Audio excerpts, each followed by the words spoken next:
Welcome to our SEO training guide, where you will learn the skills to become an SEO specialist and work in the industry full-time, work as a freelancer helping companies improve their SEO, or even increase the search engine optimization of your own website. So let's say you go to Google and search for something. Perhaps you're looking for a new TV and you search what's the best TV, and then Google provides you with the results. It all happens in a split second, but there's a lot more than meets the eye. Behind the scenes, there has been a war going on between companies all over the world. Their goal? To be as close to the top of your search as possible. Appearing on the first page of Google's search results can be very valuable. The first 5 results from a Google search get 67% of all the clicks. And being the very first result is even more valuable. 25% of people click on that first result. And every one of those clicks represents real money for that company.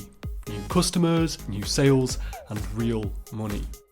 Because it's so valuable, companies are always looking for people to help them get closer and closer to the top of those search page results and fight off other companies trying to do the same thing. Here's where you and I come in. My name is Scott Stockdale, and I'm a full-time senior SEO executive based in the United Kingdom. In my role, I help high-profile brands across the globe increase their search engine optimization so that they can drive traffic to their websites, increase their brand awareness, and grow their businesses. In this course, I'm here to teach you to become an SEO specialist. I'm going to take you step by step through SEO keyword research and website optimization, including the exact skills and tools that I use in my role, so that you can apply them yourself and go from zero to mastery in search engine optimization. Welcome to your SEO training guide. I'll see you inside. Hi, and welcome to this course. My name's Scott, and I've been helping big name brands deliver successful SEO campaigns since January 2019. I stumbled into SEO by accident when a recruiter found my profile on LinkedIn, and I didn't even know what SEO stood for. However, I'm glad I did, because by working for an award-winning SEO agency, and more recently for one of the UK's fastest growing lifestyle groups, I've been able to work with a range of different clients, both domestic and international, in a range of different industries, including retail, automotive, finance, nutrition, among others. I'm currently the SEO manager for one of the world's biggest e-commerce companies. So the purpose of this course is to simplify SEO so that you can apply SEO best practices to your website or websites you might be managing for clients.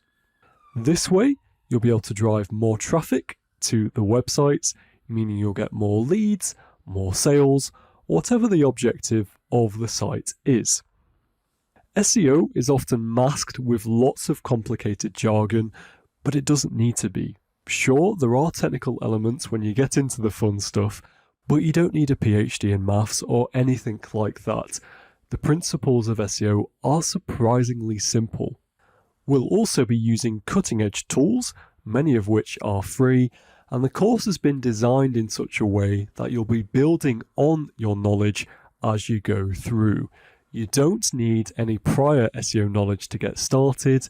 If you do have some SEO knowledge though, all the better. There will still be plenty of juicy content in this for you.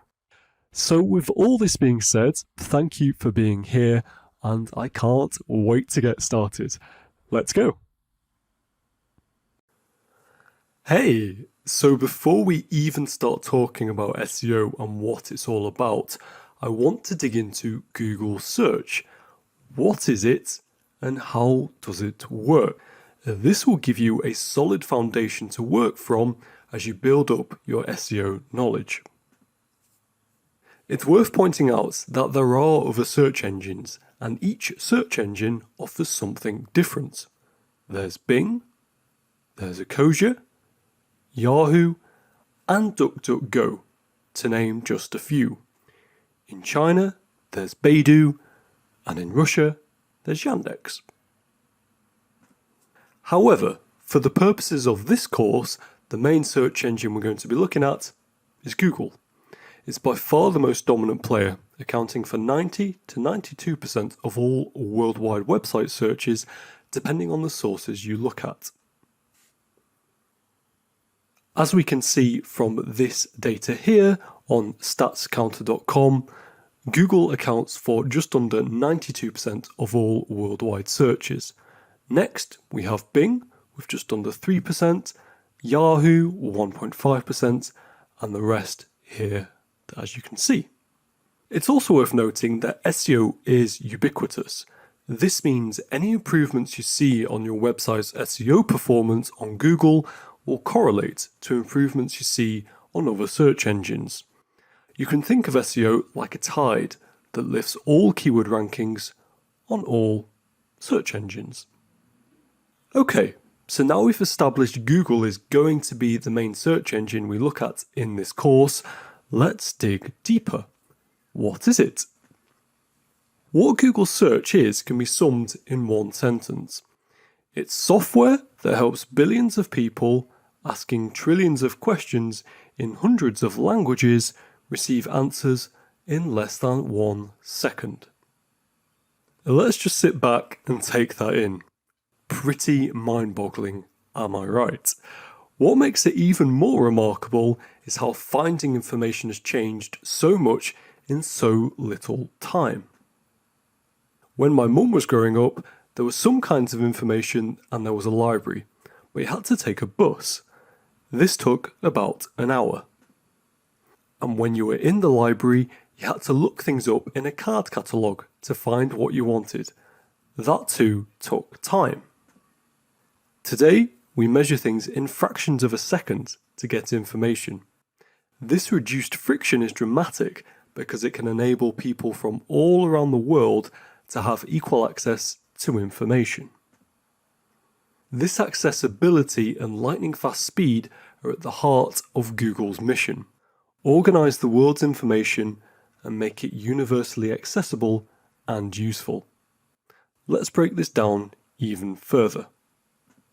The world's information is important. Google started with web pages, but it now scans books, it scans the world for Google Maps, and a host of other things. No detail is too small. I've touched on this already.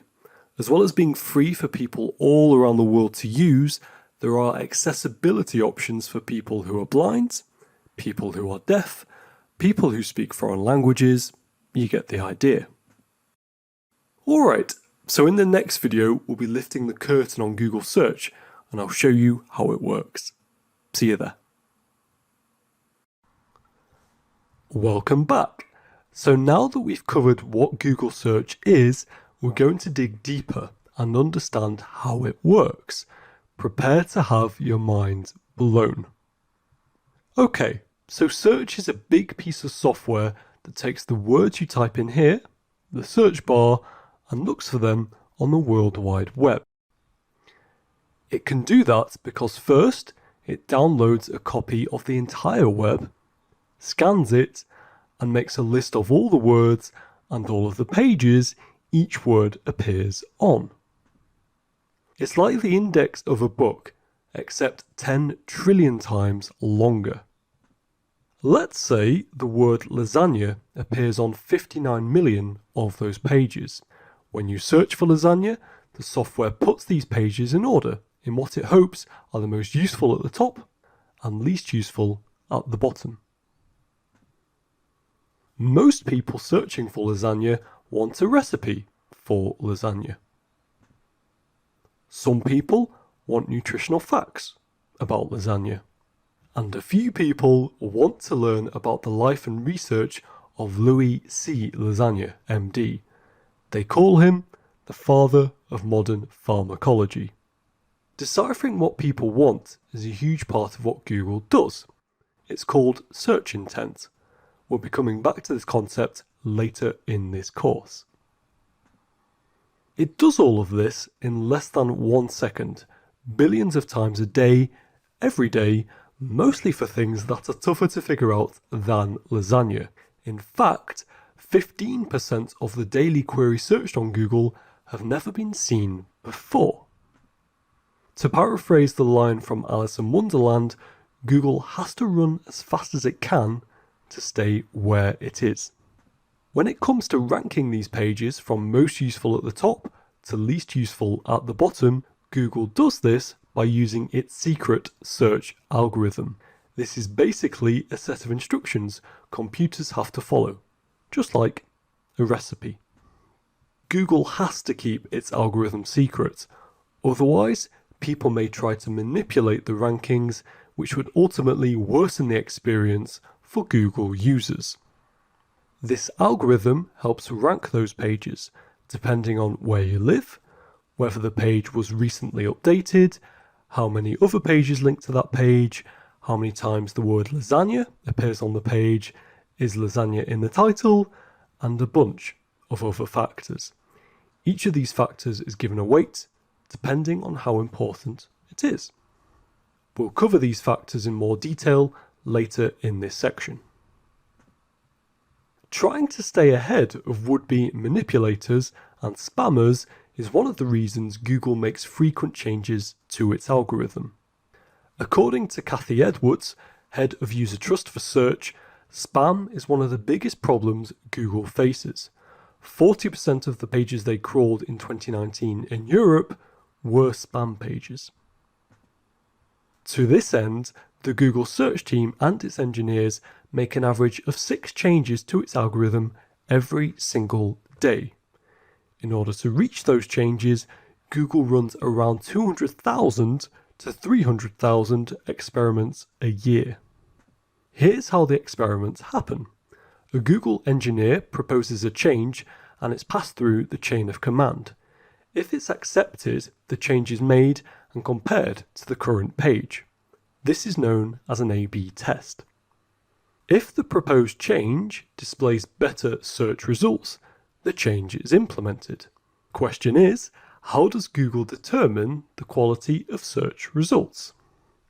The quality of search results is determined by search quality raters. These people teach Google's algorithm what's good and what's bad. These human raters are trained on Google's Rater Guidelines, a 168-page document that establishes what makes a good search result good. These guidelines are publicly available for everyone to read. Some proposed changes may result in a better result, but the performance, i.e. the time it takes Google to display the result, drops. As Ben Gomez explains, Google Search's former SVP, it's a balancing act. So I hope that's opened your eyes to how Google works. But the Google journey isn't over. In the next video, we'll be answering the question, how is Google so goddamn fast? It's a fun one. See you there. Alright, so we've looked at what Google Search is and how it works, but there's still one burning question. How is Google so goddamn fast? Being so fast is not an easy challenge. As former Google Search SVP, Ben Gomez puts it, it seems incredibly difficult bringing results to people in less than 0.5 seconds. And yet that's an area that works reliably 24 hours a day, 365 days a year around the world. But how are you going to look up an index that goes to the moon and back several times in a fraction of a second? It's one hell of a question. And here, in a nutshell, is the answer. Remember the Google search software I mentioned in the previous video? How it downloads a copy of the entire web, scans it, and makes a list of all the words and pages each word appears on. Well, this software lives on server racks that are placed in Google data centers all around the world. Conceptually, a data center is very simple. It's a building with lots and lots of computer servers. That's it. Google software and the whole web are also stored on these servers. The way to think about this is Google software takes the internet, downloads it, indexes it, and chops it into smaller pieces. Each server has a small piece. All of the servers and data centers then work together to search their little part of the internet when a search is made. It takes millions of servers and hard drives to be able to support the world's websites. Each of these data centers has a complete copy of the web.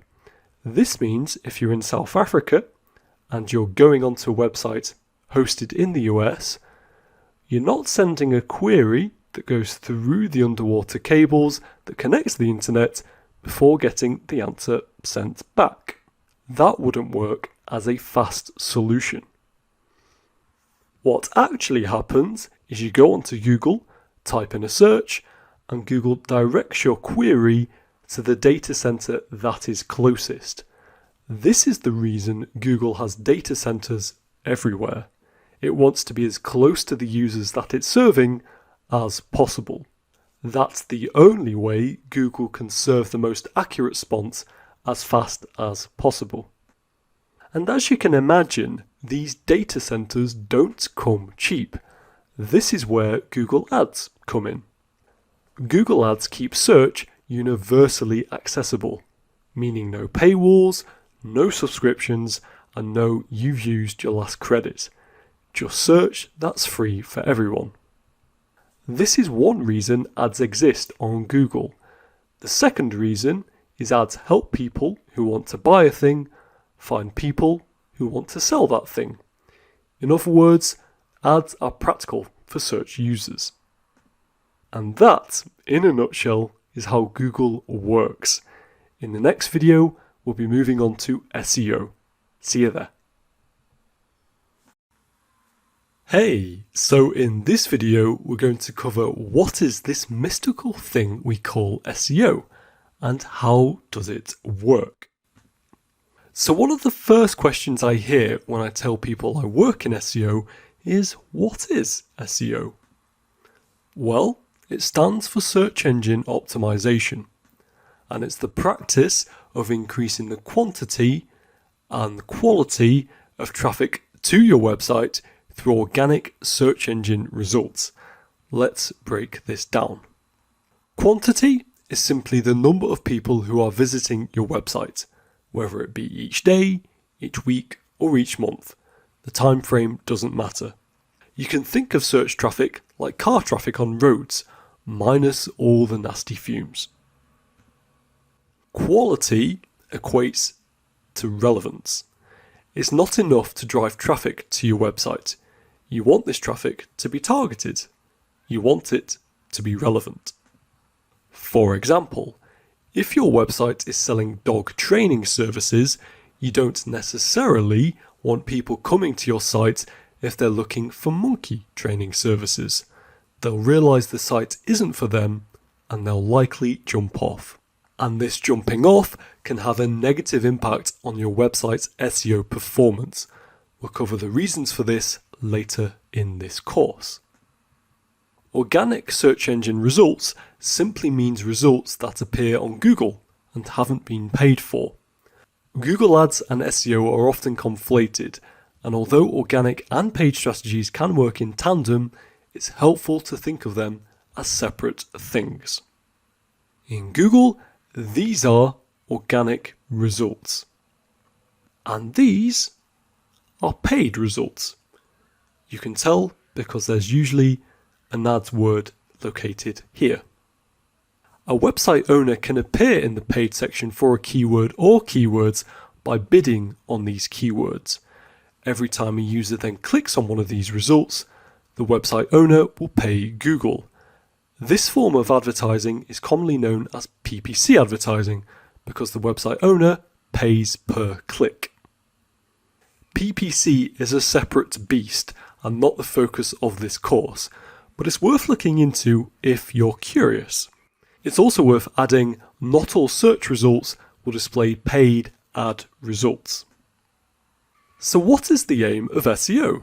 This is the big question, right? Well, it's all about improving the online visibility of websites by ranking for relevant keywords. Ranking for relevant keywords will then drive relevant traffic to the site. Driving relevant traffic can then help convert users into subscribers, leads, sales, whatever the objective of the website may be. A keyword is simply a word or phrase someone types into Google. In this example, Pokemon is the keyword I searched on Google. Before I did though, Google auto-suggested some keywords based on what it thought I might type. These include Pokemon cards and Pokemon Showdown. So what does winning SEO look like? Winning is essentially ranking at the top of the organic search engine results for all the keywords we want to rank for, and staying there. Staying there is key. We don't want to rank here for a day and then fall off a cliff. Sure, it's better than not ranking at all, but we'd much prefer to stay on page 1 for a keyword once we've made it there. But why is it so important to ranking position 1 of Google for the keywords we want to target? Well, if we peruse this graph, which looks at the organic click-through rate by position, we'll see why. Looking at position 1 on Google search, we can see that the click-through rate, i.e. the percentage of users who click on the search result after seeing it, is just over 35%. You'll see different estimates of this online, with 35 to 37% being fairly common. This is pretty good. As we move to position 2, this click-through rate more than halves to around 13%. And then it continues to slope downwards, like an exponential decay. In other words, the higher up you are on Google organic search results, particularly on page 1, the more likely users are to click onto your website. So if we're ranking in position 1 for all of our chosen keywords, great. This is as good as it gets for SEO. If, however, we're in position 10 or lower, we've got some work to do. These rankings are going to drive very little traffic to our site. This makes intuitive sense, right? I mean, when was the last time you went beyond page 1 of search results on Google? Exactly. It's a bit of a graveyard of broken dreams. Anyway, thanks for watching this video. In the next video, we'll be taking a closer look at search engine results pages, aka SERPs. See you there. Okay, so in this short video, I want to show you the Google SERP, Search Engine Results page. Over the years, it has changed so much, and here we have an image of what it used to look like many years ago.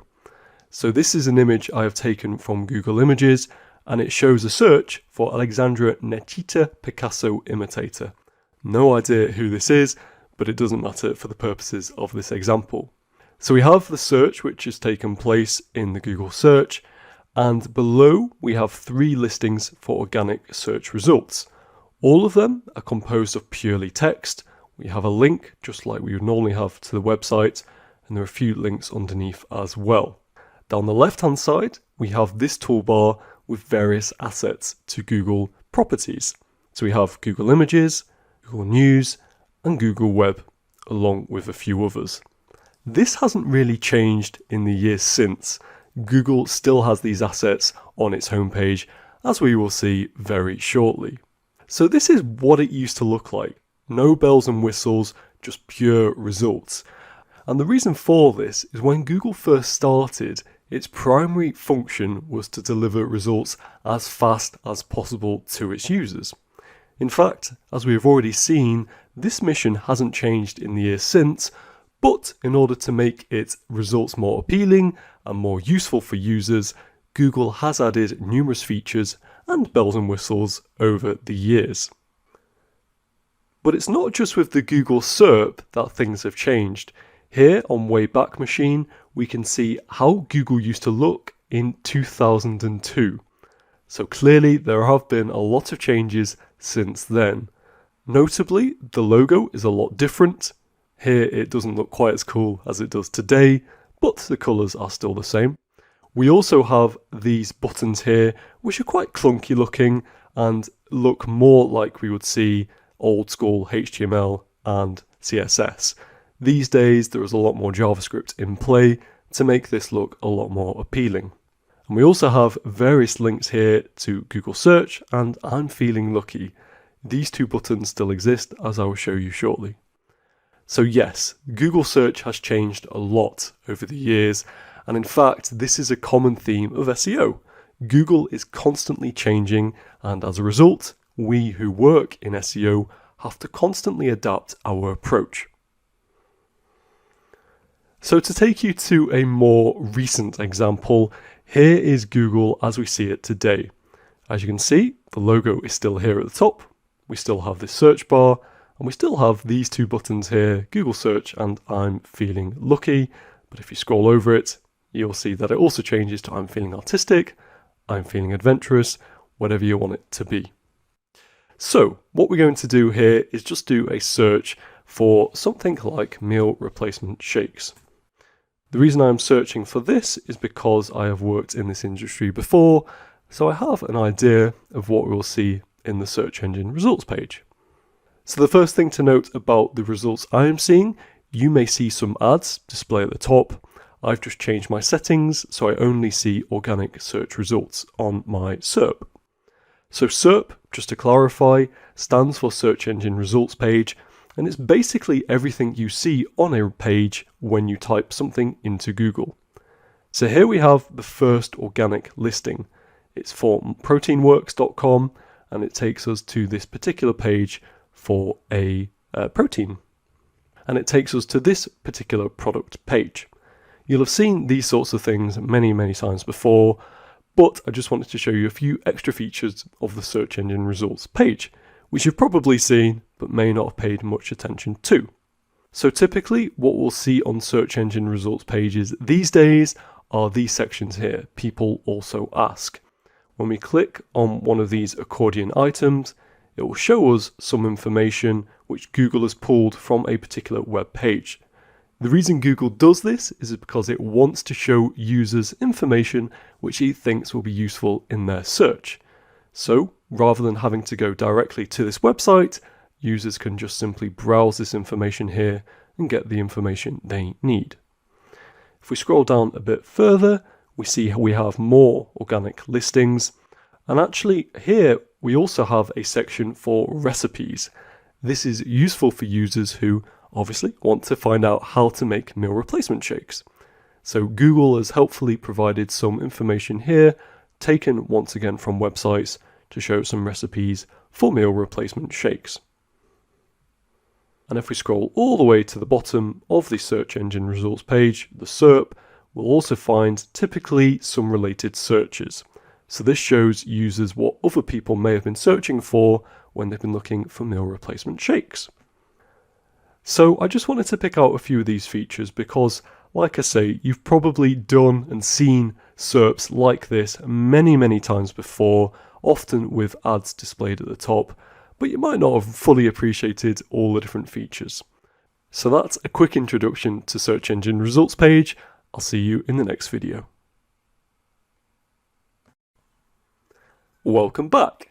So you may remember me talking about Google's ranking algorithm.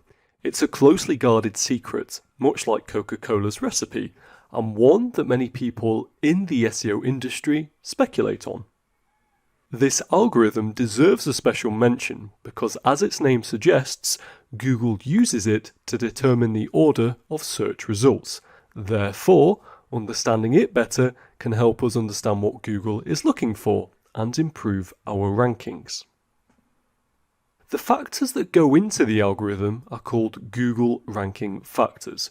Each factor has its own weight. The more important the factor, the bigger the weighting it is given.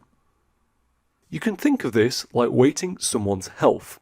Some factors play a big role in how healthy someone is, such as how much exercise they get, their diet, and the quality of their sleep. Other factors, although likely to correlate, are probably not as important, such as how tall someone is and the country they were born in. The probably is important. Just as it's impossible to say how much a factor is impacting someone's health, it's the same with Google ranking factors. we don't know for sure. It's also hard to say for sure how many factors go into the algorithm. Google hasn't explicitly said. However, it's accepted by many in the SEO industry, including Brian Dean of Backlink Co., that there are likely to be well over 200. Some have said this number could be closer to 500. In terms of the most important Google ranking factors for 2022, we'll be encountering these throughout this course, so I won't go over them now in any detail. It's always best to see these things in context. However, they are referring domains, domain authority, organic click-through rate, dwell time and bounce rate, mobile usability, on-page SEO, and content quality. Here we have the factors expertise, authoritativeness, and trustworthiness. Lots of jargon, am I right? Well, don't worry. These terms will start making sense in due course. This is just a heads up of what they are. Short and sweet. Thanks for watching and see you in the next video. Bye for now. Welcome back. So I like to think of SEO as being supported by three broad pillars. These three pillars are technical strategy, content strategy, and off-site strategy. In this video, I'll be explaining each of these in a bit more detail and how they relate to the structure of this course. So you can think of the technical strategy as the nuts and bolts of your website. It's the things that help Google crawl your website and improve your website's overall performance. These include the navigation of the website, the loading speed of your pages, and how mobile friendly your website is, and many other things. Because the technical pillar is so important, it has its own section in this course, section 5. Technical elements also feature heavily in section 6, which is all about SEO for WordPress, section 9, which is all about SEO website audits, and section 10, which is all about site migrations. As you'll see, I've included technical strategy components in much later sections in this course. This is intentional. The technical pillar includes advanced elements of SEO, and by the time we reach these more technical sections, you'll have a solid grounding in SEO. I should add though, that you don't need to be good at maths or science, and you don't need to have any coding knowledge. SEO is technical to a point, but I'm confident that if you've tackled other ZTM courses, you'll be more than able to complete this SEO course. If you have these skills, even better. You're also welcome to jump around to different parts of this course. However, I would recommend going through it in order, particularly if you're new to SEO. I've structured the course to make it as easy as possible for you to take key learnings from it and get practice using the course exercises. The content strategy pillar, as the name suggests, looks at the content sitting on your website. In SEO, we're particularly interested in text. Video and images? Well, not so much. Google has a hard time reading these, although it's getting better at doing so. There are things we can do to make on-site content more SEO friendly, such as targeting keywords in titles, making sure we've got enough content on our website, and a number of other things. We'll be covering these things in section 2, which is all about online keyword research tools, section 3, which is all about conducting keyword research, and section 4, which is all about content optimization. The off-site strategy pillar, sometimes known as the link building pillar, looks at the website's linking to your site. It's thinking about questions like how many websites are linking to our website, do these websites have a high domain authority, and what is the anchor text like? Section 7 of this course is dedicated entirely to the off-site strategy pillar and includes a number of practical and highly effective link building strategies. All of these pillars need to be considered in order to run an effective SEO campaign. For example, if you only focus on the content pillar but neglect the technical pillar, your website could be held back by technical issues and may not rank for as many keywords as it could. Similarly, if you have lots of high quality content on your website but no one's linking to it, you need to focus more on your offsite strategies. Now, you may have noticed I haven't mentioned section 8 up to this point. That's because it's not directly related to any of these pillars. It's more about monitoring the performance of your keywords and backlinks. Now, this doesn't mean that this section isn't important to our SEO efforts. After all, we want to be able to measure our progress. So I hope this has given you a greater sense of where we're taking this course, and I hope you're as excited about progressing as I am. See you in the next one. Bye for now.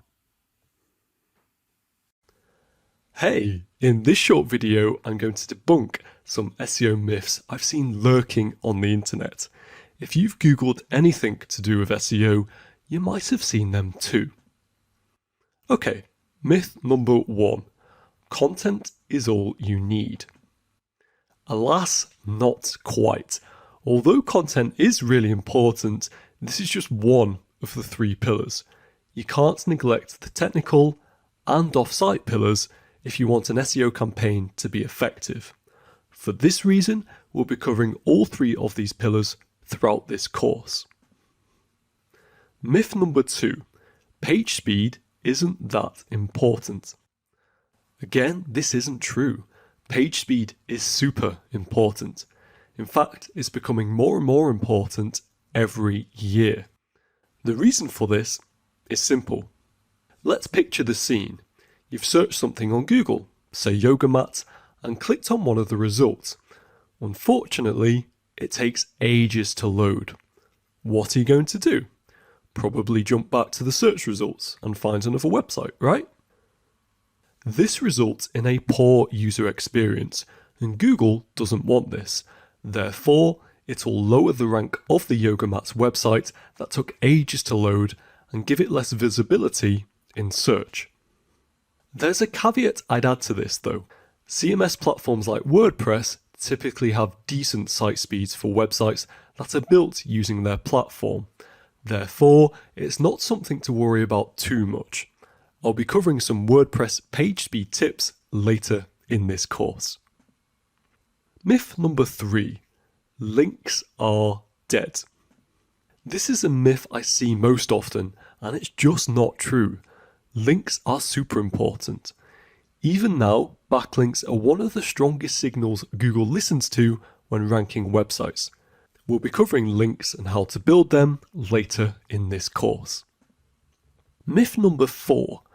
High keyword density helps your website rank. This used to be true in 2011, 2012, and maybe 2013, when Google's algorithm wasn't as advanced as it is today. Back in the day, you could create a page on your website, chuck your keywords on the page, and you could rank at the top of Google because you mentioned the keyword so many times. However, Google's algorithm is way more sophisticated these days, so old tactics like this no longer work. And myth number 5, more pages help my site rank better. False. Adding more pages to your website isn't going to help it rank higher on Google. In SEO, quality beats quantity. Publishing 5 high quality pages is way better than publishing 500 low quality pages. So those are 5 of the biggest SEO myths I see. Thanks for watching and see you in the next video. Bye for now. So welcome back to our first exercises. These exercises will be sprinkled throughout the course to add a little morsel of fun and complement some of the learning we've been doing. In this exercise, I'm going to help you become an SEO detective by using Google search operators. Search operators are simply words you include with your searches to help filter search results. You can think of these search operators as magnets that help lift up the information you want from a pile of information that's thrown all over the internet.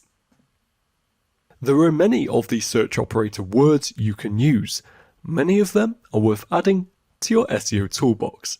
In this exercise, we're going to be taking a look at the most useful ones from an SEO point of view.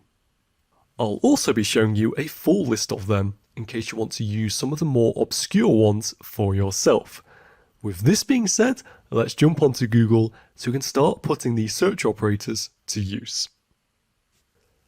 Before we start putting these search operators to use though, I wanted to signpost you to this particular webpage on searchenginejournal.com. On it, you'll find a list of search operators that you can use and that are all beneficial from an SEO point of view. If you want to use some of the more obscure ones that we're not going to show in this particular video, I would highly recommend checking it out.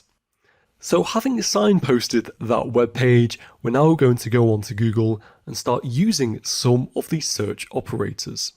The first one we're going to look at is site command. And to use this, we're going to type site, colon, and then the name of the website we want to check out. So this will identify how many results are showing on Google in your country for this website. For example, let's look at Amazon.com. And here we can see that Google is delivering 151 million results for Amazon.com. This means it has 151 million pages of Amazon indexed on Google. And if we scroll down, we can see that there are clearly a lot of pages of results. So we'll go on for many, many pages. And don't worry, I'm not going to click on any of them. So the first exercise for you is a very simple one. I want you to use this site command to identify how many pages Google has indexed for the website Pokemon.com. Take as long as you need, pause this video and come back and you'll see the right answer. Okay, so I hope you were able to identify the number of pages. To do this, we're simply going to change this site command, and instead of it being Amazon.com, we're going to look at Pokemon.com.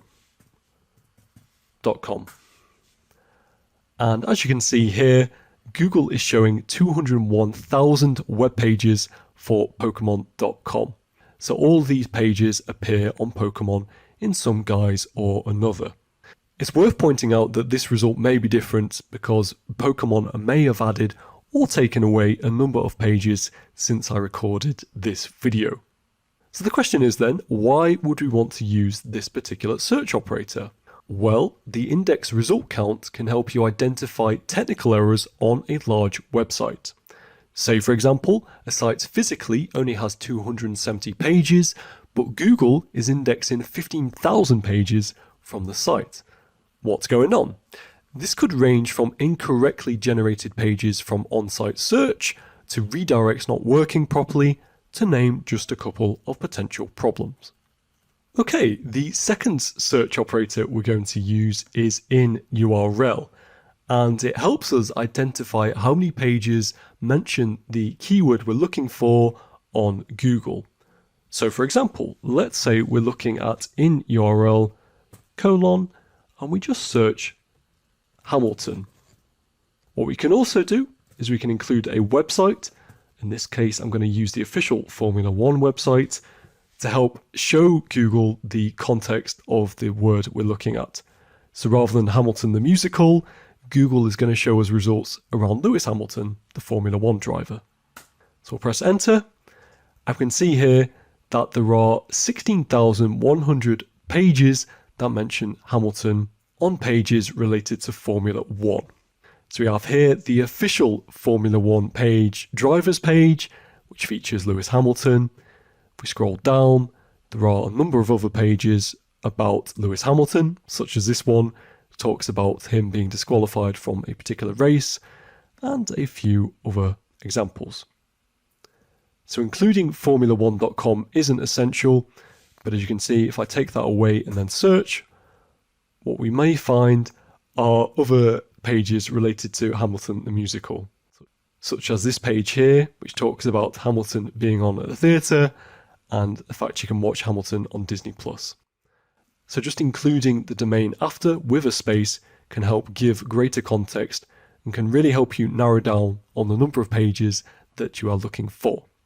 So to give you some practice, I want you to use this search command to find how many times Pikachu is mentioned on Google, and of course the context here is around Pokemon.com. Take as long as you need and come back when you're ready so I can show you the result. Okay, so hopefully that wasn't too difficult. We're just going to change in URL : instead of Hamilton. We're going to look at Pikachu, and we're looking here at Pokemon.com. Click enter, and we can see there are just under 19,000 results that mention the word Pikachu in the URL for the pages. And it's not just strictly for the Pokemon.com page, but also pages related to Pokemon. So the reason this search operator is so useful is it can help you find pages on a site that has your target keyword in their URL. This is useful for finding sites with strong on-page optimization for the topics you are researching.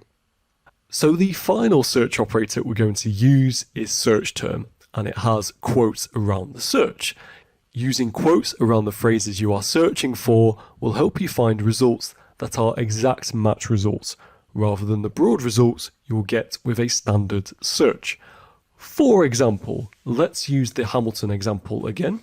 So I'm going to put search, quote marks, Lewis Hamilton, and then another quote mark. And this will show us how many results feature Lewis Hamilton. We can already see there are just under 35 million web results. And if I scroll down, we can see some of these pages. So for the final search operator practice, I want you to use Pikachu. Give it a go and come back and I'll show you how to do it. Okay, so hopefully that was easy enough. Again, just going to change Lewis Hamilton to Pikachu. Quotes around it. Helps if I spell it correctly. And we can see here there are just under 94 million results related to Pikachu. So these search operators, along with the others in this SEO guide, can be really helpful in narrow downing searches and will help you become a more effective SEO person. I hope you found this exercise useful, hope you found this section useful, and I'll see you in the next one. Bye for now. Okay, so in this video, we're going to be asking, what is keyword research? This is a core part of SEO, which is why it's important to cover it before we move any further in this course. Before we answer this question though, we need to ask the following. What is a keyword? Well, a keyword is a word or phrase someone types into a search engine. Helpfully, on Google and other search engines, keywords people are searching for are automatically suggested. In this example, typing SANF gives us the options San Francisco weather, San Francisco Giants, and many other options. Importantly, by ranking our website for relevant keywords, i.e. keywords we want to rank for, we'll be able to drive more traffic to our site. More traffic equals greater brand awareness, equals more products being sold, everything else being equal, equals more revenue. This then feeds back into higher rankings, and so the cycle continues. Here's something to consider. Is your website's primary function to educate users or to sell products? Websites that educate typically have one primary function: to better inform users about a particular topic. My book review blog is a good example. I keep notes on books I read and share my thoughts with those who might be interested. Most websites aim to educate and sell stuff. For example, blogs can drive traffic to a site from specific keywords, and then once a visitor is on the website, products may be sold through it. This is how many e-commerce websites operate, such as Exanti Diet, a brand I used to work with. So here are two searches. One is for what is a dog lead. The other is for dog lead. What is a dog lead will be classed as an informational keyword. This is because the user isn't necessarily looking to buy a dog lead, they're just looking for more information. Dog lead, on the other hand, will be classed as a commercial keyword. Someone searching for this is more likely to have buying intent. Please excuse my Britishness here, because in America you might say dog leash. Across the pond we say dog lead. Same difference. As a result of these two types of intent, we would run different content strategies to target them. For the first, what is a dog lead, we might write a blog that talks about different types of dog leads. It would target the keyword what is a dog lead and variants of it, based on their search volume. For the second, dog lead, we might have a product landing page that targets the keyword dog lead, along with variants of it. This will be a page that sells different types of dog leads, such as this landing page. This is the process of using SEO tools to find relevant keywords that we may be able to target on our website. We'll be covering this process in more detail as we go through future sections. See you there. Hi, so welcome back. So in one of the previous videos, we discussed the difference between informational search intent and commercial search intent.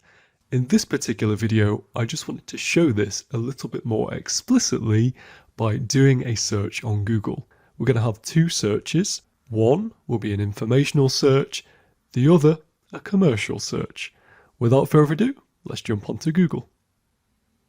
Okay, so as you can see, we are now on Google, and the first thing I'm going to search is dog training whistle. This is a commercial search intent. The reason for that, someone searching for dog training whistle is likely to want to buy a dog training whistle. When we click enter, the first result we get is for Acme dog training whistles. If we click onto this, what we find is a landing page here with content at the top of the page, and if I scroll down, what we find are a bunch of whistles that people can buy. Right below the whistles, we have more content, and this content here is for SEO purposes primarily. So if I do Control F on the laptop, a similar function on Mac is Command F, and I'm going to search for dog training whistle. What we find here are 6 instances of dog training whistle as a phrase appearing on this page, highlighted orange when it's selected and yellow when it is not. So if I click on the arrow, so as we can see, dog training whistle appears 4 times here at the bottom of the page. If I then go back to the top of the page, and once again do Control F, this time I'm going to search for just whistle on its own. And here we can see 46 cases of whistle appearing on this product landing page. This, along with dog training whistle, is one of the reasons why this page will be ranking in the organic search results for dog training whistle. They have got a lot of instances of whistle and dog training whistle as keywords appearing on this page. This might be an accident, chances are it's not. Okay, so if we then go back to Google, and this time we're going to search for something slightly different. So rather than dog training whistle, we're going to search for what is the best dog training whistle. This has flipped the search from a commercial search, dog training whistle, into an informational search, what is the best dog training whistle. And what we'll find is this search engine results page, SERP, will display a bunch of different results. Some of these may be the same, but the chances are most of these will be different. So here, below the People Also Ask section, we have a result from doglab.com. If we click on this result, what we find is a blog. It is informing users which are the best dog training whistles. If we scroll down, we can see that each product has a link here to an Amazon result, so an affiliate link to Amazon, and this website owner would make money from each time someone purchases one of these whistles on Amazon. However, this isn't the primary function of this blog. The primary function is to educate users about the best dog training whistles. For example, if we scroll down, we can see that some of these whistles, such as the Acme 212, is very durable and it's made entirely from plastic. Scrolling all the way down, lots of content here around the best dog training whistles, and right at the bottom is a conclusion to say which is the best dog training whistles out of the ones they tested. So the primary function of this blog is to inform users of the best dog training whistles, and the secondary purpose is to potentially make some money from affiliate links to Amazon to these dog training whistles. It's a combination of commercial and informational intent. So that is just a very quick introduction to commercial and informational search intent. In future sections, we'll be covering this in more detail. See you there. Hey, so in this short video, I want to cover the difference between long tail and short tail keywords.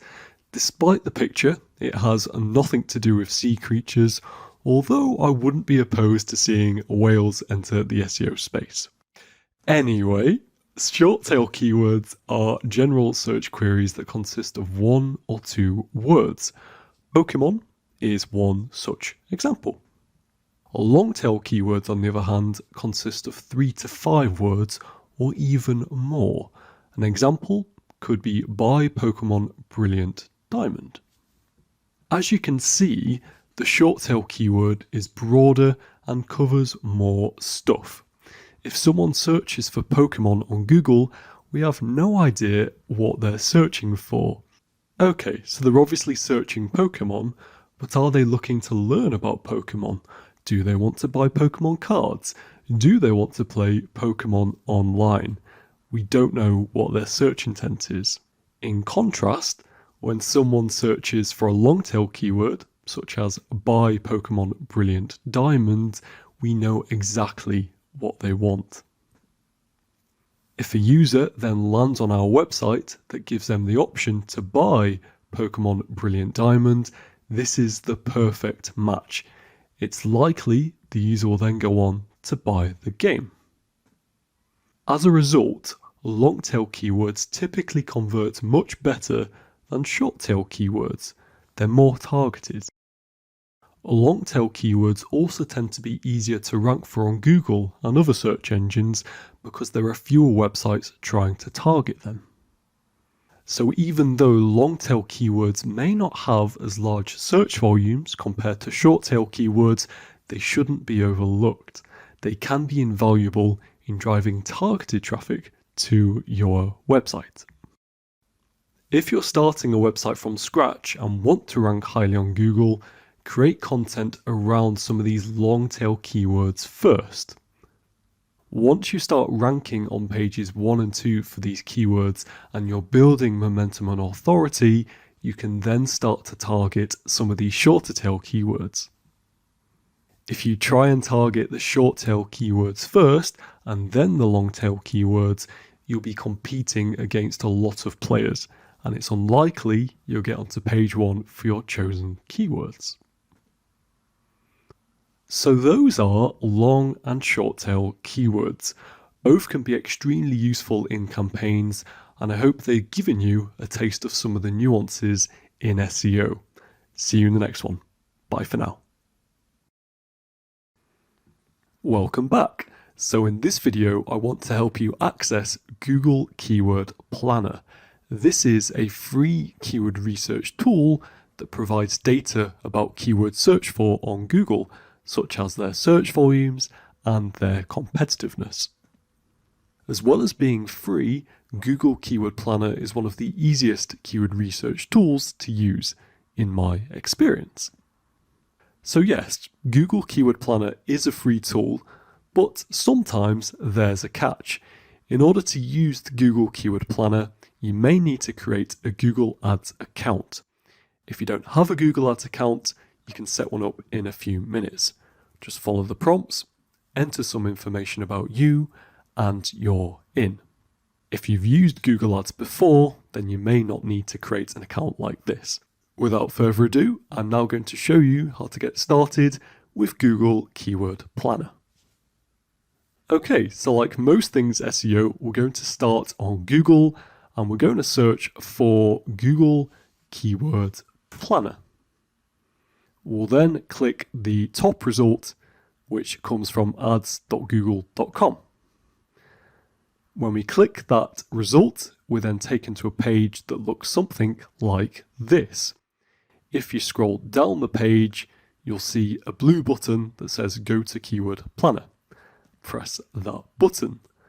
This will then open a separate tab which takes you to a page that looks like this. If you don't have a Google account at this point, it's well worth creating one. You can click Use Another Account and then Create Account. If you already have an account, simply choose one which you would prefer to use. In this case, I'm going to click this one here. I'm then going to put in my password.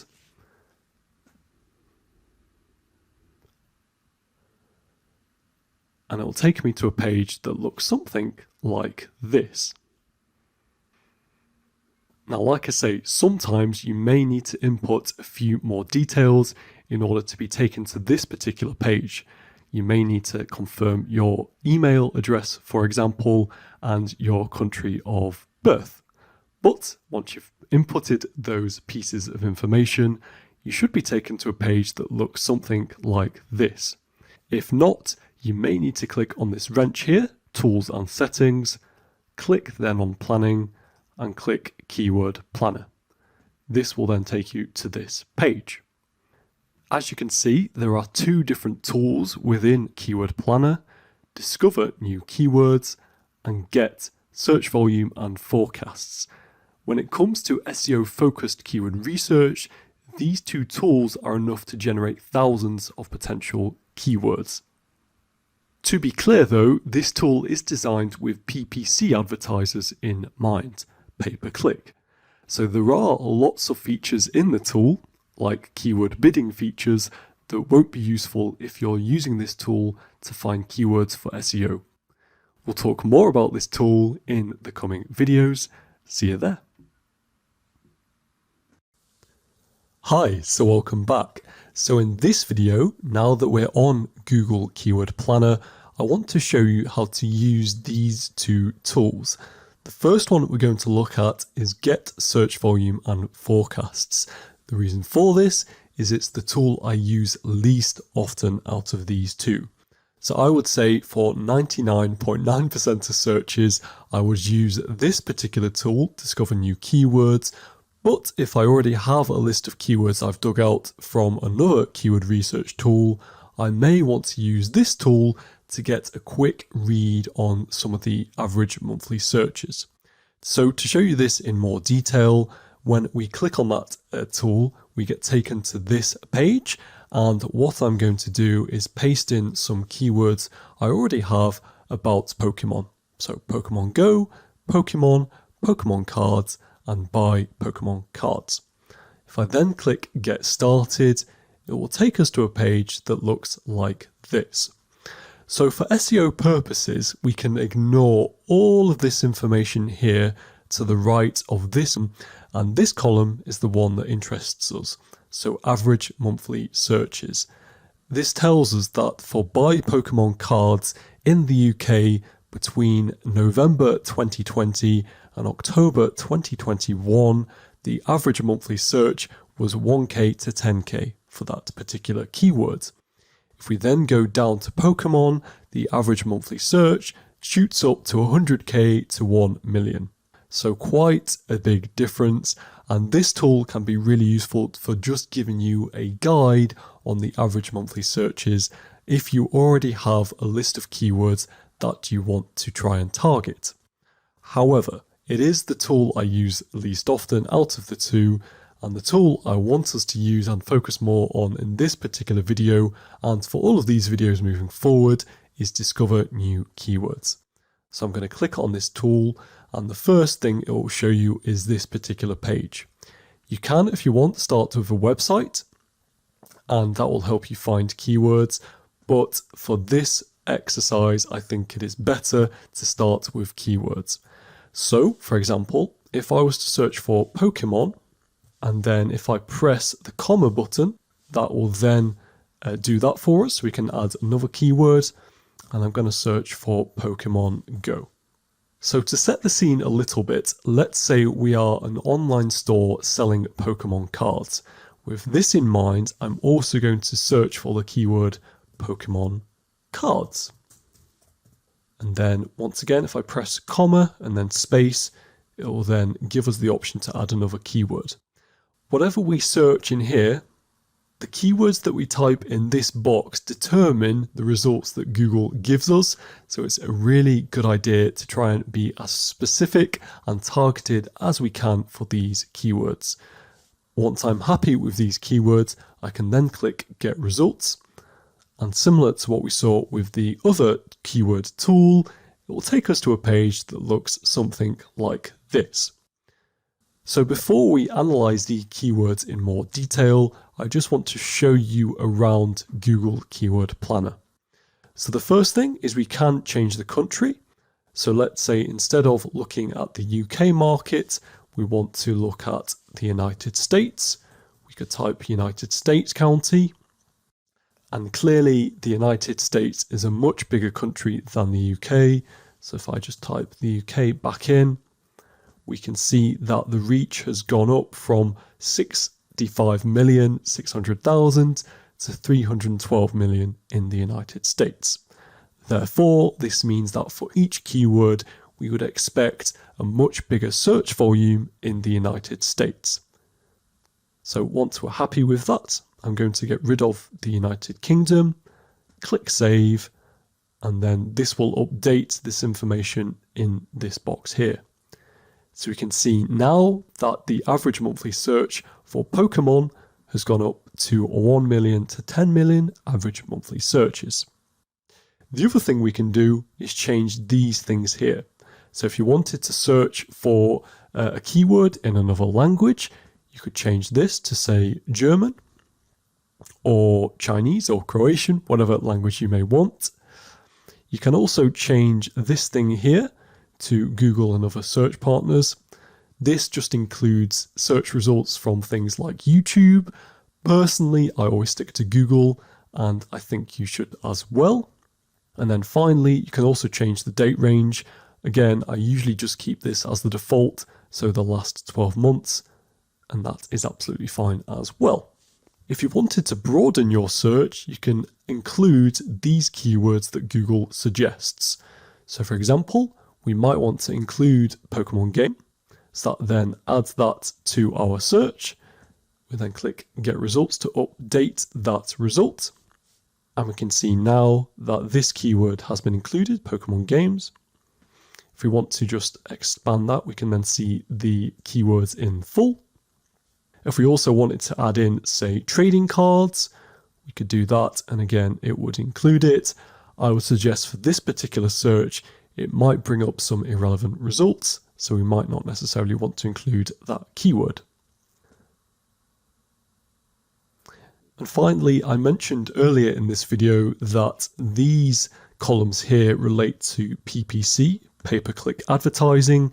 Therefore, for SEO purposes, we don't need to consider any of these columns besides these two here. So for SEO purposes, the only two columns we're interested in are keywords and average monthly searches. So that is Google Keyword Planner, the interface. In the next video, I'm going to show you how we can analyze these keywords and filter them in more detail. See you there. Hi, so welcome back. So in the previous video, we looked at the interface of Google Keyword Planner, and specifically, we looked at the interface of this particular tool, the Discover More Keywords tool. We searched for Pokemon, Pokemon Go, Pokemon Cards, and Pokemon Game, and this spat out to us a bunch of keywords related to this field. Now, imagine we are an online store selling Pokemon cards, and we want to try and discover keywords which are relevant to our website. If we look at some of these results at the moment, we can see there are a lot of Pokemon characters, such as Pikachu and Snorlax, and there may be one or two keywords that aren't particularly relevant for selling Pokemon cards. For example, I may suggest that Pokemon Journeys isn't particularly relevant to our search. So the question is, how can we eliminate some of these irrelevant keywords from our search very easily? Well, the answer may not surprise you, because we're going to use the filter button, this button right here. So at the moment, Google automatically has added this filter here to exclude adult ideas, i.e. keywords which may be slightly inappropriate, and we have the option to add more filters. So the filter we're going to add first is this one here relating to keyword. So what we can do is, if we wanted to include or search for keywords that only include the word card, we can add this filter here. So it contains the word card in the keyword, and we can keep it as a text match. So if I apply that filter, it will then reduce the number of keywords that are spat out to us. And we can see here, we now have keywords that only have the word card in the keyword. For example, Charizard Pokemon card, Pokemon trading card game. So that has already reduced the number of results that are given to us, but it's still quite a lot of keyword ideas. We can see here showing 433 over original 4,245. So we have eliminated a lot of keywords, but yes, still 433 to go. If we wanted to then filter this down a little bit more, what we could do is add another filter. So the ones I would suggest we can ignore, because they either relate to Google PPC advertising or they require us to connect our Google Search Console account, are this one here, competition, add impression share, exclude keywords in my account, exclude keywords in my plan, competition indexed value, and organic impression share. So the two other filters that may be of interest to us are these two: top of page bid, low range, and top of page bid, high range. What this means, top of page bid simply means how much you would expect for your ad to appear at the top of the page for this keyword if we were doing pay-per-click advertising. This used to be called cost per click advertising. So it's a proxy indicator of commercial intent. If you only want to target keywords that potential buyers search for, you can set this to a certain dollar amount. So what I would suggest for this particular instance is we're going to set this top of page bid to 0.1 or 10p. It doesn't matter too much about this particular filter, but it will reduce the number even further. So you can see now we're showing just 72 results out of 4,245, and previously without this third filter we had over 400. So it had a significant impact on reducing the number of keywords that we are being shown here. So if I scroll down, we can now see that we have a lot more relevant keywords just by including these two extra filters. The final thing we can do to search for these keywords is actually arrange them by average monthly searches. So simply by clicking that button here, we can choose if we want cards to be low average monthly searches, such as all Pokemon card set, which only have 100 to 1,000 average monthly searches in the United States. Or we can search from high to low. This gives us the keywords which have a bigger average monthly search per month, such as Charizard Pokemon card. So you can see here the range is 10k to 100k, average monthly searches. Something to bear in mind about the average monthly searches is they don't account for seasonality. What I mean by that is some keywords perform much better at certain times of the year compared to other keywords. A good example of this would be any keyword relating to Christmas. So for example, Christmas trees are likely to have a bigger average monthly search in the month of December compared to, say, February. In other words, this average monthly search might be skewed by the seasonality. In the Christmas trees example, average monthly search might say it is 100,000 or goes up to 100,000, when actually in the month of February, that search is far, far lower. It might even be less than 1,000. So this can be slightly deceiving, but as a proxy, it is a good keyword metric to look at. So those are some ways we can filter some of those keywords on Google Keyword Planner. And what we can then do is start to use these keywords for our keyword research. We'll be exploring which keywords to use in more detail later in this course. But for now, I hope this video has been useful to you in exploring Keyword Planner. And in the next video, we're going to explore another keyword research tool. See you there. Welcome back. In this video, I want to introduce you to one of my favorite keyword research tools, and that is SEMrush. Over the next few videos, I'll be showing you some of its best features and how you can get the most from it. For now, I just want to quickly point out a few things. So back in 2008, SEMrush started as a small group of SEO and IT specialists united by one mission: to make online competition fair and transparent. Over a decade later, it has evolved into a powerful platform that helps marketers from all over the world grow their online visibility. It's one of the world's most popular SEO tools and is used by companies all over the world, including Amazon, Tesla, and Apple. I use it all the time in my day-to-day role too. Unlike Google Keyword Planner, there is a monthly cost to use SEMrush, and depending on your needs, you may decide it's not worth it.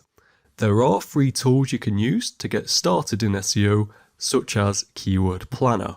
However, if you're serious about growing your online visibility through SEO, whether for your own website or for your clients, I would recommend SEMrush for a number of reasons that we'll be covering in these coming videos. If your country is not listed on SEMrush, don't worry, it is still a useful tool. I'd recommend selecting the US to help give you a good broad indication of how popular a keyword is. To sign up, simply visit semrush.com and select pricing. From here, it's a case of adding your personal information and payment details. You can sign up for a 7-day free trial on the Pro and Guru plans. Do beware though that you can't use the same payment card more than once. For example, if you were to use it to sign up for a Pro plan and get the 7-day free trial, you can't then use the same payment card to get another free trial.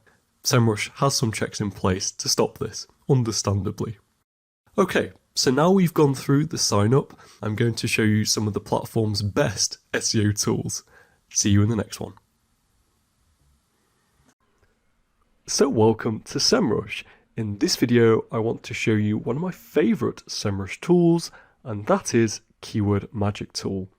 It is very similar to Google Keyword Planner, but as you will see, there are some differences which give SEMrush Keyword Magic Tool the upper hand, in my opinion. So to start with, we're going to search for a keyword, and we're going to stick with Pokemon for now. So we're looking at Pokemon in the United States. We can change the country if you want to. So if you're targeting a specific country, such as the United Kingdom, then you'd obviously want to select that instead. So I'll click search, and then this will bring us a bunch of data relating to Pokemon. So as you can see, this table is fairly similar to what we have seen in Google Keyword Planner. and we can ignore a big chunk of it. So all of these columns here to the right of the trend column, we can ignore because they're related to PPC. In the first column, we have the keywords that are given. So we have Pokemon, Pokemon cards, Pokemon Showdown, etc. There are a number of keywords here relating to Pokemon, as you can see, 3.6 million, and they are shown on many pages at the bottom here. So this will take some time to look through all of these keywords, which we don't want to do. We want to filter them down a little bit. Before we get to that point though, just looking at these other three columns. So volume is the number of average monthly searches for this particular keyword. So in the case of Pokemon, there are 1,500,000 average monthly searches in the United States on Google. Looking at the trend column, this gives us a nod towards seasonality. So it's not the most accurate, but it does suggest that in the summer months, there is a small spike for searches related to Pokemon. Similar story for Pokemon cards. The final column that is of interest to us is this intent column. This is very similar to what we discussed in one of the previous videos when we talked about search intent. We discussed the difference between commercial and informational search intent. Helpfully, on SEMrush, they give a nod towards this search intent and label each of these keywords with what they think the search intent might be. For example, with Pokemon cards, they are suggesting that the search intent of this keyword is transactional. This is the same as commercial, and I would agree with this. People searching for Pokemon cards on Google are likely to want to buy Pokemon cards. However, if people are searching for Pokemon Showdown, they are likely to want more information about Pokemon Showdown, and that is what this tag here, informational, denotes. So this is the main information we're going to be looking at on Keyword Magic Tool. Down the left-hand side, we can see there are some more filters.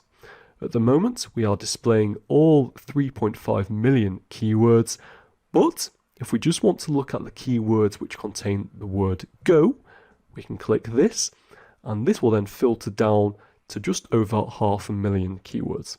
So a big slice of the keyword will now not show.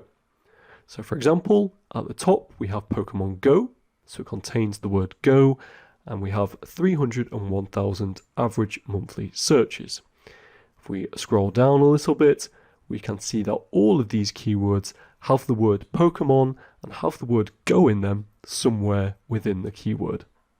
If I then scroll back up, we can look at some of these other keywords. So let's look at moon. And this time, instead of filtering for the word go, it is filtering for the word moon, of which there are 170,112 keywords. So we still have the seed keyword, i.e. the keyword we search for in the results, so Pokemon, but we also have the keyword moon appearing in there as well. So Pokemon Sun and Moon, Pokemon Moon, you get the idea. Just a quick note to make about the volume. So if you are looking at monthly search volume and comparing it to Google Keyword Planner, these raw numbers may be slightly different. However, the key thing to note is that they will generally follow the same order. In other words, if Pokemon Go cards has more average monthly searches than will Pokemon cards go up in value, we should see the same preference in Google Keyword Planner. Google Keyword Planner should also show that Pokemon Go cards is getting more average monthly searches. Will Pokemon cards go up in value? The raw numbers may be slightly different, but the preference will largely be the same. This means that if you are conducting keyword research, then you would ideally want to use the same tool throughout. This will keep the search volumes consistent and means that you are not mixing up the order and preferences of these keywords. The final thing I want to show you in Keyword Magic Tool is this questions tab. And this can be really helpful for when you're creating blog content. So we still have Pokemon Go cards as our seed keyword phrase. And now we have a bunch of keywords that are actually questions. This is a feature that Google Keyword Planner doesn't have, and this table can help you create a blog content by answering some questions relating to Pokemon Go cards. So for example, will Pokemon cards go up in value? Do Pokemon cards go up in value? How to play Pokemon Go cards? You get the idea. These are all questions, and we could answer some of these questions in blog content. This would be a good way to target these keywords and provide value to our readers.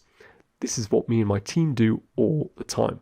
To show you another example, if I just strip this back to Pokemon, what we'll find is we have many more keywords that appear in our table. And what we'll find as well is that if we still have questions selected, all of these keywords will be questions. For example, how many Pokemon are there? 40,500 monthly average searches in the United States for this keyword. Similarly, how to evolve Eve in Pokemon Go. We have seen this keyword appear before, and it has 18,100 monthly searches. Incidentally, if you wanted to flip the order and actually show the keywords that have least searches per month, we can do that just by clicking here, and you can see it spits out a bunch of keywords which, to be honest, aren't particularly helpful.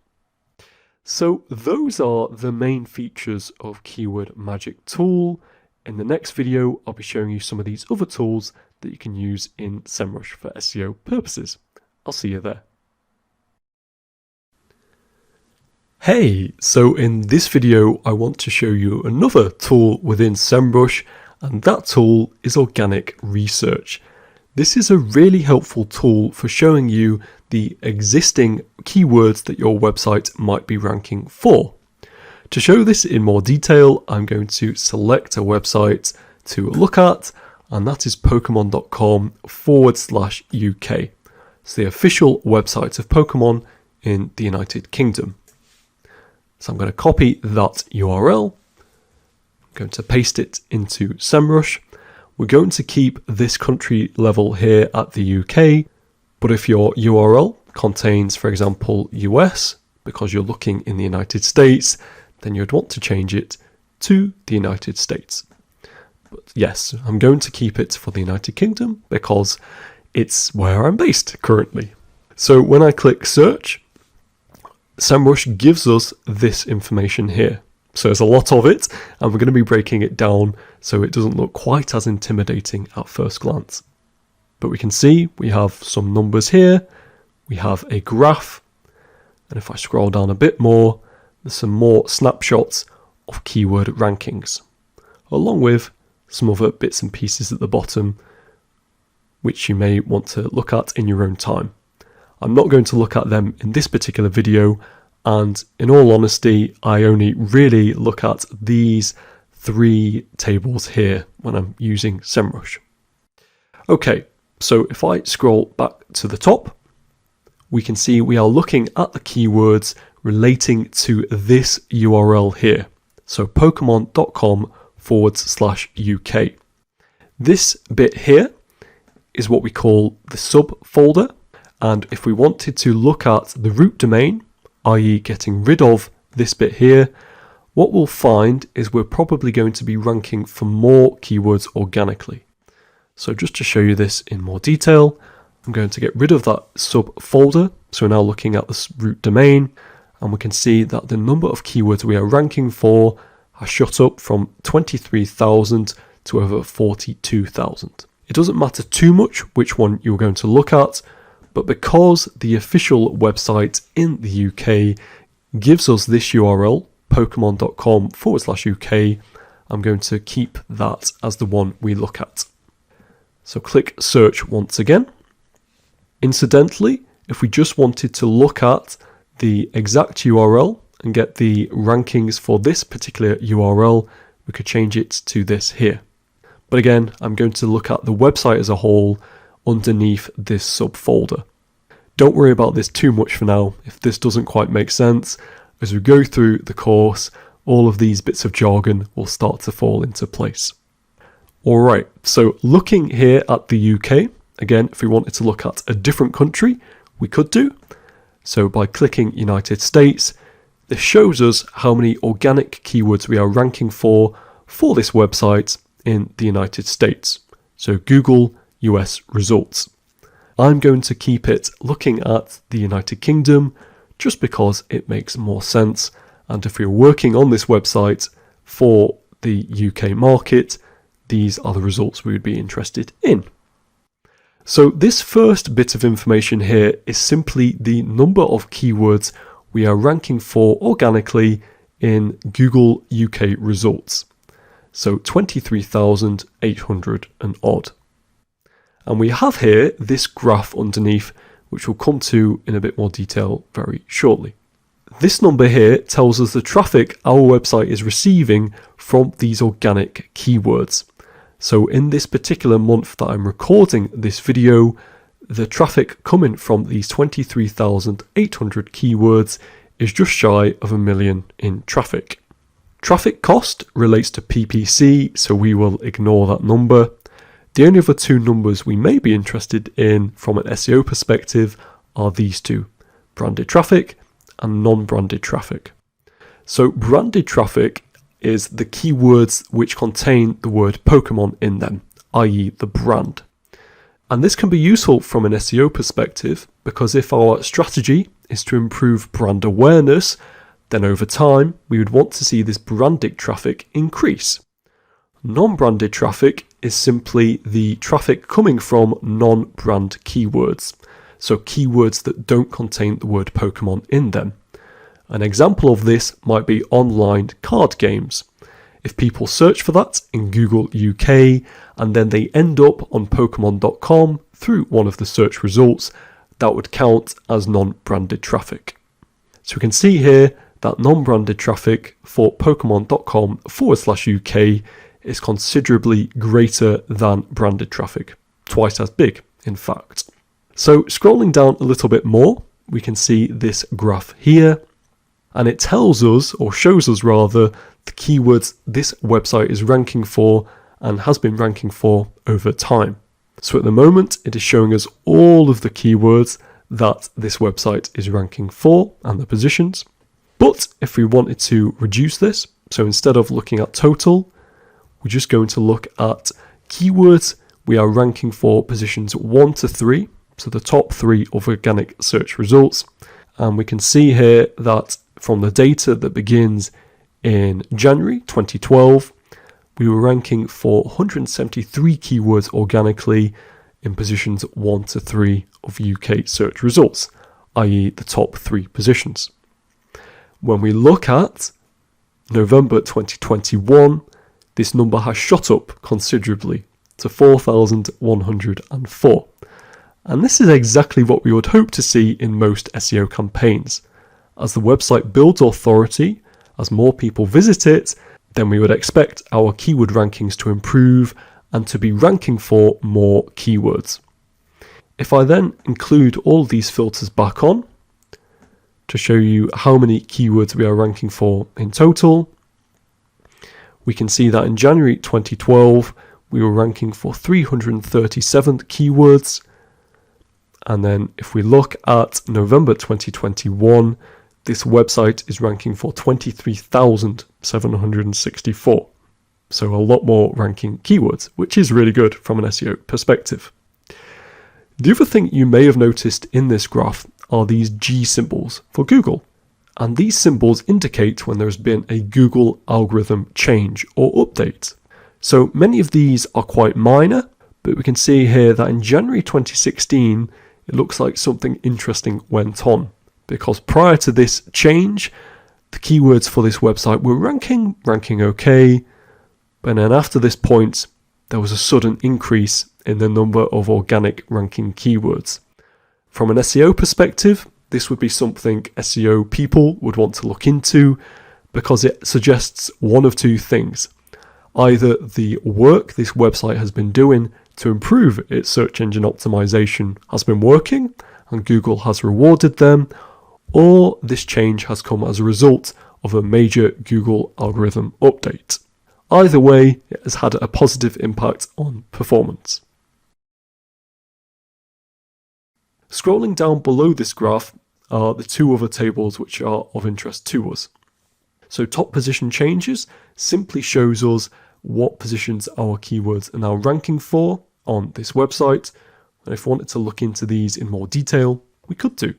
The other table, top organic keywords, shows us all of the ranking keywords for this website. And if I click view all 23,800 keywords, we will see this information in more detail, just like we have seen with the Keyword Magic tool. So if I scroll down, we can see this website is ranking in position 1 for a number of keywords, including Zacian Pokemon card, watch Pokemon online, and Zamazenta V. And it gives us the search volume of each of these ranking keywords. It also gives us the search intent. So it suggests that this keyword might have commercial and informational search intent. And it also tells us on which URL this keyword is ranking for. So it's currently ranking for that URL there, which I'm not going to read out because it is on the long side. If you wanted to then look at that URL, you could click on this button here and it'll open it in a separate tab. Just like that. So you can see here that this website is ranking for a lot of keywords, as we already know, but more importantly, it is ranking in position 1 for a lot of these keywords. A lot of these keywords don't have the biggest search volume, but websites which are long-tail keywords like this generally have a higher conversion, and therefore they are still viable to rank for. Scrolling back to the top, there are some ways we can filter these keywords. So for example, if we wanted to exclude any keywords that mention Pokemon, we can search Pokemon here, and this would give us an indication of our non-branded traffic and our non-branded keywords. So I'll click apply to apply that filter, and what we'll see is this number here reduce significantly. So instead of ranking for over 23,000 keywords organically, by adding this filter for Pokemon and removing searches that contain the word Pokemon, we now have 11,800 keywords. Scrolling down, we can see again which keywords we are ranking for. And you may have noticed that actually there are still some Pokemon words slipping in here. That's because this one here has the tilde above the E. So if you want it to be really, really targeted and actually remove all branded traffic, you want to add another filter to include that tilde, along with any other vaguely related brand searches. For example, I saw one here that caught my eye, Pokedex. So that could potentially be a branded keyword. Okay, so going back to the top, the final thing I wanted to show you is if you were to change the volume here. So if we wanted to look at the keywords which have the biggest search volume, simply clicking this button here, and this filter here will show us the keywords which have the biggest search volume that we are ranking for. So at the moment, this particular website is ranking in position 46 for the keyword Farfetch. Its average monthly search volume is 165,000 in the United Kingdom, and it's ranking for this keyword on this particular URL, which we can find out more about if we click that button there. So as we can see, it is a URL related to this particular Pokemon character, Farfetch'd. So there you have the organic keyword research tool. In the next video, I'm going to show you one final tool which I like to use in SEMrush. See you there. Welcome back. So in this video, I want to show you another tool within SEMrush that is useful for keyword research, and that tool is this one here, Keyword Gap. It's a really useful tool because it helps us identify keywords that we might be able to target based on the keywords our competitors are ranking for. So to show this in more detail, I'm going to take exantidiet.com, which is a brand I used to work with. Going to copy that URL here. A competitor of Exanti Diet, or one of the competitors of Exanti Diet, is Huel. So we're going to take uk.huel.com, which is their landing page in the United Kingdom. Paste that into add competitor. And then finally, another competitor of Exanti Diet is SlimFast.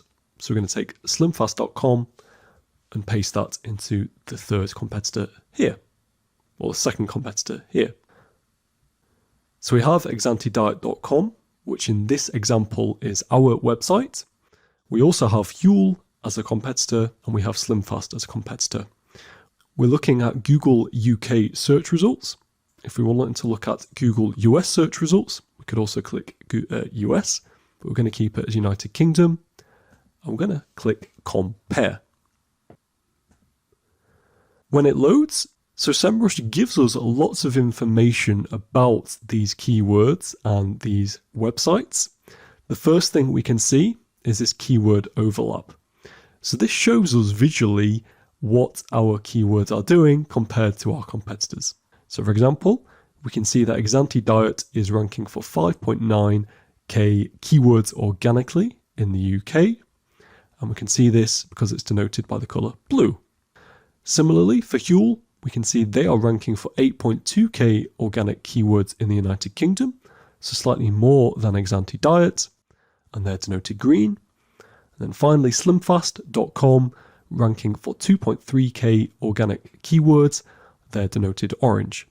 And that's another good thing about SEMrush. You'll see as we go down, there's lots of colour coordination going on, which makes it very easy to spot the data we are looking at. So those are the keywords we're ranking for, and it's displayed as a Venn diagram because we have these overlapping segments here. What this tells us is there are 219 keywords that both exantidiet.com and slimfast.com are ranking for. It's a similar picture for this segment here. So we can see there are 456 keywords that both exantidiet.com and Huel are ranking for in the United Kingdom. And then finally, there are 118 keywords that Huel and SlimFast are both ranking for. So Exanti Diet and Huel are the closest competitors, and that is shown by the number of keywords they are both ranking for. So this is a nice visual guide, as is this one here. So this table shows us some opportunities, i.e. keywords we may be able to rank for that we're currently missing or currently weak on. So nutrition drinks, for example, is a keyword that Exanti Diet is currently not ranking for, but our competitors are, i.e. Huel and SlimFast. So we may be able to target these keywords and rank for them. Scrolling down though, and we can see where this tool comes into its own because we get a lot more data. So we have keywords, and we also have these buttons at the top here, which we can click on, and these tell us different things. So all keywords is just simply all of the keywords that all of these websites combined are ranking for. So 15.6k. Unique keywords, those are the keywords that only Exanti Diet is ranking for. Untapped keywords, these are keywords that Exanti Diet is not ranking for, but Huel and SlimFast are. Strong keywords, these are keywords that Exanti Diet is ranking better for compared to its competitors Huel and SlimFast. Weak keywords, these are keywords that Exanti Diet is ranking for but not doing particularly well compared to Huel and SlimFast. Missing keywords, these are keywords that Exanti Diet is not ranking for at all, even though Huel and SlimFast are. And then finally, the one we are looking at right now, these are keywords that all three websites are ranking for and ranking fairly well for. So we can see that SlimFast shakes, taking this as the first keyword. Unsurprisingly, SlimFast is ranking in the best place for this particular keyword, position 3. We are the next best placed out of the three websites, Exanti, so we're ranking position 36 for this keyword, and Huel is ranking in position 64. So position 3, page 1 of Google UK, and the third position down. Position 36, we're on page 4, so well off ranking. And then finally, position 64, forget about it, is nowhere near the top of Google search results. Scrolling down, we can see more of these type of keywords. So SlimFast is doing well for all of these keywords relating to SlimFast, as you would expect. But when we look at non-branded keywords, it seems that SlimFast isn't doing as well, and Exanti is. So Diet Now shakes, ranking in position 24, compared to 47 for Huel, and position 60 for SlimFast. Like we've seen in previous videos, the average monthly search is also given for each keyword. So there are 9,900 average monthly searches for SlimFast shakes in the United Kingdom. So those are some keywords, and we can export this information if we want to get a better look at it. So I usually export the data as an Excel. So if we do that, we can then start to manipulate this data in Excel. We'd want to click Enable Editing. And what I usually do is get rid of all of these columns to the right of search volume. So select and then just delete. And then we can see these are the keywords that are shared between all of these websites. So all of these websites are ranking for these keywords. So it can help us identify keywords we may want to try and target even better. So for example, SlimFast shakes currently ranking in position 36 for that keyword. And actually, if we were to take this keyword, so SlimFast shakes, then go back to SEMrush, and actually if we open a different tool, so instead of looking at keyword gap, if we open organic research in a separate tab, we'll be able to find out on what page we are ranking this keyword for, and therefore we may be able to identify ways to improve the targeting and optimization of this keyword. Now, optimizing is something we're going to cover later in this course in more detail, but I'll just show you this to give you an indication of where we're going. So if I go to top organic keywords, I have copied this keyword from our Excel spreadsheet, so SlimFast shakes, still copied. And then we're now looking at organic research. If I paste in SlimFast shakes and then click search, it will then tell us on what page we are ranking this keyword for. So we're still looking in the United Kingdom, and we can see that ranking in position 36, which if we go back to our other tab, we can see this was the ranking position 36. So we know we're looking in the right place. So position 36, it's ranking on this URL here.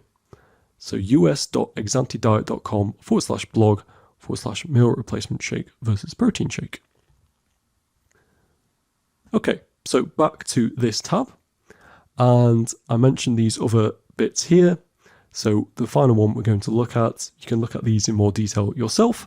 But if we look at missing, so like I said previously, this tells us the keywords that Exanti Diet is not ranking for, but the other two websites are. So Exanti Diet is not ranking for nutrition drinks, and it has an average monthly search of 880.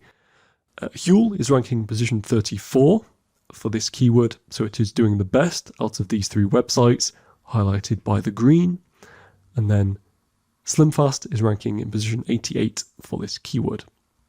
We can also see that SlimFast, as you would expect, again, is doing very well for its brand keywords. So for example, SlimFast powder, ranking in position 5 for that keyword. Huel is ranking position 70 for that keyword, and we are not ranking for this keyword. So this information may help us inform which keywords we may want to target in the future. So that is the keyword gap tool. Hope you found this video useful. I'll see you in the next one. Welcome back. In this video, I want to introduce you to another of my favorite SEO tools that is free to use, and this is Google Trends. In this video, I'll be showing you some of its features and how you can get the most from it. First though, a quick bit of background. Google introduced its search data analytics tool in May 2006. Google then released Google Insights for Search in August 2008. This was a more advanced and more detailed service that provided data on search trends to its users. Then, in September 2012, Google combined Google Insights for Search with Google Trends. This is how Google Trends as we know it today was born. The website uses graphs to compare the search volume of different queries over time, hence the trend line in its logo. Just like Google Keyword Planner, it's completely free to use, and although it doesn't provide the most useful keyword data, it does give an indication as to where a market might be heading. With this being said, let's jump into Google Trends and explore what this tool can offer. Okay, so welcome to Google Trends, and this is the page that will greet you when you jump onto trends.google.com. The first thing I'm going to search here is weight loss. This is an industry I've been fairly heavily involved with over the last couple of years. So when we search weight loss, we get given the following page. So we have the topic up here. We're showing data for the United States, and we can change this country to any country in the world. It's showing us data for the past 12 months. Again, we can change this to anything that we see fit. And we're looking here at web search. So this graph is the thing we're interested in most. I'll come back to this shortly. Just scrolling down a little bit. If we wanted to, we could break down this search by state. So we could look at weight loss searches in Mississippi and isolate this, for example. Scrolling down a bit further, we see related topics to weight loss, and we also see related queries. This can be useful because it can give us an indication of content we may want to create in order to target some of these breakout searches. Scrolling back to the top though, this is the thing we're interested in most about Google Trends, and it shows us this interest over time graph. So the first thing to note about these numbers is they are not related to search volume, it is just purely an index. So we have a base starting here at 0, and it goes all the way up to 100. So this graph simply shows us the interest, the search interest of a particular term over time. It doesn't show us anything to do with the search volume of keywords within this topic. So we can see then that the interest over time for weight loss in the United States has been on the down since January 2021. And this is the trend we would usually expect to see for weight loss. So it trends downwards until January, when there's a huge spike in interest because people are looking to lose weight for the new year, New Year's resolutions, all that sort of thing, and then it slowly declines throughout the rest of the year. However, let's look at the past 5 years, and we can see that it hasn't always been like this. So looking here in December 2016, again we see this big spike in January, as people look to start to lose weight in the new year, and then it slowly declines. Again for January, it picks back up, slowly declines, picks back up again, January 2019, slowly declines, and then we get to the year of the pandemic. And this year has thrown all of these search trends out of the window, not just for weight loss, but for a number of topics in the world. So we did see this spike in interest in January 2020, as we would expect, but then there was a sharp decrease when general lockdown conditions started to be implemented in March 2020. Certainly this was the case in the United States. Then, once lockdown measures started to ease, there was a huge increase, particularly in May of 2020, for searches around weight loss. And these searches, I should stress, aren't just for the search query weight loss. They can encompass all degrees of searches around weight loss, such as dieting and weight loss products. So in May 2020, we saw the huge spike for searches around weight loss, and then it did slowly fall for the rest of 2020, and then into 2021 it has shown a similar pattern from what we've seen in previous years. So the useful thing about Google Trends is it shows us these anomalies by zooming out over a large time frame. And in fact, if we wanted to go back to 2004, when records began on Google Trends, we can see this even more clearly. So taking this random year, 2007, we see there is this spike of interest in January, and then it generally declines. Another spike in January generally declines. And even though the overall trend of weight loss has been generally increasing over time, we can see that it is very seasonal. And there are these spikes in January before it falls away for the rest of the year. But of course, the pandemic year, 2020, wasn't like this at all.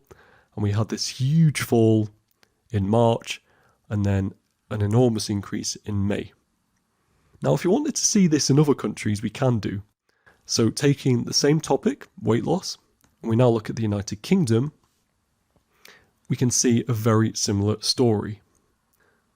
We have this seasonality where it increases in January and then falls away. And then looking purely at the pandemic year, it's all over the place.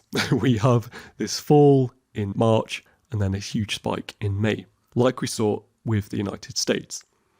Now I'm going to go back to the 5-year window. And another useful thing you can do in Google Trends is compare search terms and topics. So what I'm going to search for here is Domino's Pizza. Domino's Pizza is a chain of restaurants in the United Kingdom that, unsurprisingly, sell Domino's, either for takeaway or eat in. So comparing these two terms, we see something really interesting. We have, as we've seen already, this spike of interest in January for searches around weight loss, but look at the searches for Domino's Pizza. They fall in the month of January, presumably as people are looking to remove takeaway foods from their diet and have a healthier lifestyle. It then follows this pattern where they basically follow a very similar trend.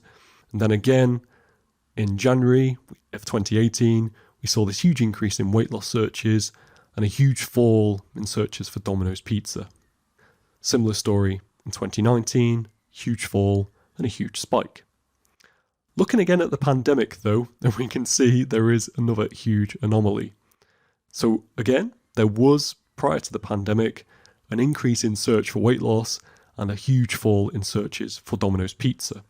However, when the pandemic took effect and lockdown measures were implemented in the United Kingdom, there was, as we've already seen, a huge fall in searches for weight loss, but a massive spike in searches for Domino's Pizza.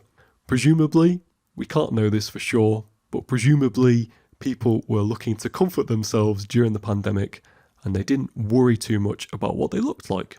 They were happy to just eat lots of pizza. And then, as the pandemic as measures have eased and things have started to go back to normal, the trends have followed what we've seen previously. So this is what Google Trends does best.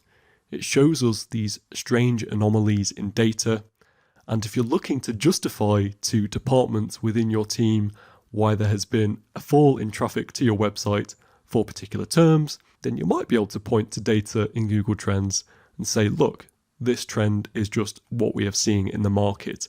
It's nothing necessarily we've done to the website that has impacted performance, and it's not necessarily a Google algorithm update either. It is just simply the way the market is heading. Hope you found this video useful. See you in the next one. Bye. Welcome back. In this video, I want to show you an alternative to Google Keyword Planner and SEMrush Keyword Magic Tool, and this tool is Uber Suggest. It's the brainchild of digital marketer Neil Patel, and it has some neat tools which I'll be showing you in this video. To get started, download the Uber Suggest Chrome extension and sign up for a 7-day free trial. You can cancel before the trial ends, so you can test the software without having to pay a penny. In terms of pricing, Uber Suggest sits in between Google Keyword Planner, which is free to use, and SEMrush, which is a paid tool. you get 3 monthly searches for free with Ubersuggest before you have to purchase either a monthly plan or a lifetime plan. The lifetime plan is a one-time payment, and after that, there are no monthly fees to use the tool. As with all the tools, the pricing may change, so check out the Ubersuggest pricing page to find out more. Without further ado, I'm now going to do a search on Google Search to show you how Ubersuggest works and its key features. Okay, as you can see, we are now on Google, and I'm going to search for Pokemon. Now, when we see this page, we can see nothing unusual until the Ubersuggest Chrome extension kicks in. Now it displays information for us relating to these keywords, such as their monthly search volume and their cost per click. So looking first at the top toolbar then, we can see, yes, there are 1.5 million average monthly searches for the keyword Pokemon in the United States, Google US results. Cost per click, 0.42, so 42 cents per click. Incidentally, this term is relating to PPC, and advertisers can bid for this keyword Pokemon so that they appear at the top of the search results for the advertising. It's not displaying on this particular page because of the Ubersuggest Chrome extension. Scrolling down, we can see that there are these numbers underneath each of these search results, such as the domain authority, which for Pokemon.com, the official Pokemon website, is 83, which is very high. The top domain authority is 100. Then we can see the estimated visits per month. This here is suggesting 672, which, as we will see, is very small compared to some of the other search results, which makes me think that this number may not be entirely accurate. Then we can see that there are some social media shares, such as over 2,000 on Facebook and 71 on Pinterest. And then finally, we have the number of unique referring domains to this URL, which stands at 765. Scrolling down, we can see there's some more information about the domain authority and the estimated visits for each of these websites. So you can see here Wikipedia appearing at number 2 in the search results, and it's saying that for the keyword Pokemon, it would expect this number of average monthly visits, which, as you can see, is significantly higher than the top search result, which leads me to believe this number here isn't entirely accurate. Looking down the right hand side, we can see there are some more keywords that Ubersuggest is giving us based on our first keyword. So as we've already seen, Pokemon gets 1.5 million average monthly searches in the United States with a cost per click of 42 cents. We also have here the suggested competitiveness in organic search. So the higher the number, the more competitive it is. So unsurprisingly, it's suggesting that Pokemon is quite competitive as a keyword, so therefore it would be hard for another website to rank above the official Pokemon website for this keyword. Similar story for most of these keywords relating to Pokemon. So that is the main information that Ubersuggest gives you on the Google search itself. If you wanted to dive into the platform, simply click the Ubersuggest logo and it brings us this dashboard here. So as you can see, I've got 2 out of 3 free daily searches available, and I can upgrade if I wanted to. We're looking at Pokemon in the United States in the language of English, and it gives us the information that we've already seen by and large on the Google search page. So it gives us cost per click and paid difficulty. So again, we can ignore these columns for SEO purposes, and then this SEO difficulty is how difficult it would be to rank on Google search for this keyword according to Ubersuggest. If we go back to the search on here, we can also see that there are some question keywords that we can look at. Just like SEMrush Keyword Magic tool, we can also show a bunch of question keywords relating to this search. So if I scroll down and click on questions, Ubersuggest then suggests these keywords as question keywords. For example, how many Pokemon are there? Which Pokemon game is the best? How much Pokemon cards are worth? You get the idea. So it gives a search volume of these and the SEO difficulty. Just like SEMrush Keyword Magic Tool and the Questions tab, this can be really useful information for when you're crafting blog content. So we can use these as subheadings, answer these questions within the blog, and this will help us rank and target these question keywords. So that's what I wanted to show you on Ubersuggest. It is a very useful tool and is a nice middle ground between Google Keyword Planner and SEMrush Keyword Magic Tool. Hope you found this video useful. See you in the next one. Bye for now.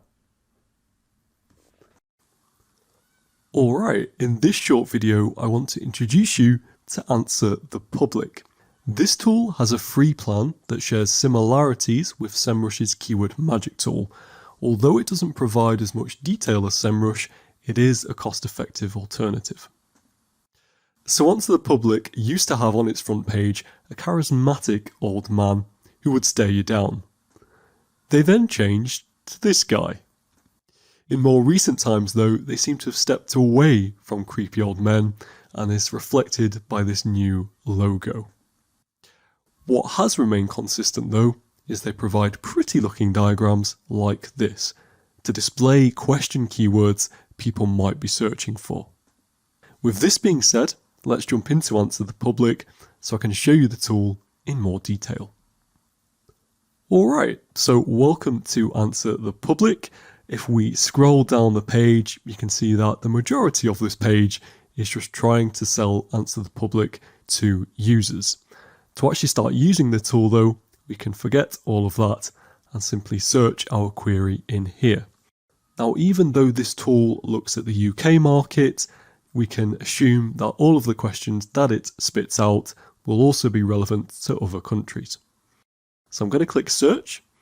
So here you can see we're looking at searches in the UK, and if we scroll down, we get given this very pretty looking diagram with lots of different question keywords around how to lose weight. So these are suggestions from Answer the Public as to what people may be searching for.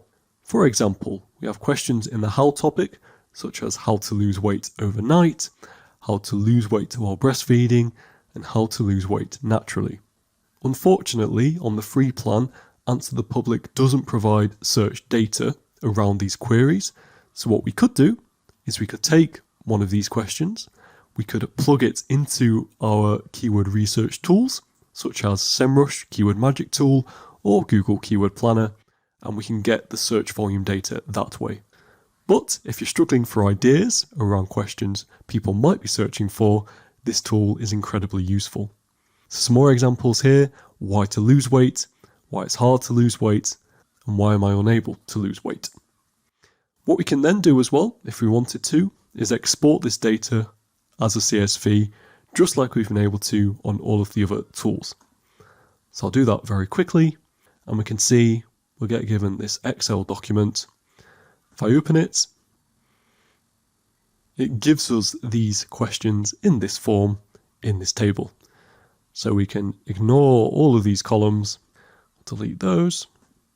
We can also delete all of these columns, delete those, and actually column B as well, just leaving us with these suggestions. So we could plug some of these suggestions, which we think might be good, into a keyword tool, such as SEMrush or Google Keyword Planner, to give us some search volume data, and to see whether these keywords might be good to include in our keyword research. So that's all I wanted to show you with Answer the Public. It is a useful tool that can complement your existing keyword research, but it's one tool that you probably don't want to rely on solely for your keyword research. See you in the next video. Bye. Welcome back. In this section, we're going to be conducting keyword research using the tools we've seen in previous videos. Before we get there though, we need some criteria to help us decide which keywords to use. Remember, the purpose of on-page SEO, i.e. how we thread keywords into our content, is to improve the rankings of the keywords we want to target. However, the effectiveness of this on-page SEO depends on a few factors. These factors are the following. So number one, what is the search volume of the keyword? If a keyword, keyword A, has a bigger monthly search volume than another keyword, keyword B, it means more people are searching for keyword A each month compared to keyword B.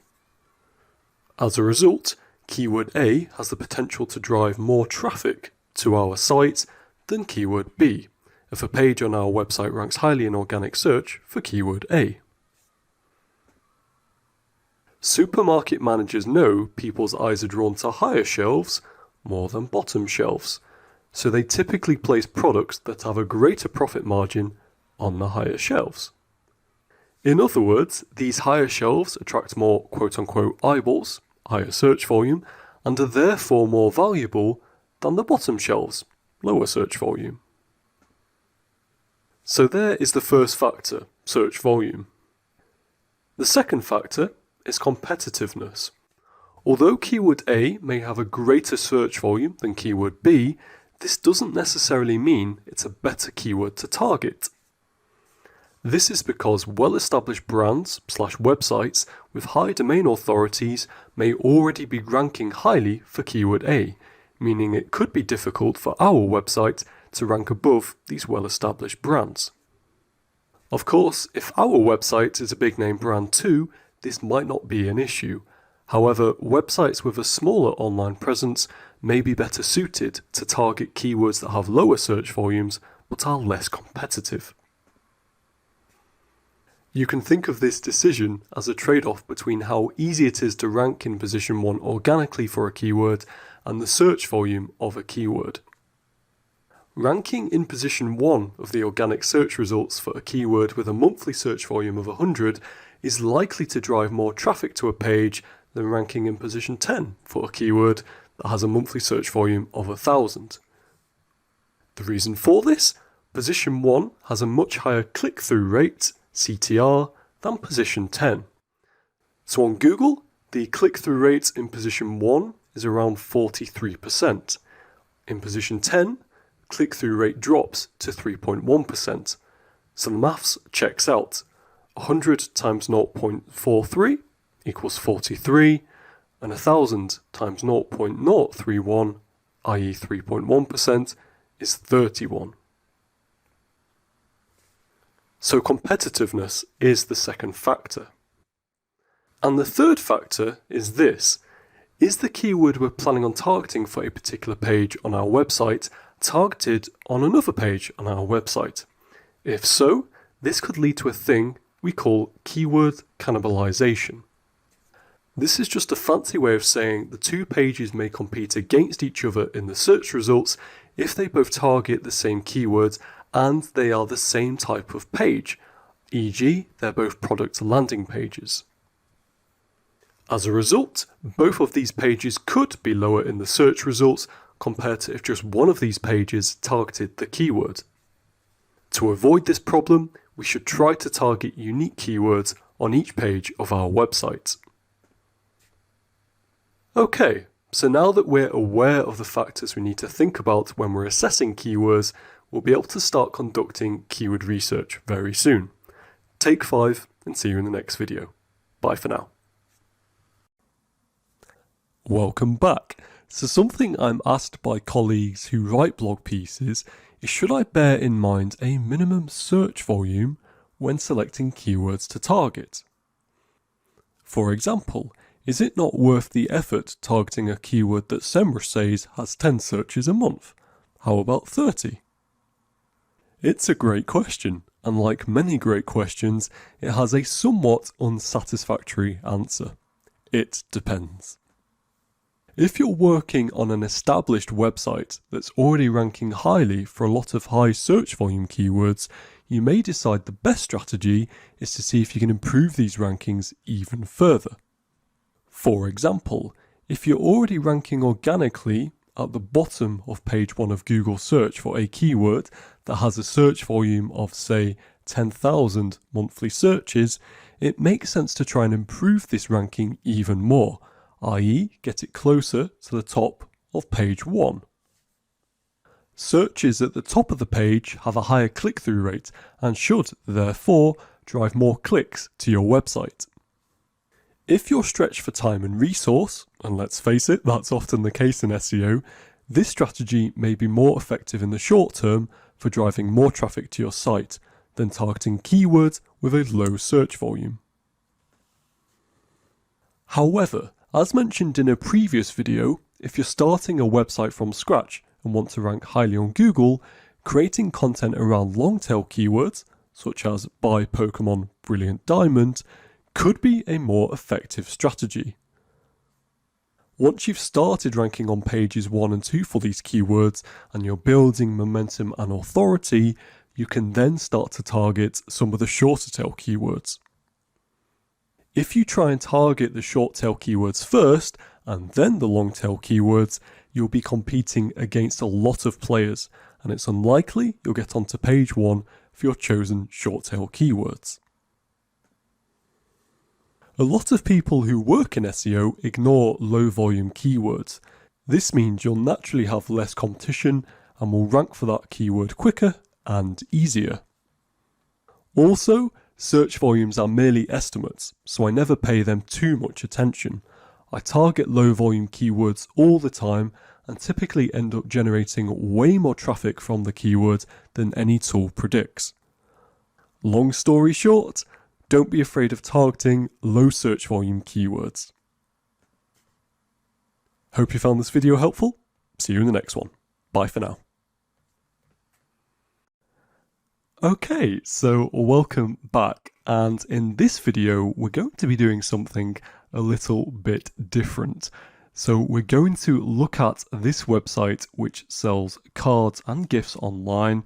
It's called lovecakes.co.uk. I have no affiliation whatsoever. I just found this website by accident when I did a search on Google for cards online, and I looked at the first company I didn't recognize, so I recognized all of these companies here, so Moonpig, Funky Pigeon, Card Factory, and yes, I didn't recognize this website. So I've clicked on it, we're on their website, and what we're going to do is we're going to see how we can optimize the cards section of this website to include more relevant keywords. To do that, we're going to bear a few criteria in mind, which I'll talk through as we go through this, and we're also going to look at some competitors to see how they are optimizing their web pages for birthday cards online. The other thing to note is that if you want to, and I'd encourage you to do this, go through this exercise with me for your own website or websites. That way you'll be learning how to go through and do this process for yourself. So not just watching me do it, but also pause this video as many times as you want and do the exercise with me. So the first thing I've done is I have created an Excel spreadsheet, and it has 3 columns. So we've got the URL we're going to focus on, we've got the keywords column, which we're going to populate using Google Keyword Planner. Of course, we could also use SEMrush and the other keyword research tools that I've mentioned in section 2 of this course, and we're going to look at their respective search volumes as well. So a very simple spreadsheet that we're going to use to do our keyword research. Going back to this website, and the section we're looking at here is birthday cards. So what I would do first of all is go onto Google Keyword Planner and simply search birthday cards. This will give us a sense of what keywords we might be able to target for this page alongside birthday cards. Typically, for each landing page on your website, I would try to target 2 to 3 keywords. And of course, if we rank organically for more keywords that we aren't necessarily targeting, that's fantastic.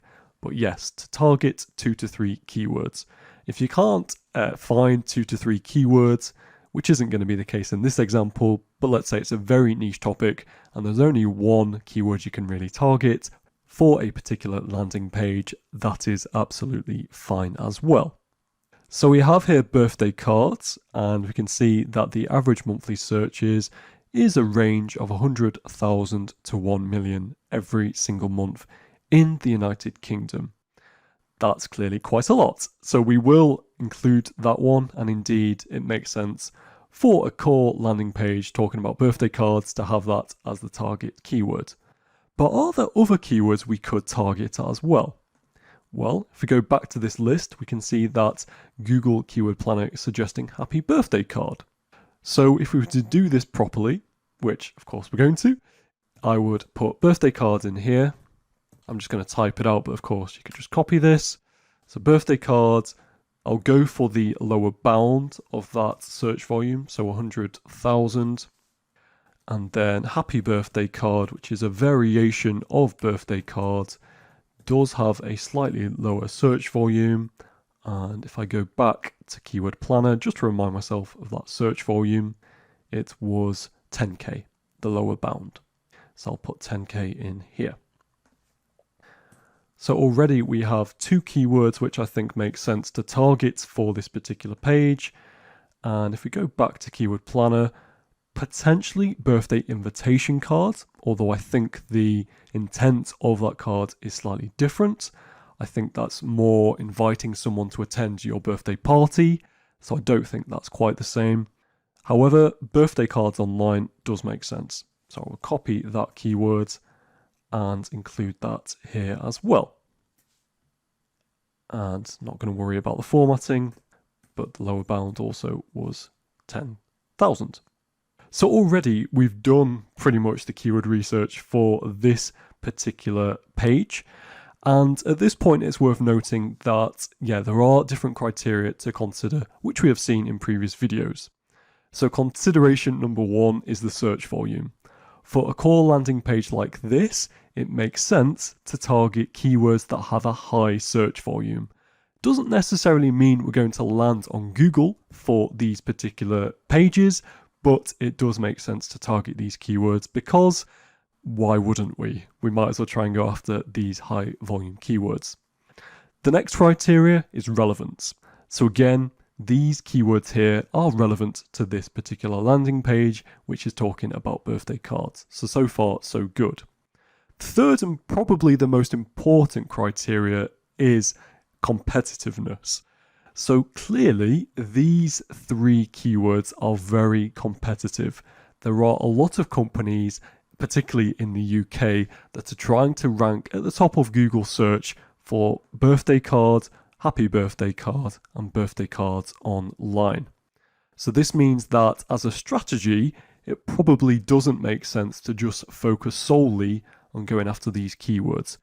For a company like Love Kate, we're probably going to want to try and target some low volume keywords, or at least keywords which aren't quite as competitive. So we'll move to this very shortly. Hope you found this video useful. I will see you in the next one. Bye for now. Hey, so welcome back. So in the previous video, we identified 3 keywords we could target for this particular core landing page on lovekates.co.uk. It's the landing page which is looking at birthday cards. So before we continue the rest of the keyword research for this particular website, I thought it would be a good idea to compare this website to competitor websites in this space. The reason we're going to do this is because it's a helpful exercise to think about how we can improve the on-page optimization of this website, not just from a keyword research perspective, but more holistically from an SEO perspective. So the website we're going to look at is funkypigeon.com, which is a big player in the card space in the United Kingdom. And again, we are looking at their core birthday cards category page. And when we click on that page, what we find is a page that looks like this. So very colourful, as you suspect. But the thing I'm most interested in from an SEO perspective at the moment is the content on this page. So already we can see we have this line of content here. We have more products.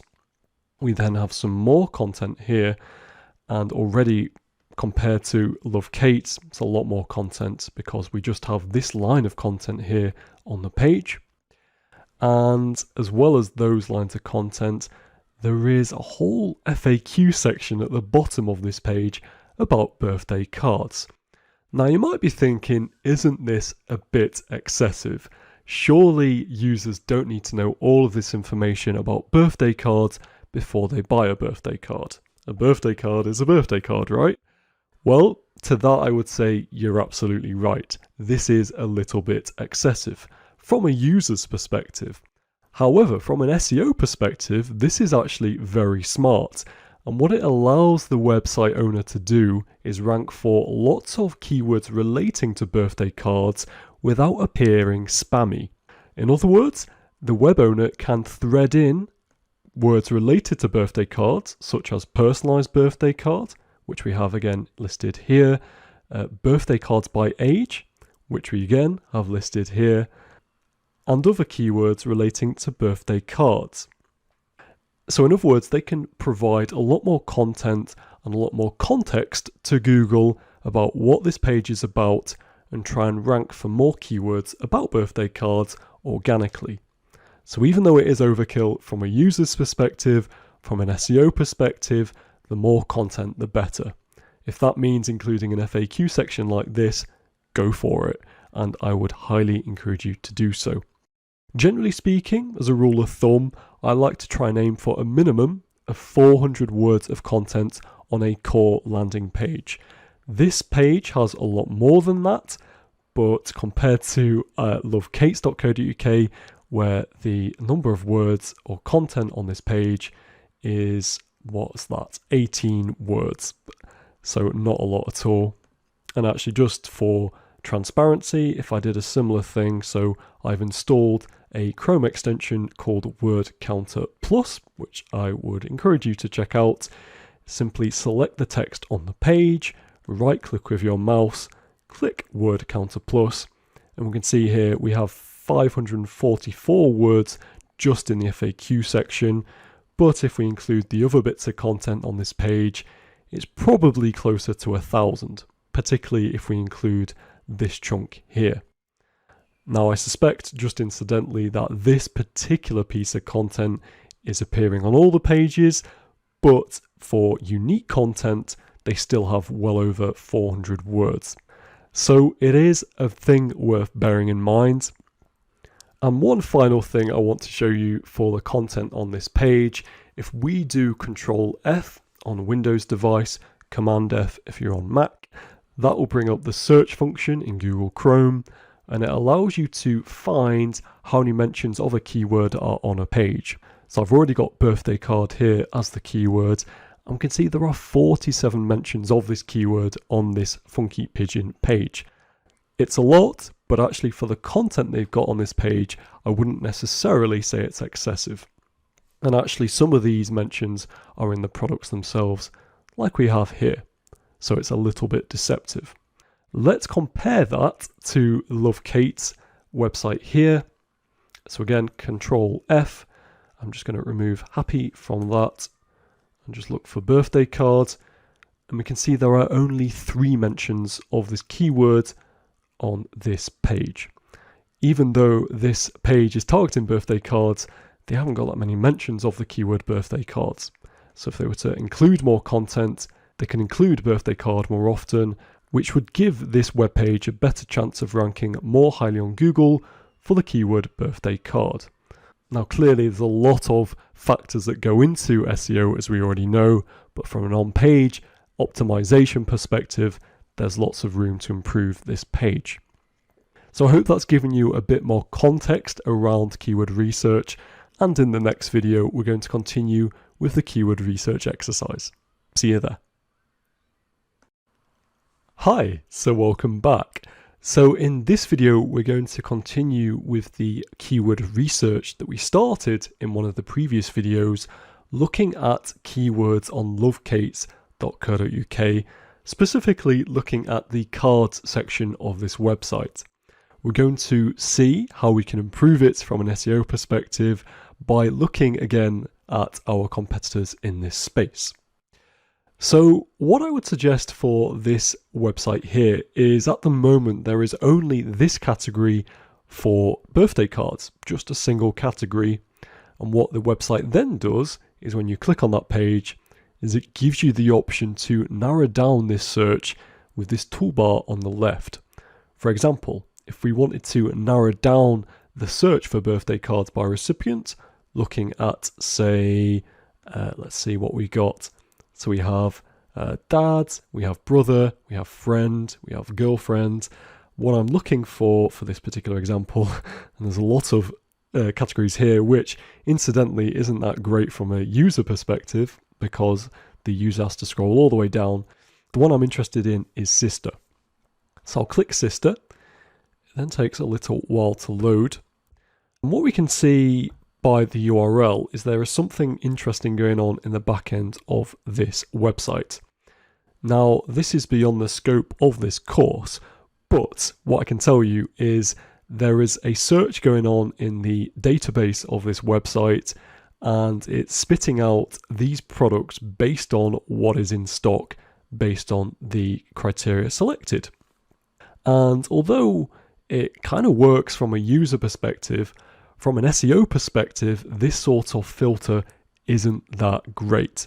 The reason for that is because there is very little opportunity to create more content around this particular category for Google to identify and recognize.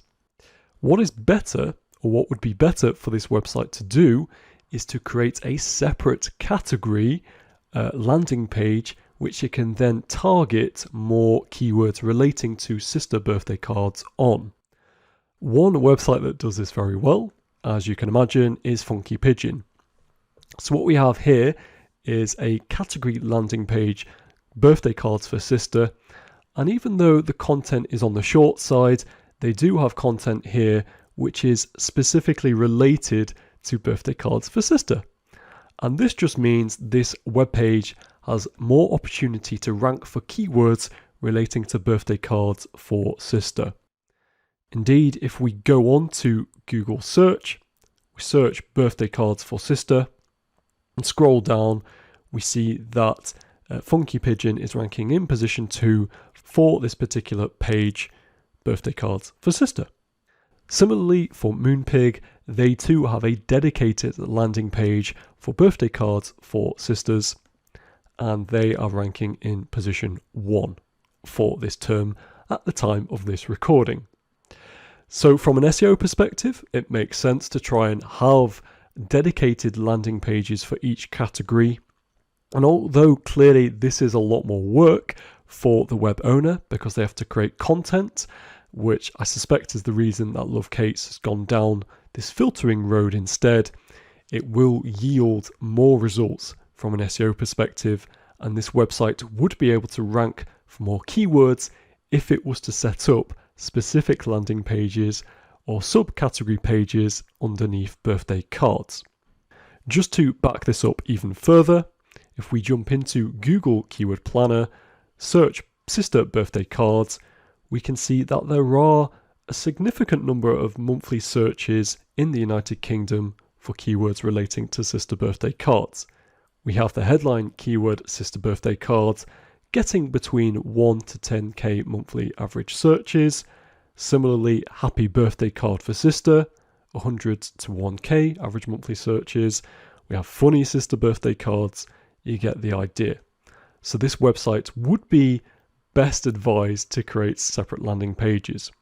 And to tie it all back to keyword research and our Excel document, what I would suggest if I was consulting for this website is to create a new URL. Let's say that has this structure here, and then has a separate tag which we add to the end called sister. We would then include these keywords which are found on Google Keyword Planner, such as sister birthday cards. Copy that. Could go as deep into this as we wanted, and actually for keyword research, it's always a good idea to provide as many keywords as you can in this particular section, and then you can narrow it down afterwards. Put in the search volumes, and if I go back to Keyword Planner, and if I scroll down further, you might decide we actually want to target some of these more niche keywords, such as greeting card for sister, birthday card for sister handmade could be a good one, free birthday cards for sister, greeting card for sister birthday. You get the idea. We could chuck all of these keywords into our keyword research document and do so like this. And then once you've identified all keywords that you want to try and target for all the pages on your website, you could then narrow down and choose the best ones and the most appropriate ones based on those 3 criteria we talked about in a previous video. So looking at the search volume, how competitive these keywords are, and to look at the competitiveness, we could look on Google and just say, okay, are any big players trying to target these keywords? Are we likely to be able to get into page 1? If not, can we go for a different keyword? And how relevant are the keywords for each page? Just on the point of competitiveness, if we go to Google, and instead of birthday card for sister, I'm just going to search son birthday card. And interestingly, what we find is, okay, we still have Moonpig and Funky Pigeon at the top.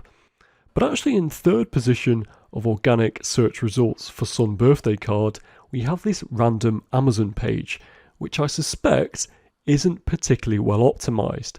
This to me tells us that there is an opportunity for a website like Love Kate to rank highly for son birthday cards if they were to create content like Funky Pigeon has done. So if we go to Funky Pigeon's birthday cards, and if we look at all of the content at the bottom here, what I suggest is if Love Kate did something similar in terms of creating content like this for a son birthday card, they too would be able to rank more highly on Google. So that is the keyword research process in a nutshell. Like I suggested in one of the previous videos, I would encourage you to go through this process yourself for your own website or websites, just so you get the hang of this process. It is super important for optimizing your web pages to, yes, target relevant keywords.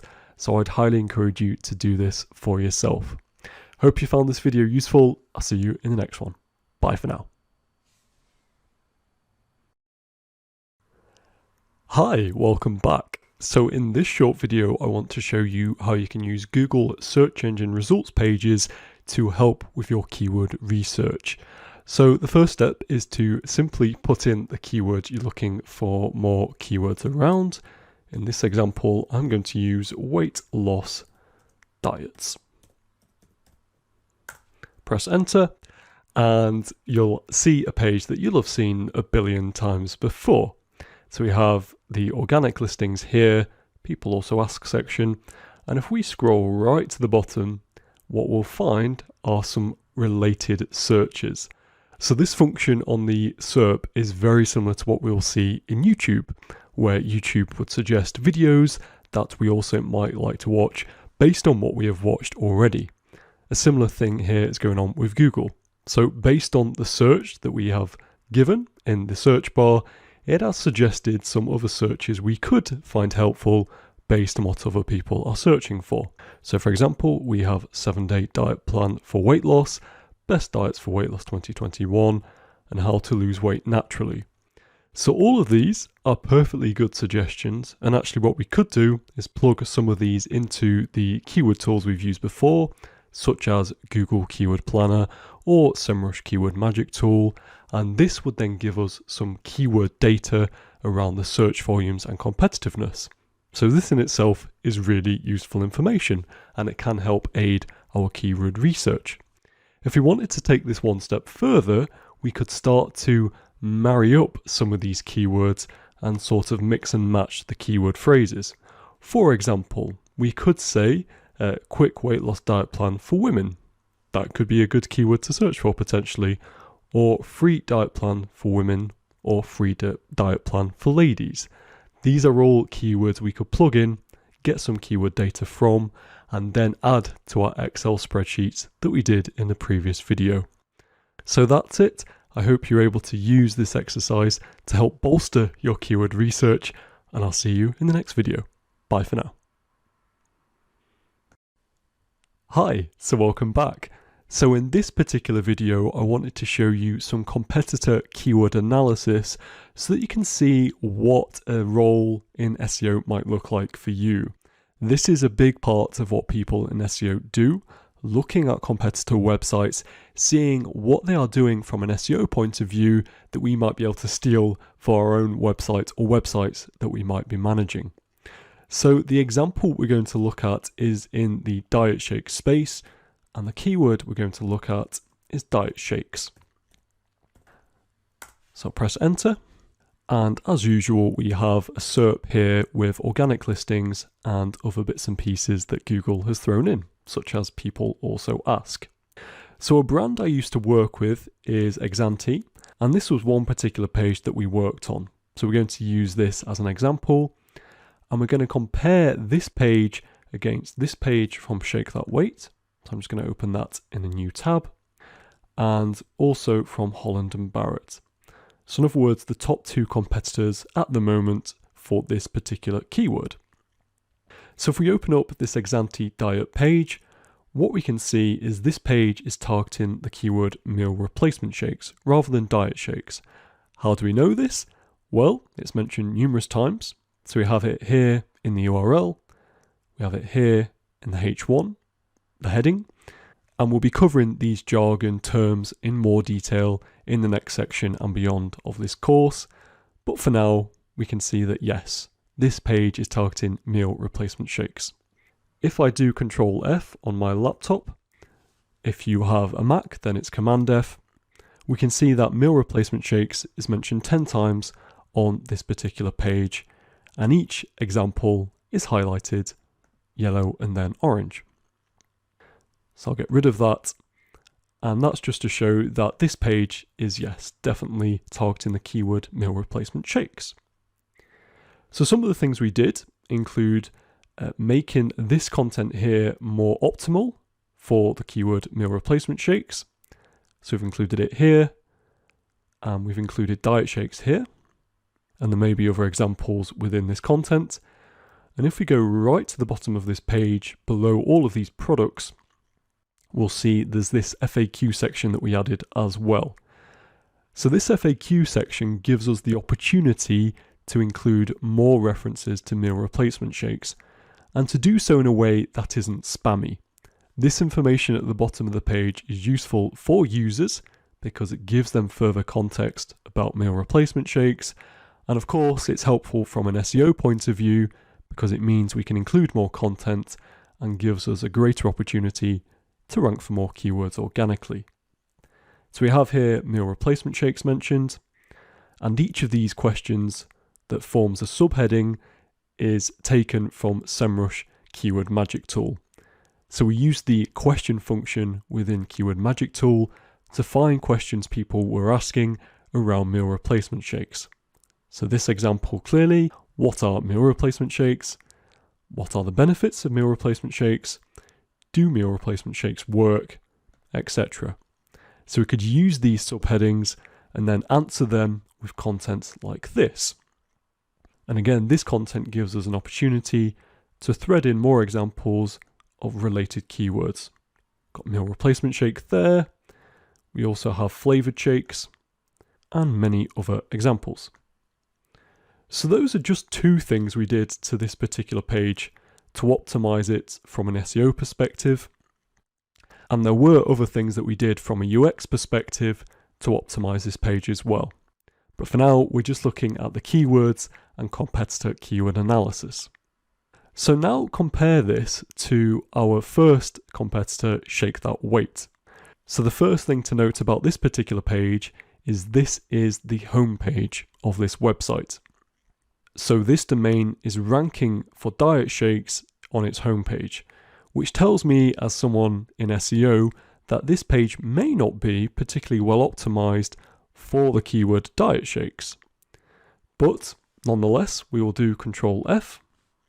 Instead of meal replacement shakes, we'll look for diet shakes. And we can see there are two mentions here on this page of diet shake and diet shakes.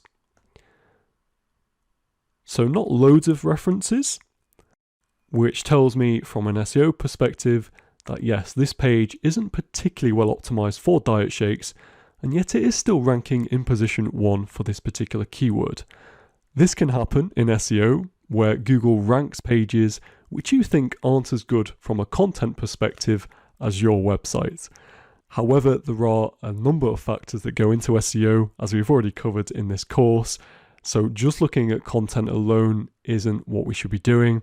We should also be looking at other factors, such as domain authority and how many backlinks are coming to this website. That's beyond the scope of this particular video, but we will be bearing these factors in mind throughout this course. Looking once again though at things that this page is doing from an SEO perspective, it has here this Trustpilot section, which helps give this page more authority. It also has some content here, which even though it isn't necessarily related to diet shakes, it is beneficial from an SEO perspective. And it also has some case studies here of people losing weight using their products. So there are enough factors here to give this page credibility and to give it that #1 slot. But yes, I would argue that the content on this page is clearly more targeted for meal replacement shakes, and it is better from an SEO perspective. The second competitor we're going to quickly look at is Holland & Barrett, and we can see that this page is also targeting the keyword meal replacement shakes. It has it here in its heading, it also has it in the URL, and it has it numerous times in the content. So click on that show more section. We can see there's already one example, meal replacement shakes. You can see another example there, meal replacement shake, meal replacement shakes. And there's a bunch more content here on this page. Beneath this content, we have some products. And that's about it. So just out of interest, again, if I do Control F on my laptop, Command F if you're on Mac, we can see there are 17, and if I include meal replacement shakes, we can see there are 17 mentions of this keyword on this particular page. So clearly, this page is targeting meal replacement shakes. If I quickly look at diet shakes, we can see there aren't any mentions of diet shakes on this page, but like I've already touched on, these two keywords, meal replacement shakes and diet shakes, are interchangeable, and Google recognizes that. So which page is better from a content perspective?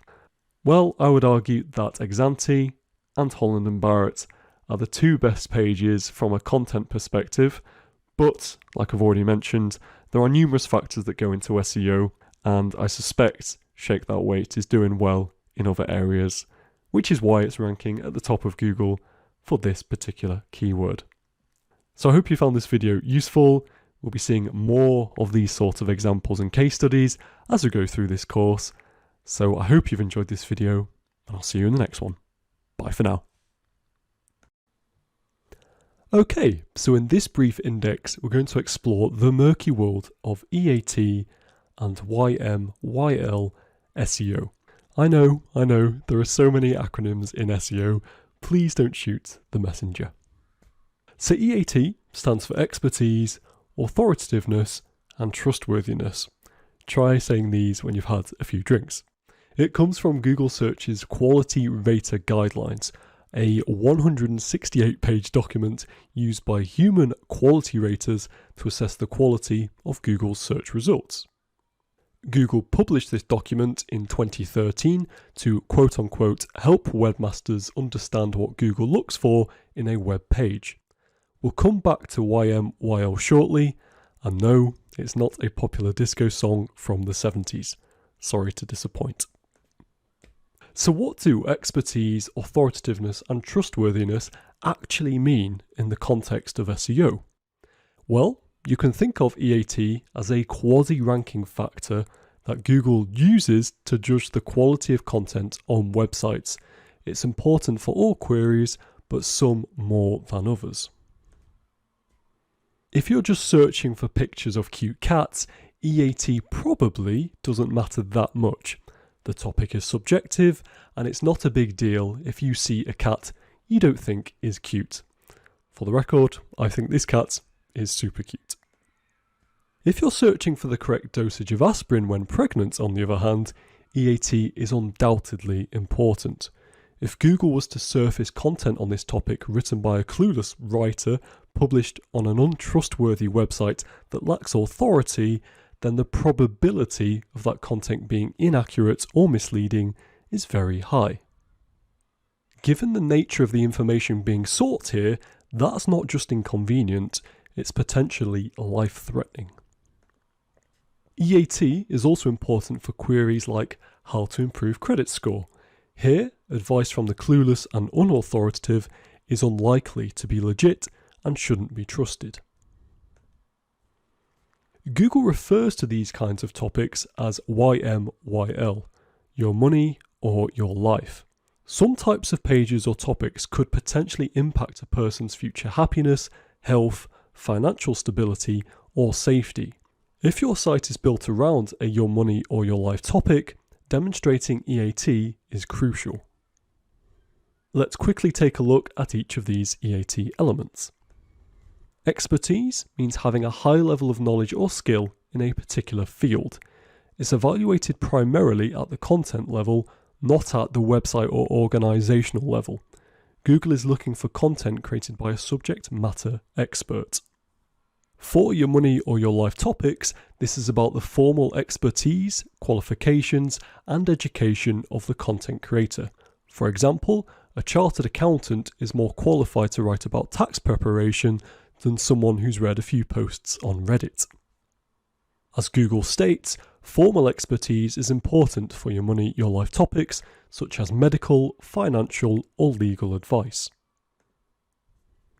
For non-your money, your life topics, it's about demonstrating relevant life experience and what Google calls everyday expertise. According to Google, some topics require less formal expertise. If it seems as if the person creating the content has the type and amount of life experience to make him or her an expert on the topic, we will value this quote-unquote everyday expertise and not penalise the person for not having formal education or training in the field. Google also says that everyday expertise is enough for some your money, your life topics. For example, take a query like what does it feel like to have cancer? Someone living with the disease is better placed to answer this than a qualified doctor with years of experience. Authority is about reputation, particularly among other experts and influencers in the industry. Quite simply, when others see an individual or website as the go-to source of information about a topic, that's authority. To evaluate authority, raters search the web for insights into the reputation of the website or individual.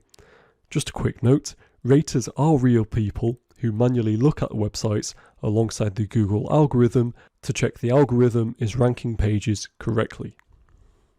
When gauging authority yourself, look for reviews, references, recommendations by experts, news articles, and other credible information created/written by individuals. Raters are told to look for independent sources when doing this. When searching for reputation information, try to find sources that were not written or created by the website, the company itself, or the individual. It's important to remember that authority is a relative concept. While Elon Musk and Tesla are authoritative sources of information about electric vehicles, they have little to no authority when it comes to SEO. It's also the case that some people and websites are uniquely authoritative when it comes to certain topics. For example, the most authoritative source of lyrics to Coldplay songs is their official website. Trust is about the legitimacy, transparency, and accuracy of the website and its content. Raters look for a number of things to evaluate trustworthiness, including whether the website states who is responsible for published content. This is particularly important for your money, your life queries, but also applies to non-your money, your life queries too. Your money, your life websites demand a high degree of trust, so they generally need satisfying information about who is responsible for the content of the site. Having sufficient contact information is also important, especially for your money, your life topics and online stores. If a store or financial transaction website has just an email and physical address, it may be difficult to get help if there are issues with the transaction.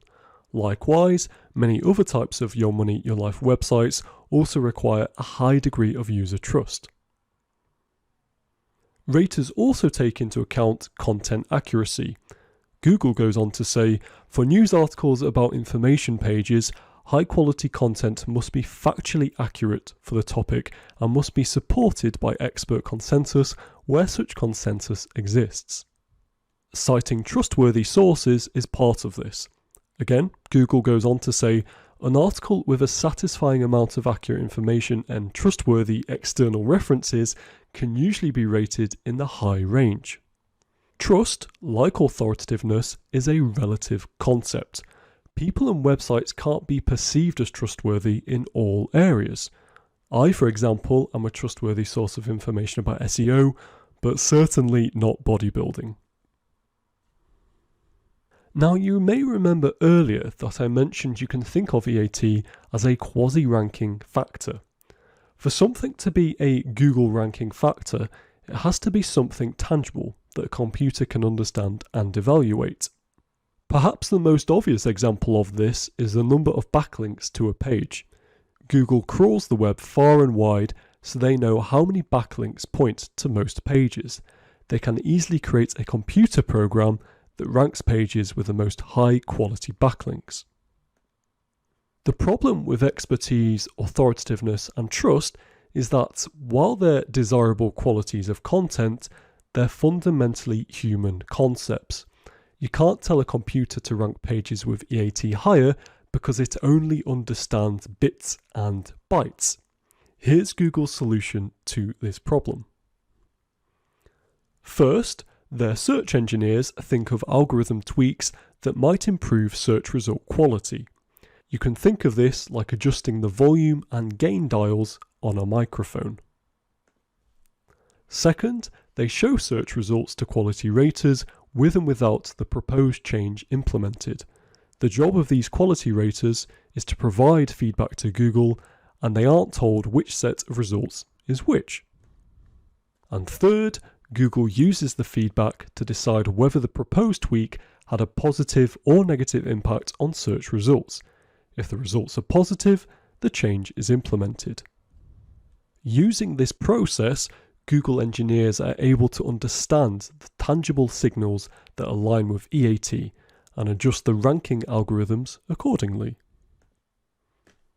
So now we know what EAT is, the question remains, what can we do about it? Well, similar to other brief indices, such as the Google Animals, if you follow the steps in this course, you'll be well on your way to demonstrating EAT on your website. Here, though, is a quick checklist. Number 1. Build more high-quality links, i.e. links from websites with a high domain authority. Number 2. Keep content up to date, particularly if it's around your money, your life topics, such as financial advice, and check the facts. Number 3. Get more reviews. Focus on getting positive online reviews across the board on the sites that matter, i.e. the sites that people use and trust in your industry. For a restaurant, that might be TripAdvisor or even a popular local food blog. Number 4. Show your credentials. Most people don't like to brag, but when it comes to demonstrating EAT to Google, this is precisely what you should do. If you have a PhD, have spoken at well-known industry conferences, or have won prestigious industry awards, let the world and Google know. There are 2 obvious places you can do this. The first is your author bio. The second is your about or team page. And number 5, show contact details. Businesses that fail to give visitors sufficient contact and customer support information may be perceived as untrustworthy. This is especially important for your money or your life pages. Legit businesses should at least show their address, phone number, email address, and point of contact. So that wraps up this brief index. I hope this was helpful and see you in the next one. Okay, so in this brief index, we're going to explore the murky world of EAT and YMYL SEO. I know, there are so many acronyms in SEO. Please don't shoot the messenger. So EAT stands for expertise, authoritativeness, and trustworthiness. Try saying these when you've had a few drinks. It comes from Google Search's Quality Rater Guidelines, a 168-page document used by human quality raters to assess the quality of Google's search results. Google published this document in 2013 to quote-unquote help webmasters understand what Google looks for in a web page. We'll come back to YMYL shortly, and no, it's not a popular disco song from the 70s. Sorry to disappoint. So what do expertise, authoritativeness, and trustworthiness actually mean in the context of SEO? Well, you can think of EAT as a quasi-ranking factor that Google uses to judge the quality of content on websites. It's important for all queries, but some more than others. If you're just searching for pictures of cute cats, EAT probably doesn't matter that much. The topic is subjective, and it's not a big deal if you see a cat you don't think is cute. For the record, I think this cat is super cute. If you're searching for the correct dosage of aspirin when pregnant, on the other hand, EAT is undoubtedly important. If Google was to surface content on this topic written by a clueless writer published on an untrustworthy website that lacks authority, then the probability of that content being inaccurate or misleading is very high. Given the nature of the information being sought here, that's not just inconvenient, it's potentially life-threatening. EAT is also important for queries like how to improve credit score. Here, advice from the clueless and unauthoritative is unlikely to be legit and shouldn't be trusted. Google refers to these kinds of topics as YMYL, your money or your life. Some types of pages or topics could potentially impact a person's future happiness, health, financial stability, or safety. If your site is built around a your money or your life topic, demonstrating EAT is crucial. Let's quickly take a look at each of these EAT elements. Expertise means having a high level of knowledge or skill in a particular field. It's evaluated primarily at the content level, not at the website or organizational level. Google is looking for content created by a subject matter expert. For your money or your life topics, this is about the formal expertise, qualifications, and education of the content creator. For example, a chartered accountant is more qualified to write about tax preparation than someone who's read a few posts on Reddit. As Google states, formal expertise is important for your money, your life topics, such as medical, financial, or legal advice. For non-your money, your life topics, it's about demonstrating relevant life experience and what Google calls everyday expertise. According to Google, some topics require less formal expertise. If it seems as if the person creating the content has the type and amount of life experience to make him or her an expert on the topic, we will value this quote-unquote everyday expertise and not penalise the person for not having formal education or training in the field. Google also says that everyday expertise is enough for some your money, your life topics. For example, take a query like what does it feel like to have cancer? Someone living with the disease is better placed to answer this than a qualified doctor with years of experience. Authority is about reputation, particularly among other experts and influencers in the industry. Quite simply, when others see an individual or website as the go-to source of information about a topic, that's authority. To evaluate authority, raters search the web for insights into the reputation of the website or individual. Just a quick note, raters are real people who manually look at websites alongside the Google algorithm to check the algorithm is ranking pages correctly. When gauging authority yourself, look for reviews, references, recommendations by experts, news articles, and other credible information created/written by individuals. Raters are told to look for independent sources when doing this. When searching for reputation information, try to find sources that were not written or created by the website, the company itself, or the individual. It's important to remember that authority is a relative concept. While Elon Musk and Tesla are authoritative sources of information about electric vehicles, they have little to no authority when it comes to SEO. It's also the case that some people and websites are uniquely authoritative when it comes to certain topics. For example, the most authoritative source of lyrics to Coldplay songs is their official website. Trust is about the legitimacy, transparency, and accuracy of the website and its content. Raters look for a number of things to evaluate trustworthiness, including whether the website states who is responsible for published content. This is particularly important for your money, your life queries, but also applies to non-your money, your life queries too. Your money, your life websites demand a high degree of trust, so they generally need satisfying information about who is responsible for the content of the site. Having sufficient contact information is also important, especially for your money, your life topics and online stores. If a store or financial transaction website has just an email and physical address, it may be difficult to get help if there are issues with the transaction. Likewise, many other types of your money, your life websites also require a high degree of user trust. Raters also take into account content accuracy. Google goes on to say, for news articles about information pages, high-quality content must be factually accurate for the topic and must be supported by expert consensus where such consensus exists. Citing trustworthy sources is part of this. Again, Google goes on to say, an article with a satisfying amount of accurate information and trustworthy external references can usually be rated in the high range. Trust, like authoritativeness, is a relative concept. People and websites can't be perceived as trustworthy in all areas. I, for example, am a trustworthy source of information about SEO, but certainly not bodybuilding.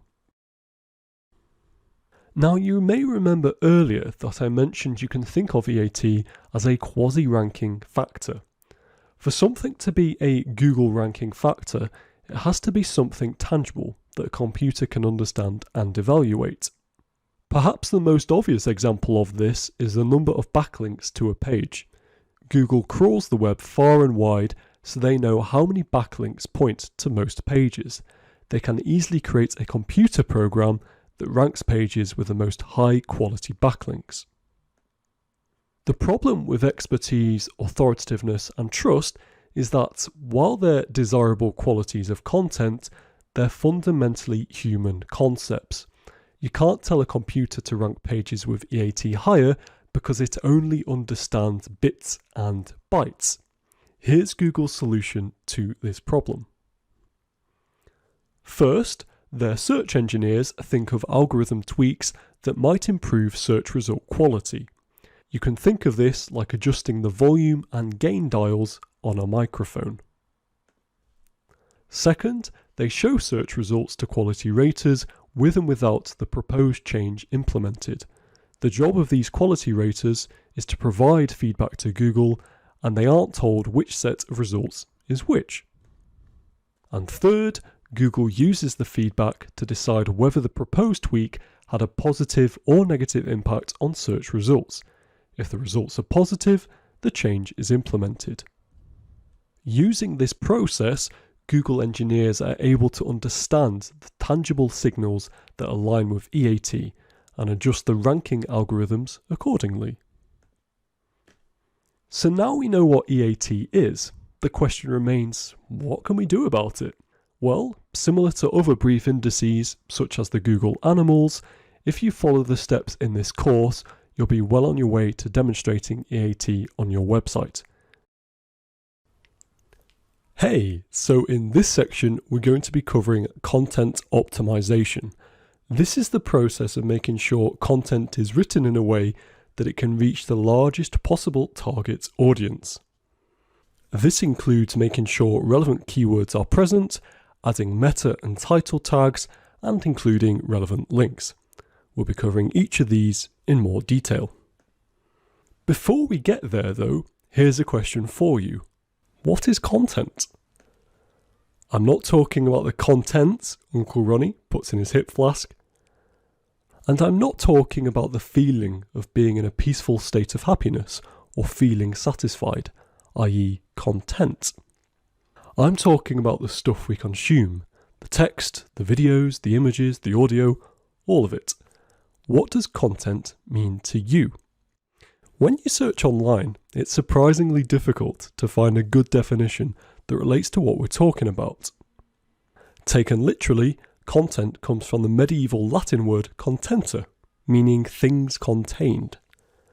I prefer this quote though, that I found on a website from a random guy called Scott, and no, it's not just because his name is Scott. His definition of content is this: information designed for consumption, seasoned for enjoyment, and packaged to share. And I think it's the package to share which is really important and can help us improve our SEO. You see, it's not enough to just create content for content's sake so that we can try and rank for keywords. We can do this and we might enjoy some moderate success, but the content that performs best on the internet on a consistent basis, whether it be the written kind or whatever that's seen by most people, is the content created by people who are producing for their audience. Content is not about the producer, it's about the person consuming it. We have to make our content the most informative, the most helpful, and the most entertaining content it can be. This way, people who like it are likely to share it, and this gets the content out to more and more people. And this is arguably the most important thing to remember about SEO. SEO can't turn bad content into good content. When done well, SEO simply gets good content in front of more eyeballs. To this end, how should you be producing content? The first thing to note is Google can't easily read videos and image. Things like alt tags and descriptions can help Google understand what the content is about, but the written word is still its native language. Therefore, for ranking on Google, think text. The second thing to note is you should be producing original content. In other words, if you directly copy content onto your website from someone else's website, Google will know and your content won't rank highly. Worse still, your website may be penalised. Google doesn't like duplicate content. This isn't to say you can't take content ideas from other websites/people. If you do this though, make sure you put the information in your own words. If content writing really isn't your thing, or you're not an expert about the topic you're producing content about, you've got a couple of options. Option 1, hire a writer who's an expert in the field to craft the content. This way, you can be confident you will have solid content people can engage with. The option 2, choose a different topic or business. If you do decide to hire someone, say on Fiverr or Upwork, you may come across these two job titles: copywriter and content writer. What's the distinction? The distinction lies in their purpose. Copywriting is selling your target audience on your brand. Put simply, copywriters write the words for your website landing pages and product pages, like this one. Content writing is subtly telling your target audience about your brand whilst delivering valuable content. Content writers create blog content, social media posts, captions, that sort of thing. Here is another example. You may decide to hire both copywriters and content writers, depending on your needs. So that's a brief introduction to content. In the rest of this section, we'll be going through exercises to optimize content on our websites. Bye for now. Welcome back. In this video, I want to cover a frequently asked question by members of my team. Which is the best type of content from an SEO perspective? Videos, images, or text? As I've mentioned in a previous video, Google can't easily understand images and videos. Things like alt tags and descriptions can help, but the written word is still Google's native language.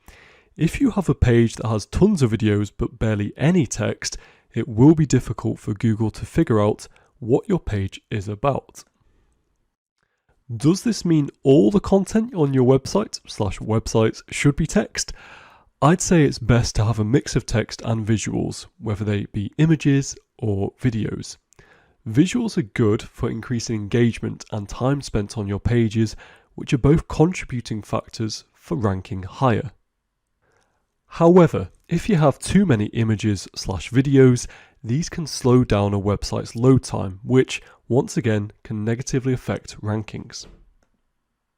If you want to check out a website that gets this balance just right, I'd recommend checking out this URL, backlinko.com/video-marketing-guide. The founder, Brian Dean, is somewhat of a legend in the SEO space, and the website ranks incredibly well for the keywords it targets.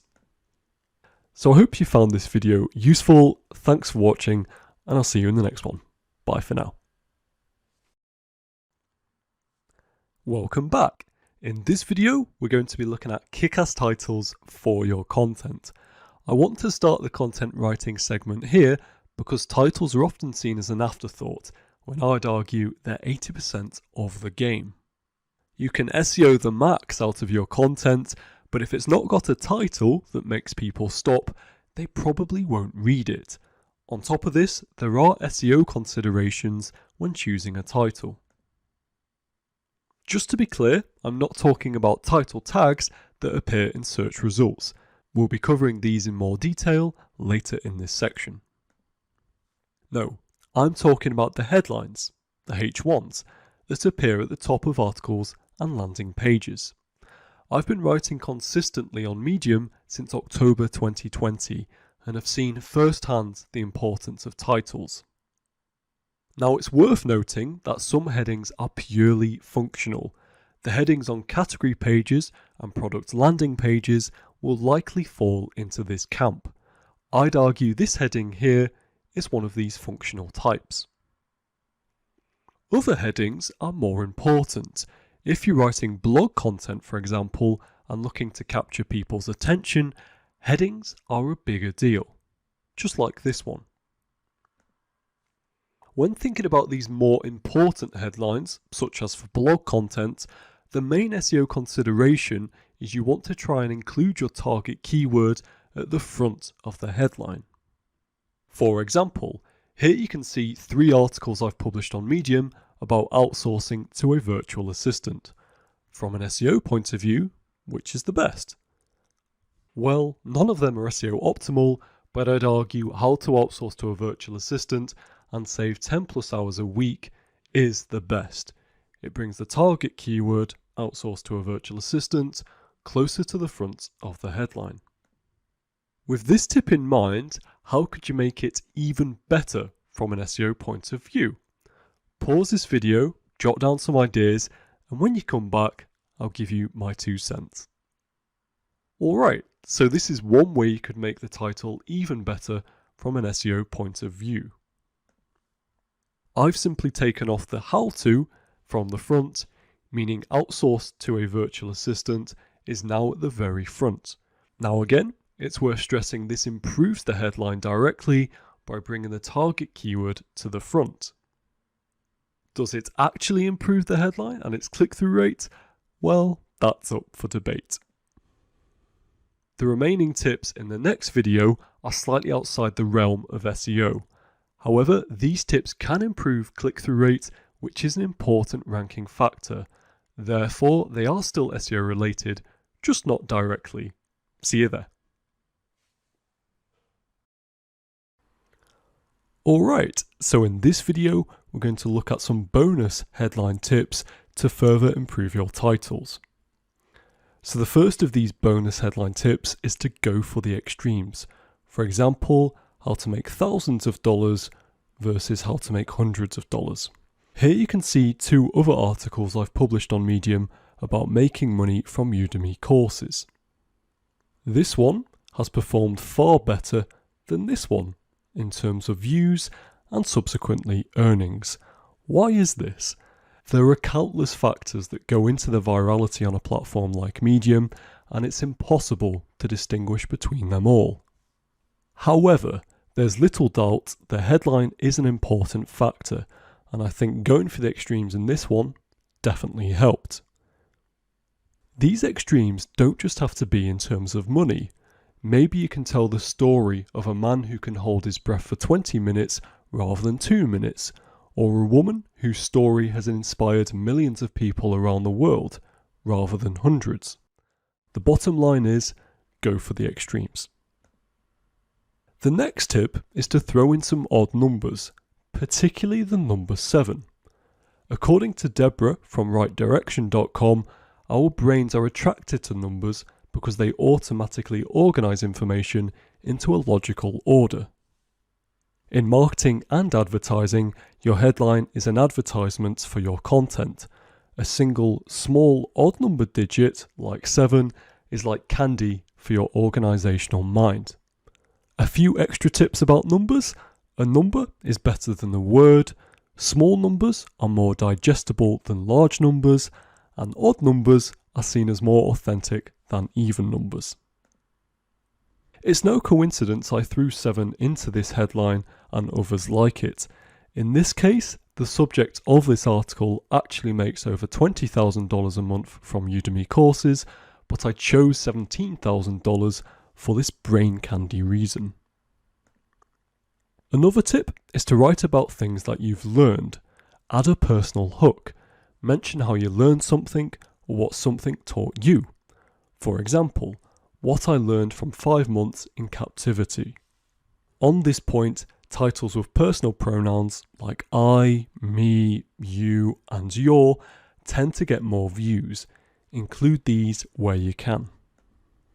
And the final tip I have for you is to include power words in your titles. Use descriptive power words like sneaky, psychological, science-based, hilarious, unconventional, which have been shown to get more clicks. Power words could be an entire video in itself. You may want to check out this URL to find out more information. smartblogger.com/power-words. So those are my headline tips. I hope you found them useful, and I'll see you in the next video. Hi, so in this video we're going to be taking a closer look at the content on pages. More specifically, we're going to be looking at elements and things you can include to attract your target audience, improve readability, and reduce the bounce rate across your content. I really want to draw your eyes to the target audience, improving readability, and reducing the bounce rate. You can think of these as the 3 pillars of content. If we get these 3 things right, the on-page SEO performance of your website will improve. This means that all else being equal, you'll be more likely to rank for your target keywords and drive more traffic to your website. One of the most obvious things you can be doing to improve your on-page SEO performance is thread in relevant keywords in your content. We'll be looking at this in more detail later in this section. For now, bear in mind the following. Mention your keyword phrase in the first 100 words of your article. Try to fit it in naturally. Number 2, include your target keyword in the page URL. Number 3, use your target keyword in at least one subheading. Number 4, use the phrase in the alt text of an image where relevant. Alt text stands for alternative text, and it's a short, written description of an image that makes sense of the image when it can't be viewed for some reason. It also helps crawlbots understand what an image is about. After all, they can't read images. Most CMS platforms, like WordPress, give you an option to write your own alt text for images. And number 5, mention your keyword phrase a few more times in your article. Shoot for a keyword density of between 1 to 2% of the total number of words in your content. Doing these things will give your content a better chance of ranking for your target keywords, meaning your target audience is more likely to find your content. In turn, attracting your intended audience should help reduce the bounce rate, which means it will have a positive impact on on-page SEO performance. When it comes to improving the readability of content on your website, consider the following. Make sure the article is formatted with lots of white space and subheadings for easy scannability. Make sure it's easy to read your content on mobile devices. To make sure it's easy to read your content on mobile, you'll want to make sure the text is fairly large. A good rule of thumb is making sure the text size is at least 16 pixels. For long blog posts, include a table of contents. This will help users navigate to the parts of the blog that are most useful to them. It also means they're more likely to stay on your website for longer and less likely to bounce off. When doing listicle type content, put the best tip or tip at the top of the article. Once users have read your first 1 or 2 points, they're more likely to stick around. Lastly, when it comes to improving the third pillar, bounce rate, consider the following. Write evergreen articles that are at least twice as long as the top competing article. If users think your article is the most comprehensive they can find, they're more likely to stick around. Longer articles of at least 400 words are also preferred by Google. Number 2. If articles aren't necessarily evergreen, be sure to update them as they climb up the rankings. Even if they are evergreen, make sure content is up to date. Users are likely to bounce back to the search results if they see your content is outdated, and this can have a negative impact on SEO performance. And number 3, add internal links in your content where appropriate. As well as being useful for overall SEO performance, internal links can help users find more information on your website without having to jump back to search results. So that's a little introduction to some of the concepts we'll be returning to in this section. I hope you found it useful, and I'll see you in the next video. Bye for now. Welcome back. So now that we have some guides laid out for writing optimized content, it's time to start writing. It's worth repeating that SEO is a long game. The same goes for content writing. There are no silver bullets. If you don't like writing, you may want to consider outsourcing this work, as we've discussed previously in this section. However, if you decide to write the content yourself, or even if you're outsourcing it, where do you start? I'm going to introduce you to a couple of content writing methods. The first is called the Army Ant method. This is primarily used for writing high-ranking blog content, but it can also be used for writing content for landing pages. I can't take the credit for this name. It was coined by a popular Norwegian YouTuber called Morten Storgard. However, the method is one that is practiced by many SEOs I've worked with, and I've worked with content writers in brand teams to help create Army Ant content. Here's how it works. You jump onto one of the keyword research tools I introduced you to earlier in this course and find a bunch of super specific ideas/questions around the same keywords. This method works best with question keywords, so I'm going to use SEMrush Keyword Magic tool in the next video. Next, you'll include these question keywords in one article. It works particularly well if you can find question keywords, use these as subheadings, and answer them underneath.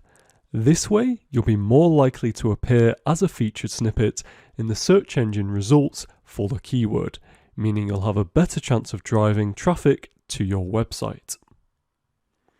So as you can see, It's called the Army Ant method because all of the keywords are pulling in the same direction and supporting one another. With this being said, in the next video, we'll jump onto the SEMrush keyword magic tool so I can show you this method in more detail. See you there. Okay, so in the previous video, I introduced you to the Army Ant method, and in this video, we're going to use SEMrush and apply this method. So the first thing we need to do is go to keyword magic tool in SEMrush, and I'm going to look at a completely different industry to what we've looked at so far. So the keyword I'm going to use is surfboard. And I know nothing about surfboarding, so this will be interesting. We're looking in the United States, and this is the page that SEMrush gives us. And we're going to use this tab here, so the questions tab, to pick out some questions relating to surfboards. So here we have a number of question keywords around surfboards. So we have how much is a surfboard, and there are 1,000 average monthly searches for this keyword in the United States. We also have how to wax a surfboard, why do you wax a surfboard, how much does a surfboard cost, there's a bunch more, how to draw a surfboard, what a surfboard's made of, what size surfboard do I need. You get the idea, there are loads of questions on this. So what we could do with the Army Ant method is say, okay, we want to create content around some of these questions. And what we could do is, seen as seems to be a popular question, how to wax a surfboard and why do you wax a surfboard, we could create content around this. So we could call an article, say, how to wax a surfboard or waxing a surfboard, something along those lines. We could then basically use these question keywords as subheadings. So how to wax a surfboard could be a subheading within the content. We could then do some research on Google, talking about how to actually wax a surfboard, and then we could write content based on these answers for these subheadings. And that is basically the Army Ant method. Now, with all things SEO, there are additional considerations. You'd want to consider how competitive is this particular keyword. And one quick way to do that would be to copy this keyword here, paste it into Google. So I'm just going to paste it quickly here. And what we find is our typical search engine results page. We have here a YouTube video, and we have some blogs here. So actually there's already a blog here which is talking about how to wax a surfboard. Let's quickly open that up, see what it's about. And if we scroll down, we can see that you've got some information here, what you'll need to wax a surfboard, applying the base coat. There's a bunch of things here. So you could decide, actually, this is already too competitive. I don't want to write content around this. What I'd suggest instead, though, is could you make this content even better? So from a first viewing, this content isn't particularly visually appealing. The website looks slightly outdated. The text isn't displaying that well. So from a UX perspective, this content could be optimized. You could actually go into more detail around each of these subheadings, etc. So making this content even better. Kind of getting ahead of myself here. The purpose of this video is just to show you how you can start applying the Army Ant method. And hopefully this tool in particular gives you some ideas of how to use question keywords and to create content around them. Hope you found it helpful. See you in the next video. Bye for now. Hey, so in this video, I want to introduce you to another method for writing optimized content, the battleship method. Like the Army Ant method, this is primarily a method for creating high-ranking blog content. Once again, I also can't take the credit for the name. However, this is a method I've used to help brands grow their online visibility, as well as write successful articles on Medium for my own audience. It's worth noting this method will only work if you've already got content on your website. If you haven't, the army ant method is a better method to use in the beginning. Now, I say it's best to use this battleship method for creating blog content because you don't want to be creating lots of landing pages that have the same sort of content. This could lead to duplicate content issues that Google and other search engines don't like. We'll cover duplicate content later in this course. Instead, it's best to have one comprehensive landing page per topic. For example, if we're selling cars on a website, it makes more sense from an SEO point of view to have one landing page dedicated to BMWs, one landing page dedicated to Audis, and one landing page for Golfs, rather than one landing page about BMW tyres, another landing page about BMW engines, etc. Alright, so here's the battleship method in full. Step 1 is to study the analytics data for your blogs. Which blogs are driving the most traffic to your website, and for which keywords? You should be able to find this data in your CMS dashboard or your analytics account if it's hooked up. Step 2, rather simply, is to create more content around the same or similar topics. You can think of it like a battleship targeting the same spot on an enemy ship once it sees damage. Although, of course, I'm not suggesting you try and damage Google. And that's it. Easy as that. I hope this helps and see you in the next video. Bye for now. Hi. So when it comes to threading keywords into content, there are no hard and fast rules on this. However, I do have 2 tips for you. As well as sharing these tips, I'll guide you through a process I go through on a pretty regular basis when helping writers optimize content on websites for SEO purposes. Alright, so tip number 1, don't overly target keywords. In 2011 to 2012, Google released a core algorithm update that essentially penalized websites for quote-unquote keyword stuffing. Before this, all sorts of dodgy stuff was happening. For example, as ridiculous as this may sound, website owners could have web pages full of words they wanted to target and change their text color to white to match a white background, so the content was invisible to the naked eye. Of course, Google could still read this though, meaning these web pages would rank for these hidden keywords. An equivalent example, which I know one of my university housemates once did for their coursework, was to add a bunch of random keywords at the end of an essay and then change their text to white so it would artificially inflate their word count. He thought he got away with it, but it turns out our university uses a special software to detect this sort of thing.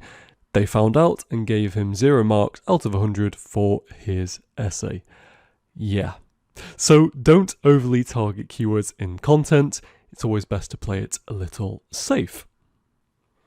And tip number 2, try to thread in a mix of short tail and long tail keywords.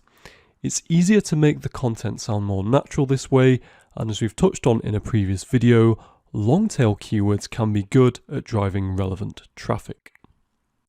Alright, in the next video we're going to be putting these 2 tips into action. See you there. Bye for now. Hi, so welcome back. So in this video, we're going to be looking at applying the 2 tips that we saw in the previous video, which were to use a mix of short and long tail keywords and to not overly use keywords when optimizing content. So to do this, we're going to be looking at this example here, which is a piece of content I wrote for one of my freelance clients. It's all about teaching yourself to code, and it's giving readers tips on how they can get started if they too want to teach themselves how to code. So the content itself is just over 1,000 words. It has a number of subheadings here, as you can see, and at the bottom of this content, I've included 3 keywords which I wanted to target in this content. self-taught coding, which has 10 to 100 average monthly searches in the UK, start coding, which has 100 to 1000 average monthly searches in the UK, and self-taught programming, which has 10 to 100. So these are the keywords I've targeted in this content, and the headline one is self-taught coding. Now, the reason I chose this particular keyword as the one I want to target in this content is for this particular client, they are launching this brand new website, so they're not ranking for any keywords at the moment apart from their branded keyword. So the strategy I've devised for her is to try and go after some of these longer tail keywords that don't have as many average monthly searches, because these keywords are likely to be neglected by the competition. And actually, if we go on to page 1 of Google for self-taught coding in the UK, we can see there are some websites ranking for this, most notably freecodecamp.org, which actually has this featured snippet right here. But if we go below this, we can see that actually a lot of this content isn't particularly well optimized for the keyword self-taught coding. So here we have a forum on Quora, which is always a good sign, because if the best ranking content is a forum, this isn't going to be very well optimized. And actually what we could even do, which I haven't done for this particular content, but you could do for your own content, is look at these forum answers, go to these particular threads, pick out what they are saying about this particular topic, and then create content around those answers. So this is particularly helpful if you don't have much experience writing about the thing you're writing about. So the second best ranking piece of content here, again, it's talking about teaching yourself to code, but I'd argue once again that this content, at least on the meta side of things, isn't well optimized. And actually when I looked deeper into the content, it wasn't that well optimized either. And then we have some Udemy courses, another course here. So basically all of this content isn't particularly well optimized for this target keyword self-taught coding. That's not to say the content isn't very good, because Google recognizes this content is semi-related and will be good content, but there is definitely an opportunity in my eyes to rank for this keyword. So that was the background around the research, and I used Google Keyword Planner and SEMrush, like we've done in previous videos, to identify these keywords. Okay, so step 1 is simply to write the content. Now I say simply, this is actually the hardest part, and if you yourself aren't a content writer, you may want to outsource this process to someone who can write content. However, once you then have the content, the task of threading in keywords can begin, if your writer hasn't already done so. So what I'm going to do here in this exercise is just highlight some of the places I've included these keywords. So here we have one example, which was in the first paragraph. A tip on this, if you can, it's always a good idea to include your target keywords in the first section of your writing. So here it's included there. If we scroll down a bit further, talking about extrinsic and intrinsic motivation, I should add as well that I did include the keyword here. So this wasn't the primary keyword, but it was another keyword on my list. So I'll highlight that yellow. But yes, then we talk about extrinsic and intrinsic motivation. And again, I've included the keyword there, start coding. Something I'm asked fairly often is, how do you know how many times to include a target keyword or keywords into content? My answer is on this is it's best not to overly use them, as I've already talked about, but you do definitely want to thread them in. The key with all of this is to make it seem natural. So in all these examples I'm picking out, I haven't forced it too much. I've just identified where it makes sense to include these keywords. There is another example. This one's a little more forced, and actually you could argue it doesn't seem entirely natural. It's a borderline one, but the reasons to start coding can be varied. It does make sense as a sentence. Yeah, nothing wrong with that. Scrolling down a bit further, I won't do all of these because there are a lot, but again, got self-taught coding mentioned there. And it's just to give you a sense of how frequently you should try and thread in these keywords.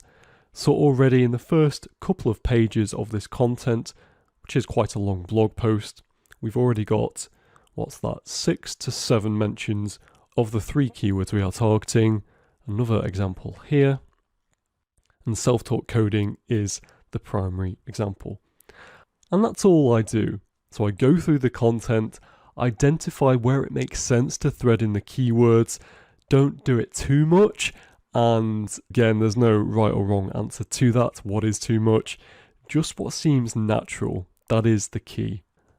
So that's the final one I'm going to pick out for now, but yes, there is a bunch more in this content, and I recommend for each piece of content that you do, particularly if it's over 1,000 words, try to thread in 2 to 3 keywords that you've targeted. And there we have it. So I hope this has given you a flavor of what you can expect when optimizing content. Thanks for watching, and I'll see you in the next video. Bye for now. Welcome back. In this video, we're going to be looking at optimizing H1s and optimizing title tags. Optimizing these 2 elements for each page on your website is less important than it used to be because Google is getting better at identifying which pages should rank based on other ranking factors. Still, it's worth optimizing these title tags and H1s for the key pages on your website. Just to remind ourselves what these 2 things are, the H1 is the heading at the top of a page. There may be more than one type of heading tag on a web page, such as H2s and H3s. These are different sizes of headings. You can think of them like paper. The smaller the number, the bigger the heading size, just like how A2 paper is bigger than A4 paper. The headings go all the way down to H4. It's okay from an SEO perspective to have more than one H2 tag on a web page or more than one H3 tag on a web page, but we don't want more than one H1 tag. H1s are strong indicators to Google about the keyword we want a web page to try and rank for, and having more than one H1 tag will confuse Google. Another thing to note about heading tags is you can have as many H2 tags as you like. However, they need to be subtopics of what your main topic, i.e. your H1, is about. In this example, flat screen TVs is the H1. We can tell this because of the tag markup here. And the H2s are TV stands, TV remotes, and TV aerials. These are all subtopics of the main topic, flat screen TVs.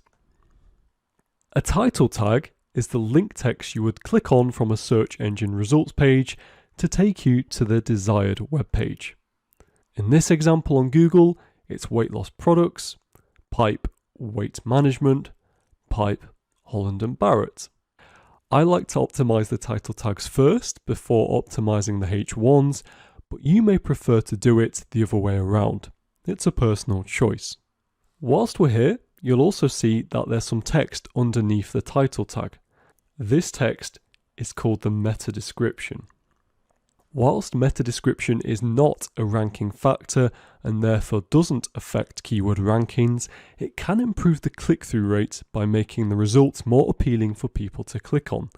Therefore, it is worth changing too, but you don't need to worry too much about threading in your target keywords.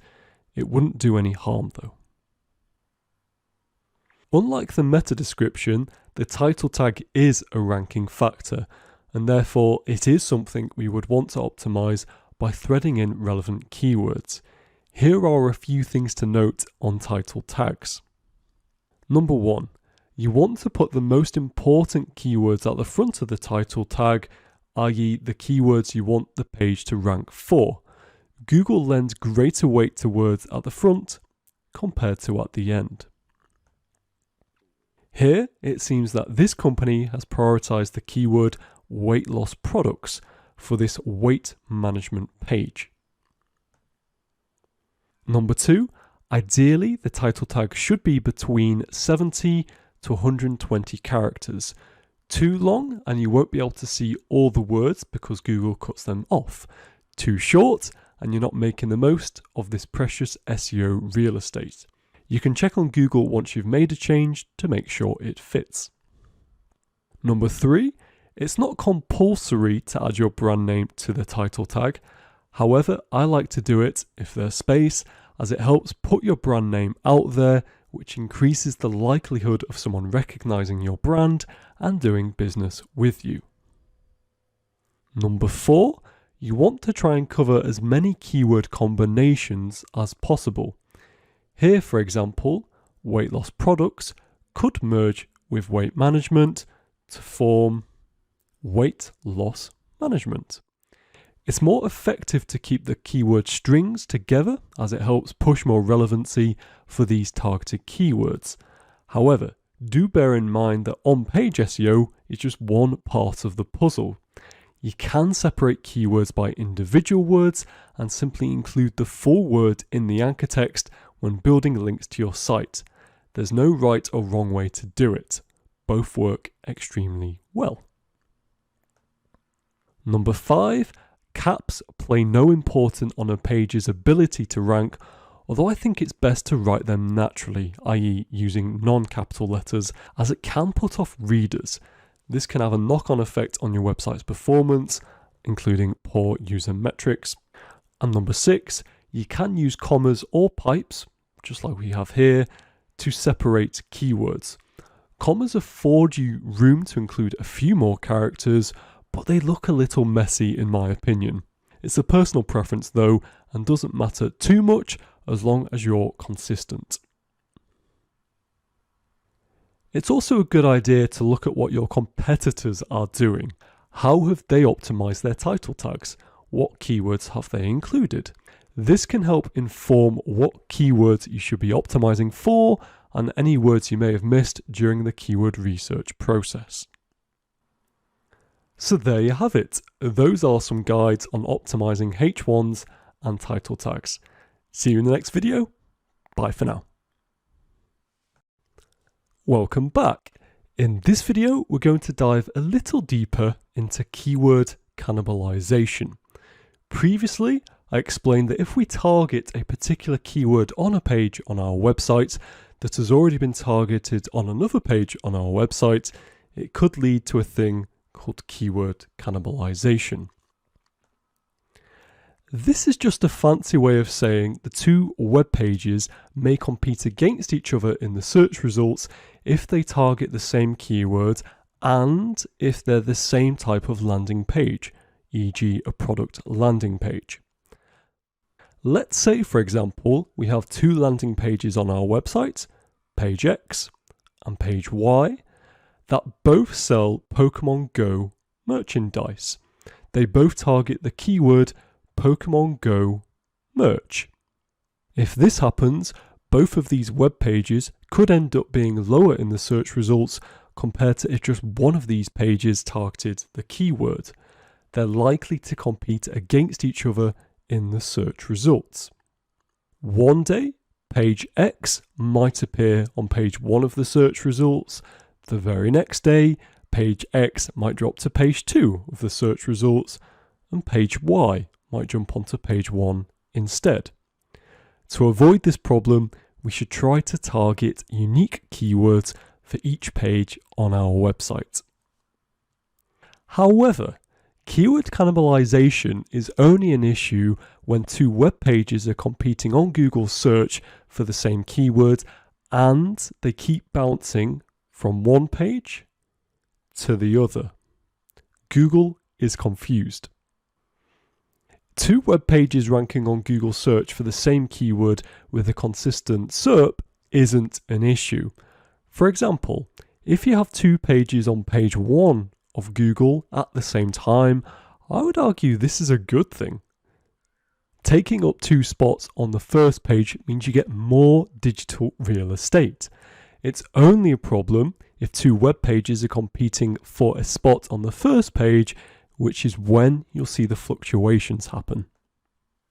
So what can you do if you spot this cannibalization issue on your website? Option 1 is to de-optimize one of the pages to stop it from competing. This just means doing the opposite of optimizing a page, i.e. taking out relevant keywords in the content and metadata. Option 2 is to 301 redirect one of the pages to the other. We'll talk more about 301 redirects later in this course. Before we can implement these solutions though, we need to identify keyword cannibalization issues. How do we do this? Here we have some data in an Excel spreadsheet, and this data came from a SEMrush export. We can see that we are looking at this website here, whitehartweddingvenue.co.uk, and we have down the left hand side a bunch of keywords this domain is ranking for. We have their position at the time of the export and their average monthly searches in the United Kingdom for each keyword. The keywords have then been sorted alphabetically, starting at Y, going all the way down to A. So here we can see that this website is ranking for this keyword on two separate pages: Essex Wedding Barn and Minimalist Chic Weddings in Essex. And it's an issue because the first page here is ranking in position 14 and the second page is ranking in position 13. They are therefore competing against each other to try and get onto page 1 of Google. So positions 1 to 10 is page 1 of Google, positions 11 to 20, page 2 of Google, etc., etc. So yes, these two pages for this particular keyword are competing against each other to get onto page 1 of Google UK search results. To stop this from happening, we could de-optimize one of these pages. So it seems Google is marginally preferring this page, Minimalist Chic Weddings in Essex, for this particular keyword because it's ranking one place higher than this page here. So therefore, it would make sense for us to de-optimize this page here for the keyword Your Essex Wedding, meaning that we need to take out, if possible, all mentions of this keyword in the URL, in the content, and in the metadata. And then we would continue to go through this process for all other pages that have a keyword cannibalization issue. And that's how we identify and solve the problem. So that is keyword cannibalization. I hope you found this video helpful, and I'll see you in the next one. Bye for now. Hey, welcome back. We're making great progress in this course so far, and in this section we're going to be taking a closer look at technical SEO. This feeds into all of our SEO efforts, and you can think of it like the nuts and bolts of SEO. Without these pieces in place, the rest of our SEO efforts will fall apart. The reason I've included this section so late in this course is because it can get quite technical, and I didn't want to scare you too quickly. However, if you've got this far, I think you're more than ready for the challenge. So what is technical SEO? Put simply, it's the process of ensuring that a website meets the technical requirements of modern search engines with the goal of improved organic rankings. Important elements of technical SEO include crawling, indexing, rendering, and website architecture, to name a few. We'll cover all of these elements in more detail as we go through this section. In other words, you can have the best site on the internet with the best, shiniest content, but if your technical SEO is messed up, your website's not going to rank. At the most basic level, Google and other search engines need to be able to find, crawl, render, aka display, and index the pages on your website. But that's just scratching the surface. Even if Google does index all of your site's content, that doesn't mean your job is done. That's because for your site to be fully optimized for technical SEO, your site's pages need to be secure, mobile optimized, free of duplicate content, fast loading, and many other things that go into technical optimization. That's not to say that your technical SEO has to be perfect to rank. It really doesn't. But the easier you make it for Google to access your content, the better chance you have to rank. Although this might sound complicated and overwhelming, don't worry, we'll be breaking it down step by step in this section. With this being said, I'm excited to show you the wonderful world of technical SEO. See you in the next video. Bye for now. Alright, so in this video we're going to be looking at site architecture. Site architecture is how a website's pages are structured and linked together. An ideal site architecture helps users and search engine crawlers easily find what they're looking for on a website. It's important for SEO for a number of reasons.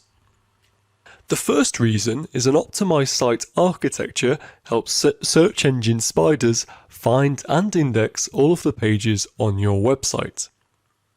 If you have pages on your site that are several clicks from your homepage or are not linked to at all from any other page on your site, Google bots will have a hard time finding and indexing those pages. Incidentally, pages not internally linked to on a site are called orphan pages. It's a tad dramatic, but that's SEO. If on the other hand your site architecture is interlinked, spiders can follow your internal links to 100% of your site's pages. Interlinking site architecture, therefore, equals easy indexing. The second reason is site architecture sends link authority around your website.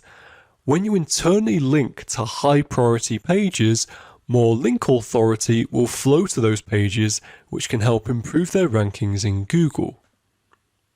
And the third reason is the right website architecture makes it easy for visitors to find what they need on your site. This can indirectly help with your SEO by increasing the length of time users stay on your website, increasing conversions, etc. In my opinion, your site structure is step one of any technical SEO campaign. First of all, many crawling and indexing issues happen because of poorly designed site structure. So if you get this step right, you don't need to worry as much about Google indexing all of your site's pages. And second, your site structure influences everything else you do to optimize your site, from URLs to your sitemap to using robots.txt to block search engines from certain pages. We'll be coming back to these terms in later videos. The bottom line here is this: a strong structure makes every other technical SEO task much easier. With this being said, in the next video we'll take a look at the best practices for site architecture. See you there. Okay, so here are some site architecture best practices. Best practice number 1. In general, a flat site architecture is better for SEO. A flat architecture means that users and search engines can reach any page on your site in 4 clicks or less. Here's a visual of a flat site architecture. So a user can click 4 times from the home page to the deepest level page on the website. A deep site architecture means that certain pages can take 4 to 10 more clicks to reach. Here we can see that these pages can only be found after 5 or 6 clicks from the home page. Why is this important? Well, first, a shallow site architecture means that link authority flows from pages that tend to get lots of backlinks, like your home page, to pages that you want to rank, like a product page. Secondly, a flat architecture means Google spiders can find all of the pages on your site, which maximizes your crawl budget. We'll come back to crawl budget later in this section. For example, let's say that you just launched a new baking blog. Ideally, you'd want your architecture to look something like this.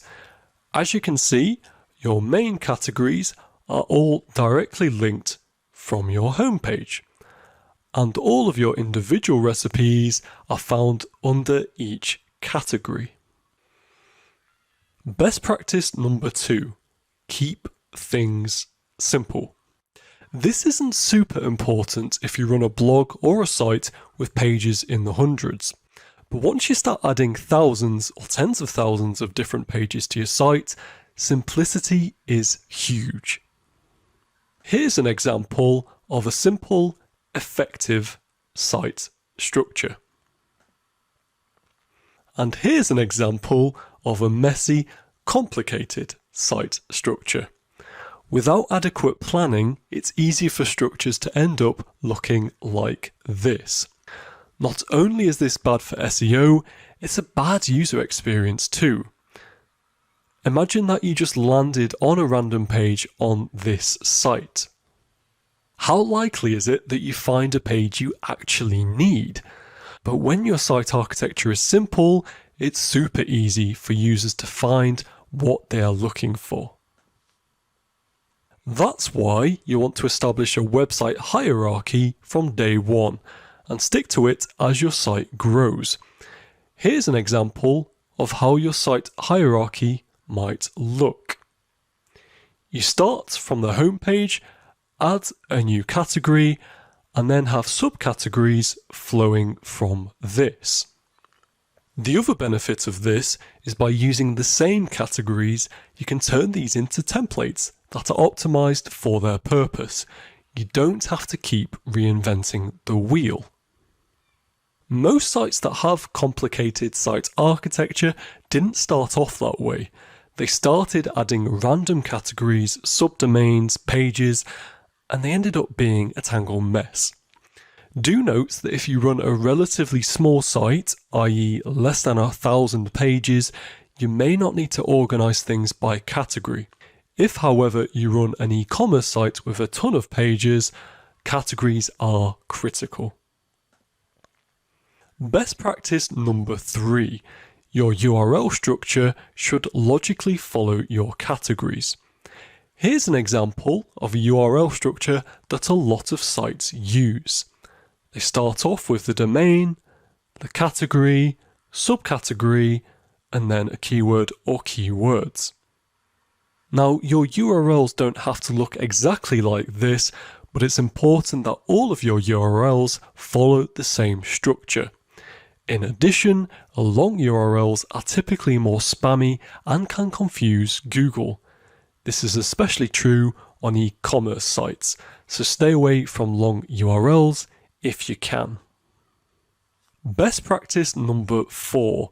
Use internal links. Your site architecture is ultimately determined by how your pages are linked together. You want to link your category pages from a navigation menu like this, and from category pages to individual pages in that category. You also want to use internal linking to link your site's content to other pages on your site.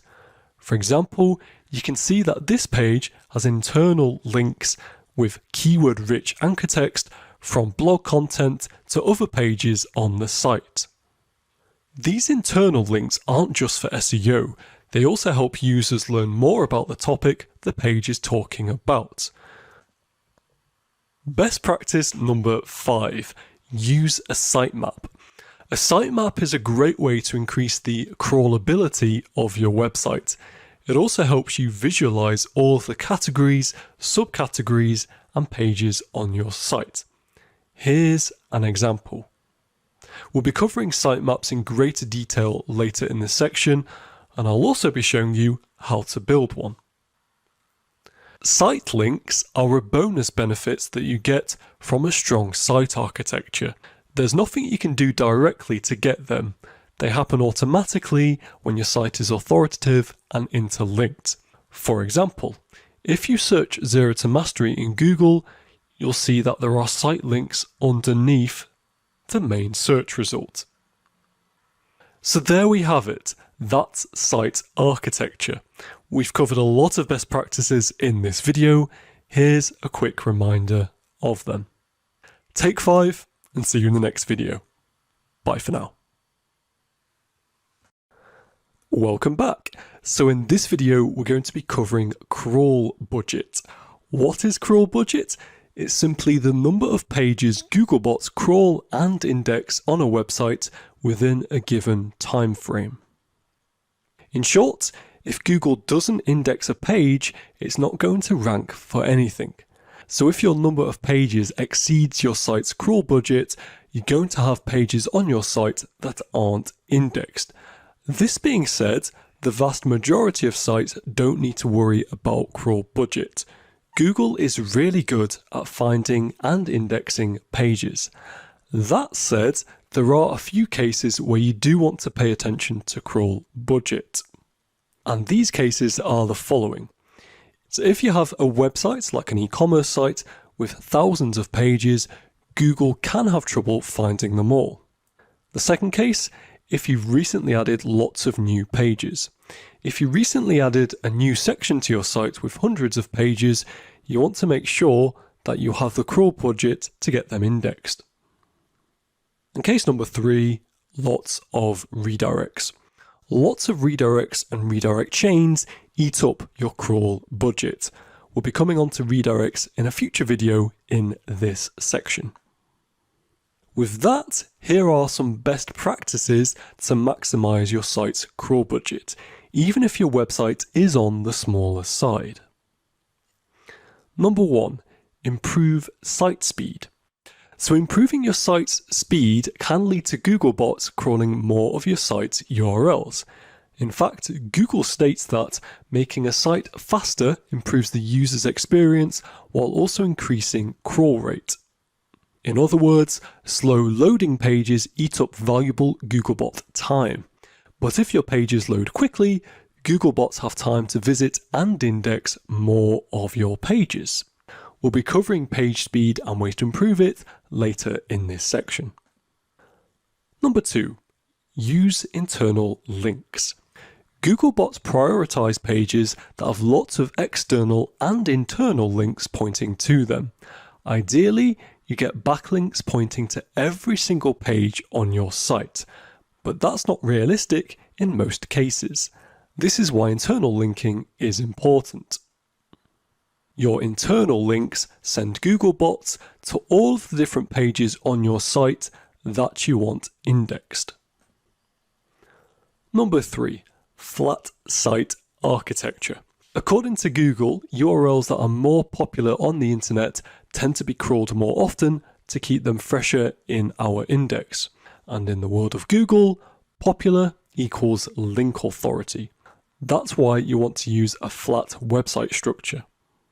A flat structure/architecture sets things up so that all of your site's pages have some link authority flowing to them, like this. Number 4, avoid orphan pages.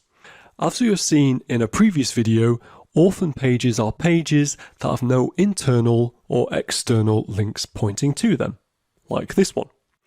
Google has a really hard time finding orphan pages, so if you want to get the most out of your crawl budget, make sure that there's at least one internal or external link pointing to every page on your site. And number 5, limit duplicate content. Duplicate content is content that's similar or an exact copy of content on other pages or different pages of the same website. Having large amounts of duplicate content on a website can negatively impact Google rankings. In other words, duplicate content is content that's word for word the same as content that appears on another page. We'll be going into more detail about duplicate content later in this section. Limiting duplicate content is smart for a lot of reasons. With respect to crawl budget, limiting is smart because duplicate content can hurt your crawl budget. That's because Google doesn't want to waste resources by indexing multiple pages with the same content. So make sure that 100% of your site's pages are made up of unique, quality content. This isn't easy for a site with thousands of pages, but it's a must if you want to get the most from your crawl budget. So those are the best practices for making the most of your site's crawl budget. Here's a quick summary of them, and I'll see you in the next video. Bye for now. Hi, so in this video we're going to be taking a closer look at sitemaps and how to create them. So what is a sitemap? A sitemap is a blueprint of your website that helps search engines find, crawl and index all of your website's content. Sitemaps also tell search engines which pages on your site are most important. You can think of a sitemap as the physical manifestation of your site architecture. There are four main types of sitemaps. So the first type, a normal XML sitemap. This is by far the most common type of sitemap. It's usually in the form of an XML sitemap that links to different pages on your website.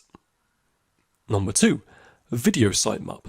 These are used specifically to help Google understand video content on your pages. Number three, a news sitemap.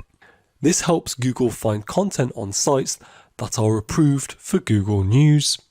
And then number four, an image sitemap. This helps Google find all of the images hosted on your site. So why are sitemaps important? Well, search engines like Google use your sitemap to find different pages on your site. As Google puts it, if your site's pages are properly linked, our web crawlers can usually discover most of your site. In other words, you probably don't need a sitemap, but it definitely won't hurt your SEO efforts, so it makes sense to use one. There are also a few special cases where a sitemap comes in really handy. For example, Google largely finds web pages through links, and if your site is brand new and only has a handful of external backlinks, then a sitemap is huge for helping Google find pages on your site. Or maybe you run an e-commerce site with 5 million pages. Unless you internally link perfectly and have a ton of external links, Google's going to have a tough time finding all of those pages. That's again where sitemaps come in. Another cool thing about using a sitemap is that it can give you a ballpark estimate of how many pages you want indexed and how many pages are indexed. For example, let's say your sitemap links to 5,000 pages, but when you look at the Google Search Console, we'll come to this later, your site only has 2,000 pages indexed. It could be that there's a lot of duplicate content on those 5,000 pages, so Google isn't indexing all of them. Or it could be the number of pages on your site exceeds your crawl budget. Either way, a sitemap can give you a heads up of any potential problems. With this being said, I'll see you in the next video where we're going to be looking at sitemaps in more detail. See you there. Welcome back. So in this video, we'll be taking a look at how to create a sitemap for your website if it doesn't already have one, and best practices. So your first step is to create a sitemap. If you use WordPress, you can get a sitemap made for you with the Yoast SEO plugin. We'll be covering this plugin in more detail in the WordPress section of this course. All you need to know right now is the main benefit of using Yoast to make your XML sitemap is that it updates the sitemap automatically, i.e. it is a dynamic sitemap. So whenever you add a new page to your site, whether it's a blog post or an e-commerce products page, a link to that page will be added to your sitemap file automatically. If you don't use Yoast, there are lots of other plugins available for WordPress, like Google XML sitemaps, that you can use to create a sitemap. What if you don't use WordPress? No worries, you can use a third-party sitemap generator like xmlsitemaps.com.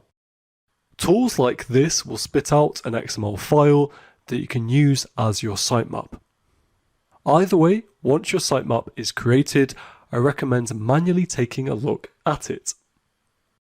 Note here that your sitemap is usually found at examplesite.com/sitemap.xml. It does, however, depend on your CMS and what program you used to create your sitemap. It should display all of the pages on your site. If everything looks good, it's time to submit your sitemap to Google. Before we get there though, here are a few best practices to consider. It's important that your sitemaps and robots.txt file work together. In other words, if you block a page in robots.txt or use the noindex tag on a page, you don't want it to appear in your sitemap. We'll be coming on to robots.txt very shortly in this section. Otherwise, you're sending mixed messages to Google. Your sitemap says this page is important enough to make it into our sitemap, but when Googlebot lands on the page, they get blocked. Huge sites break things up into smaller sitemaps. Sitemaps have a limit of 50,000 URLs. So if you run a site with a ton of pages, Google recommends breaking up your sitemap into several smaller sitemaps. Similarly, stay under 50 megabytes. Google and Bing both allow sitemaps that are up to 50 megabytes, so as long as you're under this, you're all good. Also, be careful with dates. URLs in your sitemap have a last modified date associated with them. I recommend changing these dates only when you make significant changes to your site or add new content to your site. Otherwise, Google warns that updating dates on pages that haven't been changed can be seen as a spammy tactic. Speaking of changes, I wouldn't worry about resubmitting a sitemap. Plugins like Yoast dynamically change your sitemap as new pages are added, and Google will crawl your site naturally and find new pages and blogs.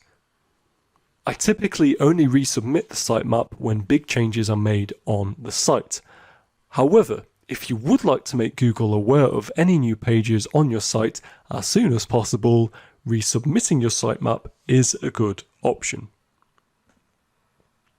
And finally, consider creating an HTML sitemap. This is basically the equivalent of an XML sitemap, but for users. You don't necessarily need these, as Google and other search engines rely on your XML sitemap. But if you think they're useful for human visitors, an HTML sitemap probably isn't going to hurt your SEO efforts. Alright, so in the next video, I'll jump onto Google Search Console to show you how to submit your website sitemap to Google. See you there. Okay, so in this short video, I want to show you how to submit a sitemap to Google using Google Search Console. So here we can see we are on the dashboard for a brand I currently work with, Freemans.com, and we have here the Google Search Console dashboard. Down the left hand side we have a toolbar, and unsurprisingly, to submit a sitemap to Google, we click on Sitemaps. If we already have a sitemap submitted, we will see it under here, but if you don't, you can simply add your sitemap URL right here. And once it is submitted, you'll see that we can look at these sitemaps in more detail. So this is the main sitemap for this particular website. We can see that the sitemap has been indexed successfully, and it tells us a number of things and pages on this sitemap. So for this one, there are just under 185,000 discovered URLs. It is a very big site, and we can look in more detail at this by clicking the coverage bit. So by looking at the coverage, we can see that there are 55,000, just under 56,000 valid URLs. A number have been excluded, so these are non-indexed pages. But the one that is of particular interest is this errors tab here. So this can help you identify if there are any errors within your sitemap. If we scroll down a bit further, we can see that the number of errors for this particular website has been increasing. Some of these are okay because we have them marked as no indexed. There's only a few that are server errors and soft 404s, which I won't worry about too much. The ones which are of interest are these ones here. So URLs not found. And when I click for more details, what we can actually see is that a number of these products are no longer being stocked, hence they are not being found. So in this case, not a particular issue, but sitemaps in general can be really helpful for identifying if there are any issues on your website and with your pages. And it is as simple as that. So that is how you submit a sitemap through Google Search Console. Hope you found it helpful, and I'll see you in the next video. Bye for now. Alrighty, so in this video, we're going to be looking at robots.txt files. Robots.txt is a file that tells search engine spiders not to crawl certain pages or sections of a website. It often looks something like this. Yes, this is one I knocked up in a notepad, and yes, it's incredibly basic. But that's okay. Sometimes SEO isn't all bells and whistles. In the next video, we'll be breaking the syntax down in more detail, and I'll be showing you how to submit a robots.txt file to Google via Google Search Console. Most major search engines, including Bing, Google, and Yahoo, recognize and honor robots.txt requests. Most websites, however, don't need a robots.txt file. That's because Google can usually find and index all of the important pages on your site. And more importantly, they'll automatically not index pages that aren't important or are duplicate versions of other pages. That said, there are three main reasons that you'd want to use a robots.txt file. The first reason is to block non-public pages. Sometimes you have pages on your site that you don't want indexed. For example, you might have a staging version of a page or a login page. These pages need to exist, but you don't want random people landing on them. This is a case where you'd use robots.txt to block these pages from search engine crawlers. The second reason is to maximize your crawl budget. If you're having a tough time getting all of your pages indexed, you might have a crawl budget problem. By blocking unimportant pages with robots.txt, Google can spend more of your crawl budget on the pages that actually matter. And the third reason is to prevent indexing of resources. Let's say you have a lead magnet that attracts email addresses/leads for your business. When people sign up to your email list, you send them a valuable PDF resource. This PDF resource is hosted on your website, and clearly you don't want it to be indexed. You want it to remain hidden. This is where robots.txt comes into play. Bottom line, robots.txt tells search engine spiders not to crawl specific pages on your website. You can check how many pages on your website have been indexed by Google in your Google Search Console. If the number matches the number of pages that you want indexed, you don't need to bother with a robots.txt file. But if that number is higher than you expected, and you noticed indexed URLs that shouldn't be indexed, then it's time to create a robots.txt file for your website. I'll show you how in the next video. See you there. Welcome back. So previously I explained what a robots.txt file is and why it could be important to have one on your website. In this video, we'll be looking at how to make one, best practices, and how to submit a robots.txt file to Google Search Console. So you may remember seeing this. It's a basic robots.txt file knocked up in a notepad. Basic, yes, but it still does the job. Let's break it down. No matter how you make your robots.txt file, the format is exactly the same. You have this user agent thing here with a colon, followed by some X values, and you have this disallow thing here, followed by a colon, and the Y values. User agent is the specific bot you're talking to. Everything that comes after disallow are pages or sections that you want to block. Here's an example. So use agent here is Googlebot and disallow is images. So this rule would tell Googlebot not to index the image folder of your website. You can also use an asterisk to speak to any and all bots that stop by your website. Here's an example of that. So user agent asterisk disallow images. So this asterisk tells any and all spiders to not crawl your images folder. This is just one of many ways to use a robots.txt file. There's a helpful guide from Google that has more information on the different rules you can use to block or allow bots from crawling different pages of your site. Once you have your robots.txt file, it's time to make it go live. You can technically place your robots.txt file in any main directory of your site, but to increase the odds that your robots.txt file gets found, I recommend placing it at your domain name /robots.txt. Do note that your robots.txt file is case sensitive, so make sure to use a lowercase r in the file name.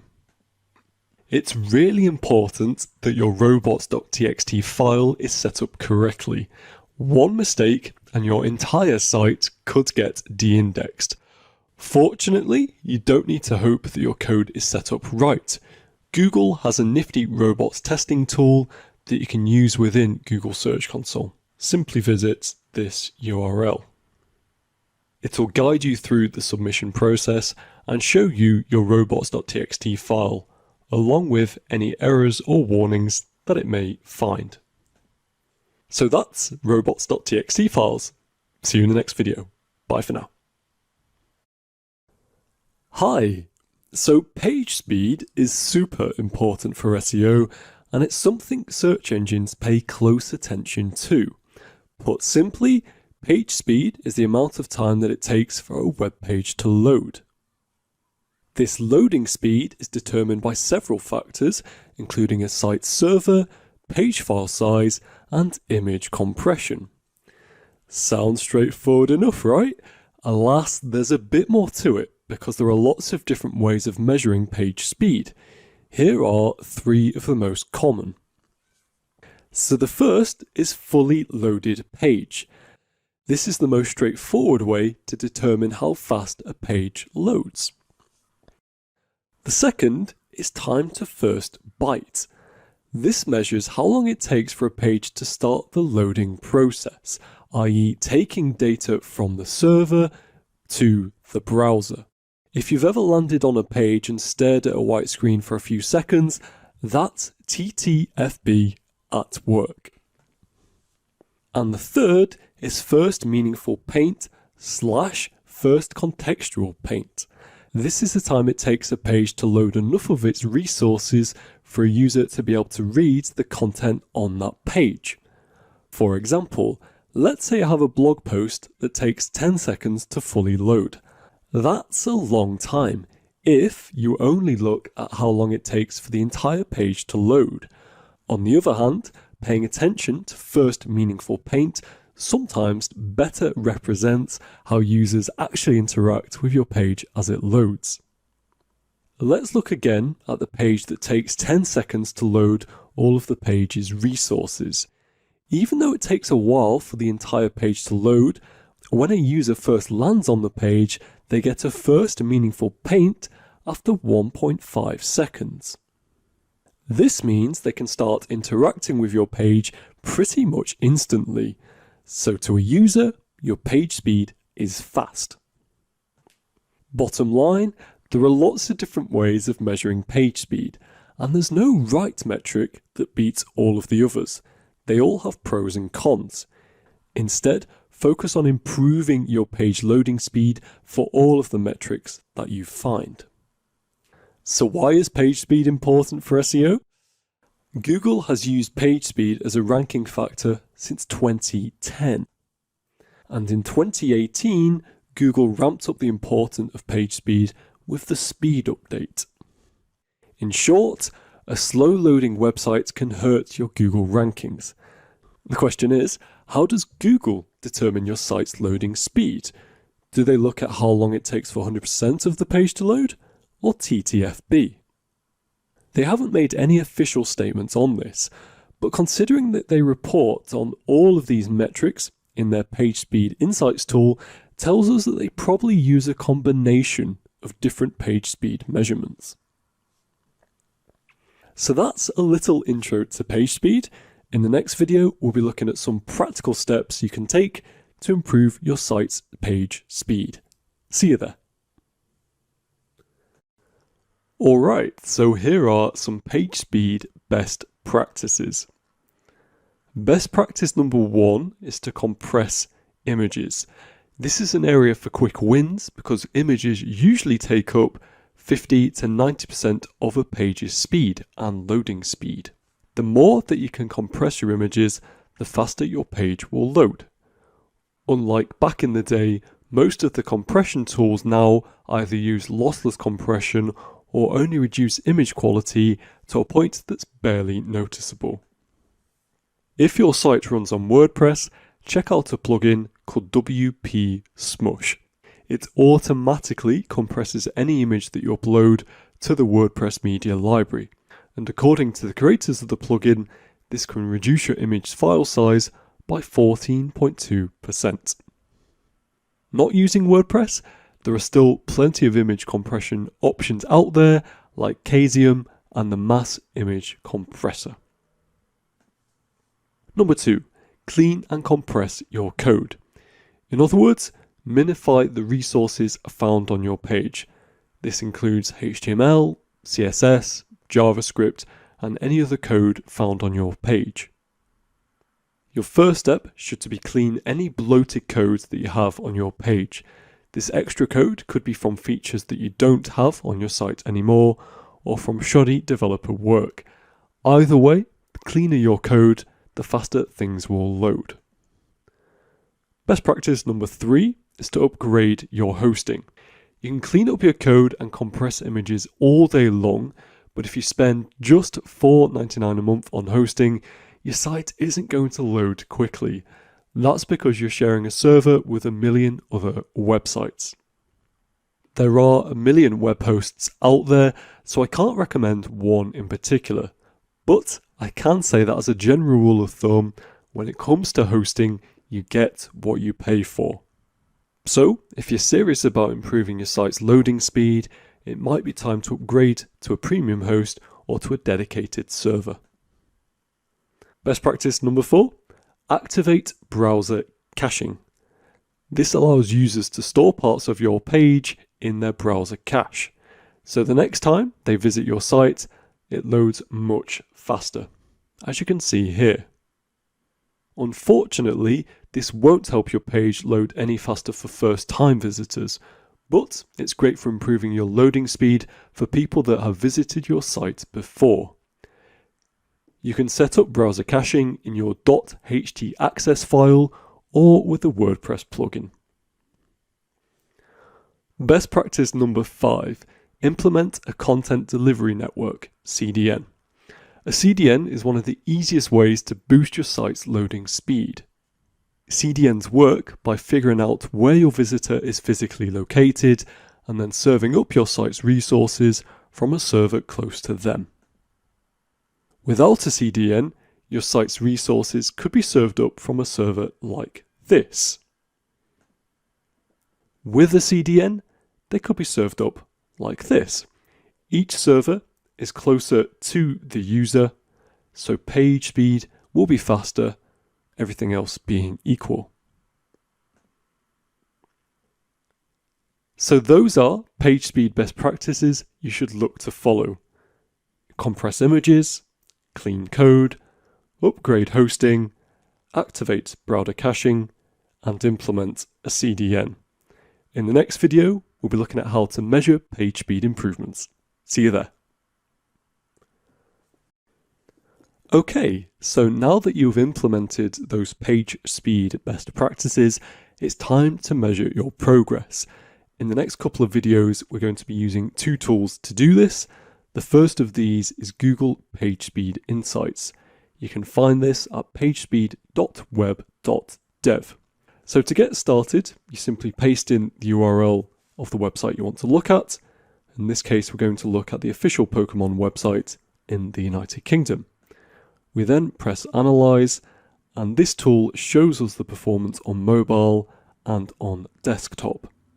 So usually what we find is that on desktop, the performance is often better than on mobile, usually because web developers are working on their websites on desktop and optimizing for this, but sometimes they forget to look at mobile performance or they neglect it more than they should. Unfortunately though, mobile is where it's at because of Google's mobile first index, so this is the one we should be looking at more. So scrolling down, we can see that this website is currently failing the Core Web Vitals assessment. We'll be covering this in more detail later in this section. In terms of first contentful pane, the site is loading at 1.4 seconds, which is good in Google's eyes. For largest contentful pane, it's 3.3 seconds. There is room for improvement here, as we can see by the traffic lights. And for these two measures, the website is performing well. We'll be covering these two measures later in this section as well. Scrolling down further, we can see a simulated environment of the website. So this is how Google thinks a user might see this website. And based on these metrics, the performance is pretty poor in terms of page speed. So this measure here is out of 100, and although it's not always accurate, it does give a benchmark of how performance could be improved. So here it is suggesting that even though earlier Google thinks that first contentful pane is quite good, based on this simulation, it is saying actually it's quite slow and there is room for improvement. These are the metrics you really want to pay attention to based on the simulation. So in terms of how we can improve this, Google helpfully gives some opportunities. Now, a lot of these are relating to very specific areas of code, which I, being an SEO, aren't particularly au fait with. However, if you are a developer or you have developers who are working for you on your website, they will have a better understanding of what these things are and how they can improve your website. For example, there are things like reducing unused JavaScript. So these are things and areas you could pass on to your developers, and they'll be able to look at this in more detail for you. There are also some further diagnostics, and these are similar to the issues, or opportunities rather, that Google has pointed out helpfully here. If we look at desktop for this particular website, we can see that it has passed the Core Web Vitals. The page speed measurements do look better. And from a performance point of view, based on the simulations, this website is performing pretty well on desktop. It is a lot faster. Again, Google helpfully gives some opportunities to ways this site could be improved, and it has further diagnostics as well. So like I say, if you work in SEO like I do, and you're not a coder, then all of this stuff may be more detailed than you are familiar with, in which case it's worth passing this information on to any developers you may have. If you are coding a website yourself, look into these in more detail. Some of them might not be applicable to your website, but some of them you may be able to tackle, such as reducing unused JavaScript, minifying your code, and maybe compressing images. So I hope this has been useful. In the next video, we'll be looking at another tool. See you there. Hi. So in the previous video, we looked at Google Page Speed Insights to measure page speed performance. And in this video, we're going to look at another Google tool to measure page speed performance. This one is thinkwithgoogle.com. And you can find the tool at this full URL right here. So to get started with this tool, you simply paste in the domain of the website you want to look at. In this example, we're going to look once again at the official Pokemon website in the United Kingdom. Once we've pasted it in, we then click this blue arrow and Google will do its thing. So you can see the measure here along the bottom. And whilst it's loading, it's worth pointing out a few of its features. So what's great about this tool is it allows you to compare the page speed of URLs on your website So for example, you could look at the homepage performance versus a specific landing page on your site. What it also allows you to do is compare your overall page speed to some of your competitors, and this too can be really helpful to benchmark your page speed performance. So according to this banner at the top, the mobile site speed of this website is 2.5 seconds in the United Kingdom. We can change that country if we wanted to, on a 4G connection. So according to Google, this rating is fast. However, what you may notice is if you scroll down and look at the Explore More Tools section, your page speed might actually be different. So for here, instead of 2.5 seconds, it's saying our web speed is actually 7.7 seconds. Now this is similar to what we saw in the previous tool when we saw that when it was simulating a user's experience, the page speed was considerably lower than what Google first suggested. So I would pay more attention to this one and look at some of the recommended fixes. Again, if you want to get more detail about these recommended fixes, you can get your full report right here. And this will allow you to get recommendations. You have to put in your email and the company name, but once you do that, you get the report for free. For the purposes of this video, I'm not going to do that, but I wanted to point it out nonetheless, because it can be useful. So like I say, you can test your site speed not just of your homepage, but you can also test your homepage performance against another URL on your site. So in this case, I'm going to compare the homepage performance to this category page, which looks at the Pokédex.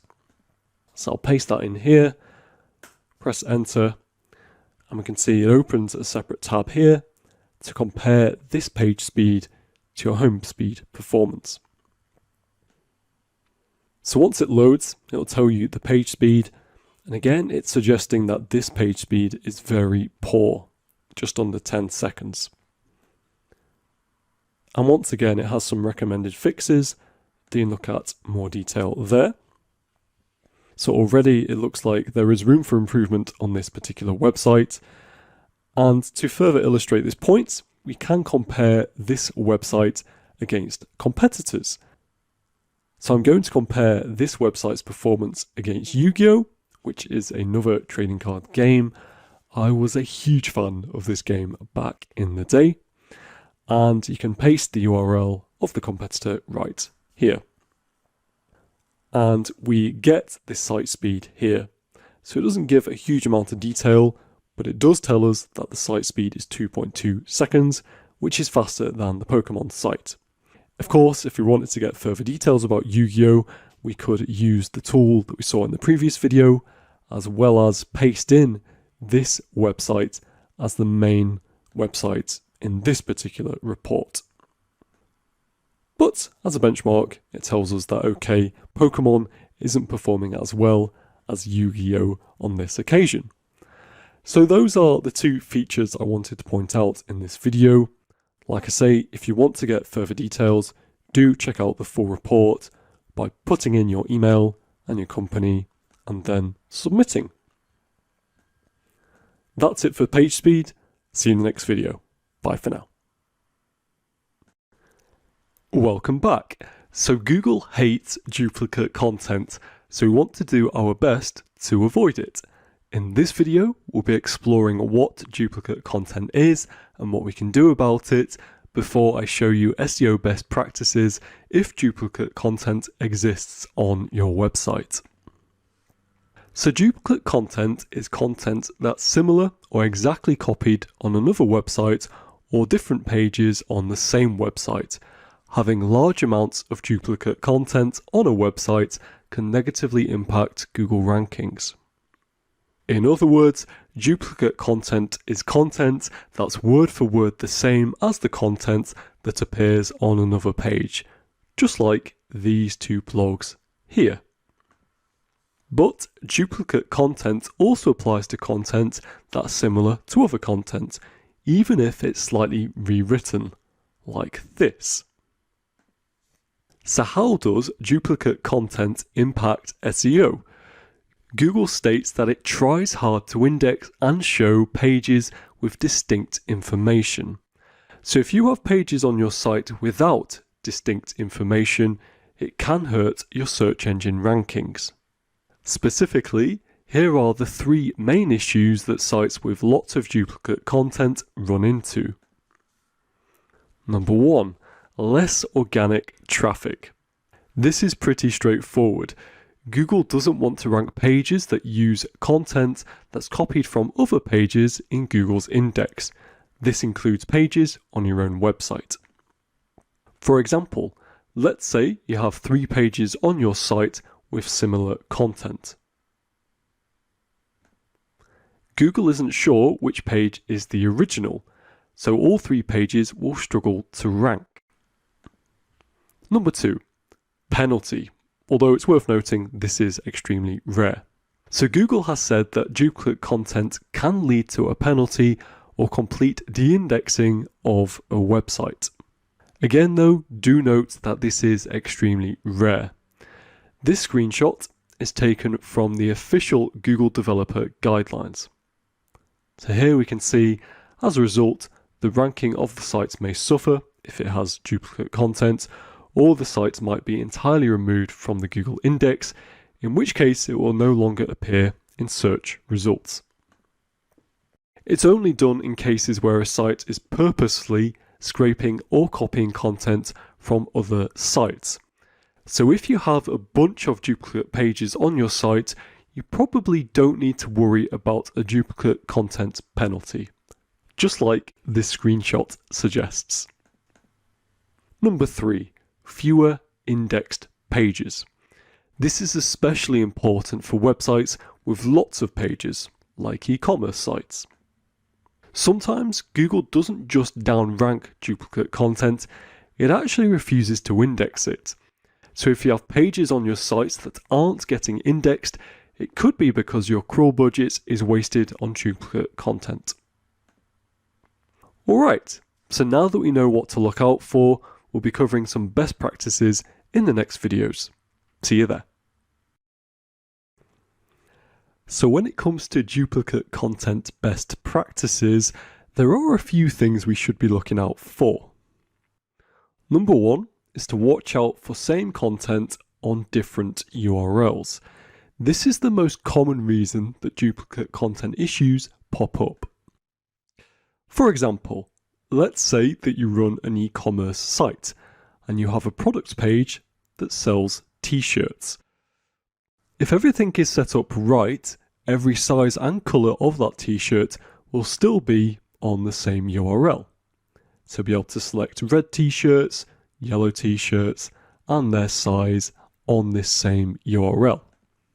Sometimes, however, you'll find that your site creates a new URL for every different version of your product, like this. This can result in thousands of duplicate content pages like this one. And this. Another example, if your site has a search function, those search result pages can get indexed too. Again, this can easily add thousands of pages to your site, all of which contain duplicate content. To avoid this issue, try to set up your URLs so that they contain all of the information from drop-down items.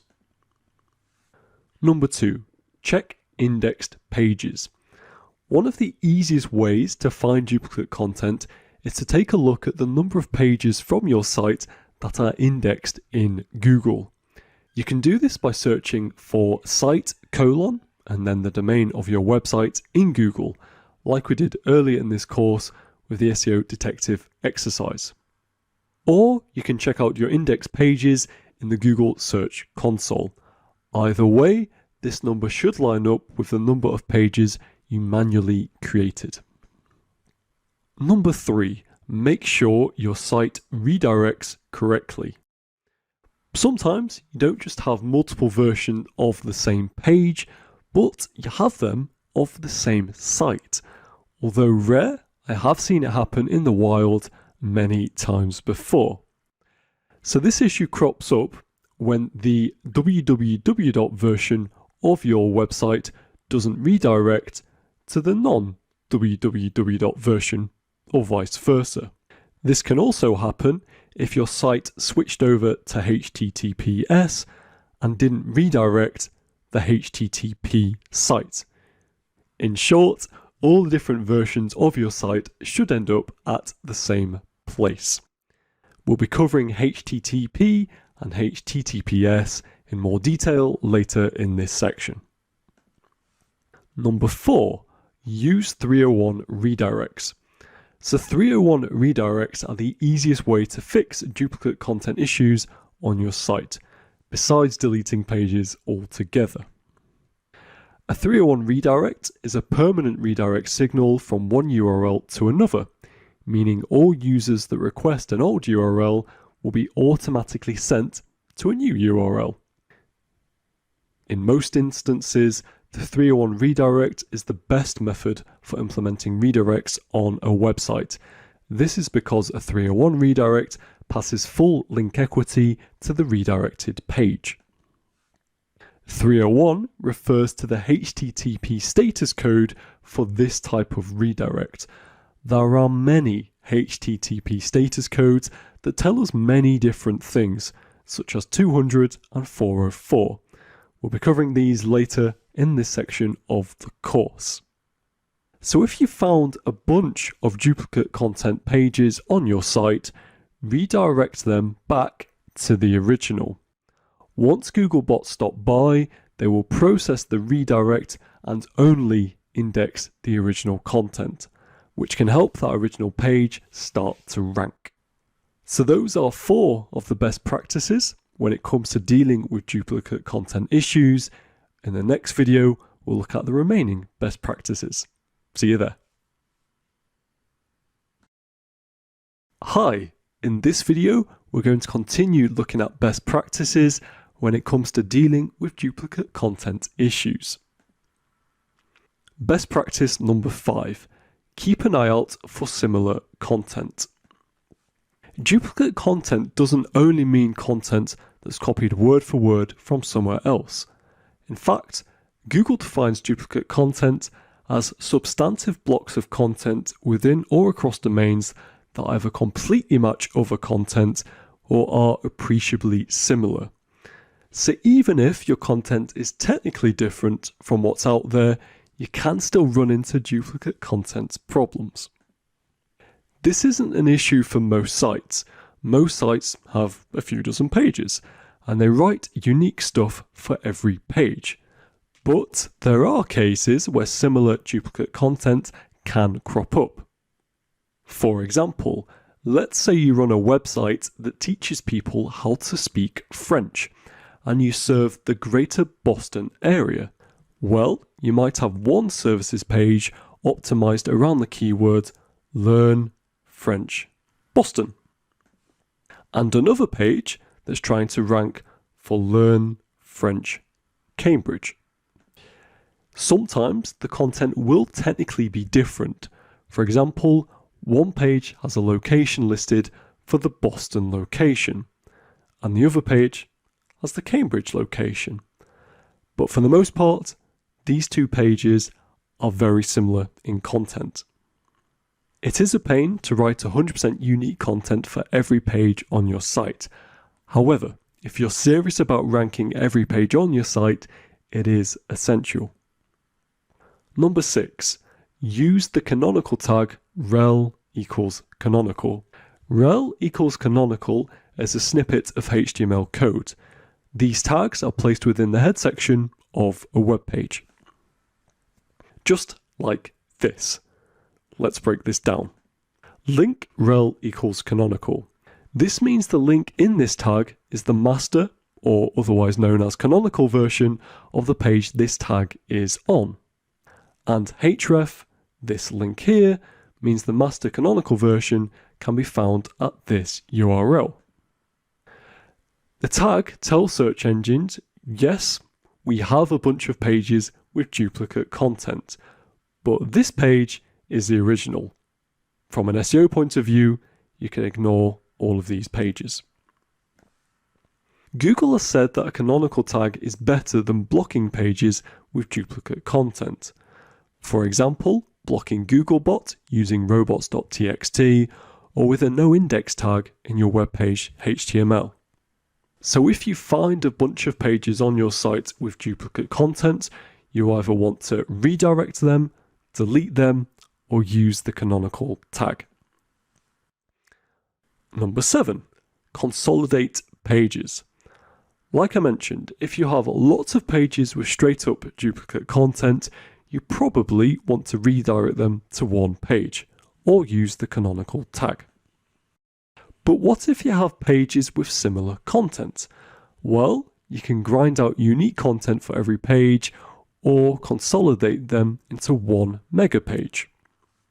For example, let's say you have 3 blog posts on your site that are technically different, but the content is pretty much the same. You can combine those 3 posts into one amazing blog post that's 100% unique. Because you remove some duplicate content from your site, that page should rank better than the 3 other pages combined. And let's breathe. We've covered a lot of best practices in the last 2 videos. Here's a quick checklist.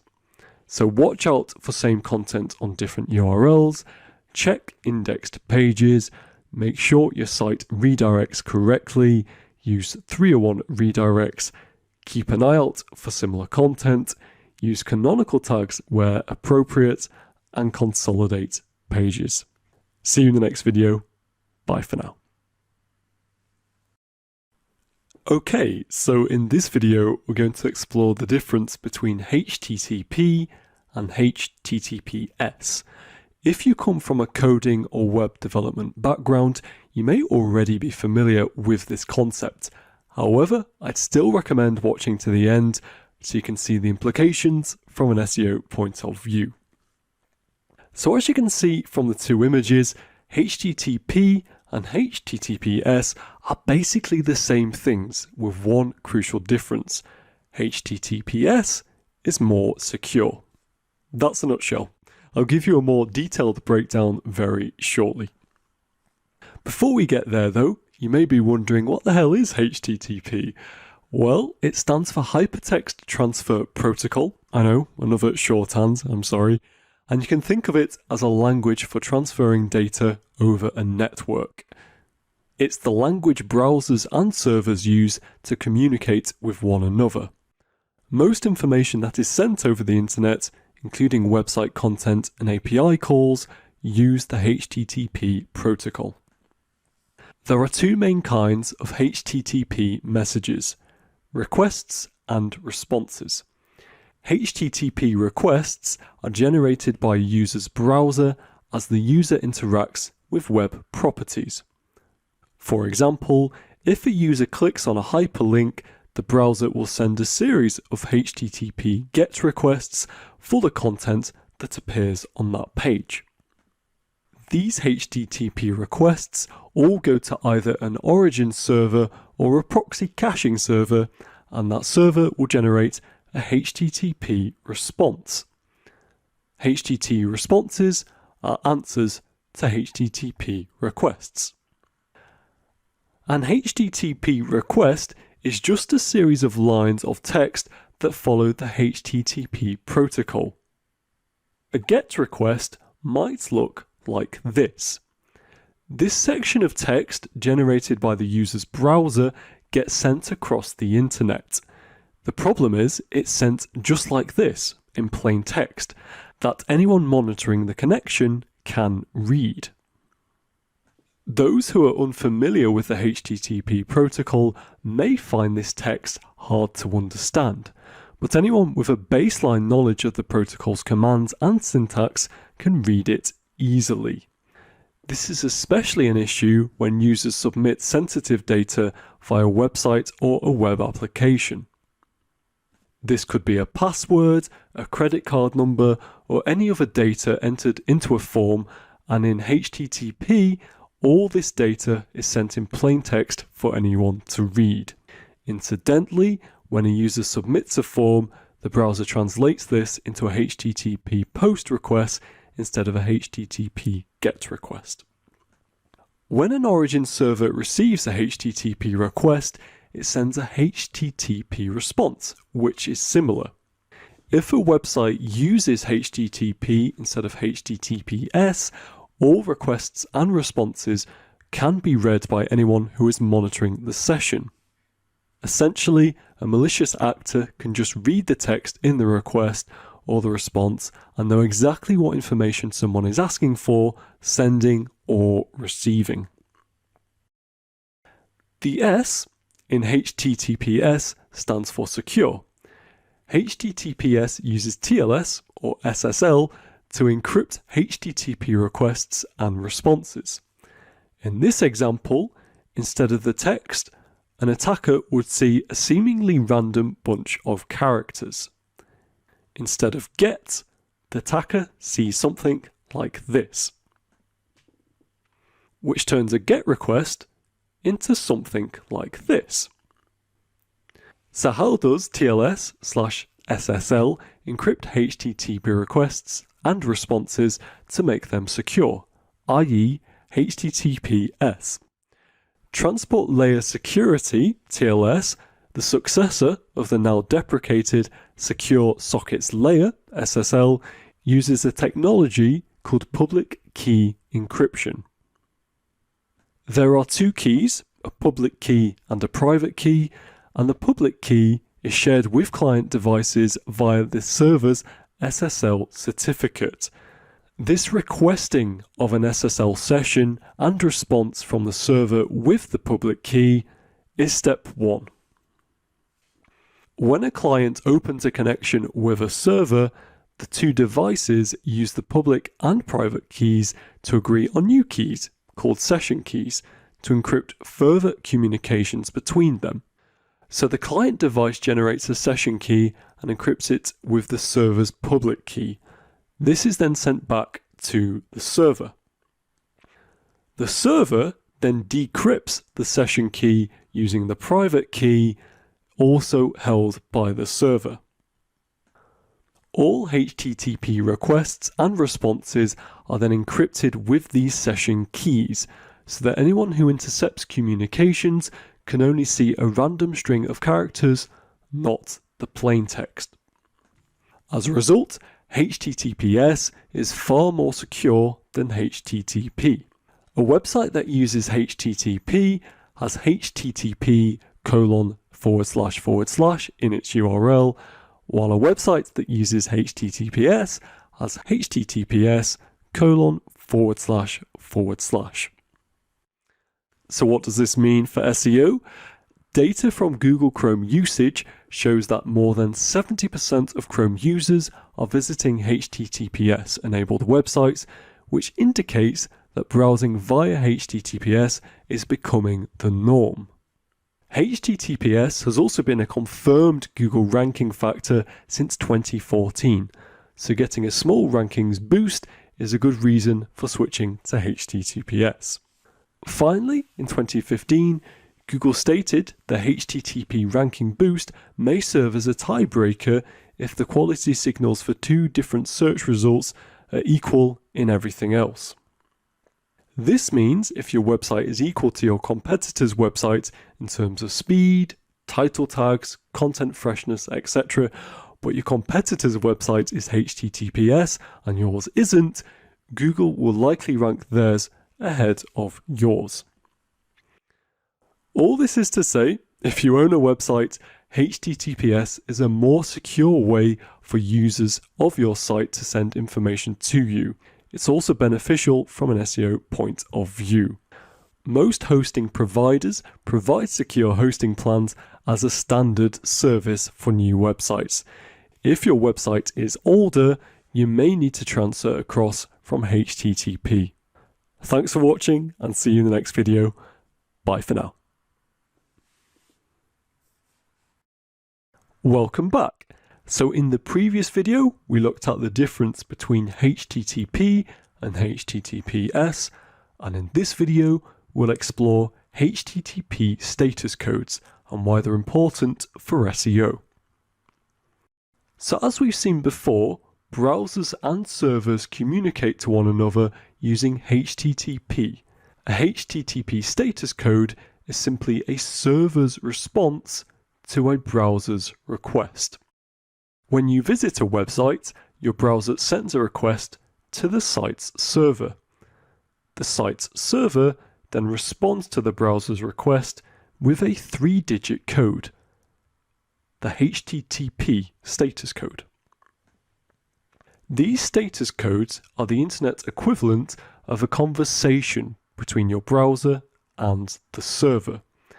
They communicate whether things between the two are A-OK, touch and go, or whether something is wrong. Understanding status codes and how to use them will help you diagnose site errors quickly and minimize downtime on your site. You can even use some of these status codes to help search engines and people access your site. A 301 redirect, for example, will tell bots and people that a page has moved somewhere else permanently. We've seen this in a previous video when we looked at duplicate content issues. The first digit of each 3-digit status code begins with one of 5 numbers, 1 through to 5. You may see this expressed as 1XX or 5XX to indicate status codes in that range. Each of those ranges encompasses a different class of server response. These are common HTTP status code classes. 1XX, informational responses. The server is thinking through the request. 2XX, success. The request was successfully completed and the server gave the browser the expected response. 3XX, redirection. You got redirected somewhere else. The request was received, but there's a redirect of some kind. 4XX, client errors. Page not found. The site or page couldn't be reached. The request was made, but the page isn't valid. This is an error on the website side of the conversation and often appears when a page doesn't exist on the site. 5XX, server error, failure. A valid request was made by the client, but the server failed to complete the request. Alright, so which HTTP codes are most important from an SEO point of view? It's a good idea to try and lock in the following. HTTP status code 200. Okay. This is your ideal status code for your normal, everyday, properly functioning page. Visitors, bots, and link equity pass through linked pages like a dream. You don't need to do anything, and you can happily go about your day, securing the knowledge that everything is just as you expected. A 301 redirect should be utilized anytime one URL needs to be redirected to another permanently. A 301 redirect means that visitors and bots that land on that page will be passed to the new URL. In addition, link equity is also passed to the new URL through a 301 redirect. Despite talk from Google that all 3XX redirects are treated equally, a 301 redirect remains the preferred method of choice for permanent page redirects. A 302 redirect is similar to a 301 in that visitors and bots are passed to the new page, but link equity may not be passed along. I don't recommend using 302 redirects for permanent changes. Using 302s will cause search engine crawlers to treat the redirect as temporary, meaning that it may not pass along the link equity that the magical 301 does. HTTP status code 404, not found. This means the file or page that the browser is requesting wasn't found by the server. 404s don't indicate whether the missing page or resource is missing permanently or only temporarily. You can see what this looks like on your site by typing in a URL that doesn't exist. It's like hitting a brick wall. Just as you've experienced, your visitors will hit a page that has a 404 error and either try again, if you're lucky, or wander away to another site that has the information they're seeking. Every site will have pages that return 404 status codes. These pages don't always have to be redirected. There are other options. One common misconception is that it's an SEO best practice to simply 301 redirect pages that return a 404 status code to the home page of the given domain. This is actually a bad idea for the majority of cases because it can confuse users who may not realize the web page they were trying to access doesn't exist. If the pages returning 404 codes are high authority pages with lots of traffic or have an obvious URL that visitors or links are intended to reach, you could employ 301 redirects to the most relevant page possible. For example, if your page on sugar-free cupcakes no longer exists, you may want to redirect this URL with a 301 to your sugar-free recipe category page. Outside of these instances, it may be necessary for a URL to return a 404 on purpose. This will keep them from getting indexed and repeatedly crawled by search engines. Give your visitors the best experience possible with a custom 404 page. For example, e-commerce sites often produce 404 pages when products go out of stock. These sites are great candidates for creating a custom 404 page, such as this one from Marie Kondo's site. HTTP status code internal server error. Instead of the problem being with pages missing or not found, this status code indicates a problem with the server. A 500 is a classic server error and will affect access to your site. Human visitors and bots alike will be lost and your link equity will go nowhere fast. Search engines prefer sites that are well maintained, so you'll want to investigate these status codes and get these fixed as soon as you encounter them. Okay, so in the next video, I'm going to show you a Chrome extension that can help you identify the HTTP status codes of web pages. See you there. Welcome back. So in this short video, I want to show you how to use the IEMA Redirect Path Chrome extension. Here we can see it in action, and it is telling us that this particular page, google.com, is showing a status code of 200. So everything is A-OK, the browser and server are interacting with one another and haven't beaten each other up, so it's all good. And this is exactly what we want to see from an SEO perspective. So to get started with this Chrome extension, we're going to simply search Redirect Path Chrome extension, and it is this first result here that we see in Google. We'll then simply install it as we have normally, and because I've already got the Chrome extension installed, I'm not going to click this blue button, but you would to install it to Chrome. Once it's installed, it will then start working, and I'm going to show you it in the wild.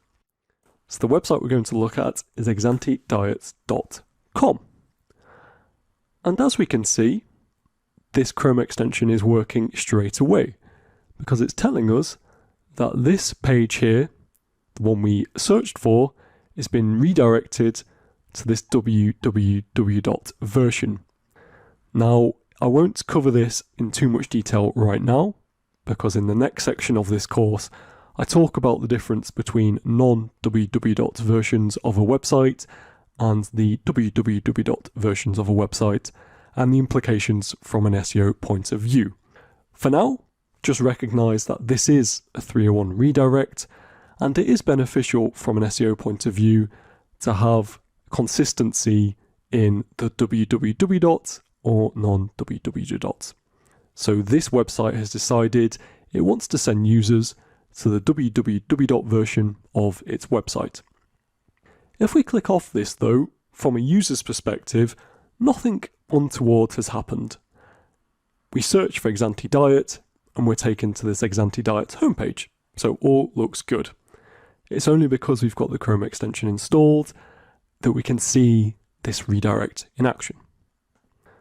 So if I click about onto any page on this website, we have a separate HTTP status code for the page, and we can see that this particular page here is showing a HTTP status code of 200.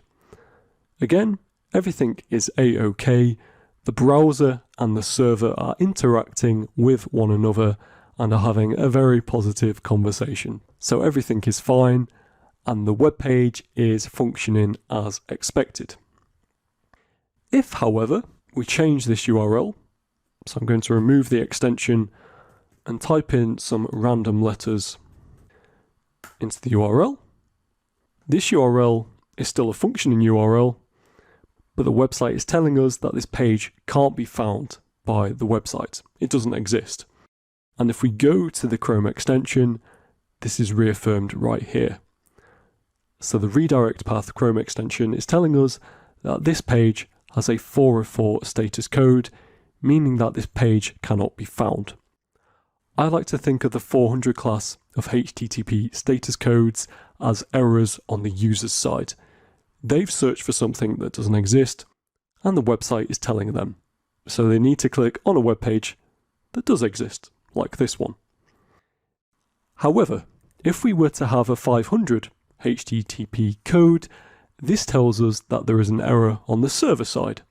So the server and the website have messed up somehow. So a 400 class error, the user has messed up. A 500 class error, the website has messed up. And that is essentially how to use the Chrome extension. Hope you found it helpful. See you in the next video. Bye for now. Hi, so welcome back. You're making great progress in this course. We're halfway through, or more than halfway through, section 5, and this is by far the most challenging section of this course. So if you are coping up to this point, then fantastic, and hopefully you'll be able to start applying these technical SEO principles. In this particular video, we're going to cover a technical SEO topic that I've seen so many webmasters get wrong, when actually, dare I say, it's pretty straightforward. So hreflang. Hreflang tags tell Google which language you are using on a specific page, so Google can serve that result to users searching in that language.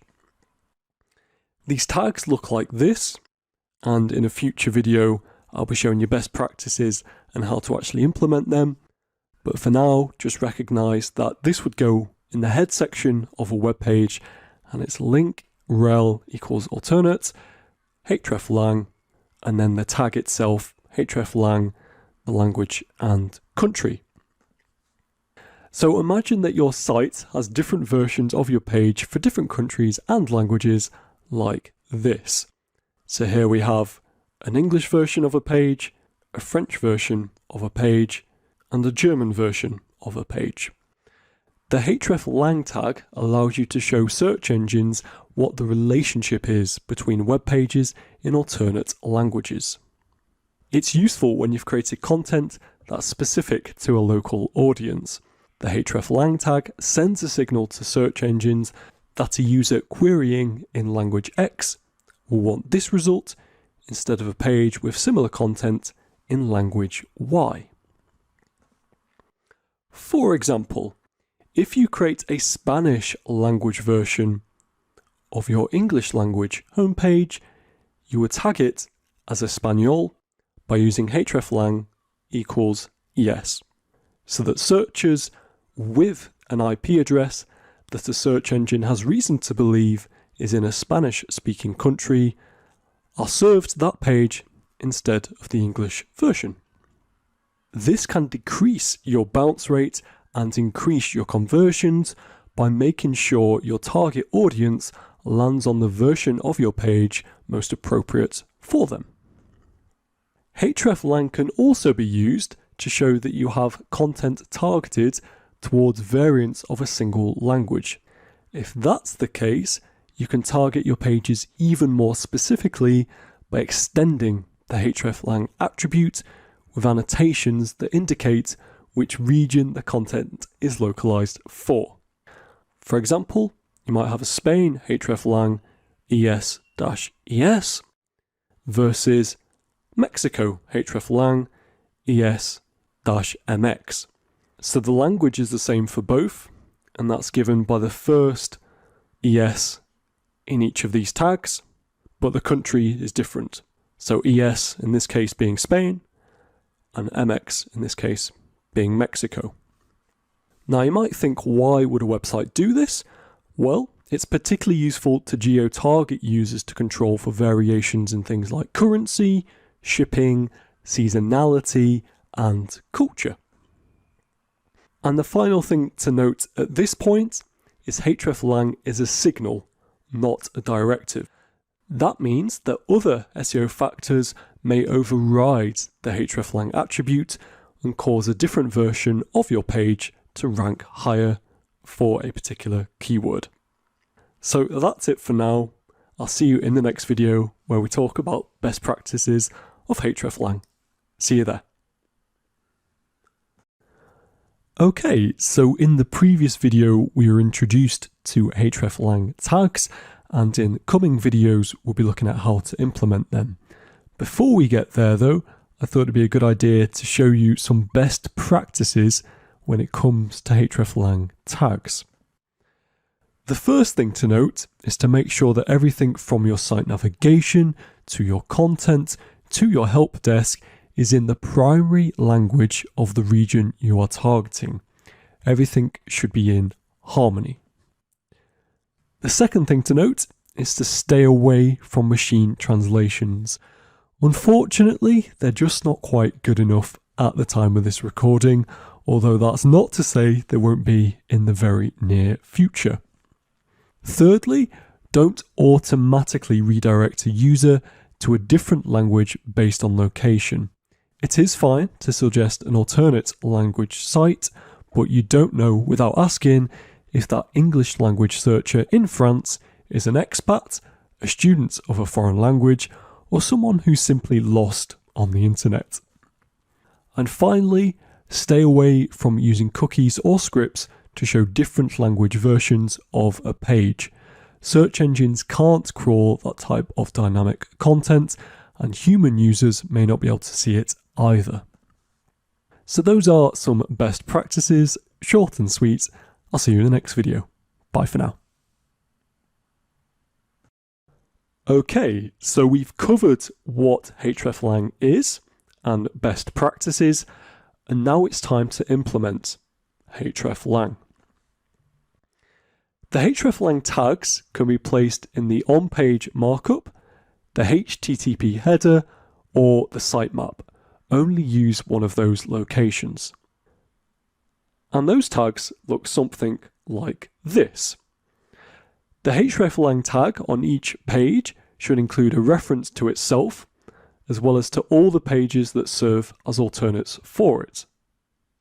For example, if your Spanish website sells ham to customers in Spain, France, and Portugal only, the hreflang tags for your homepage might look like this. The same tags should appear on the French and Portuguese homepages too. It's also worth noting that you'd need to create tags like this for every URL on your website that has an alternate version. It's also possible that a Mexican, French Canadian, and Brazilian customers could see your site. Remember, hreflang is a signal, not a directive. But if you localize other aspects of your content and site, start by indicating what currency you use and showcasing a local address and phone number, you're less likely to have to deal with pesky import/export restrictions on your products. One final thing to note about hreflang before I show you a real-world example: if your page serves up content in a variety of languages or just asks a user to select a preferred page, you can use xdefault to show that the page is not specifically targeted. That looks like this. So here's an example of source code taken from myprotein.com, an online sports nutrition brand. Admittedly, this is very small at the moment, but I will be zooming in shortly. You can take a look at hreflang on similar websites by holding Ctrl+U on your keyboard on a Windows device, Command+U on Mac, and searching hreflang. If we zoom in, you'll see that the language always comes first in the alternate, and then the country/location. For example, in Hong Kong, the English language version of the MyProtein homepage is shown to users.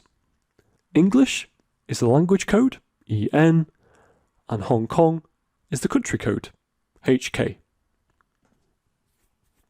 You'll also see that some locations have a subdomain, such as de.myprotein.com, whilst others have country code top level domain, CCTLDS for short, such as Lithuania. We'll be covering these domain variants in more detail later in this section. With this being said, in the next video, I'm going to show you a free online tool that makes it relatively easy to create a hreflang tag for multiple countries, languages, and regions. See you there. Okay, so in this short video, I'm going to show you how to use the tool on this URL here to create hreflang tags for a website. To get started, I'm going to copy the URL for this website here, Exanti Diet. We've seen this website in previous videos. And if I scroll down this page, we can paste in this URL right here. So you simply select the language of the URL, and the language for this URL is English, and then you select the country. So the country for this one is United Kingdom. We then add additional language/country URL versions. So for this website, I know that there is a German version. So if I was to go to the German site, click Save. Don't need to worry about this query string added to the end. We just want the domain. So I'll copy that. I'll paste that in here. So the language of this URL is German, and the country of this URL is Germany. Can then add another one. I'll just add one more. So this website also sells in Italy. So if I go to Italian, don't know why I said it like that, and then I'll go to Euro. So I'll specify that, and then simply copy this URL here. Again, don't need to worry about the query string extensions. And then I'll paste that in here. Language, once again, Italian, and country is Italy. Once we have added all of our countries, we then click this button here to generate the hreflang tags for these URLs. If you want to add these hreflang tags, sometimes called hreflang annotations, to a particular part of your website, you can tick the appropriate one here. So actually, I'm going to click this one here. So these tags are created with the intention of placing them in the head area of the pages of your HTML, and then generates them very easily. So like we have seen in previous videos, the hreflang tags or hreflang annotations take this form. You would then paste these tags into the head area of the pages that you want to apply them to. So in this URL instance, we're looking at the homepage for the English site, for the German site, and the Italian site. And to show you these hreflang tags in action, what I can do, because I know that this site has implemented their hreflang correctly, if I go to the Exanti homepage, looking at the English site, change that to United Kingdom, and change the value to British pounds. I'll then click on the home page, and if I do Control U on my laptop to bring up the source code, and then if I do Control F on my laptop, search hreflang, it will then take us to the hreflang tags that have been implemented on this website. So here we have the hreflang tag when looking at the English version of this site in the United Kingdom. So this tag is self-referencing. We also have this tag here, which is for the German site in German, the Italian site in Italy, the English language site in the United States, and the Spanish site in Spain. So these hreflang tags all appear on the homepage of the English site. And then just to show you for completeness, if we get out of the source code and look now at the German site in German, once again, I'll jump to the home page and I'll do Control U to look at the source code. And then I'll do Control F to search for hreflang. We will see the exact same tags have been implemented in the head section of this HTML page. So all of these tags have to appear on each alternate version of this web page. And that is implementing hreflang. I hope you found these videos about hreflang interesting and useful. And of course, I'll see you in the next video. Bye for now. Hey everybody, I want to take a quick break here. Go grab a coffee, grab a tea, just take a break from all the learning that you just did. And I want to talk to you quickly about imposter syndrome. It's this idea that you're not good enough, that things are too complicated for you to ever achieve what you want to achieve. You look at other people, at other industry experts, and you say, I will never get there. But it's just a symptom of learning. This idea of you not being good enough simply means that, well, you're just not there yet. Things take time. If you want to learn a valuable skill, well, it's hard work. That's why it's valuable. Remember how you felt on the first day of going to school, first day on a job. It's the same experience. But over time, with repetition, with practice, you get comfortable, you get experience, and you slowly start to lose that imposter syndrome. Now, this idea of an imposter syndrome is great. It means you're doing something worthwhile. So don't use it as a negative. Use it as an encouragement that you're doing something good, that you're learning and you're stretching your limits. So with this break, I want to propose that we do a quick exercise. I want you to stop the lectures. Again, grab a coffee, grab a tea, and head on over to our Discord. Now, in our Discord server, if you've used it up until now, that's great. If you haven't, head on over to this server, and I want you to do something that I think it's super important to learning. And that is using what you've learned up until now to actually teach someone or help someone. So you can go all the way to, let's say, the coding and courses section and pick a topic that you want to help somebody in. So let's say you go to the Python channel. And in here, you'll have other students that are asking Python related questions. Now you can scroll through here and see if you're able to help someone. Even though you may not have the experience or the knowledge yet, this idea of practicing and explaining what you've just learned to other people, even if you're not 100% certain, actually is beneficial to your learning.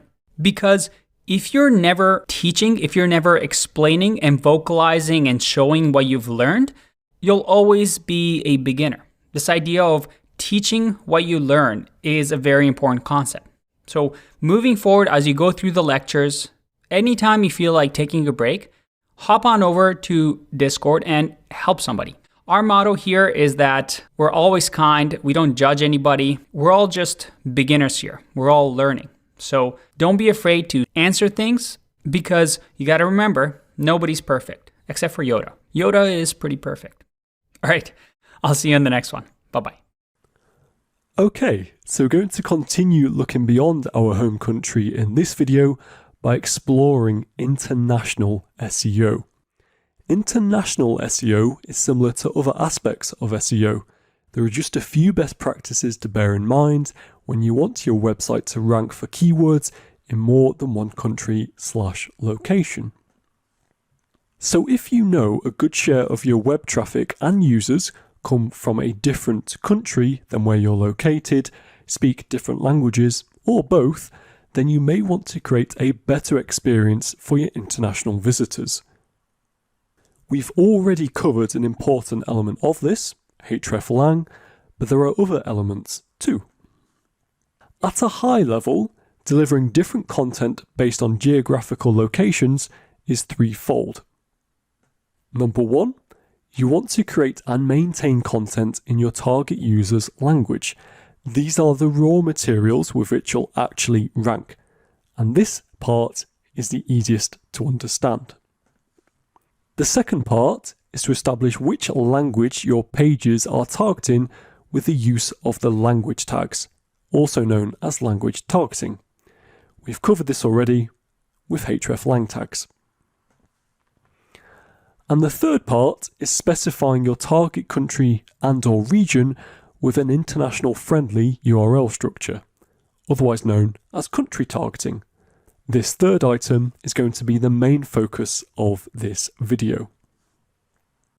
There are a few URL structures webmasters can employ to target a particular country with their websites.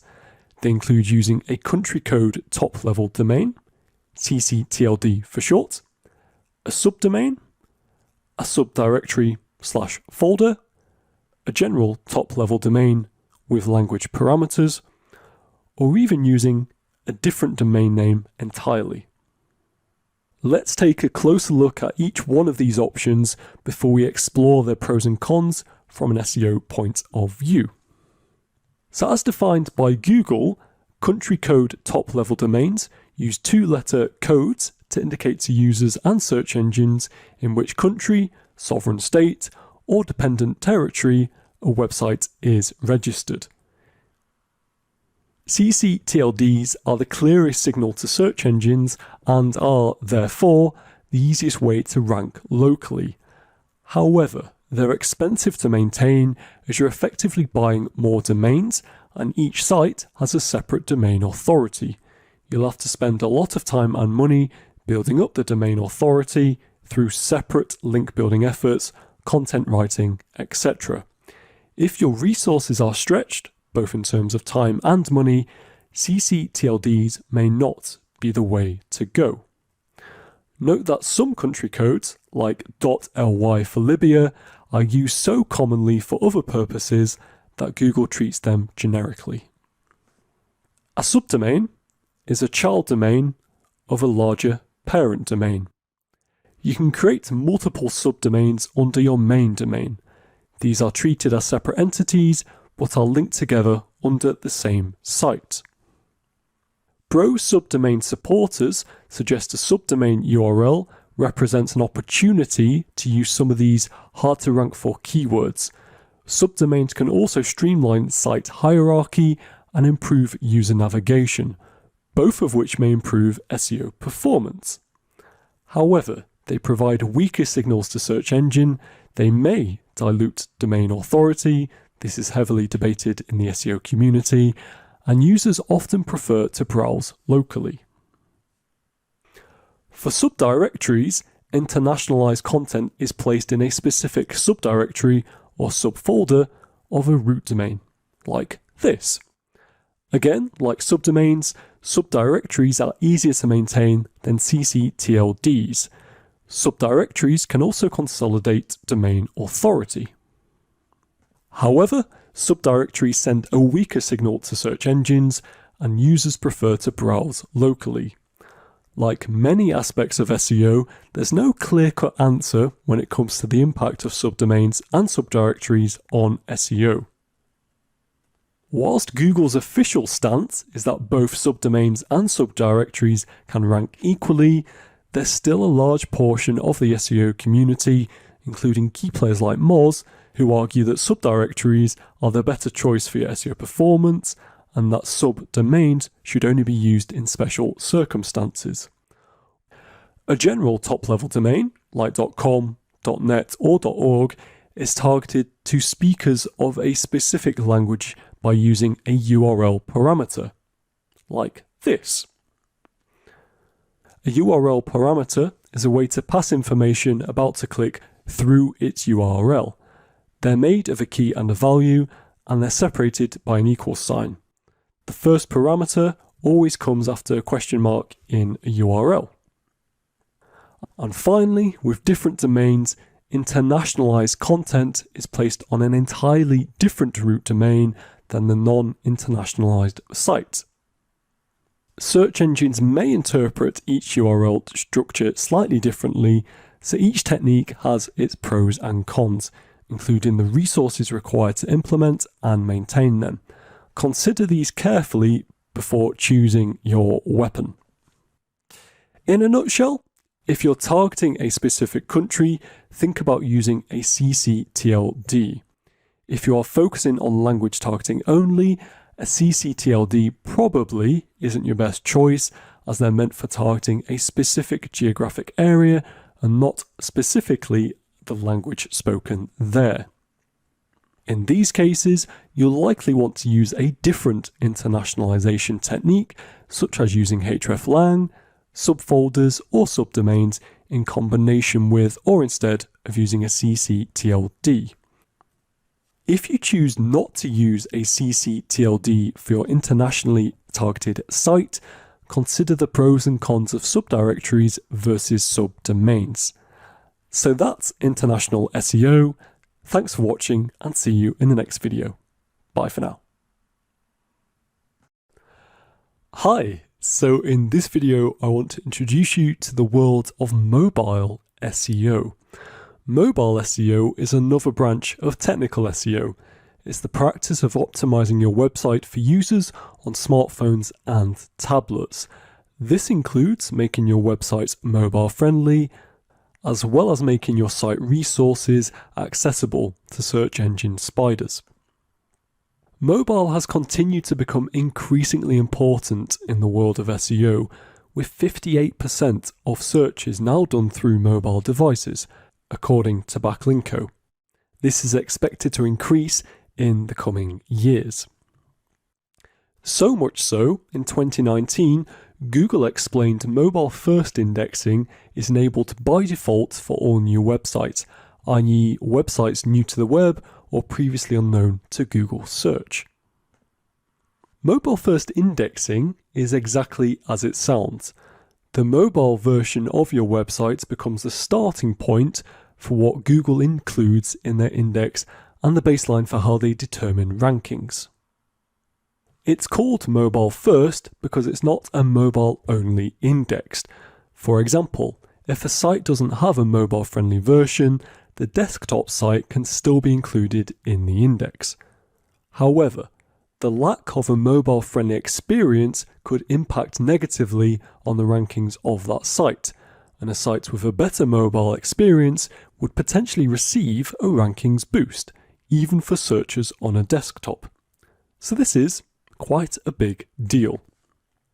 When it comes to making a website mobile friendly and optimized for mobile SEO, you've got three options. First, you've got separate URLs. This is also known as M configuration.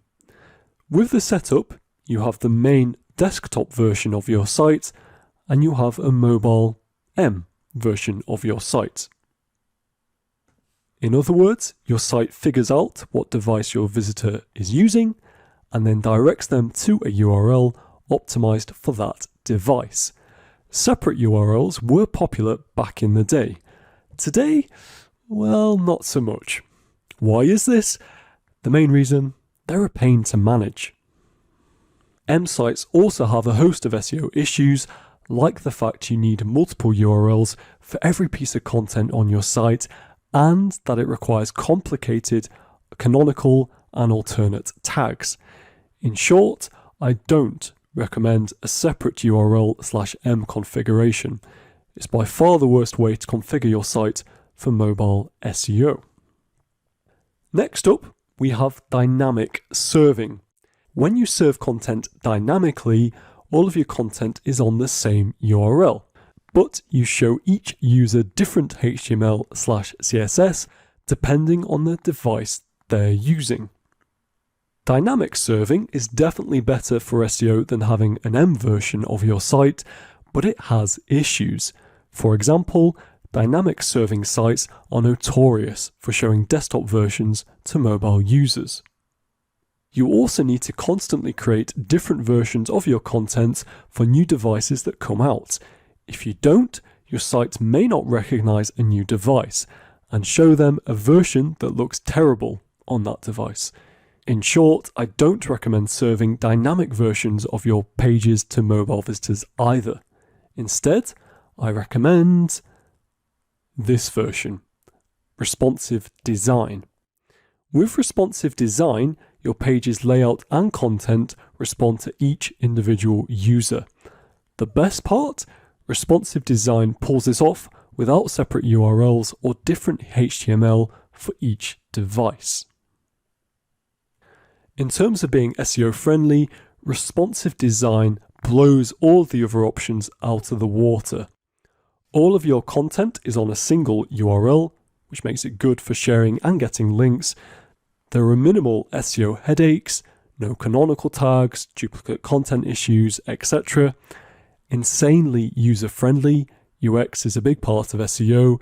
There are no redirects, which cause technical SEO issues and can slow down your site. And if you're still not convinced, Google recommends responsive layouts.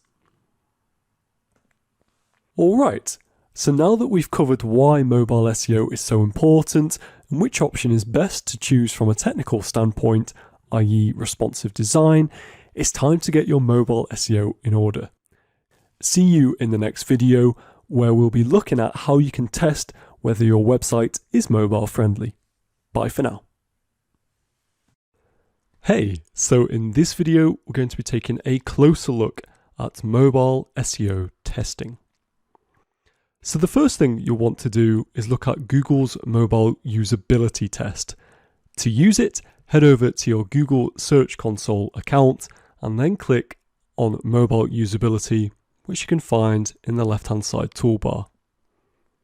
Google will then let you know if mobile users are having trouble using your site. For example, the tool may let you know that you use Flash, or that your font is too small, or that clickable elements are too close together. You can find all of these details in the details section of this dashboard. You can also use Google's mobile friendly test, found at this URL right here. Just pop your URL into the tool, like so, and you'll get a full report. In this case, this URL is mobile friendly. Short and sweet. See you in the next video where we'll be looking at mobile SEO best practices. Bye for now. Alright, so in this video we're going to be looking at mobile SEO best practices. The first thing you want to do is let Google crawl everything. Do you block Googlebot from accessing JavaScript, CSS, or other important parts of your site's code? Well, this used to be no big deal if you did, but today this is a bad idea. Unless Google can fully crawl your page, it can't tell if the page is mobile friendly or not. And if it's not sure if it's mobile friendly, it's unlikely that it will rank in the mobile first index. How do you know if this is an issue? First, you want to check out your robots.txt file. This tells Google to not crawl or index certain parts of your site, as we have seen before. This file is usually found at your domain /robots.txt. If you're not blocking anything important, you're all set. The second thing you'll want to do is get rid of any annoying pop-ups. I know, marketers love them. The problem is they're not good for SEO. Using pop-ups in an inappropriate way can trigger a penalty from Google. To avoid a penalty, Google recommends using pop-ups that don't make your website's content less accessible and are easy to close. Google gives a few examples of acceptable pop-ups, like this. They're small, not blocking all the content, and can be easily closed. And pop-ups that can get your site penalised, like these ones. So those are a couple of best practices when it comes to mobile SEO. Hope you found this video useful, and I'll see you in the next one. Bye for now. Okay, it's time to optimize on mobile. Since Google released its RankBrain algorithm in 2015, SEO today has become less about messing around with meta tags and more about having an awesome site. In fact, RankBrain is specifically designed to see how Google searchers interact with your site. If RankBrain thinks your site is frustrating their mobile users, they'll drop it like a stone. So the first thing you want to do is make sure your site is fast. In fact, Google recommends your site loads in under a second for mobile users. Now, it's worth noting this is insanely hard to pull off. Fortunately, we did cover ways to do this earlier in this section. There are also some free tools out there that can help you reach Google's ambitious guideline.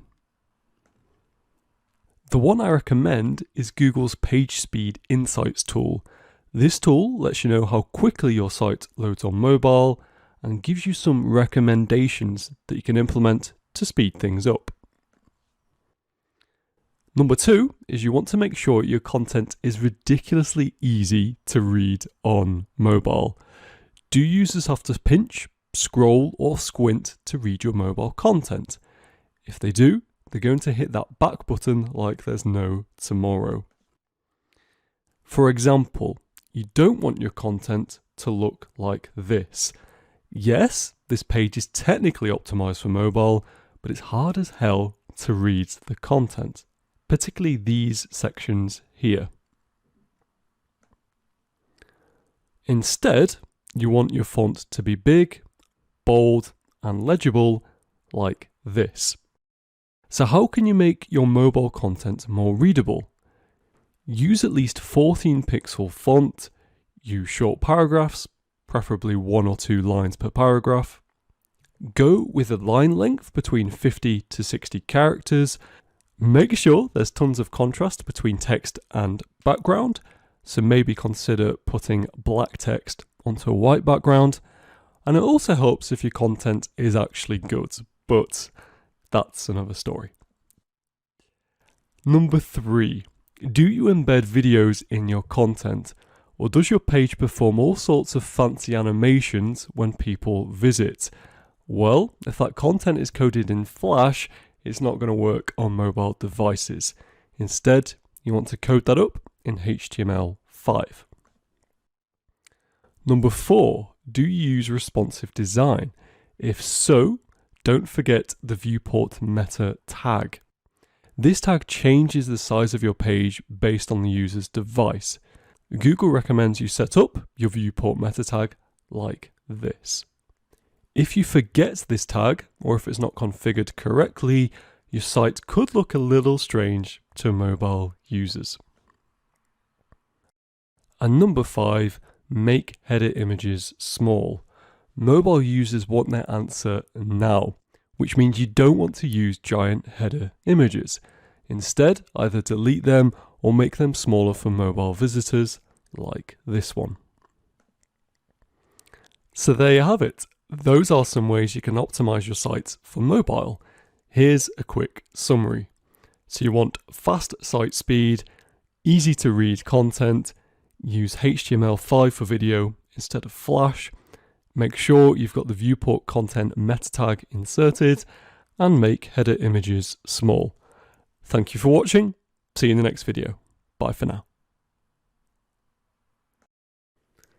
Welcome back. In this video, we're going to be taking a closer look at Core Web Vitals.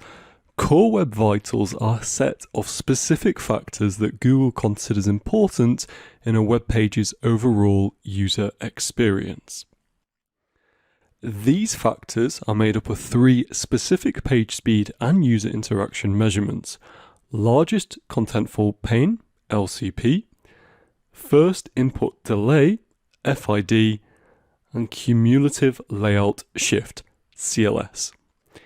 In short, core web vitals are a subset of factors that will be part of Google's page experience score. Basically, Google's way of sizing up your page's overall UX. You can find your site's core web vitals data in the core web vitals section of your Google Search Console account. The core web vitals are important because they've been announced by Google as an official ranking factor. In fact, in June 2021, Google announced the rollout would be complete by the end of August 2021. Page experience is a mishmash of factors that Google considers important for user experience. These include HTTPS, mobile friendliness, a lack of pop-ups, and safe browsing. Basically, not having malware on your page. Now, it's important to point out that a great page experience score won't magically push you to the #1 spot in Google. In fact, Google was quick to point out that page experience is one of approximately 200 factors they use to rank sites in search. So with this being said, over the next few videos, I'm going to show you the 3 core web vitals. I'm also going to show you how to improve each of them. See you there. Bye for now.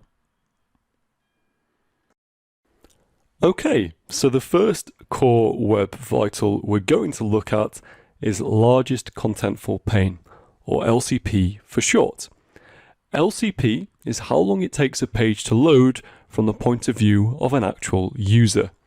In other words, it's the time from clicking on a link to seeing the majority of the content on screen.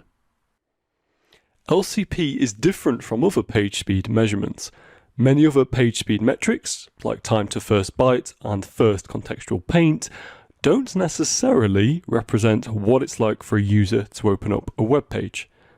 On the other hand, LCP focuses on what really matters when it comes to page speed, being able to see and interact with your page. You can check your LCP score using Google PageSpeed Insights, just like this. Using Google PageSpeed Insights, you also get to see how your page has performed in the real world, based on Chrome browser data, just like this. This said, I recommend looking at your LCP data in Google Search Console. Unlike PageSpeed Insights, you can see LCP data on your entire site. This means that instead of analyzing random pages one by one, you get a list of URLs that are either good, bad, or somewhere in between. Speaking of, Google has specific LCP guidelines. They break LCP speed down into 3 buckets: good, needs improvement, and poor. In short, you want every page on your site to hit LCP within 2.5 seconds. This can be a real challenge for large web pages or pages with lots of features. Here are some ways to improve your site's LCP. Remove any unnecessary third-party scripts. A third-party script is a piece of code that is embedded into your site that comes from another source, a third party. They're not created by you, nor explicitly controlled by you, and are served from an external URL. Upgrade your web host. Better hosting equals faster load times overall, including LCP. Set up lazy image loading. Lazy loading makes it so images only load when someone scrolls down your page. This means that you can achieve LCP significantly faster. Remove large page elements. Google PageSpeed Insights will tell you if your page has an element that's slowing down your page's LCP. And finally, minify your CSS. For easier legibility, CSV files can contain characters such as spacing, indentation, or comments. These characters are all unnecessary for the browser, and minifying these files will ensure that they get removed. Ultimately, reducing the amount of blocking of CSS will always improve the time it takes to fully render the main content of the page. LCP. So that's LCP. In the next video, we'll be looking at the next core web vital. See you there. Alright, so the second core web vital we're going to look at is first input delay, or FID for short. So at this point, your page has achieved largest contentful paint, LCP, the first core web vital. But the question is, can users actually interact with your page? Well, that's exactly what FID measures, the time it takes for a user to actually interact with your page. Examples of interactions include choosing an option from a menu, clicking on a link in the site's navigation, and entering your email into a field. Google considers FID important because it takes into account how real-life users interact with websites. And like LCP, they have specific criteria for what constitutes an acceptable FID, as you can see right here. So yes, FID technically measures how long it takes something to happen on a page. So in that sense, it's a page speed score.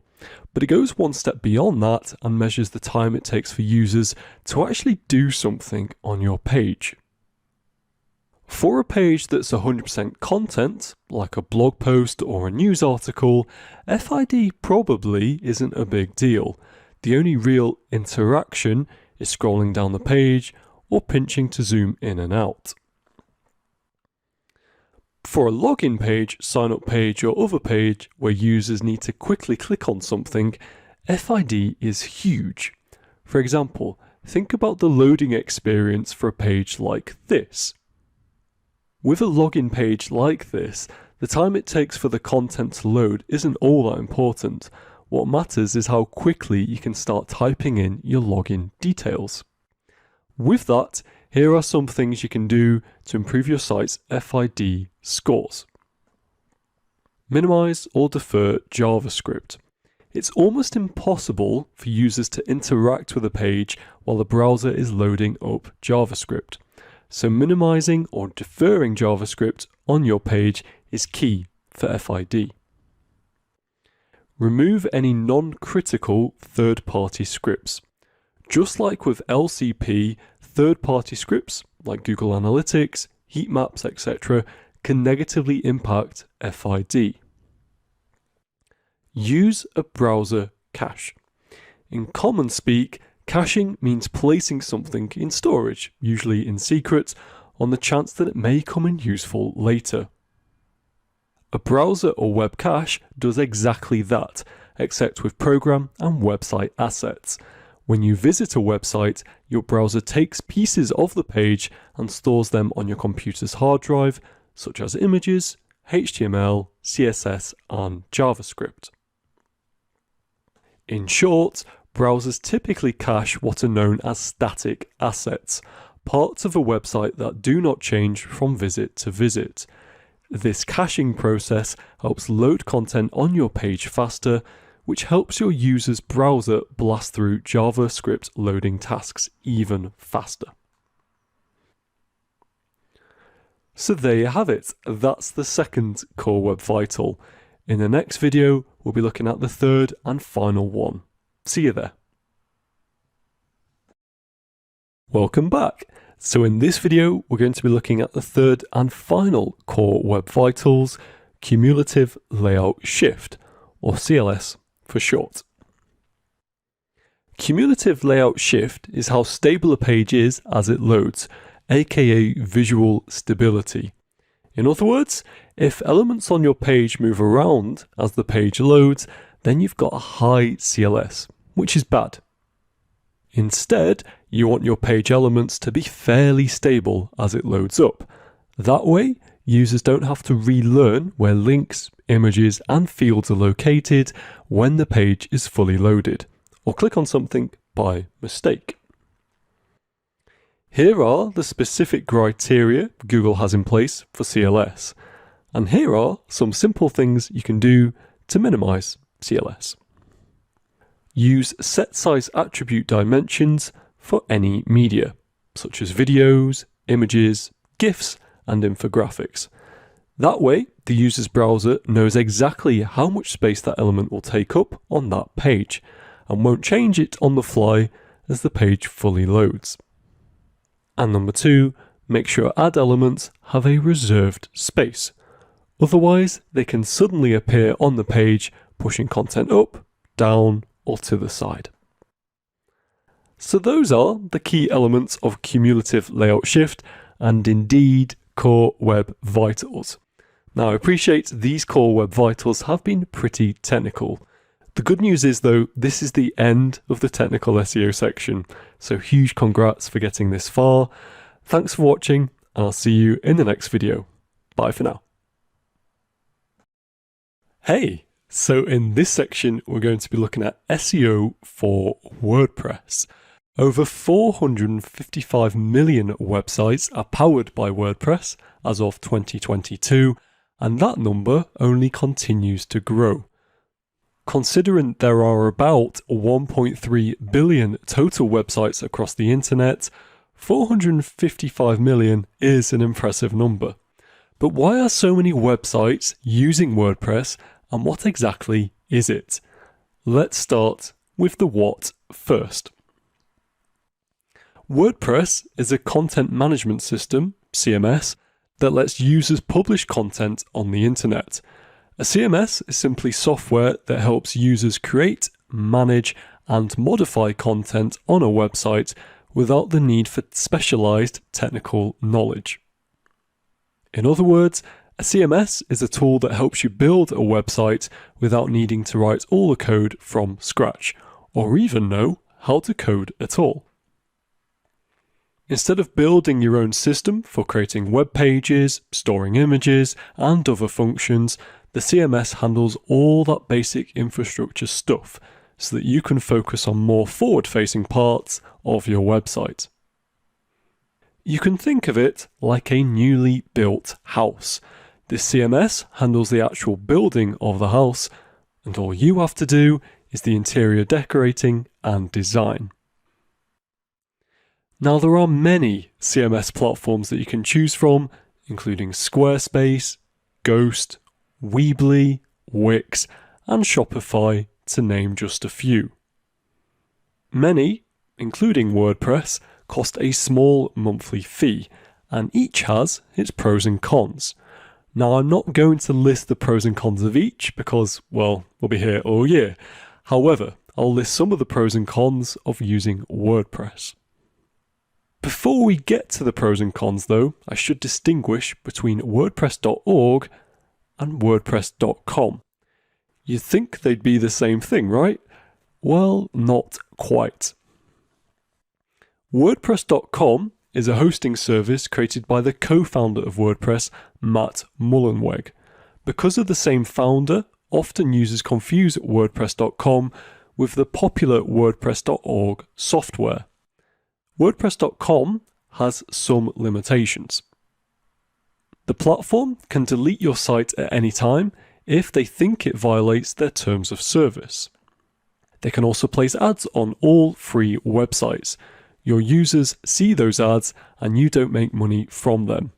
If you don't want your users to see their ads, then you can upgrade to a paid plan starting from $48 per year. You cannot upload plugins, meaning there's limited customization available. Now this is slightly different for business plan and VIP users, but all that's to say free plan users have limited customization with plugins. The same goes for themes. You cannot upload custom themes. Free plan users can only install from the limited free themes collection. Your site will display a powered by WordPress.com link. It can be removed by upgrading to the business plan. And finally, WordPress.com does not offer any e-commerce features or integrated payment gateways unless you switch to the e-commerce plan. You also can't build membership websites with WordPress.com. Now let's compare this to WordPress.org, aka the real WordPress. This is the popular website platform that you've probably heard great things about. With WordPress.org, you own your website and all its data. Your site will not be turned off because someone decided that is against their terms of service, as long as you're not doing anything illegal. You are in full control. You can also add free, paid, and custom WordPress plugins / apps to your website. You can also create completely custom designs or modify anything that you want.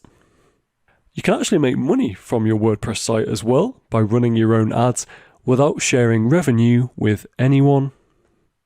And you can use self-hosted WordPress to create an online store to sell digital or physical products, accept credit card payments, and deliver / ship the goods directly from your website. Tying in with this, you can also create membership sites and sell memberships for premium content, courses, and build an online community around your website. Now, of course, you don't have to go with WordPress. If you prefer a different CMS, by all means, go for it.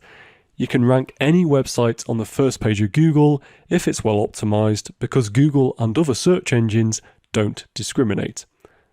Apples are apples. However, WordPress is one of the most SEO-friendly CMSs out there, which is one of the reasons it's so popular. Not only is it user-friendly, but it's also easy to implement a whole host of SEO tactics just by using a small number of plugins. With this being said, all of the concepts we'll go through in this section still apply to all CMS platforms. SEO is a national discipline. However, how you implement specific parts of SEO, such as on-page SEO, will vary a little from CMS to CMS. I'll trust you'll be able to notice these changes as we go through this section. If you decide not to go with WordPress, what should you look for from a CMS? Answering this question will be the focus of the next video. See you there. Okay, so if you decide not to go with WordPress, what should you be looking for from a CMS? Here are a few factors to consider. Ease of use. You want a CMS that makes it easy for you to create and edit content. This often means having a drag and drop interface so you can add different elements to your pages. It should be quick and straightforward for you to make changes to the content on your site after publishing it. Design options. Your CMS software should offer you plenty of website design templates to choose from. It should also allow you to easily customize your designs to your own requirements, ideally without writing code. Data portability. A great CMS platform should have tools for you to easily export your data and move it elsewhere. For example, you may later decide to choose a different platform or a different hosting company. Data portability makes it easier for you to move around with complete freedom. Extensions and add-ons. Not all websites are the same. This is why it's impossible for any CMS platform to come with all the features that would fulfill the requirements for every website. Extensions and add-ons fix that problem. These are separate software that you can just install on your CMS software to extend its features and add new ones when needed. Think of them as apps for your CMS platform. Help and support. Although CMS platforms aim to make building a website as straightforward as possible, you still might have some questions. Find out what help and support is available if you get stuck. Some CMS providers will have a handful of FAQs and a customer service team that's painfully slow to respond. Others will have a big supportive community that can help you any time of the day or night. And finally, cost. Some CMS platforms are completely free. Others charge a monthly fee. Even with your free CMS platforms, you'll often need to pay for third-party extensions, designs, and/or web hosting services. Try to find out as much as you can about the pricing before you choose your CMS, so you don't face any nasty surprises. So these are some considerations when choosing your CMS. Hope you found this video helpful, and I'll see you in the next one. Bye for now. Welcome back. In this short video, we're going to be taking a quick look at www versus non-www insight URLs. What's the difference and which is best for WordPress SEO? The short answer, there's no real difference from an SEO point of view between www versus non-www insight URLs. It's a personal preference. Yes, there is a technical difference between the two, which we'll briefly cover in this video, but it shouldn't matter either way for most people.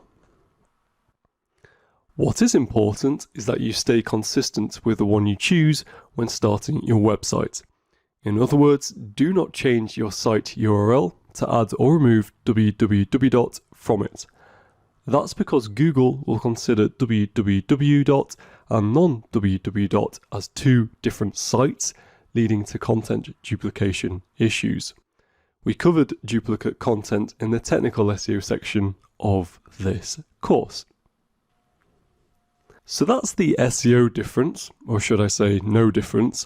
What about the technical difference?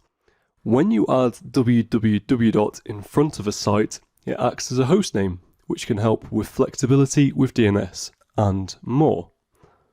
For example, if you've coded a website yourself and are using a provider such as Heroku to host your website, the provider wants to be able to update DNS records in case it needs to redirect traffic from a failing server to a healthy server. This is set up using DNS CNAME records, and the naked domain, i.e. non-www domain, cannot have a CNAME record. Technical differences like this are only felt if your website is receiving millions of page views on a daily basis. This being said, who doesn't want a big website? It's therefore something to think about. So short answer, if you have a small website, it doesn't really matter from a technical SEO point of view whether you choose www or non-www for your website. Hope you found this video helpful, and I'll see you in the next one. Bye for now. Alright, in the next few videos, we're going to be taking a look at criteria to consider when choosing a domain name. Choosing a domain name is a step I see many business owners and brands rush, and yet it's really important. It can help establish your website's credibility and lay the foundations for all your future SEO efforts. You don't want to get this step wrong. Okay, so that's a little dramatic, but you get the idea. So it's worth stressing before we go any further that I have my SEO hat on here. We're going to be looking at factors that prioritize SEO above brand. Sure, it is possible to choose a company/brand/domain name after a piece of fruit. I'm looking at you, Apple, but it's a heck of a lot easier and cheaper to choose a name that relates to what your website is about. For example, one website I've referenced in this course is writingbeginner.com. Its founder, Chris, is someone I've followed for a while on Medium, and his website's domain reflects what the website's about. He writes articles that help beginner writers get better at writing. Now I won't lie, and Chris will be the first to admit this, his website isn't the prettiest to look at. There's very little functionality beyond standard HTML and CSS, and you can tell the logo was made on Canva. I haven't zoomed in too much here because it gets very pixelated. However, the website is very successful and is generating thousands of page views every month. More than this, these page views are translating into ad income affiliate income, and sales for his writing products. Safe to say, it's very impressive stuff. So this then is tip number 1. Include a relevant keyword / keywords in your domain name where you can. Another good example of this is pcworld.co.uk. Guess what they sell? Yep, you got it, PCs and laptops. PC World merged with Currys Digital in 2019, so the website has since been redirected to currys.co.uk, which doesn't have quite the same effect, but we'll skip over that for now. In case you're wondering, Currys is named after Henry Curry, who founded the company in 1884. So no, it's got nothing to do with chicken tikka, as I thought for the longest time when I was younger. Anyway, tip number 2 is to choose a domain with .com at the end. There's little evidence to suggest .com gives your domain a boost from an SEO point of view, and there's nothing wrong with extensions like .org or .co.uk if you're in the UK or whatever your country code is. However, .com is by far the most used and valuable domain suffix. It's used by more than half of all websites on the internet and has become synonymous with credibility. It's likely to make your website seem more trustworthy and valuable. It's pretty arbitrary when you think about it, but people just expect websites to end in .com.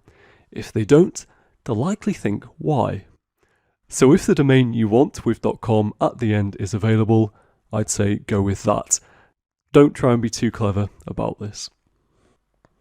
On a similar line, tip number 3 is to avoid using a hyphen in your domain. Including a hyphen is unlikely to have a big impact from an SEO perspective, but I'd still choose a domain name that doesn't have one if possible. Names without them can look more professional, less spammy, and are arguably easier to remember.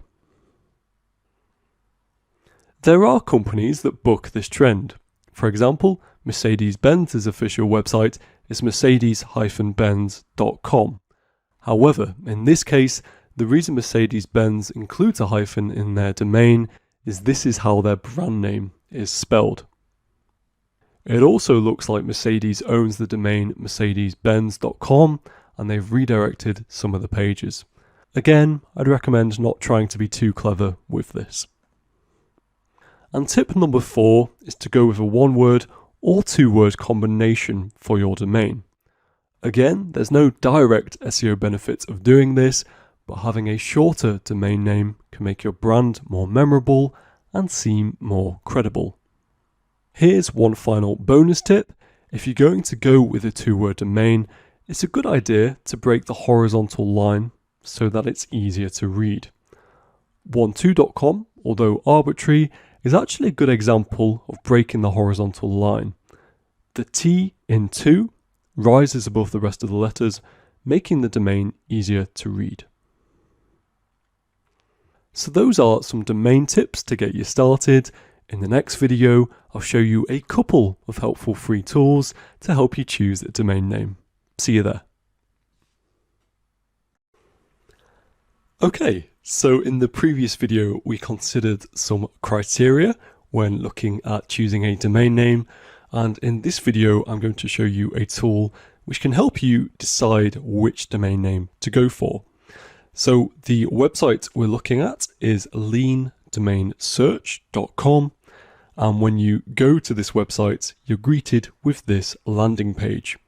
So all you have to do is enter a term to start building your name. And although it seems random, a word I'm going to look at is trombone, as in the instrument. I've played the trombone since I was 12, and I have thought at some point that I might like to make and build a website around teaching people things about the trombone. So I thought I'd go with this example. I suspect it's also going to be quite niche, so there may be some good options that come up here. So enter the word, click search, and then this website tells us how many domains could be available in .com with trombone in them. So it's telling us there are 4,871 available .com domains containing trombone. So if we scroll down, we see all these variations, and we can see they've been sorted by popularity. We could also sort them by length or alphabetically. For now, I'm just going to keep it at popularity, and it's just a case of reviewing which of these catches the eye. So most of these look to be two-word combinations. So we have trombone online, trombone blog, trombone web, go trombone, etc. The ones that are jumping out at me just on this page, pro trombone, it fulfills that breaking of the horizontal line, and it's pretty descriptive as to what this website would be about. Could also have go trombone for a similar reason. If I scroll down a little bit further, see what else we've got. So Trombone Inc. I actually really like. I think that's quite neat. Kind of speaks to Monsters Inc. and that whole Pixar movement, so it seems quite fun. Trombone TV, also really like. So yeah, plenty of options here to choose from. So let's say I wanted to go with Trombone Inc. Click on that, and then it gives you the option to buy this domain and create a site on WordPress. And you could register now with Bluehost, which is a hosting provider. Something this website tells us, that Trombone Inc. is not available on Twitter, so somebody else already has this handle. If you're looking at social media, this could be something else to consider. But if I wanted to go ahead with that, I would then click register now and create a site on WordPress.com. Remember, WordPress.com is not WordPress.org, so if you're wanting a self-hosted website, you'd want to go with register now with a hosting provider like Bluehost. So that is all I really wanted to show you in this video. The other thing I just want to quickly show you is these other sort results. So I clicked length, it would give us the shorter ones first. And again, we have different options here. So Trombone FX is quite nice, Trombone HQ, and then we could also click alphabetical, and you see a bunch more options here. So that is how you use this tool, and in the next video, I'll be showing you another tool you can use to help with your domain search. See you there. Bye for now. Alright, so in this video, we're going to look at another website which can help you choose a domain name. It's called bustaname.com, and as you can tell, the website looks like it was made in the 90s. Having said this though, it is still a really useful tool and can help you find a perfect domain name. So to get started, all you have to do is add a few words into here. Again, I'm going to stick with the trombone theme, so I'll add that word and click add. And with this tool, you have to add more than one word in order for it to show you combinations of those words. So for example, if I also type in instrument and then press add, this will then give us some available domains when combining these two words. I could also add in, say, pro, and that will give us some more options. And I could also add go. And then maybe finally, I will also add ink, like we saw in the previous video. So then it's given us all these available domains using these combinations of words. So instrument trombone, trombone instrument, protrombone.com, trombonepro.com, you get the idea. If we wanted to change the extension, we can do. And if I, for example, choose .org, that will then give us even more suggestions right below. And actually it looks like there's more combinations available with .org. I'll just remove that for now. We can also have prefixes. We can have more than two words combined. So we could have three words combined. And you can see we have this. I'd probably say stay away from 3-word combinations just because then the domains can get very long. But if it makes sense and the words are short, then you might want to include that as well. You can also check with hyphens, if again that seems relevant. I'd suggest for most brands it probably isn't, and actually it looks cleaner if you can go with these 2-word combinations. And that is simply how to use this tool.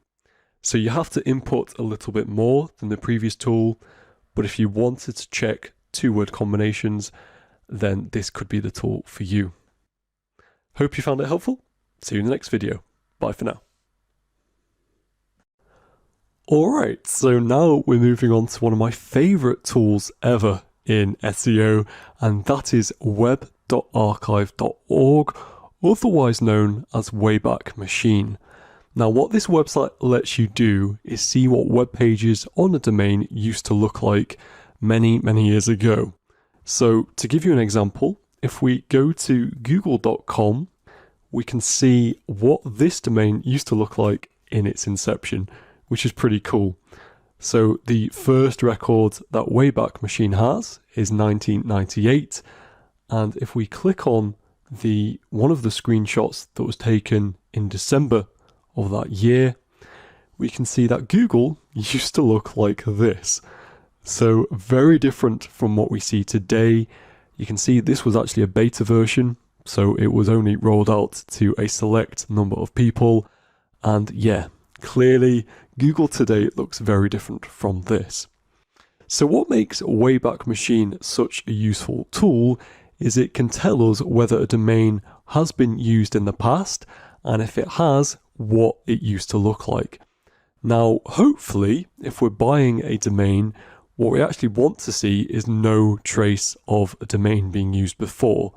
This means that when we buy it as a new domain, it has no history behind it, it's a clean slate, and there's nothing potentially dodgy that has happened in the past. So for example, you could picture a scenario where someone has used a website in the past to do lots of spammy link building activities. The authority of this URL has been completely trashed, and actually it's going to make it really hard to rank on that domain in the future. So the domain we're going to look at as an example is protrombone.com. So this was one of the domain options I saw and actually really liked from our research in the previous two videos. So immediate cause for concern, Wayback Machine has taken screenshots of this domain going back to 2003. And if we look at one of these screenshots, let's say in August 2003, so we can see that this was going on. So it looks like just a very boring HTML page, has a link here, which might take us somewhere. So it has a link here, and it suggests maybe there's some sort of news website. So not great. And if we go back to the capture page, let's look at another capture. So we have one November, 19th of November 2003 as well. Click on this one. And again, we still have this page here.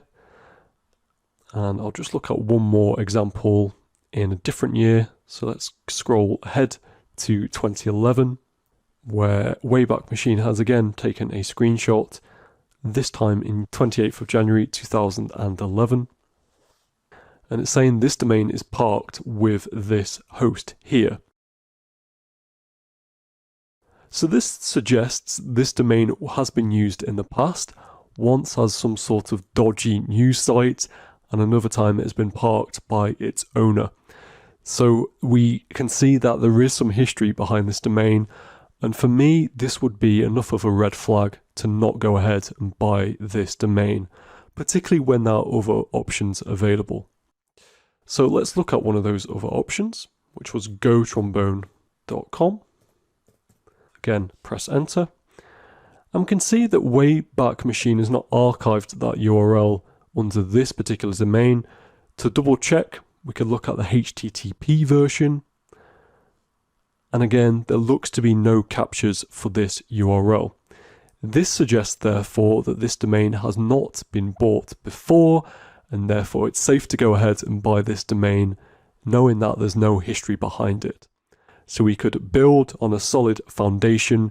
We don't have to worry about any dodgy activities that a previous owner of this domain might have done, because Wayback Machine is telling us that there is no previous owner. We would be the first people to buy this domain. So that is kind of what we want to see. So those are a few examples of how to use Wayback Machine, a really useful tool, and I'll see you in the next video. Bye for now. Alrighty, so one of the first things you want to decide on once you've chosen your domain name is your web hosting. You can think of web hosting as the piece of the internet where your website will live. It is its home. Choosing a good host can impact things like site speed, security, and customer support, to name just a few. Now, there are many different hosts you can choose from. I've used a number of them over the years and have worked with clients who all seem to have chosen a different host. Whilst I wouldn't go as far as solidly recommending one particular host over another, if you don't want to think about this decision too much and are happy for me to point you in a direction, Bluehost is a good place to start. A few of the Bluehost benefits include an easy-to-use dashboard, giving you a free domain for the first year when you sign up for web hosting, a free CDN powered by Cloudflare CDN, meaning your website is stored at over 200 locations globally, so it responds quickly from all over the world, a free SSL certificate, so powered by Let's Encrypt. Their free SSL helps keep your visitor and customer data safe by encrypting the channel they use to communicate with your website. We covered why this is important in the technical SEO section of this course, and it was founded in 2003 and powers over 2 million websites worldwide. It's dead easy to sign up. Simply visit their website, bluehost.com, choose your preferred hosting, and once you've made the payment and created your account, you'll be guided through the setup with some questions, such as how comfortable you are creating websites. And then you're good to go. You'll have a WordPress dashboard to explore. And speaking of which, in the next video, I'm going to jump into the dashboard of a website I've recently created to show you how this could work. See you there. Welcome back. So once you have decided which WordPress host you want to go with, whether it's Bluehost or someone else, you'll typically be taken to a page that looks like this. So I have signed up with this domain here, easytrombone.com, and I haven't actually done anything whatsoever to this website. I just wanted to log into my account to show you around the WordPress dashboard. So once you have signed up for an account and have your login details, you simply add them in here. So I'm just going to go ahead and type in my password and then press enter.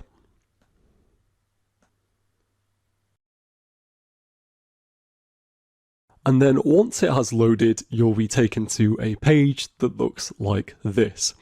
So this is the Bluehost dashboard. And actually what we want to look at is the WordPress dashboard. So this is where you can make changes to the website. So in this case, for Bluehost, simply click that button there and then let it load.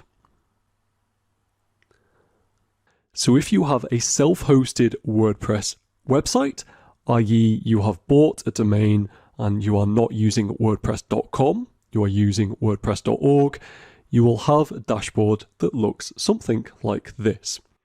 So currently we are looking at the Bluehost dashboard within WordPress. And if I click on dashboard here, this will take us to the standard WordPress dashboard that you are likely to see for your own website on WordPress.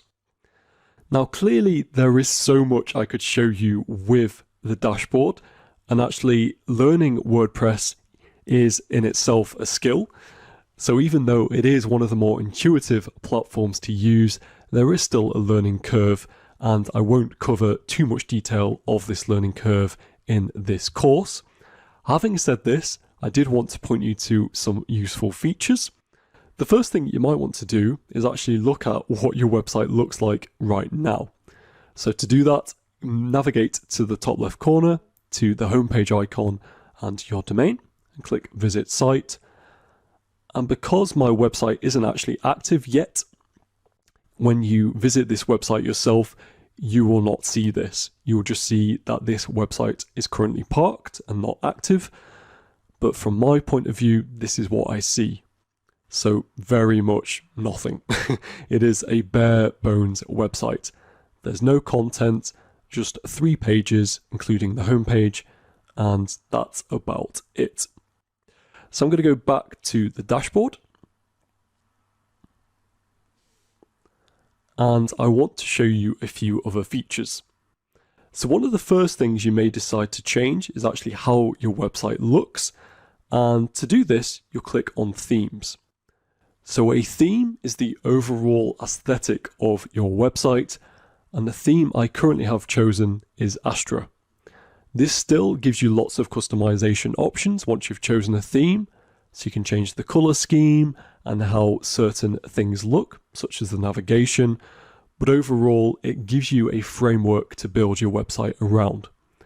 Now I've chosen the Astra theme for this website because it is very good in terms of site speed and it is quite intuitive to use, but you may decide to use one of the hundreds of other themes that are available, and you click Add New Theme if you want to install another theme.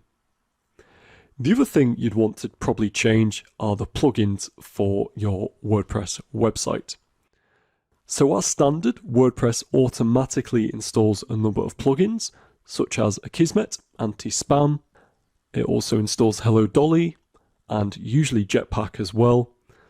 But there are other plugins you would want to install to improve your website security and page speed and a number of other details. I will include later in this section a lesson that looks at plugins that you might want to install for your website if you're not sure where to start. And then the final thing I want to show you in this video looking at the WordPress dashboard is this pages thing here.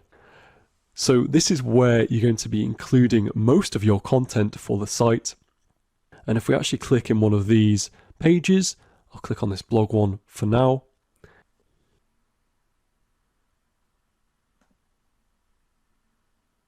You'll see that you have the option here to change the content on this page.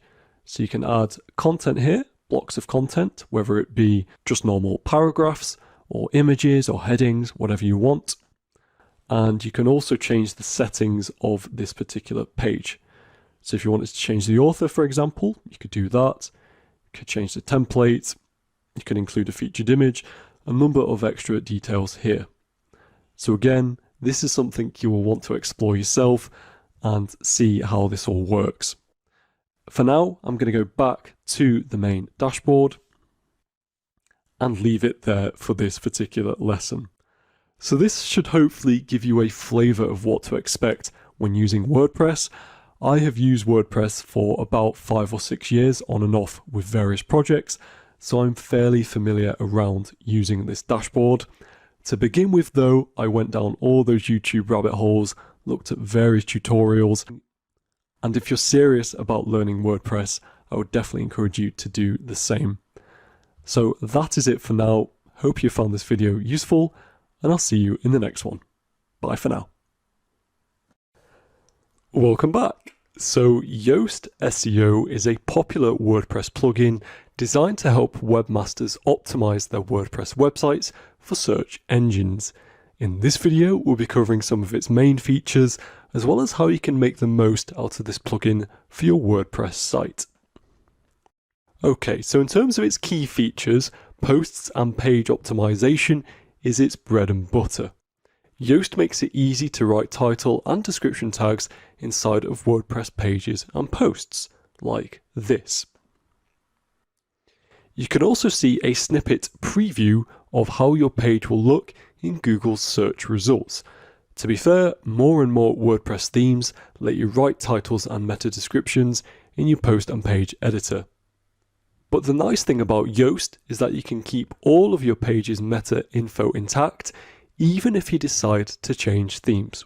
So it's a really nice feature. Something else Yoast will do is show any SEO issues your site may have inside of your WordPress dashboard. Their content optimization feature is broken down into a few different sections. So you have readability. This lets you see your content's reading level and provide some tips on how to improve your writing. Focus key phrase.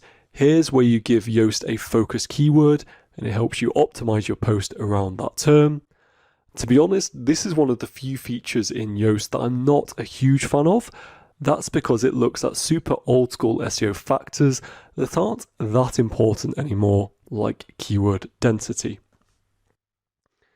That said, this feature also has some really helpful advice. For example, Yoast lets you know if your page or post has an SEO-friendly URL. And finally, there is internal linking. So this is a Yoast Premium feature that's designed to make internal linking a little bit easier. Here's how it works. First, you write a blog post just like you normally would.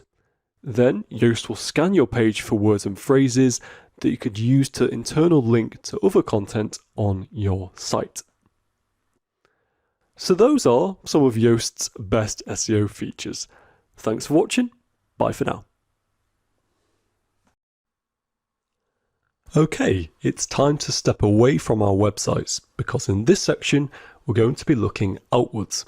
We're looking off-site.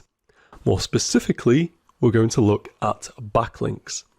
We're also going to be answering two important questions.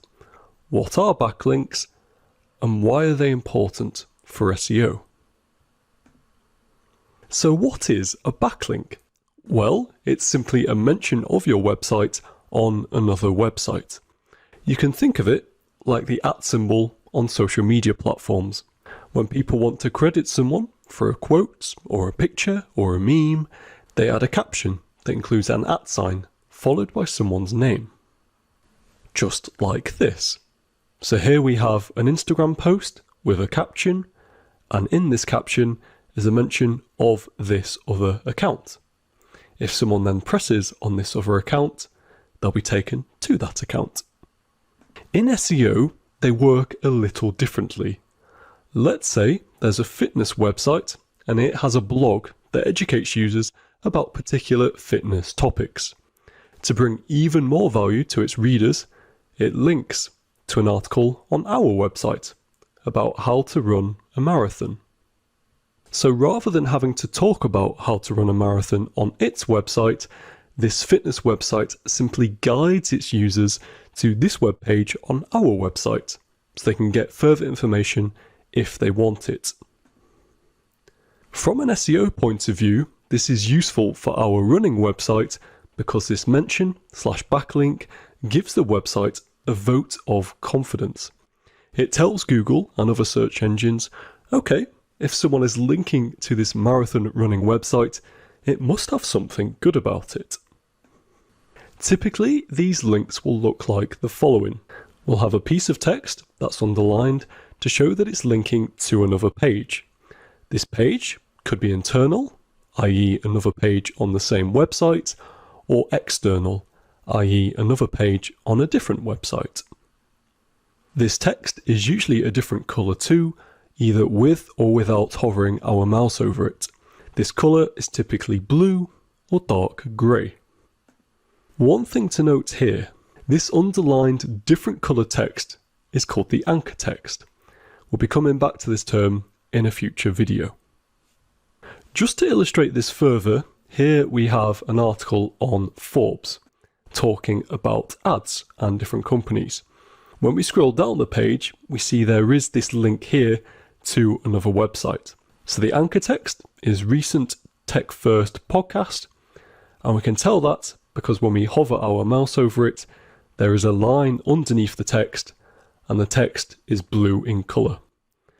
When we then click on that link, it takes us to another website. Therefore, this link is an external link. So how important are backlinks? Here's some data taken from SEMrush, one of the biggest players in the SEO space. It rates 17 different ranking factors, with videos on the page being least important, all the way through to direct website visits being the most important. As we can see here, 4 of the most important ranking factors refer to backlinks. We'll be covering these ranking factors in more detail in future sections. An important concept when it comes to link building is link authority. Like I mentioned before, if a web page is linking to our web page, This tells Google and other search engines that our website must have something good going about it. And when a website links to another page, it passes on what we call link juice. In this example, website A links to website B. Because website A has accumulated link juice over the years by providing value to its users and being mentioned on other websites, website B is given some of this link juice. Depending on how much juice website A has accumulated over the years determines how authoritative website A is. This is otherwise known as domain authority, or DA. If website A has a lot of link juice, it will have a high domain authority. This means website A will pass on more link juice to website B if it links to it, which in turn will improve the overall ranking performance of website B, i.e. keywords website B is targeting will rank higher on Google search results and other search engines, everything else being equal. As a result, getting a link from a website with a high domain authority is more valuable than getting a link from a website that has a low domain authority, providing the link meets certain criteria. We'll come to these criteria very shortly. Now, domain authority is a metric devised by Moz, another big company in the SEO space, and it's widely used in the SEO industry as a quick measure to gauge how well a website is performing. Domain authority, DA, ranges from 0 to 100, with websites closer to 100 having better performance. It takes a bunch of factors into consideration when measuring websites, just like Google does with its ranking factors. These domain authority factors include the number of backlinks a website has, the quality of these backlinks, and on-site performance. To give you an idea of the DA scale, CNN has a DA of 93. It's very rare for a website to get above 95. My book review blog, on the other hand, has a DA of an incredible 1.2. I mentioned before that getting a link from a high DA site is more valuable than a link from a low DA site, providing the link meets certain criteria. These criteria are the following. Relevance. How relevant is the link? A fitness website linking to a marathon running blog seems pretty relevant. A link from a dog food website, on the other hand, might not be. Number 2. Power. How much link juice is the link giving us? The more, the better. And finally, number 3, trust. Can we trust the website that's linking to us? Is it legit? Or is the website set up to scam users? Okay, let's stop there. We've covered a lot of ground. We've talked about what backlinks are and why they're important, and we've also discussed the mechanics of link juice and how this can improve SEO ranking performance. No doubt you've got a lot of questions, but don't worry, we still have some learning ahead of us about backlinks before we can start implementing backlink strategies ourselves. For now though, take 5. I'll see you in the next video. Hey, so welcome back. In this video, I want to cover an often overlooked element of backlinks, anchor text. Here we can see a short paragraph of text, and in the orange box with the arrow pointing to it is the anchor text. We've seen this in a previous video. The anchor text is simply the clickable words used to link one page to another. In this case, clicking the anchor text takes us to this page. Now, SEO best practice says this text should be relevant to the page it's linking to. The reason for this is Google and other search engines can read this text. In the past, if these anchor texts haven't been relevant, they have been penalized, which can have a negative impact on the SEO performance. So it's better to be safe than sorry with this sort of thing. It's also good to have a variation of anchor texts. Speaking of which, we're going to look at the main types of anchor text in more detail. So let's take an example. In this case, I'm going to use Exanti Diet, a brand I have worked with in the past. Exact match anchor text is a keyword phrase we would want our page to rank for. By encouraging a webmaster to use this anchor text when linking to exantidiet.com, it tells the crawl bot that this page is about meal replacement shakes. Therefore, exantidiet.com is given a vote of confidence for the keyword meal replacement shakes, and is more likely to rank for it when someone searches for it. A partial match would be something like meal replacement to help you lose weight. It's not an exact match because it only uses part of the keyword phrase meal replacement shakes, and it's added an extra bit which could make it easier for a webmaster to embed it more naturally into their web content. This can be a good alternative to exact match because if we encourage webmasters to link to our website with exact match and anchor texts all the time, it can come across as what we call in the SEO space over-optimized. This is just a fancy way of saying if the anchor text meal replacement shakes is used too many times, it can come across as spammy, and our website could be penalized. This is because Google and other search engines may think you're trying to game the system and artificially inflate your rankings. This would have a negative impact on SEO performance. You'll also want to throw in some brand match anchor texts, in this case, Exanti. This is safer because it's a keyword that's likely relevant to just your brand, and other brands are unlikely to try and compete for it. For example, if a competitor in the meal replacement shake space started to mention Exanti a lot on their website, they'd be kind of shooting themselves in the foot. They'd be telling their own customers about a competitor company, and search engines could interpret these brand mentions as votes of confidence for Exanti.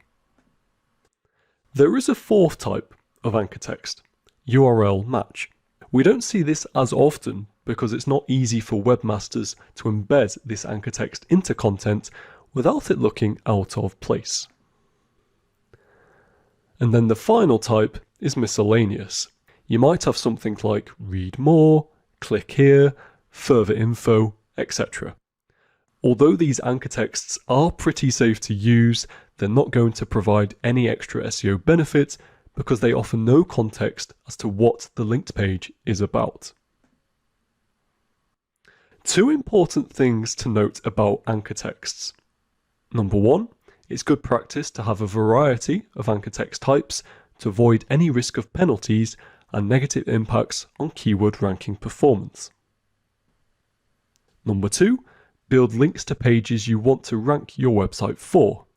Typically, these would be your website's most important pages, such as the home page, products pages, blog pages, etc. The key, though, is to mix them up. Don't just build links to pages that have a high buying intent, for example, as this can look unnatural and you could get penalized. With all of this being said, anchor texts are somewhat out of our control. Sure, if we're specifically building links without breaking search engine rules, we'll cover such strategies in future sections, we can encourage webmasters to use particular anchor texts. However, if webmasters are linking to our website without us asking them to, we should be grateful. And even if we're building links and asking webmasters to use a particular anchor text, they have the final say. They may decide not to use it for whatever reason. That's enough about anchor text for now. See you in the next one. Hey, so we're almost at the end of the link building theory before we jump into practical exercises and strategies looking into building links. Before we get there though, I want us to take a look at do follow versus no follow links. So in HTML, do follow links look like this. We have an ahref, which is just a link, followed by the website URL. Very simple. No-follow links are similar, with the only difference being the extra bit before the end of the anchor tag. Rel equals no-follow. So let's say we've written an article/blog on our website, website A, talking about our favourite Pokemon, and we want to link to the Pokemon homepage, website B, to give a bit more context in case a user's never heard of Pokemon before. We have two options. We could link with a normal do follow link, or we could use a no follow link. What's the difference? With a do follow link, we pass on link juice from our website, website A, to the Pokemon website, website B. A quick note on this, passing link juice from our website to the Pokemon website doesn't lower our website's domain authority, but if our website links to lots and lots and lots of websites, it can dilute the link juice websites like website B receive.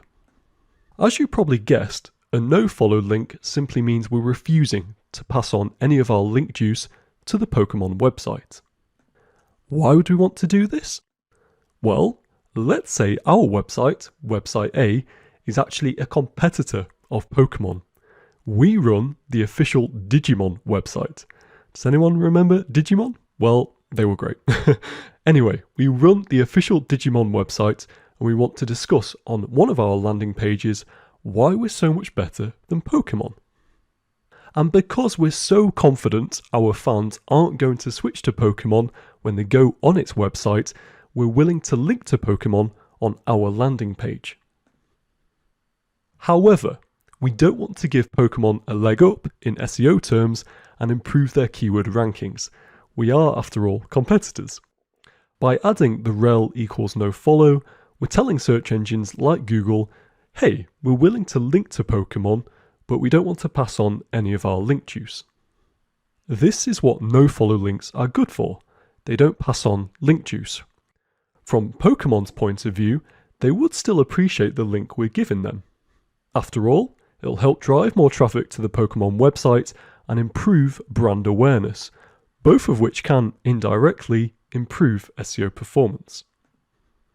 So the reason these no-follow links were introduced back in 2005, at least on Google, was to help fight spam. There were innumerable spammy websites and link websites that were linking to one another as a means by which to artificially inflate their link juice and keyword rankings. And Google, unsurprisingly, wanted to crack down on this. In reality, it's worth noting that Google and other search engines are aware that webmasters aren't as willing to give do-follow links. Therefore, it may be the case Google ignores these no-follow elements. Indeed, in 2019, Google announced these no-follow tags were now just hints about links to include or exclude in search. You can read more about it on developers.google.com. With all this being said, I hope you've enjoyed this whistle-stop tour of do follow links, and I'll see you in the next video. Bye for now. Welcome back. Shortly, we're going to jump on SEMrush so I can show you the backlink profiles of two different websites. Before we do that though, it's worth running through some checks for websites we want to get links from. Okay, so here are 4 checks I recommend going through to decide whether a website is worth targeting for a link. The first check is, does the website have a domain authority, DA, over 25? The reason for this is the higher the domain authority, the more link juice you're going to get from the link. These links will, therefore, give you a higher boost to SEO performance. Websites with domain authorities in the 90s are absolute gold. One of these is worth many, many, many times more than, say, 4 links with domain authority of 30. Check number 2. How many different keywords does the website rank for? Ideally, you're looking for at least 100. This shows the website is already doing well in organic search results, i.e. it's already got a lot of traffic coming from organic search results, and therefore it's beneficial to get a link from this website. Tying in with this, check number 3, you want at least 200 monthly organic visitors. This just means you're more likely to get traffic coming from this link. And finally, check number 4, at least 50 referring domains. The reason for this is, in theory, a website could have a lot of backlinks coming from just 1 or 2 websites. Spreading these backlinks across a greater number of referring domains suggests the website is getting these links naturally, i.e. is less likely to be gaming the system. This, therefore, is more valuable. Okay, so I'm now going to take you to SEMrush so we can check websites against these 4 items, looking at 2 websites which are very different. So as you can see, we are now on SEMrush, and the tool we're going to use to check the backlink profiles of these 2 different websites is Backlink Analytics. So the websites we're going to look at are Forbes.com, which is one of the world's biggest online publications. I'll paste that in. And we're also going to look at Flanagan's, which is a local barber's near me. So I've pasted in Forbes.com and I'm going to click Analyze. And what SEMrush is going to give us are a bunch of data points referring to the backlinks of Forbes.com. So the first thing we can see here is authority score. This is a proxy for domain authority that SEMrush uses. So an authority score of 85 is comfortably above our domain authority check of 25. So far, so good for Forbes. Looking at referring domains, we can see that Forbes has 1.1 million. Again, this is comfortably above our check of 50 or more referring domains. Looking at monthly visits, we can see that Forbes has 122 million organic monthly visits. This is comfortably above 200. And then finally, looking at keywords, we can see that Forbes is ranking organically for 33.3 million. Again, comfortably above our target of 100. So here, just by looking at these data points, we can see that getting a link from Forbes would be good for our website. If we want to look at these data points in more detail though, we can. For example, if we click on keywords, we can see that the 15 million are coming from the United States. We've got 2.2 million coming from the United Kingdom and a number of other countries as well. If we click on the United States of America, we now get given a breakdown of these keywords that Forbes.com is ranking for organically. So this is similar to what we've seen in previous videos, where we have this rankings over time graph. We can see how much traffic these keywords are estimated to deliver every single month. And we can also see the split between branded traffic and non-branded traffic, i.e. branded traffic being keywords that mention Forbes in them. And if we scroll down further, we can see the top organic keywords and top position changes. So if we wanted to check to see whether these keywords are actually relevant to Forbes, then we can do so. And we can see which keywords Forbes is ranking for. So we have a lot of websites, such as YouTube, Facebook, Amazon, which clearly have very large search volumes. But if we click on position, we can see which keywords Forbes is ranking well for, and we can see some of these are a bit more targeted, such as body positive swimwear. So we would want to look at these keywords in a bit more detail to see whether getting a link from Forbes would be useful for our website. If they're targeting the same sort of keywords that we want to rank for, it suggests their website is relevant and therefore would be good to get a link from. So going back to Backlink Analytics, we can summarize that Forbes would be a good website to get a link from, based on all of these metrics and our checks. And of course, if we wanted to look in more detail at, say, the referring domains or the keywords, we could do. Okay, the second website, Flanagan's Barbers, I'm going to copy that. And I'm now going to replace Forbes with this new website. Press search, and similar to what we saw before, SEMrush will give us a number of metrics regarding this domain. So we can see the authority score is much lower than we had for Forbes. And this score here is lower than the domain authority of 25 that we're looking for based on our checks. However, it doesn't look like the website is doing too badly compared to these other metrics. So we can see that referring domains of 61 is greater than referring domain of 50, that check we had before. We can also see that they have 1.7k monthly organic visits, which is greater than 200, which was also one of our checks.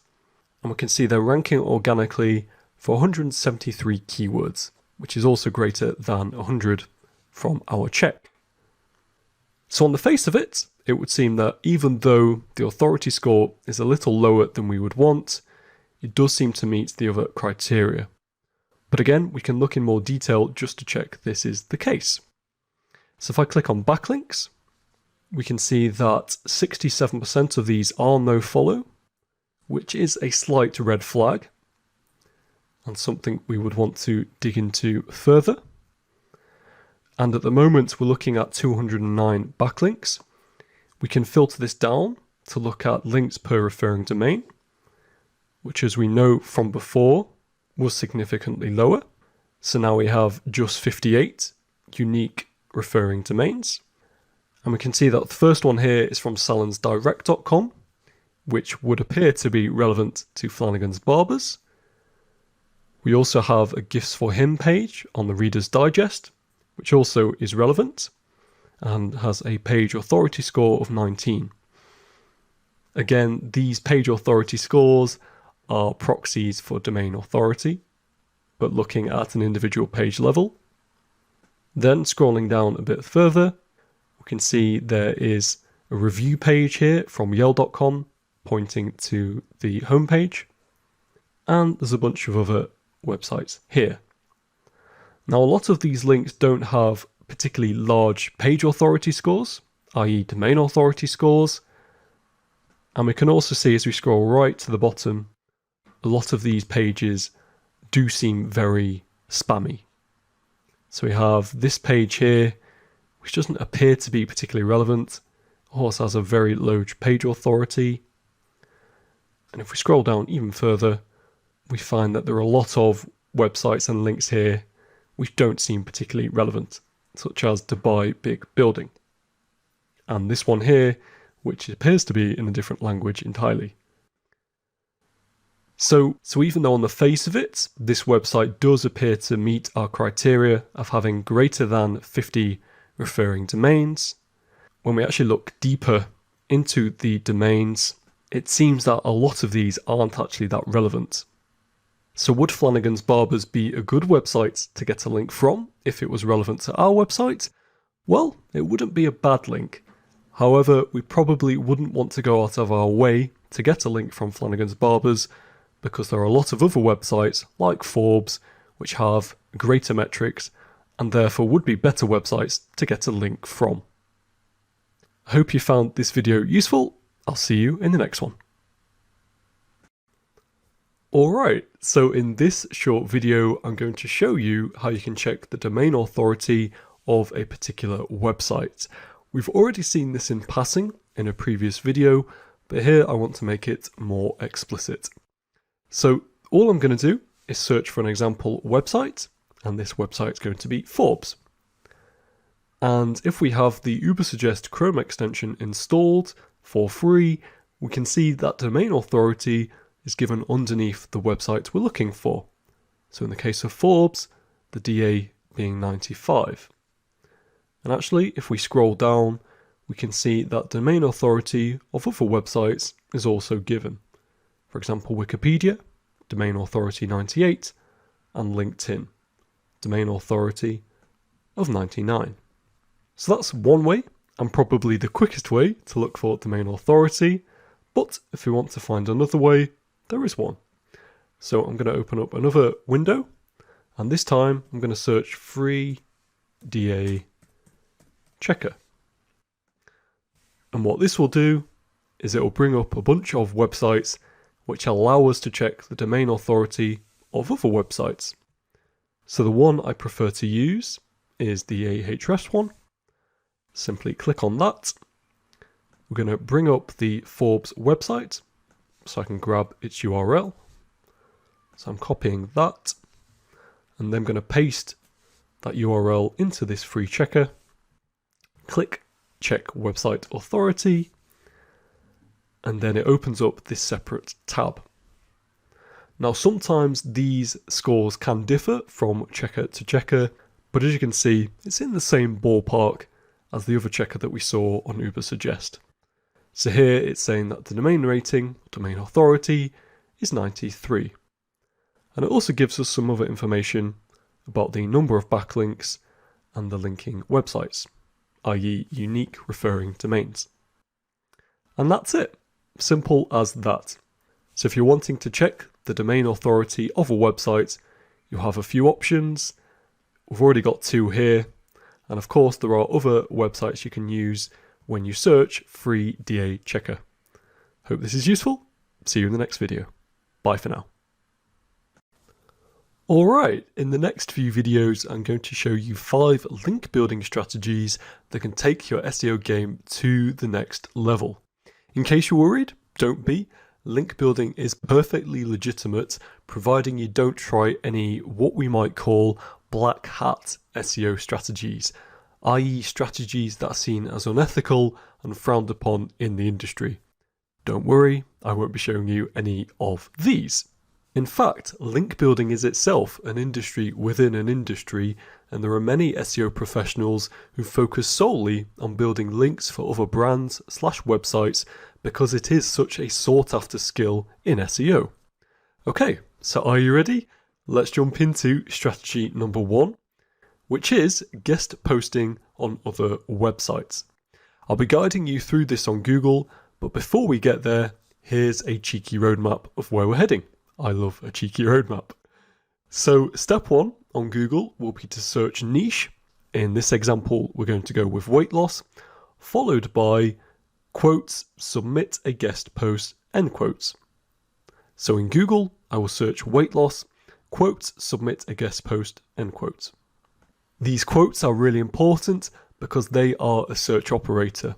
Without them, we won't narrow down for pages which are relating to submit a guest post. Step 2 will be to start looking at the sites that pop up in the search results and check them on SEMrush against the 4 criteria we saw earlier in this section. So criterion number 1, do they have a domain authority over 25? Number 2, are they ranking organically for at least 100 different keywords? Number 3, are they receiving at least 200 monthly organic visitors? And number 4, do they have at least 50 referring domains? Step 3 will be to track these chosen websites in a spreadsheet so that if we do decide to reach out to them, we'll know on what date we did and when we should follow up with them if the website owners don't get back to us. Step 4 will be to send unique content to each website to avoid any duplicate content issues. So the whole purpose of this strategy is to provide value to these websites, so you want to make sure you're not sending the same content over and over again to different websites. For one, it would reflect poorly on you if a website owner found out, and secondly, Google and other search engines can penalise websites for posting content that already exists on other websites. And finally, step 5, use an email outreach template if a website doesn't have a contact form. I'll be sharing the exact template I use when reaching out to website owners to see if I can guest post on their website, which has been really effective for clients I've worked with. So without further ado, we're now going to jump on Google so I can demonstrate this strategy.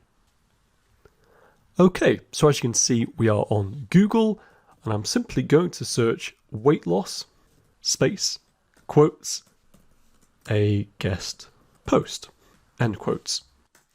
Then press enter and you'll see immediately in the search results we have a number of pages which give us the option of submitting a guest post. So hopefully with the Ubersuggest Chrome extension installed, we can already check the domain authority in the search results, which helps us eliminate some websites already. So you can see here this domain authority greater than 25. So I'll open this link in a new tab to check out this page. If I scroll down a bit further, we can see some other websites as well. So we may come back to this page if we're struggling to find websites to guest on. We can see this one has a domain authority of 1, which isn't worth our time. Scrolling down a bit further, we see another page here which lists different blogs we may be able to guest on. Scrolling down a bit further, we do find another website here which allows us to submit a guest post. So I'll open that in a new tab. So going on to this first website I've opened in a new tab, we can see there are some guidelines which I would encourage you to read through whenever you're submitting a guest post or wanting to submit a guest post to a website. This will help you identify what sort of content they're looking for. Scrolling down, we can see the topics that they want us to write about. And then we have some further guidelines for submitting a guest post. So this includes the number of minimum words they want in the post. And finally, if I scroll down even further, we see that they have a section here, a form, where we can enter our details and submit our content. So this could be a website we want to guest post on. So we can see that this page may be a good fit, but how do we know for sure? Well, if we copy this domain into SEMrush, and on SEMrush we're going to use the backlink analytics tool, like we've seen in previous videos. We're going to paste in this URL, and I'm just going to remove that end bit, just so we're looking at the domain rather than the URL. So we're looking at the backlinks for Easy Drop Diet, and SEMrush gives us this information. So we can see that the authority score, which is the proxy for domain authority, is comfortably bigger than 25. We can see that the website has 998 unique referring domains, which is comfortably bigger than 50. The monthly organic visits isn't given, which is a shame, but we do see that it has 82 keywords it is ranking for organically. Again, this is slightly lower than 100. So there are a couple of red flags if we're wanting to target this domain. But overall, on balance, we would say that this might be a website we want to target. So the next step would be to add the information about this domain into a spreadsheet that looks something like this. So this is simply for you to keep track of the websites you're reaching out to, and it helps you prioritize the websites you may want to reach out to first. You can prioritize them based on their domain authority, the number of unique referring domains, the monthly organic traffic, and the number of keywords they're ranking for.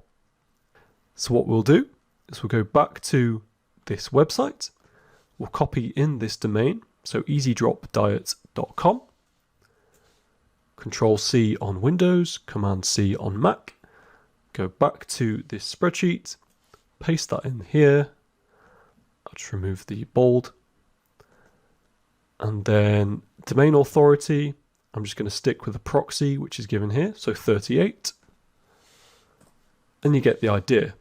You can input the remaining data. These three columns here, G to I, are just referring to when you've written content, if you've submitted that content to the blog, and the date you submitted it. If you then want to follow up a couple of weeks later if the website owner hasn't got back to you, this will tell you when to do so.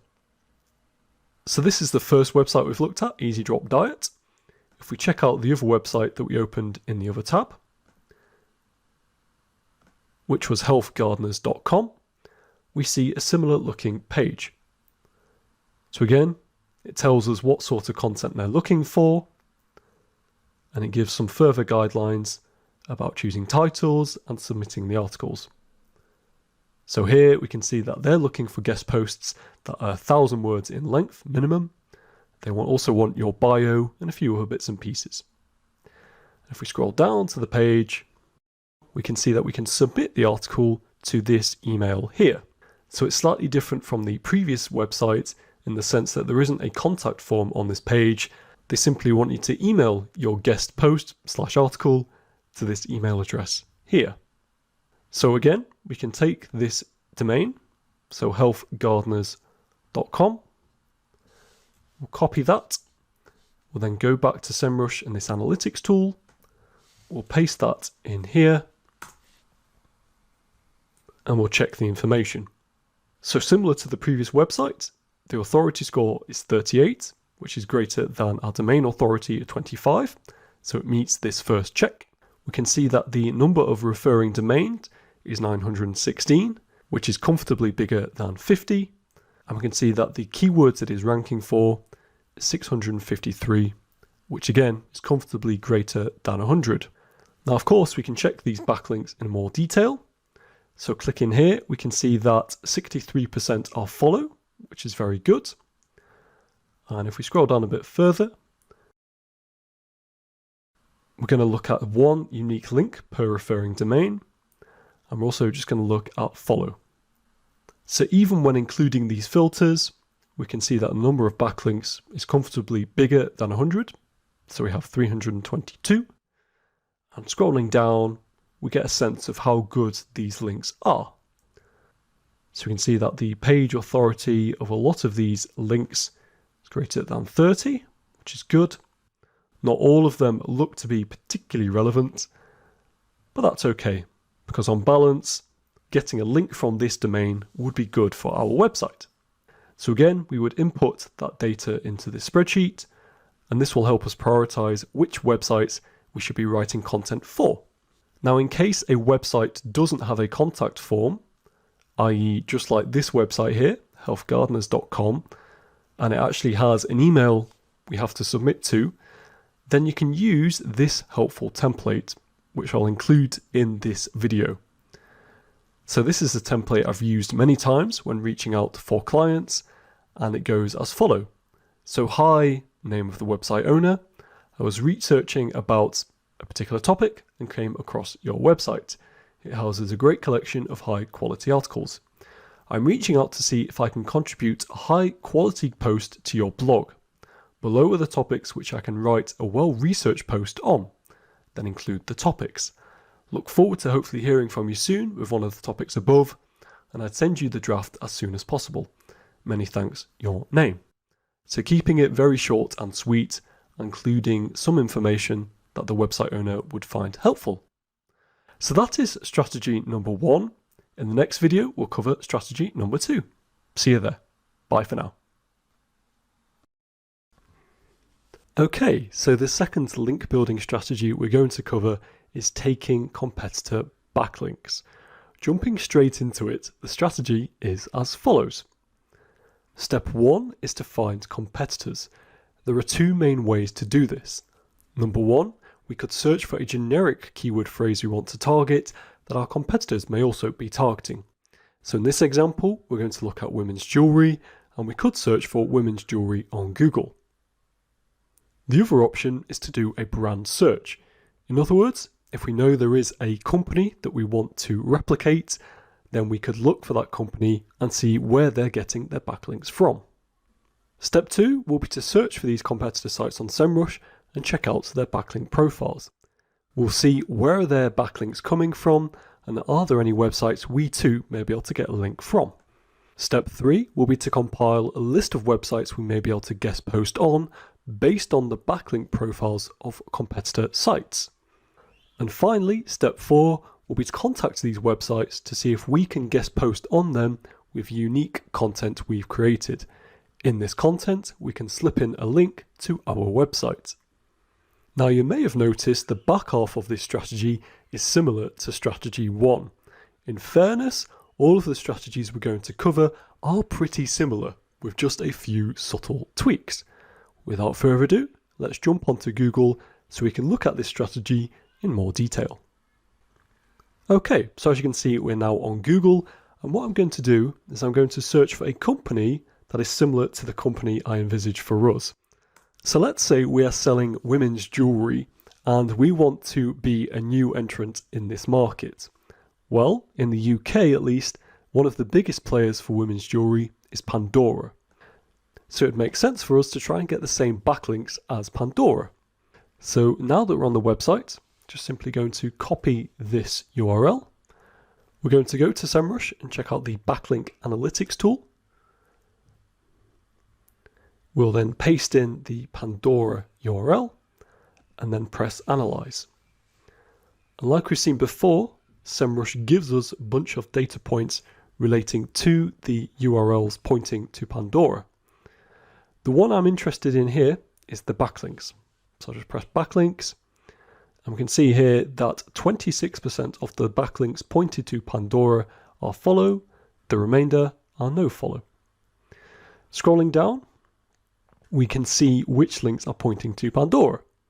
So one that jumps out at me straight away is this one from Marie Claire.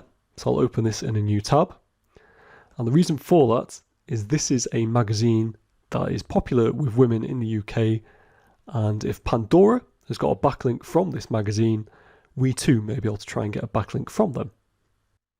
Scrolling down a bit further, we can see there is also this one here from Hello magazine. So I'll open this in a new tab and then see if I can get one more.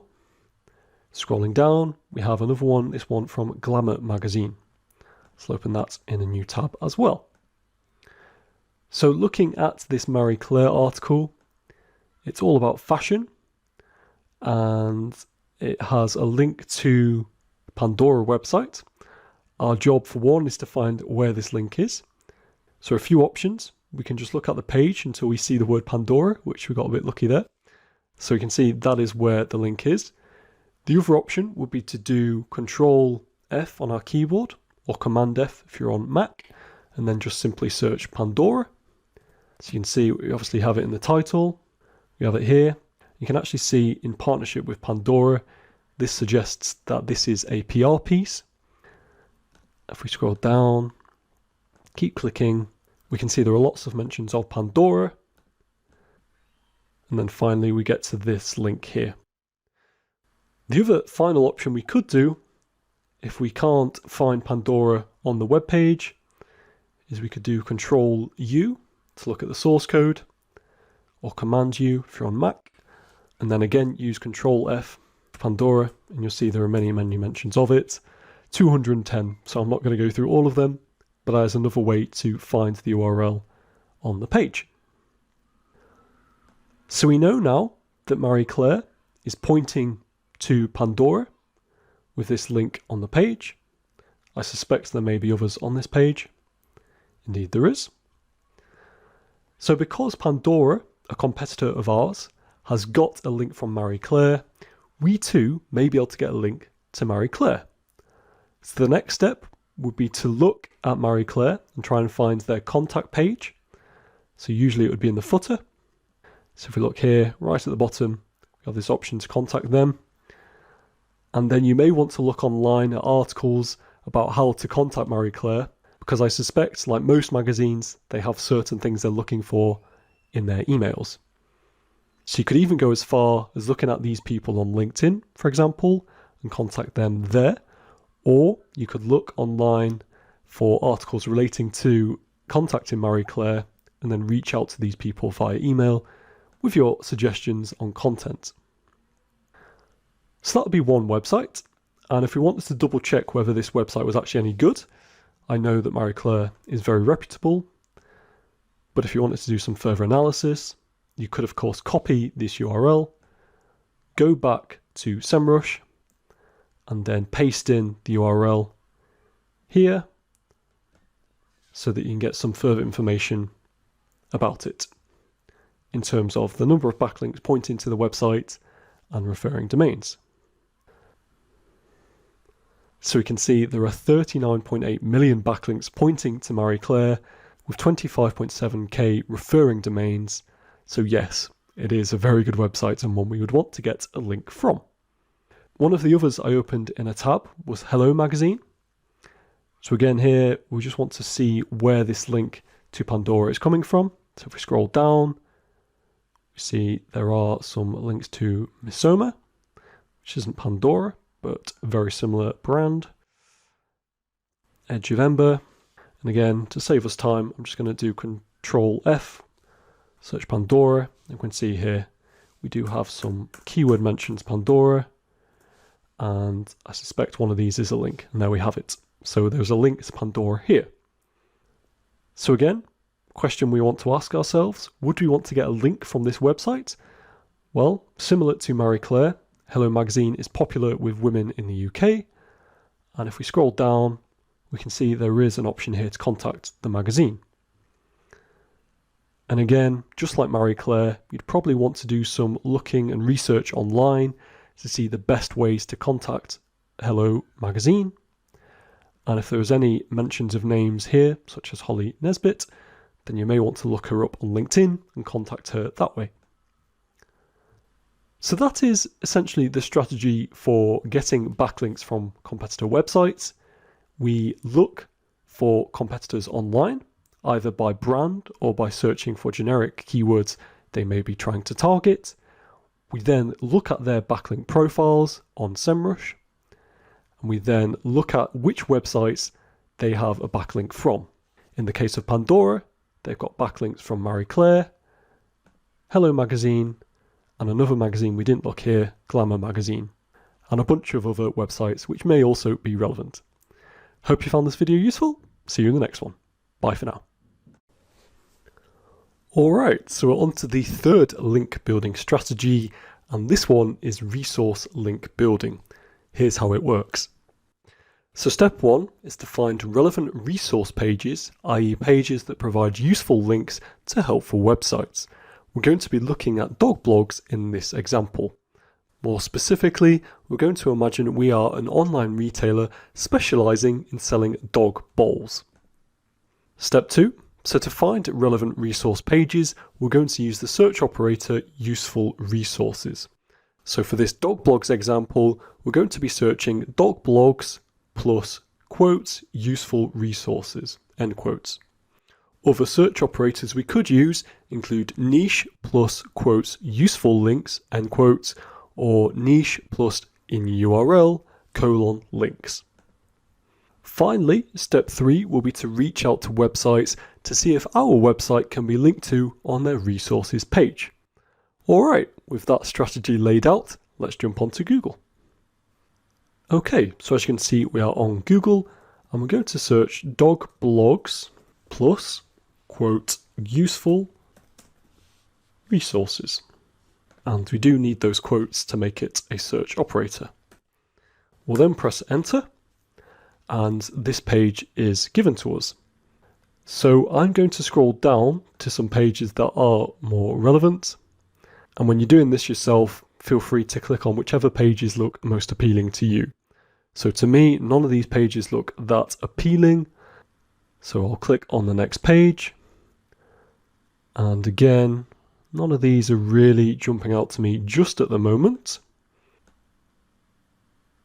And then finally, we do have a page that looks like it could be decent. So I'm going to click on that page.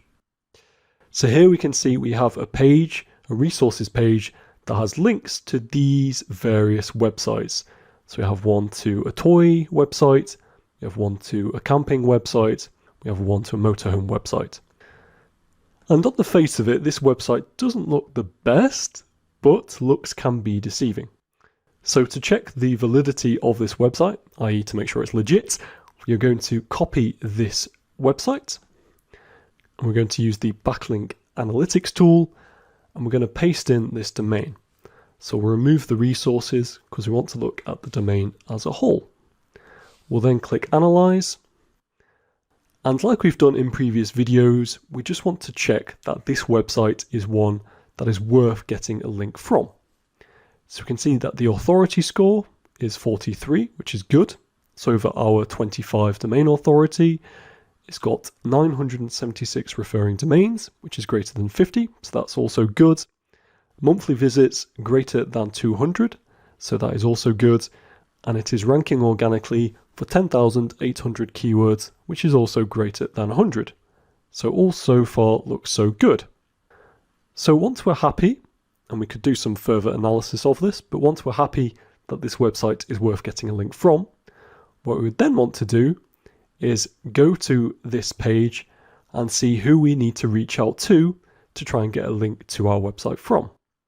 And if we scroll to the bottom, we can see it's either Adrian Hardwick or Jeff Carbridge in this example. or we could also contact them using this form. So if we wanted to use the form, we could use that. What I'm going to suggest though is to use a template that looks something like this. So I will give this template to you for this video, and you'll send an email that looks something like this. So question about the name of their website, which in this case is dogowner.co.uk.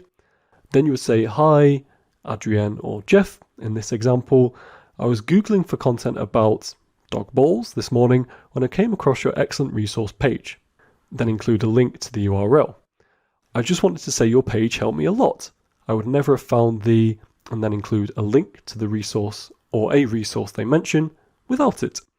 It's funny, I recently published a guide on dog balls last month. It's, and then include a brief description. Here it is in case you'd like to check it out, and there's the URL. Also, my guide might make a nice addition to your page. So here is the hook of this email. This is why we're reaching out. We want them to link to our guide. And it's worth noting at this point that you will want to create content that is actually something this website would want to link to. This is the whole purpose of this strategy. You are trying to provide value to this website owner by encouraging them to link to a useful resource that will also be helpful to their users. Either way, thanks for putting together your list of resources and have a great day. Best wishes, your name. So as you can see, this email isn't too pushy.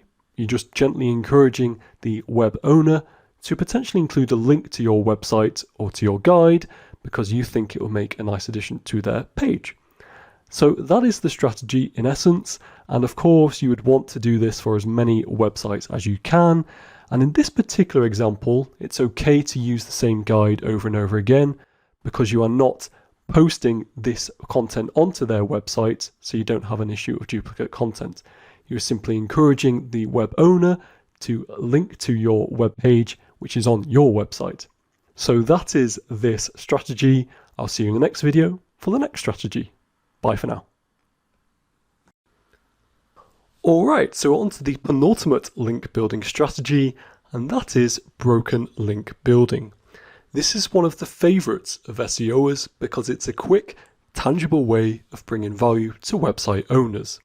This isn't to say the other strategies don't bring value as well, because they do. However, out of all of the strategies, this one brings value in a way that can improve user experience on a website owner's site. So here's how it works.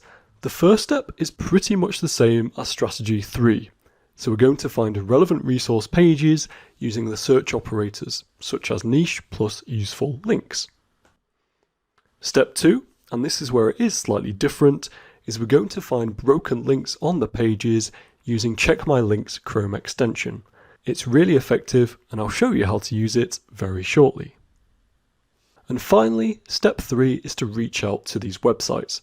Like previous videos, I'm going to give you a template you can use to reach out to website owners, which makes this outreach process very simple. With all of this being said, I'm now going to take you to Google to show you this strategy. Okay, so as you can see, we are on Google, and I've simply searched dog blog plus quotes useful links, and it brings up this results page. So the website we're going to look at is this one here, dogaware.com. And again, just to reiterate, we're looking for broken links on these pages. We can then tell the website owner that a link is broken, and we can suggest they link to our relevant content instead. So here we can see we're on dogaware.com, and to check to see whether any of the links are broken, we're going to use Check My Links. It's a Chrome extension you can get for free. So if I go back, just simply search Check My Links Chrome extension and click the first result. Once it's installed, it'll look something like this, like you see in the top right corner. So I'll go back to dogaware.com and this page, and I'm simply going to click the Check My Links extension. What this does is it then tells us which links, if any, are broken. So we can see on this page there are 117 valid links, and you can see there is one invalid link on this page. If we scroll down and look for the red, we will see that that link is pointing to this page here. So if we click on that link, we can see that we're taken to this broken 404 page. So just going back and again clicking that Chrome extension, we might be able to provide content for this page. Now, of course, at the moment, we don't actually know what this page was about. So one way we can check this is using Wayback Machine.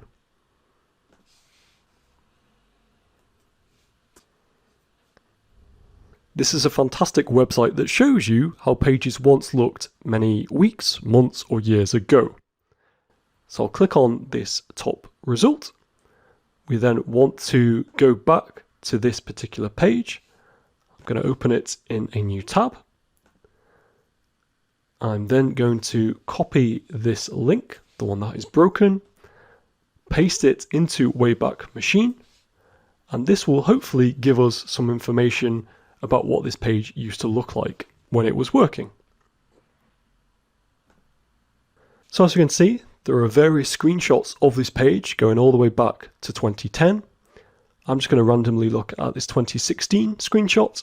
You can see it was taken in April. So you want to see what this page used to look like and therefore try and replicate it for the user.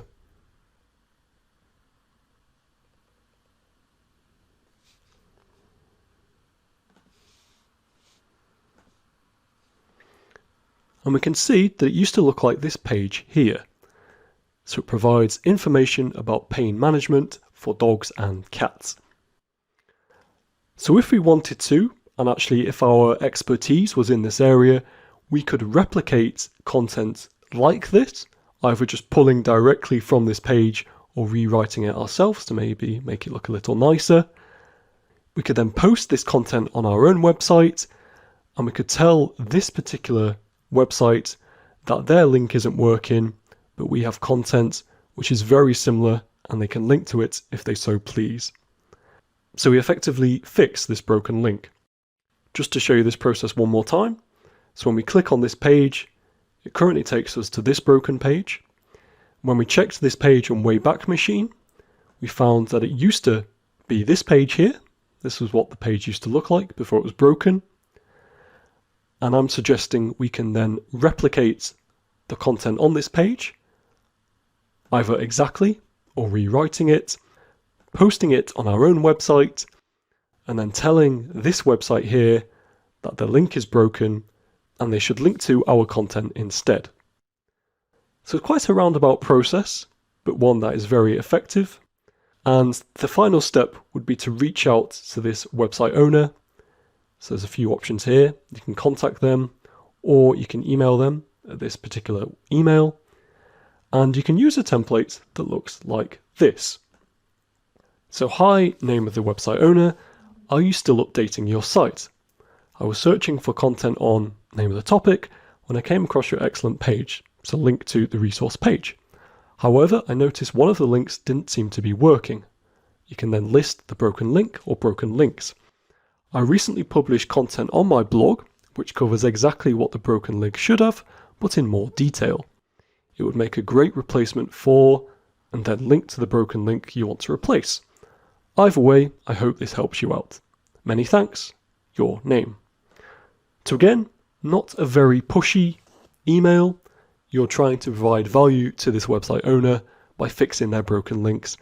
And if it all goes well, they will thank you for it and link to your content on your website.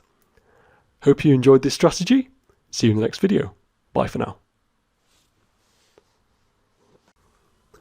Okay, so in this video, we're going to be covering the final link building strategy, skyscraper link building.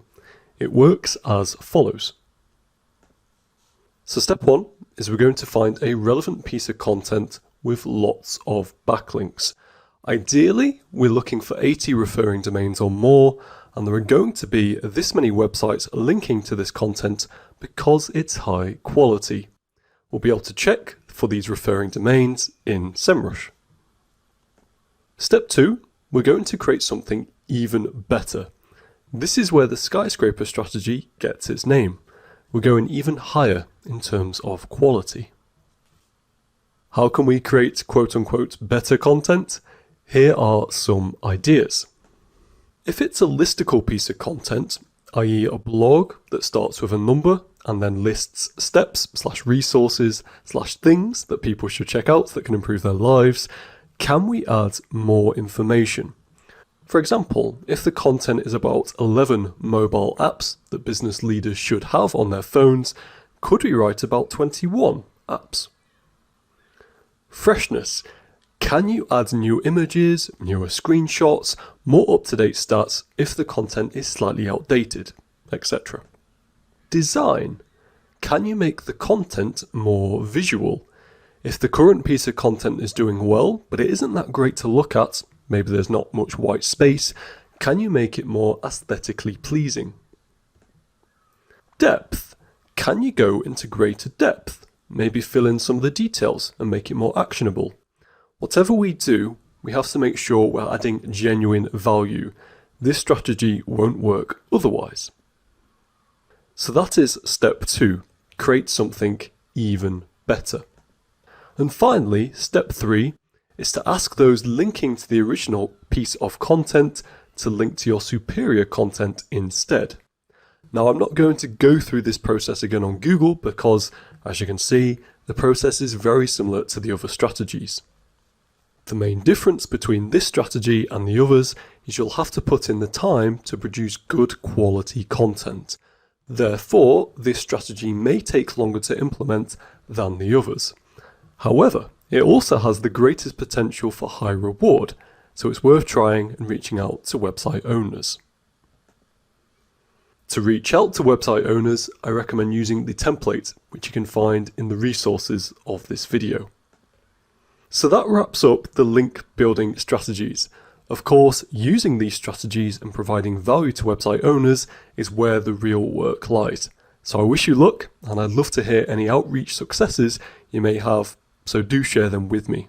See you in the next video, and bye for now. Hi, so this section is all about monitoring the performance of keywords and backlinks. I'll be showing you tools and processes you can use to save time, as well as things to be aware of when keeping track of your SEO efforts. In this video, I want to show you a quick way of tracking the rankings of the keywords you're targeting using SEMrush.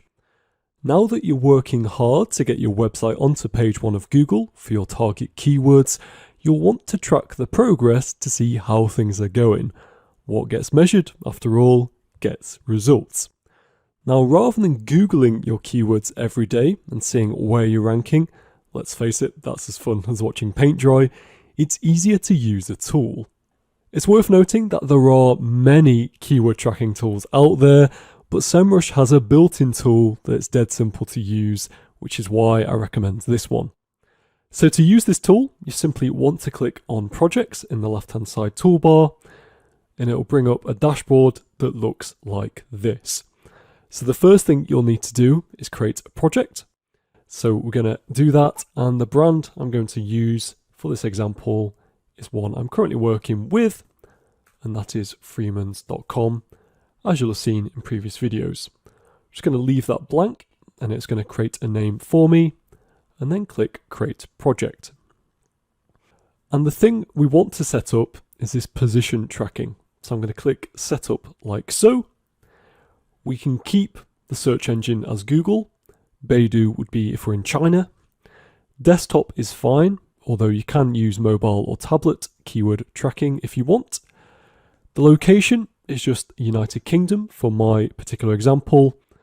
And we could enter a name here for the business if we have a Google My Business account. If you do have a Google My Business account, SEMrush has a helpful example here. You can click to see what that looks like. For now though, I'm going to leave that blank because it's not applicable to me. We'll then click Continue to Keywords, and here we have the option to add our keywords. Now, for this particular brand, we are actually tracking thousands of keywords. However, I'm not going to enter all of them here because it'll take forever to load that data. What I'm going to do instead is paste in these 5 keywords I've picked out from the list of keywords that we are wanting to track.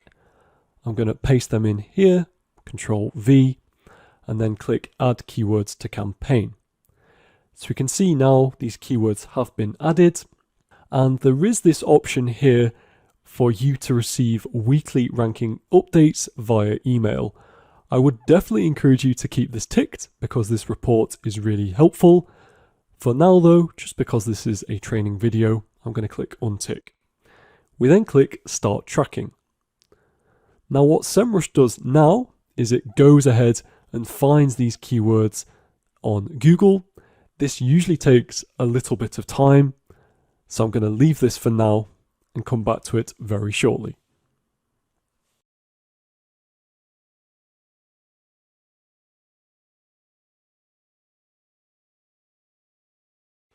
So once SEMrush has loaded the data, you'll get this rather intimidating looking dashboard. Now the thing we're interested in is actually this thing here, so the top keywords. So I'll click the blue button and it will take us to a page that looks like this. So here we can see our keyword rankings and we can see the position they are ranking in as of the date at the moment. So currently men's tracksuits is ranking in position 36, men's trainers is ranking in position 52, women's tracksuits is ranking in position 63, women's coats position 88, and women's trainers position 88 as well. So these are all very competitive keywords, and actually we've started this campaign fairly recently, so we'll be hoping to improve these keyword rankings over time. If we scroll across, we can see that once the data is loaded, we would also get given their monthly search volumes and their estimated traffic based on our positions. And we can also see the URL for which these keywords are ranking. So it's lots of really helpful data, and it means that rather than having to go onto Google and manually check these keyword rankings, you can check within your SEMrush dashboard and get these rankings given to you. These rankings are updated very frequently, but I wouldn't recommend checking them every day. I'd say once a week is more than enough, and actually you could probably check these rankings once a month. SEO, as I'll stress time and time again, is a long game, and actually these keywords, although they will fluctuate on a fairly consistent basis, from month to month, that is the most important thing. So this is how to use the SEMrush dashboard.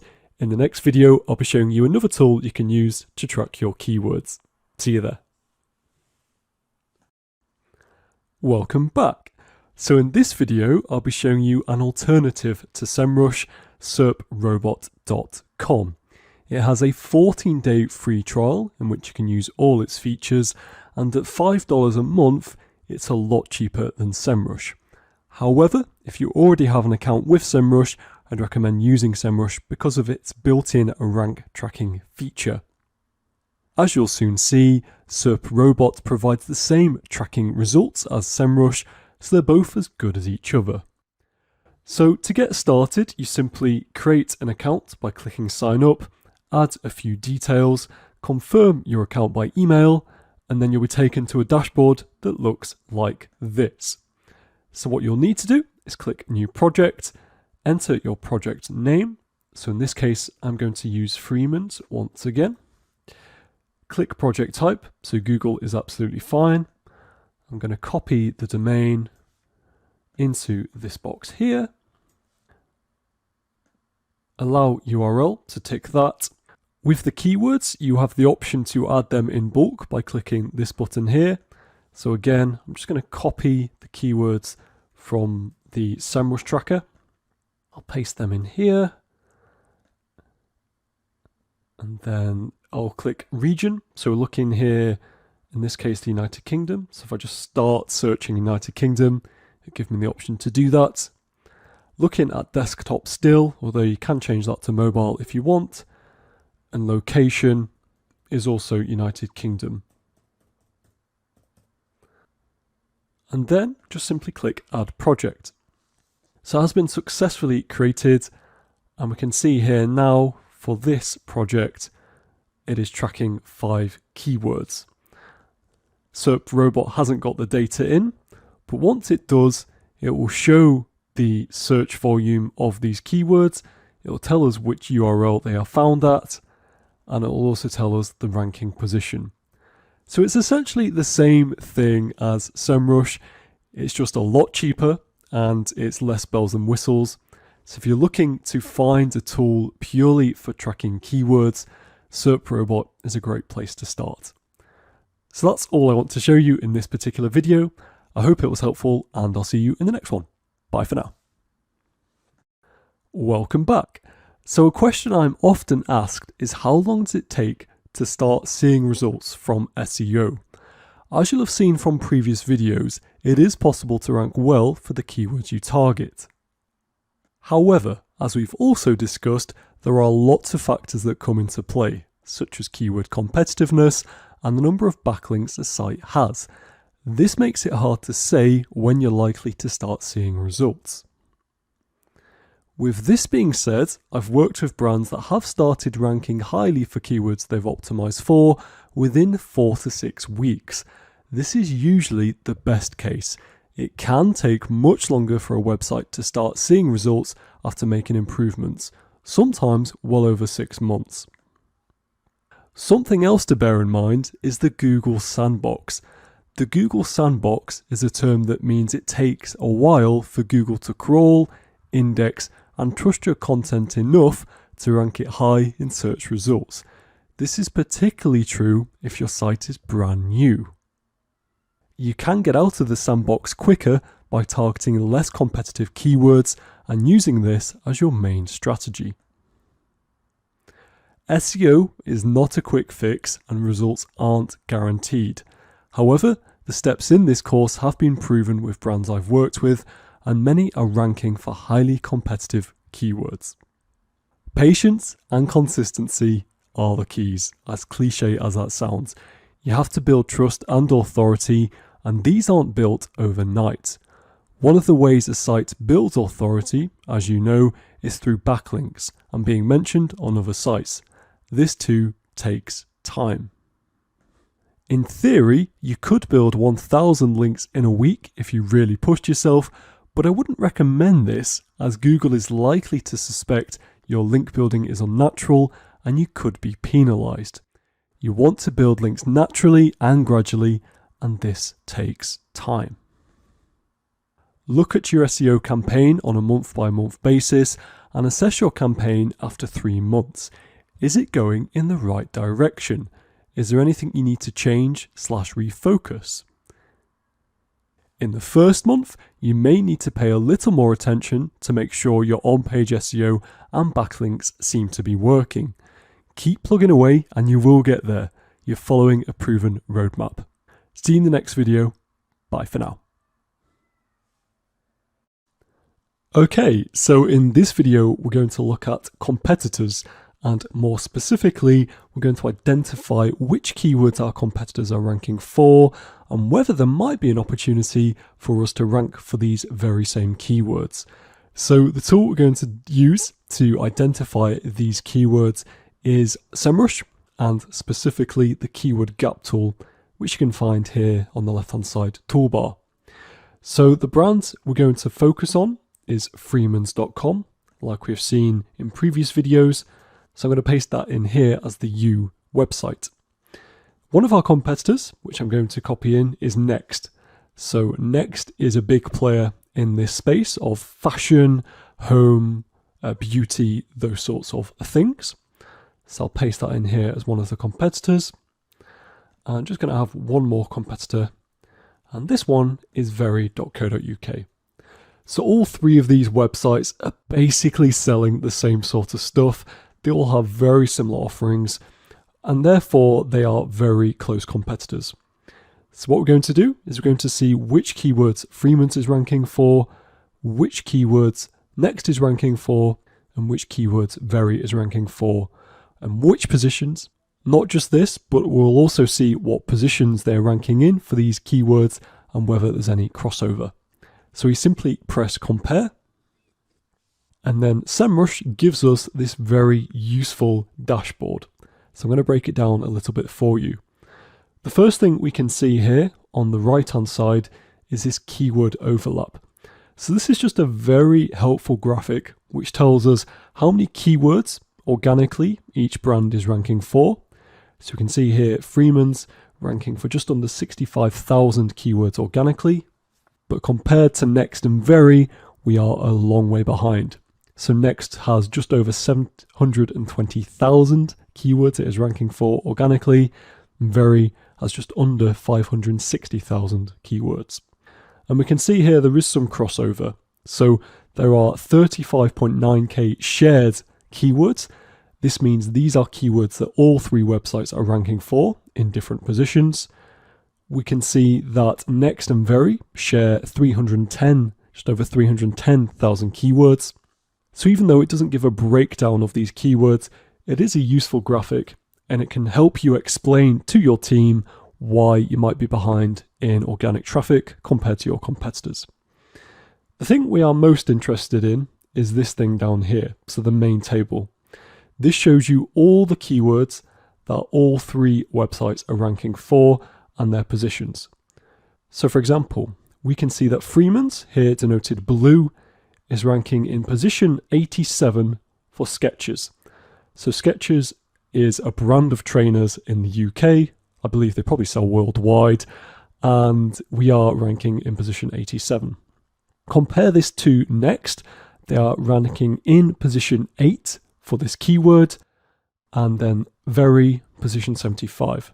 So clearly Next is doing far better than us two, so than Freeman's and Very, for this particular keyword. It has an average search volume each month of 450,000, and this would be a good opportunity for us to try and improve our ranking. Hopefully, it also tells us which URL we are ranking on this keyword for.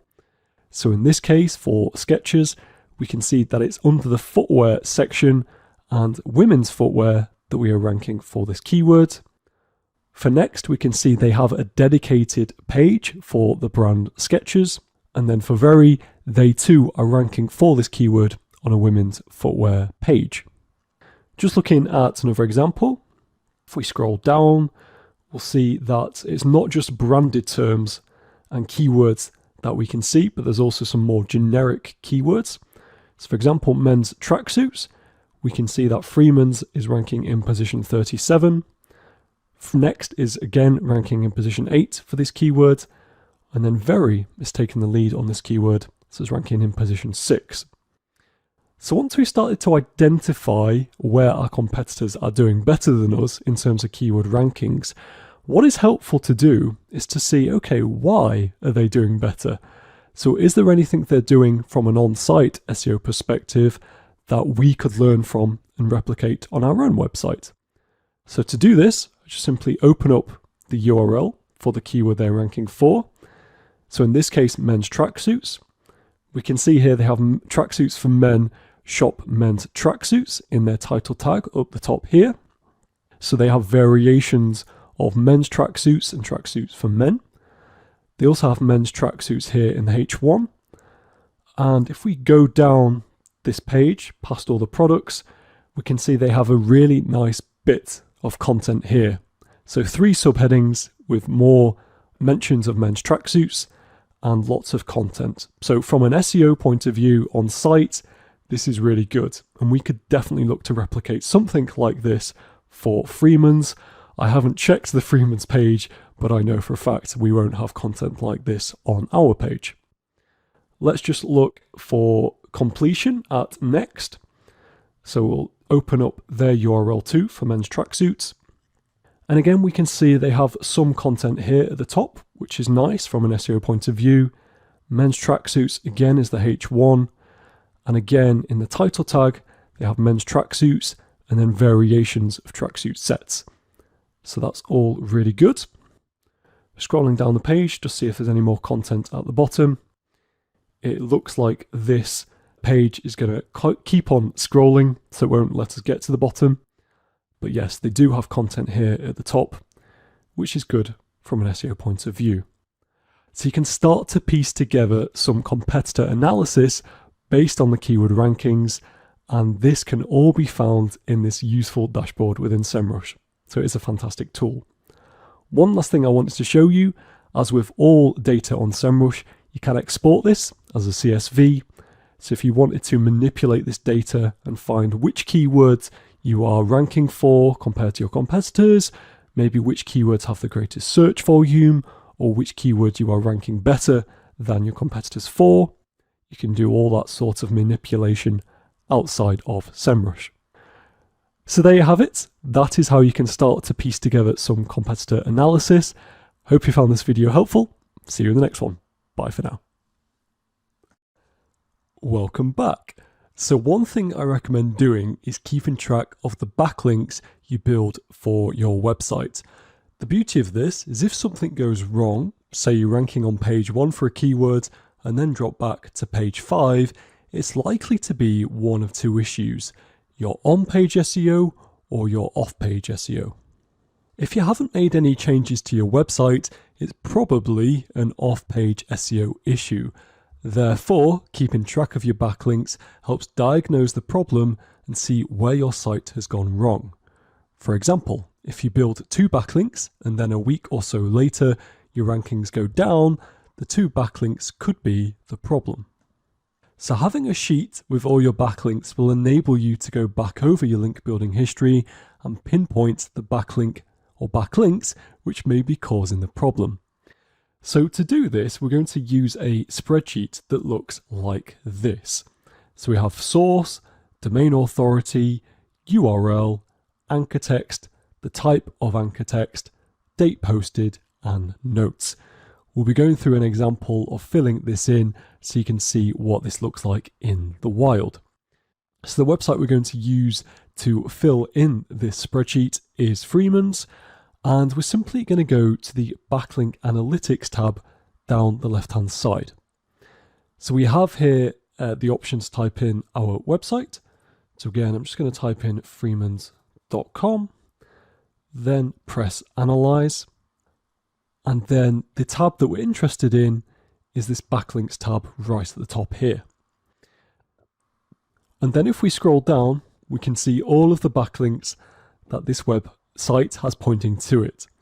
So you can see there are over 70,000 backlinks, but we want to narrow this down a little bit further.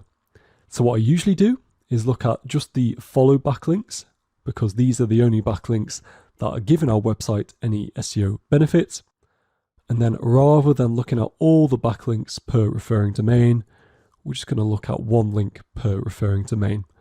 So this should hopefully reduce this number quite a lot. And as you can see, we're now just under 2,000 backlinks instead of over 70,000. So this is a lot more manageable for us to look at.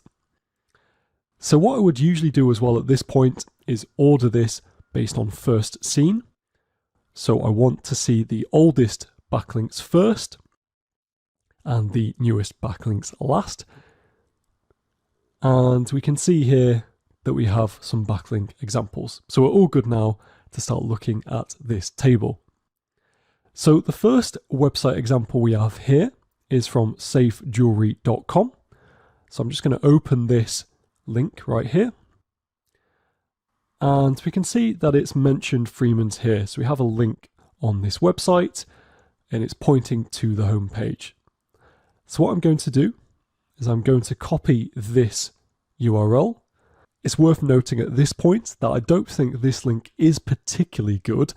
So the website itself isn't secure. So it's using HTTP rather than HTTPS. It looks a little spammy and has loads of links pointing to various websites.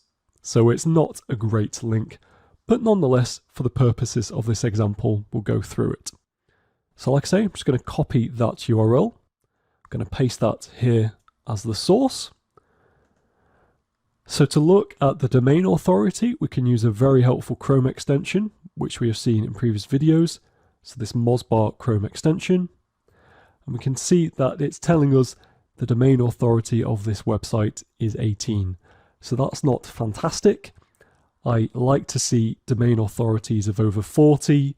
So this is clearly well below that. But like I say, for the purposes of this example, we'll keep going. For the URL, so this is where the website is pointing to. So it's the Freeman's homepage, as we can see right here. So I'll just copy that link and I will paste it into our spreadsheet. The anchor text. So the anchor text of this link, I believe it was just freemans.com. So if I go back to the website, also we can see it's Freemans without the .com.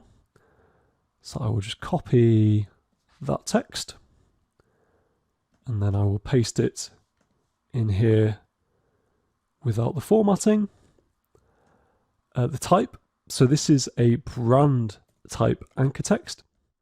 And if you're not sure what the difference is between brand, non-brand, and all the various types of anchor text, then you may want to check out the link building section of this course where we covered the different types of anchor text and why they're important.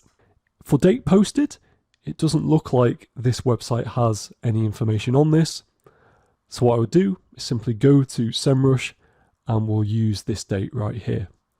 So again, I'm just going to copy that date and then paste that in here as plain text. And then in terms of notes, this would be any type of note regarding how this link was built. So if you built a link like this using the skyscraper technique, you might want to include that here. Or maybe you did a guest post on someone's blog, so you include that here as well. And essentially, you go through this process for all the links that you have built for your website. Now, many of your competitors won't be doing this, so this gives you an edge. And like I say, the main purpose of this is to help you identify if there's any issues with your off-page SEO activity. So in this case, I would say that although this link isn't great, it's not a toxic link, and it is still going to have some benefit from an SEO point of view, but that benefit is going to be limited given the type of page it is and its domain authority. So yes, I would go back to SEMrush, look at the remainder of these links and go through this process. So I hope you found this video useful. I'll see you in the next one. Bye for now. Welcome back. So are your keyword rankings not improving? Are they in fact going down? First things first, don't panic. If you've been conducting your SEO campaign for longer than 6 months and you've seen 0 improvements, something's probably gone wrong along the way. Here are the 3 most likely offenders and how you can fix them. So most likely offender number 1 is you have over-optimized anchor text. Let's say you've been building links to one of your landing pages and one of the main keywords you're targeting is Pikachu Illustrator card. What you want to do is check your backlink spreadsheet and have a look at all of the links pointing to your website using the anchor text of Pikachu Illustrator card. You may have simply used too many variations of this anchor text, meaning you're over-optimized. If you find this is the case, I wouldn't recommend removing these links. What I recommend instead is building more branded anchor text backlinks to balance out the backlink profile ratio of branded to non-branded. In this case, you may want more branded anchor texts like Pokemon. Likely offender number 2 is actually the reverse, so under-optimized anchor text. What you want to do is open up your backlink spreadsheet again, have a look at all of the links pointing to your site, and make a note of how many times the anchor texts of these links mention your target keywords. If they don't mention your keyword enough, you want to build more links with your keyword in it. In other words, more links with the anchor text as your target keyword/keywords. How many is enough? Well, there's no hard and fast rule on this. Just try to keep the anchor types in your backlink profile as balanced if possible. Again, if you want a reminder of the different types of anchor texts, I'd recommend going back to the link building section of this course where you can find a video all about the different anchor types. Unlikely offender number 3, the keyword density is too high. This refers to the content on your website, so it's an on-page SEO issue. Potentially, you could have mentioned a target keyword on your website way too many times compared to the sites that are already at the top of page 1. As a result, your website is going to be over-optimized for this keyword. Remember, SEO is about fitting in. If you have too many mentions of a keyword in the text on a page, it's going to look unnatural. Google may think you're trying to manipulate your rankings by keyword stuffing. And if you remember from the Google Animals video, keyword stuffing can be penalized. This could have a negative impact on your SEO performance. So there you have it. These are the 3 most likely offenders which hold back most websites. Watch out for them and try not to fall into their foul ways. See you in the next video. Bye for now.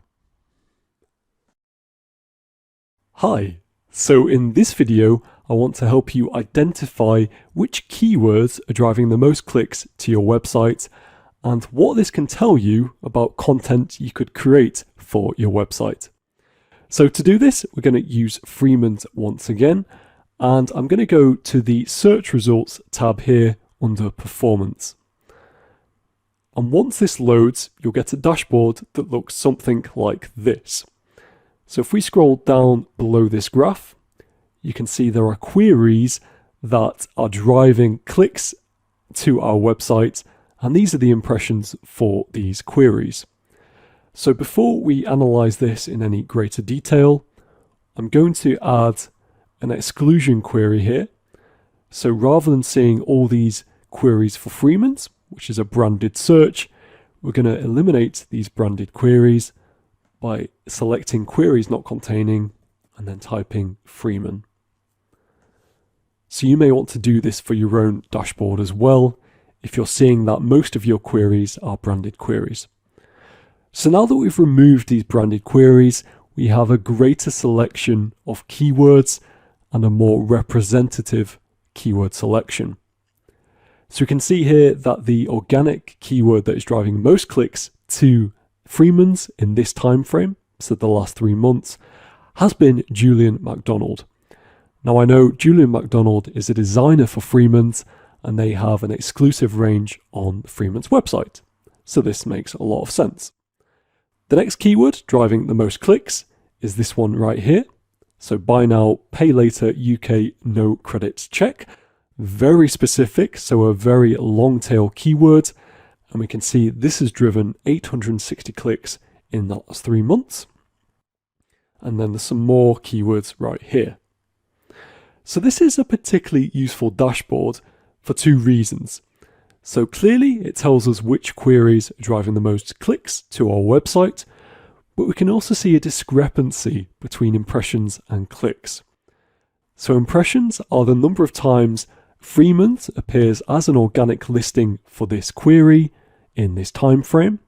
So in other words, when people have searched for Julian MacDonald on Google, Freeman's has appeared 23,721 times. So that's how many times it has been seen.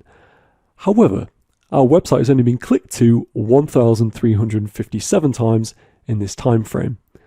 So there's a huge difference between impressions and clicks. It's a similar story for this keyword right here. So Freeman's has been seen just under 20,000 times in the organic listings, but it's only been clicked on 860 times in this time frame. An even bigger discrepancy is this one right here, so Riker Boots. So Freeman's has appeared in the search results 65,724 times, and it has been seen by this number of people, but it's only been clicked on 520 times. So to my mind, this tells me one of 2 things. Either this result hasn't been appealing enough for people to click on, so we may need to change our meta description, or we don't have enough content on our website to match these queries. If we wanted to dig into this a little bit more, what we can do is scroll to the top and click Pages.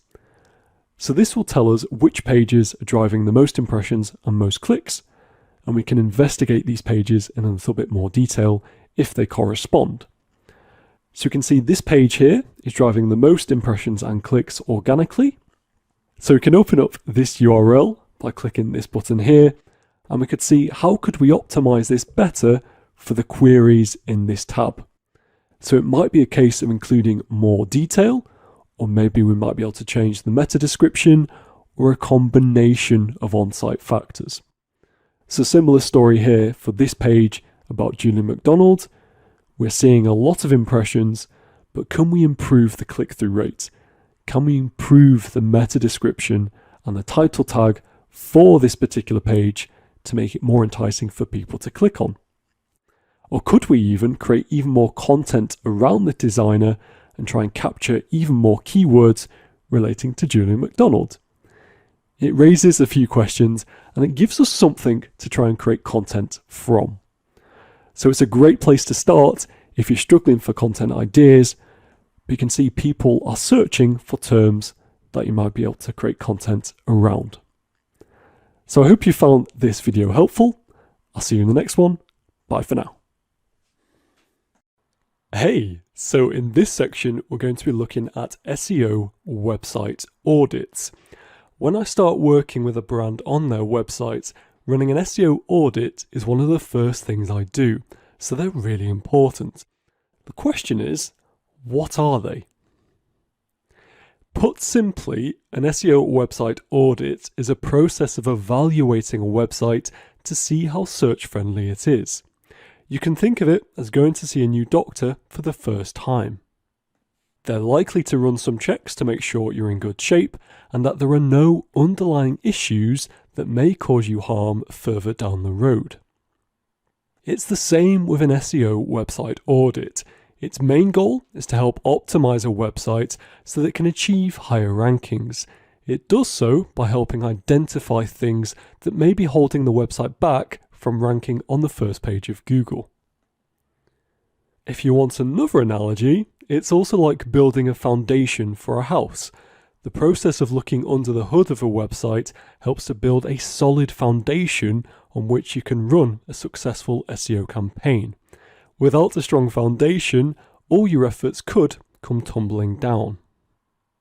At this point, it's worth reminding ourselves of how Google works. This will help us see the importance of audits even more.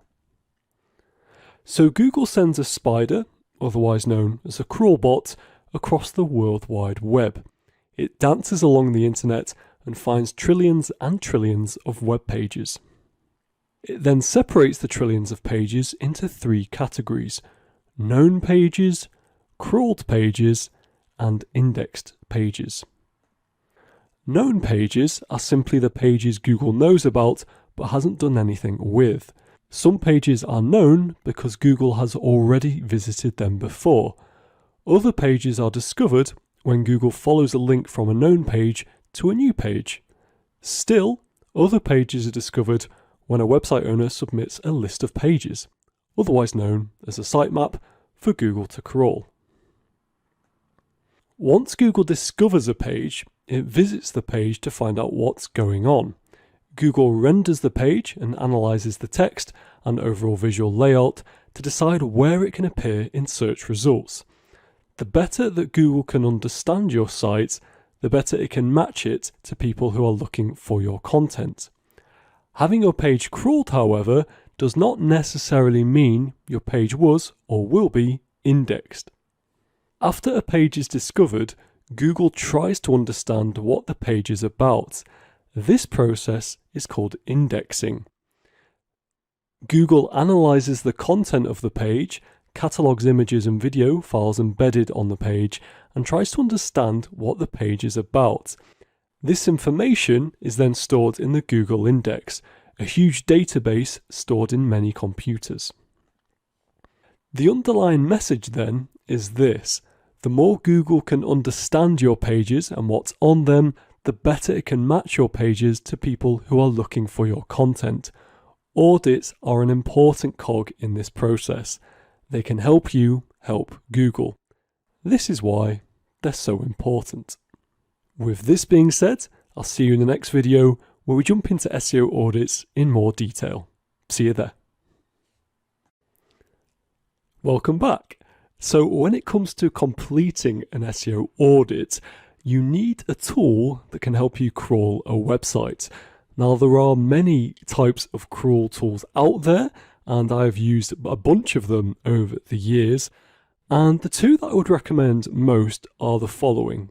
So there's Deep Crawl and there's Screaming Frog. I like them both equally, but the one we're going to focus on in this course is Screaming Frog. The reason for this is it is free to use, up to 500 URLs. So in other words, if your website has less than 500 pages on it, you can use Screaming Frog, and it has all the sorts of features that the other crawl tools have, but it's completely free to use. So all you have to do is visit this URL right here, so screamingfrog.co.uk/SEO-spider, and then you simply click the download button, where it will open up a new tab for you to download the software onto your Windows or Mac device. I'll show you the dashboard of this tool in the next video, but before we jump to that, I just wanted to highlight a few of its features. So looking here on this particular page, we can see that this tool will help us identify broken links on our website, so finding those pesky 404s and giving us the option to compile this in a report, which we can then send to developers or look to work on ourselves. There's also the option to look at page titles and metadata, so analysing which page titles are on the short side, or if they're too long, or if there's any duplicate page titles, all these sorts of things. Screaming Frog will help us identify that, not just with the metadata, but it can also help us discover duplicate content.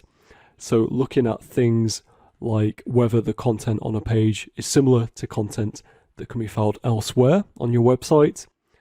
And then it will also give you the option to generate XML sitemaps and image XML sitemaps, which is really handy. And then there's some other things as well. So there's a feature here which lets you integrate Screaming Frog with Google Analytics, Google Search Console, and Page Speed Insights. To be honest, this is more of just a nice to have. It's not actually necessary for an SEO audit of this kind, but nonetheless, you might find that useful. You can also crawl JavaScript websites. So in other words, it's not just WordPress or Weebly or Wix websites that you can crawl. Screaming Frog can crawl all sorts of websites. And then if we scroll down even further, we can see that you can visualize the site architecture. So I'll show you this feature in the next video. So Screaming Frog is a fantastic tool, and I'll show you how to use it in the coming videos. I'll see you there. Hi, and welcome to the Screaming Frog dashboard. I know, on first glance, it can seem quite intimidating, but in this video, I'm going to break down its key features so you can get started using this tool. So to get started, all you have to do is paste in a domain of a website you want to look at. In this case, I'm going to paste in ruddingpark.co.uk. This is a holiday resort close to where I live, and I have no affiliation with this website or this company, but because it's quite a small website, I thought it would make for a good example. So once we've pasted in a domain that we want to look at, we simply click Start. Screaming Frog will start to gather data about this website. It does this very quickly, and as you can see here, because this website has more than 500 pages, it has reached the crawl limit for this free version on Screaming Frog. I'm not too concerned in this example because I know that this website is on the small side, but clearly if you have a large website, you may need to install and get the license for Screaming Frog in order to use the full version. This license costs just under £150 for the year, so it's actually quite good value for money. So once it has done its crawl, we'll see that there is this main dashboard here which has loads and loads of information. And actually, if we scroll across, we can see there is so much information for each of these pages. Now, you can look at that in isolation, or as I prefer to do, you can actually look at these tabs across the top of the dashboard. So for example, if we just wanted to look at the page titles, otherwise known as the title tags of each of these pages, we can simply click this tab and we'll have this information displayed a little more simply. So we can see that for the home page, The current title tag is this one right here. And we can see that it also gives us the length of the title tag in characters, which is really helpful. If we look at some of these other tabs, so for example, we can look at the meta description, and here we have the meta descriptions for each of these pages. Just to remind you, the meta description is the line or two of text underneath the title tag in Google search results. So for these meta descriptions, we also have the length of these in characters, and it also tells us, as it does on most of these tabs, whether these pages are indexable or non-indexable. Just looking across some of the more important tabs, we have the H1s here for each of these pages, and we would hope that each of these pages only has one H1. As we can see, unfortunately for this website, it actually has two H1s on its homepage, and this is something we would want to highlight during an audit process. I'm getting ahead of myself for now though, but we will come to this later in this section. So it's not just across the top where we have this information displayed. We can also see down the right hand side we have further information about each of the tabs that we're clicking on. So in this case, because we're looking at the H1 tab, we get a further breakdown of the H1s on this website. So we can see that for this website, there are 159 H1s. There are 13 pages that don't have a H1, which is something we'd want to address. And we can see there are 2 duplicates. And there's more information here as well. If we look at this tab, the site structure, we can see which folder each of these pages resides in. So we can break it down a little bit further. And just as helpfully, underneath this breakdown, we see this crawl depth here. So we can see that the majority of pages are in level 1 and a few are on level 2.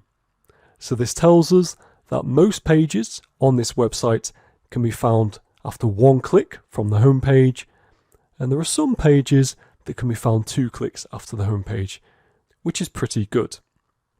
The other thing I wanted to show you is the visualizations right at the top. So if we wanted to see the site structure more visually, we could look at crawl tree graph. And here we have a visual display of the website structure. So we can see there are a bunch of categories coming off the main homepage, and then within each of these categories, there are subcategories to other pages. So this is really helpful to get an overview of the site structure. And then going back to the internal dashboard here, which has all this information, if we wanted to export this information to Excel, of course we can do that. We simply click this button right here. We decide where we want to save the file and what type of file we want to save it as. I usually just keep it as an Excel workbook. We then click save, and when we open the export, it looks something like this. So it's essentially all of the information that we saw in that dashboard, but on one single Excel page. So clearly this tool has lots and lots of features. I've only shown you a small section of those, but I hope nonetheless it has proved useful. In the coming videos, we'll be looking at each of these features in more detail, and we're going through an example of a website and doing a site audit on it. Thank you so much for watching. I'll see you in the next videos. Bye for now. Welcome back. Now that we've familiarised ourselves with some of Screaming Frog's main features, it's time to start an audit. The first thing I recommend looking at when auditing a website from an on-page SEO perspective are URLs. We're going to be breaking this down into 2 stages. Stage 1 will be to identify and deal with dead pages, such as 404 pages. If you remember from the technical SEO section of this course, when we looked at HTTP statuses, each page on your website has a code. A 200 code indicates a page is A-OK. A 301 page indicates the page has been permanently redirected to another, and so forth. We're interested in the dead 404 pages. Stage 2 will be URL optimization if a page isn't ranking for any of its target keywords. To do this, we'll consider the following criteria. We want to include the target keywords in the URL. We want to make sure we aren't keyword stuffing the URL. The shorter the better for a URL. And we'll make sure not to repeat words in the URL either. Now I say optimization for URLs that aren't ranking for any target keywords, because if a website is ranking well for a number of target keywords and has backlinks pointing to it, but it doesn't meet some of these URL recommendations, it's better to leave it. You don't want to mess things up too much and break these links. With this being said, in the next video, I'm going to take you to Screaming Frog to show you an example of how we can audit website URLs. See you there. Alright, so as you can see, we are on the Screaming Frog dashboard, and to audit website URLs, we clearly need a website to look at. So the website we're going to use in this example is this one right here, claxtonandpalmer.co.uk. Again, I have no affiliation with this company or this website whatsoever. I simply did this search, which was decorating services Harrogate, Harrogate being the hometown of where I live. And then I just went to page 4 of Google to see if there are any websites that might need a hand in terms of optimization from an SEO point of view. So I've chosen this website right here, and I've opened it up in a new tab. So I'm just going to copy this URL and paste it into Screaming Frog, and then click Start so that Screaming Frog can do its thing. So again, a website that is on page 4 of Google is likely to need a helping hand in SEO, and the first thing we're going to look at are the URLs. So here we have clicked on the tab for URLs right at the top, and we can see this dashboard right here. Now, as always with Screaming Frog, it does look a little intimidating. So rather than viewing all the data in this dashboard, I'm going to export this dashboard as a CSV, and we're going to save it right here. And then once you open the file in Excel, you get something that looks like this. So the first thing I'm going to do is just delete some unnecessary columns. So we don't need this hash column. We don't need this canonical or a URL encoded address column. And that's okay for now. And I'm just going to expand column A so we can see the URL in a bit more detail. So the first thing we want to do when looking at website URLs is to look at the dead pages and the 301 pages. So I'm just going to put a filter on this column right here. So this is effectively stage 1 of the process. And to begin with, we're just going to look at the dead 404 pages.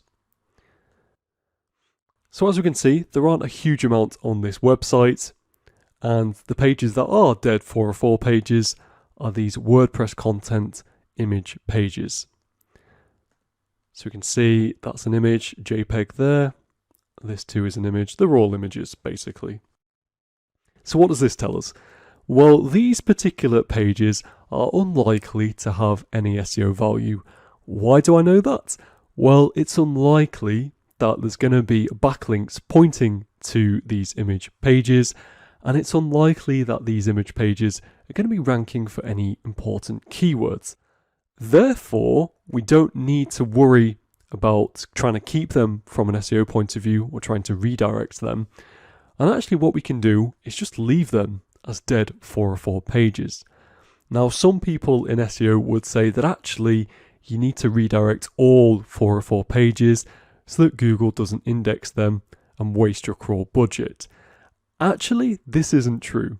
And if we go to this article here, which looks at when to use the removals tool in Google, which will effectively just remove any unnecessary pages from the Google index, you can see that when it comes to not using this tool, you don't need to use this tool when you want to clean up old 404 pages.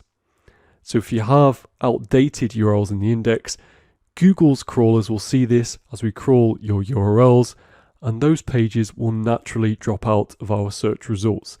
There's no need to request an urgent update. So in other words, we don't have to do anything to these dead 404 pages if they have no SEO value. Clearly, if they did have some SEO value, then we would actually want to redirect them to a relevant page. But in this case, because they are just image pages with no SEO value, they're not ranking. It's unlikely there'll be any backlinks pointing to these pages, and they won't be ranking for any relevant keywords. We can just leave them as they are. So the next set of pages we want to look at are the 301 redirect pages. And this is just to check that the 301s are working as we would expect. So as we can see, again, we don't have a huge amount of pages to check. And I'm just going to start with this contacts page right at the top. So I'll copy this page, I'll open it up in a new tab. And we can see that this page has indeed been 301 redirected. So this was the page we copied in. And we can see it's been redirected to the www version. So this is a good thing because we don't want cases where we have non-www pages and www pages, as this can get confusing for Google. We just want consistency within the URL. And again, we can just check that, yes, this page does have the www version. And actually, if we go back to our spreadsheet, we can see that the reason all of these pages have been redirected permanently is because they don't have the www in front of their URL. So the web host, the owner of this website, has decided that they're going to redirect all the non-www pages to their equivalent www pages. So because that's consistent across the website, that's absolutely fine. And again, there's nothing we need to do here. So stage one of this particular website has been pretty straightforward. We don't need to do anything with these redirects. The dead 404 pages are absolutely fine. So we can move on to stage two, which is optimizing the existing 200 pages. So again, I'm just going to click on the filter. I'm going to look exclusively now at these 200 pages. So the first thing we can do here is actually, we don't need to look at the non-indexable pages. So I will get rid of those from the filter. And we also don't need to worry about pages that aren't web pages. So we have some image pages and JPEG pages. Well, we're only interested in the text/HTML pages. So again, I'm going to unselect all of those and just select those text pages. And as we can see now, we have a lot of category pages, service pages, things like that. So the first one I'm going to click on is this one right here. And stage two of this process is to see, can we optimize these URLs to maybe include more relevant keywords or to make sure that they're targeting the right keywords. So I'm just going to go back to the website, paste in this URL. And as we can see with the title, it looks like this page is targeting bathroom fitters Harrogate. And again, if I just scroll down the page, we can see that it's in the subheading right here, bathroom fitters Harrogate. They quite blatantly threaded in the keyword here. So this is a separate point to URL auditing, but keyword stuffing like this can be seen as a little bit dodgy. So you don't want to be too explicit about threading in keywords like this. I'd say for this website, they need to be a bit more subtle. But in terms of URLs, it looks like this page is targeting bathroom fitters Harrogate and it's in the URL. So from this page, from a URL perspective, I'd say that's okay. I'm just looking to see if they're actually targeting any other keywords, but I'd say for this particular page, you'd suggest bathroom fitters Harrogate is their target keyword, and therefore this URL is absolutely fine. Just to go back to the Excel spreadsheet, I'll only check one more, and this one here jumps out at me. So I'm just going to copy this one, decorators Harrogate. Again, I'm going to go back to the website, Just paste in this URL. And we can see here that Painters and Decorators in Harrogate is the title. If I scroll down, searching for Decorators Harrogate. So external painting and decorating Harrogate. What else have we got? Painters and Decorators in Harrogate. So I'd suggest for this particular URL, they could actually include painters-decorators-Harrogate. So just add the word painters here. And this could be a better URL structure. But otherwise, again, it looks okay, really. So that would just be something to consider. So you'd basically go through this process for all of these URLs just to check they are optimized from a URL perspective. I'd say in the case of this website, they actually look pretty good, but there is some tweaks they could make, such as for this URL, including the word painters in the URL. So I hope you found this video helpful. I'll see you in the next video where we'll continue with the audit process. See you there. Alrighty, in the next stage of the audit process, we're going to be looking at title tags. We've already looked at optimizing title tags earlier in this course, so part of this will be a refresher. However, the difference this time is we're going to be using a Screaming Frog to help us identify which title tags we can improve. To do this, just like the URLs, we'll be considering certain criteria. These include keeping title tags under 60 characters, including spaces. While Google does not specify a recommended length for title tags, most desktop and mobile browsers are able to display the first 50 to 60 characters of a title tag. If you keep your titles under 60 characters, you can expect about 90% of your titles to display properly in the SERPs. There's no exact character limit because characters can vary in pixel width. Google SERPs can usually display up to 600 pixels. While writing concise titles is important for human readability and comprehension, Google spiders will take into account the entire title tag, within reason, when they crawl the page, even if it is not displayed in full in the SERPs. The second criteria is to get your target keywords to the front of the title tag.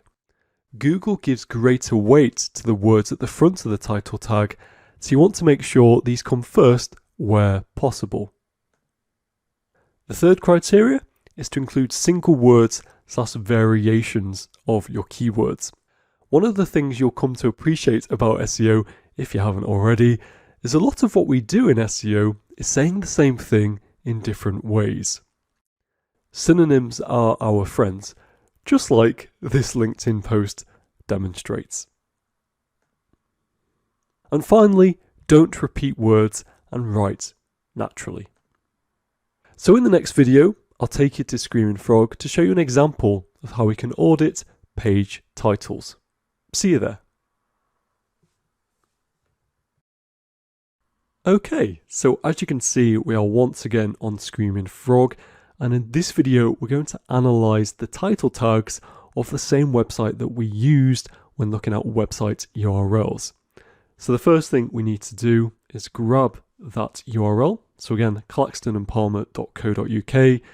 Again, just to reinforce this point, I have no affiliation with this company. Certainly I don't own it, and I'm just using it as an example for this audit.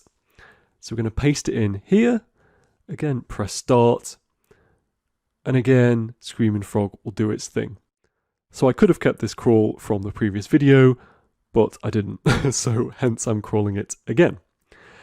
So we're currently looking here at the internal, but if we look at the page title tab, we'll see this dashboard right here. So you can see each of these URLs has a page title next to it, and it gives some further data about these title tags. So again, just to make it easier for me to analyze and look at this data, I'm going to export it as a CSV file. I'll then press save. And once we open up this file in Excel, we have something that looks like this. So again, I'm just going to tidy this up a little bit. So I like to make this row bold. I'm going to expand column A just so we can see the full URL. We don't need this column here looking at occurrences. We also don't need the title 1 pixel. And we don't need the indexability status. Now, in terms of this particular URL, which is the only one on this website that's currently not indexable, I'm going to actually delete it. The reason for that is we don't need to waste our time optimizing the URL for a page if it's actually not indexable for Google. So we now just have pages that are indexable and that we can optimize in terms of their titles. So I'm going to remove this column as well. So we're just left with 3 columns. I'm going to expand this a little bit more so we can see the full title tag of each of these URLs. And I'm going to shorten this column here. So as you can see, we now have a nice clean looking dashboard. So the next thing we want to do is actually add a filter to this particular column, and we're only interested in the title tags that are greater than or equal to 61 characters in length. That's because these title tags are a little bit too long to see properly in the search results. Once we've identified these URLs, we can actually add another column here, and we're going to call this column new title tag. And we're going to add another column next to this, new title tag length. Can just expand that. And we can add in a formula here, which will check the length of our new title tag. So it's going to be leng, and then the text, which is this right here. Currently, there's nothing in this cell D6, hence we have a 0 right here. But when we start to add our new title tag, this will tell us if it's too long or too short. So for this particular title tag, there's nothing inherently wrong with it. It is just a little bit on the long side. So all I'm going to do is copy this. I'm going to paste it in here. I'm just going to make a couple of subtle changes. So rather than having an and here, which is a waste of characters, I'm just going to use an ampersand symbol. And same here for this one. So replace the and with an ampersand. And just a personal preference, I like to use a pipe instead of hyphens when separating the words in a title tag. And we can see now this title tag is under 60 characters, so that's absolutely fine as it is. Don't need to make any further changes.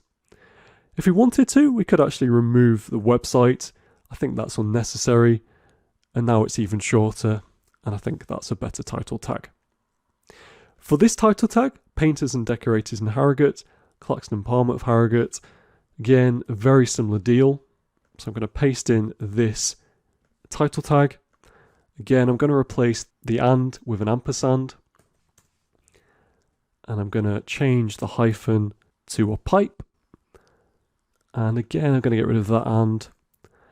And in this example, I would say we can actually get rid of Harrogate because that's repeating what we have here. So you already have Harrogate in the title tag.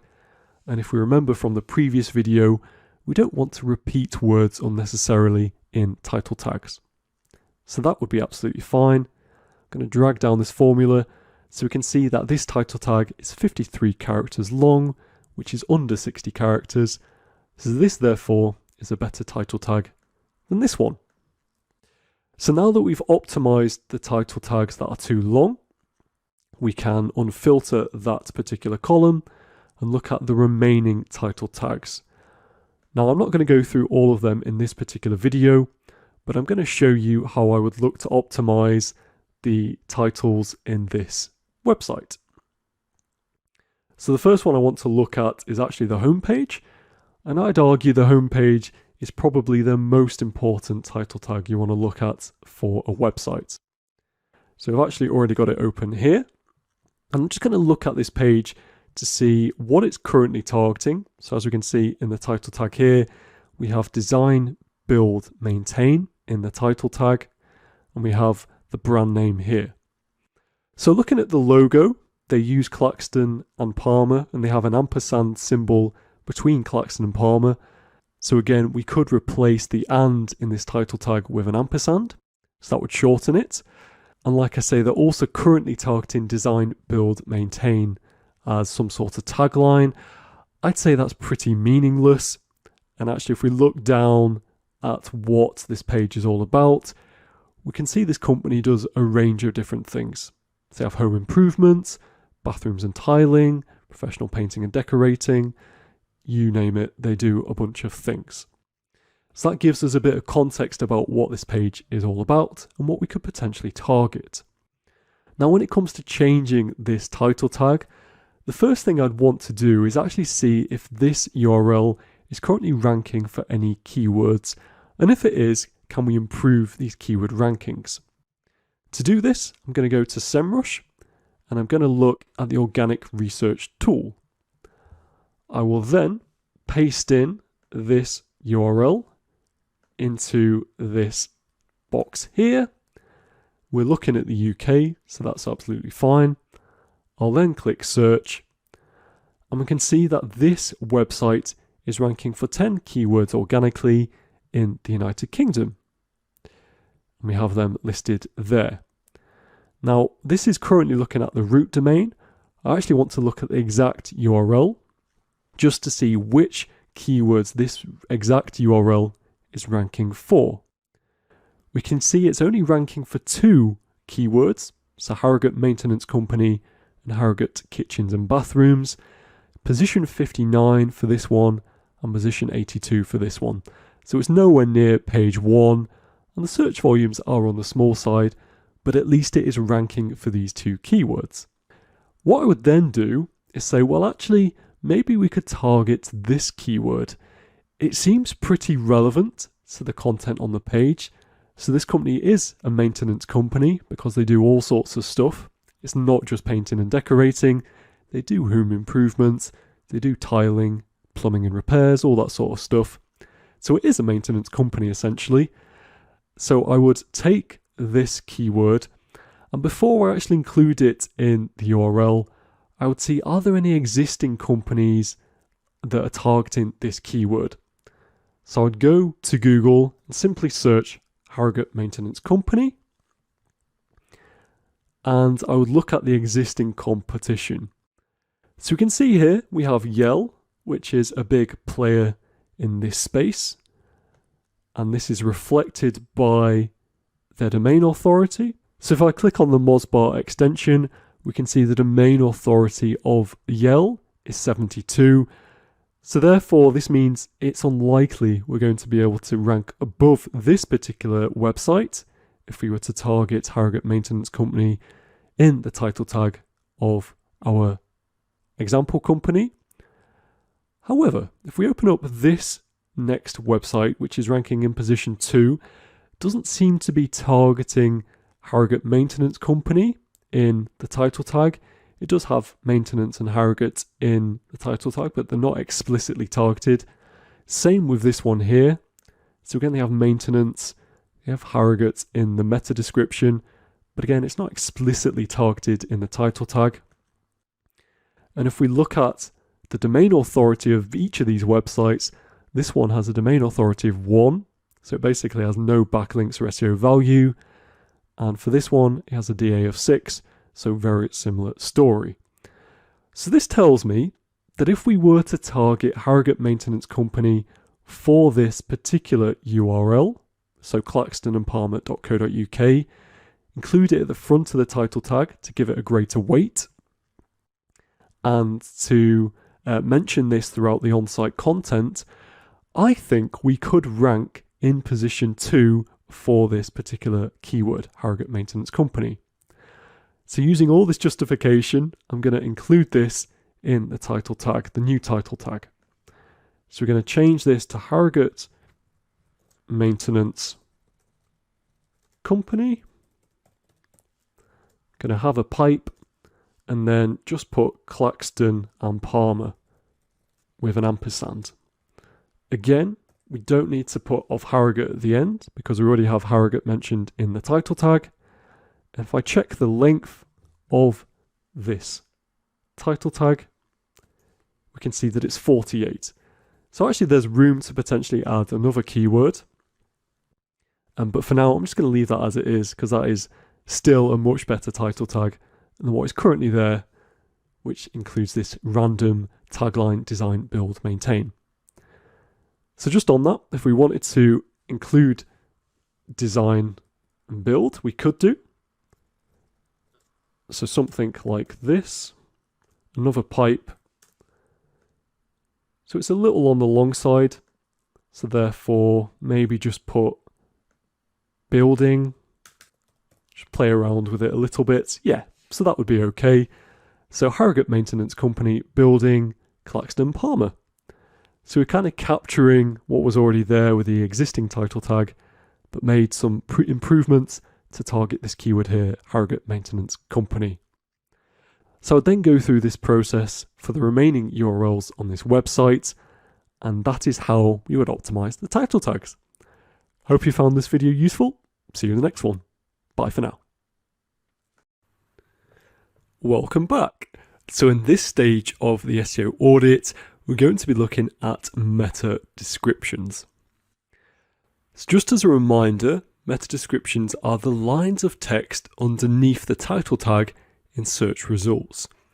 Now it's a good idea to write them for important landing pages. As you can see, Google will make words become bold that are searched for and appear in the meta description, which can help make your results stand out in the search results. This can therefore improve click-through rate, which is a Google ranking factor. However, in my opinion, it's not necessary to write these meta descriptions for blogs. You'll likely rank for a lot of random keywords, and Google will display the most relevant bits from your content, so I say leave it up to Google. It's pretty smart. The criteria we want to bear in mind for meta descriptions are the following. So you want to keep the meta description under 150 characters, including spaces. You want to try and get your keywords mentioned in the description, it doesn't matter where, for the reason I mentioned previously. You also want to try and grab people's attentions with questions where you can. Again, this is another way to make your meta descriptions pop in the search results. And of course, as always, you want to write naturally. With this being said, I'm going to take you to Screaming Frog in the next video to show you an example of how we can audit meta descriptions. See you there. Alright, so in this video we're going to look at the meta descriptions tab on this crawl. We already have it open for Claxton and Palmer, so we don't need to run another Screaming Frog crawl. And when we click on this tab, we can see that there are no meta descriptions actually defined for any of these URLs. So this website owner is basically saying to Google, you can decide what to include in the meta descriptions. I trust you. And you know what? That's absolutely fine in a lot of cases. However, there might be some times when you want to change the meta description and actually try to include some target keywords for each of these pages. So what I'm going to do is, even though there are no meta descriptions defined for any of the pages on this website, as we can see in these two columns, I'm still going to export this data just so we have the URLs for each page. And once we open the file in Excel, we get something like this. So again, I'm just going to get rid of this non-indexable URL because there's no point wasting our time when Google won't be able to find that URL. And we're going to delete basically all of these columns. So we don't need those two. And in this example, because there is no meta description, we don't actually need that column either. So I'll delete that. And then we don't need indexability. And actually, yeah, we are just left with the URL in this example. Now, for most websites, they will have some meta description defined, but as we can see, for the pages on this site, there were no meta descriptions. So I'm just going to add a new column here, new meta description, like so. I'm not actually going to bother with the length of the meta description, although if you wanted to, you could add another column right here with meta description length. So how do you write the meta description for a page like this? And once we've opened this page on Chrome, we then just scroll down the page like we've done before, just to get some ideas of what we could include in the meta description. So if you remember in one of the previous videos when we looked at title tags, we actually targeted the keyword Harrogate Maintenance Company.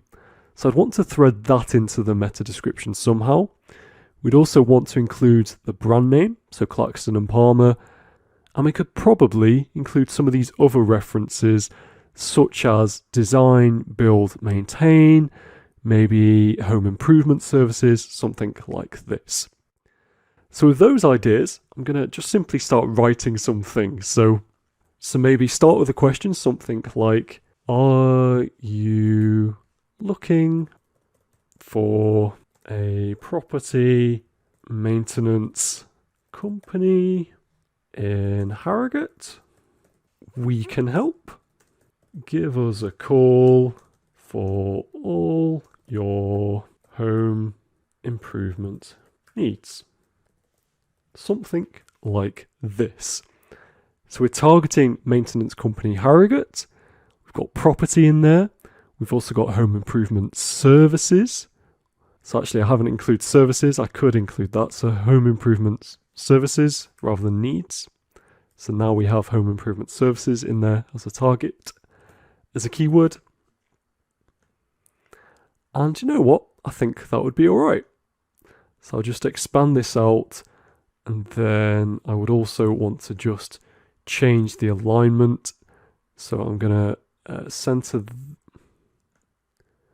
So I'm going to wrap the text like so. Maybe just expand that out a little bit. And then just change it about a little bit. So yeah, we can now see the address and the meta description for this URL. And I know I said I won't worry about the meta description length, but if we did just want to check that it's under 155 characters, we can add a new column like so.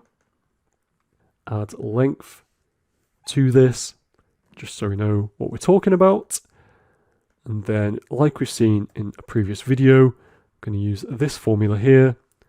So looking at the length of cell B2, and we can see that it's comfortably under 155 characters.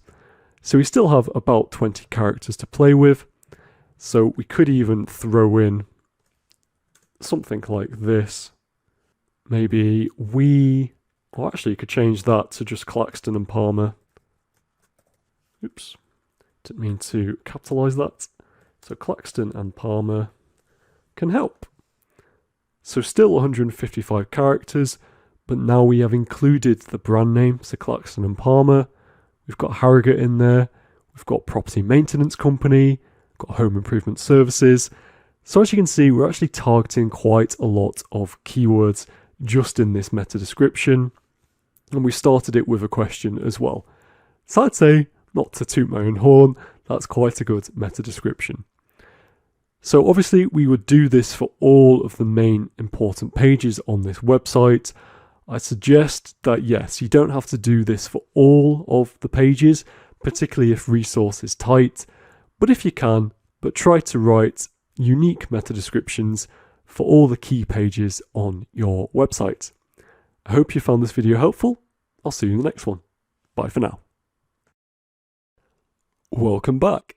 So in the next stage of this SEO audit, we're going to be looking at heading tags, otherwise known as H1s. So again, just as a reminder, heading tags / H1s are the words that appear at the top of the web pages as a heading, just like this. And in terms of the criteria we want to bear in mind for these headings, they are the following. So include your main keyword in the H1, but don't just copy the title tag.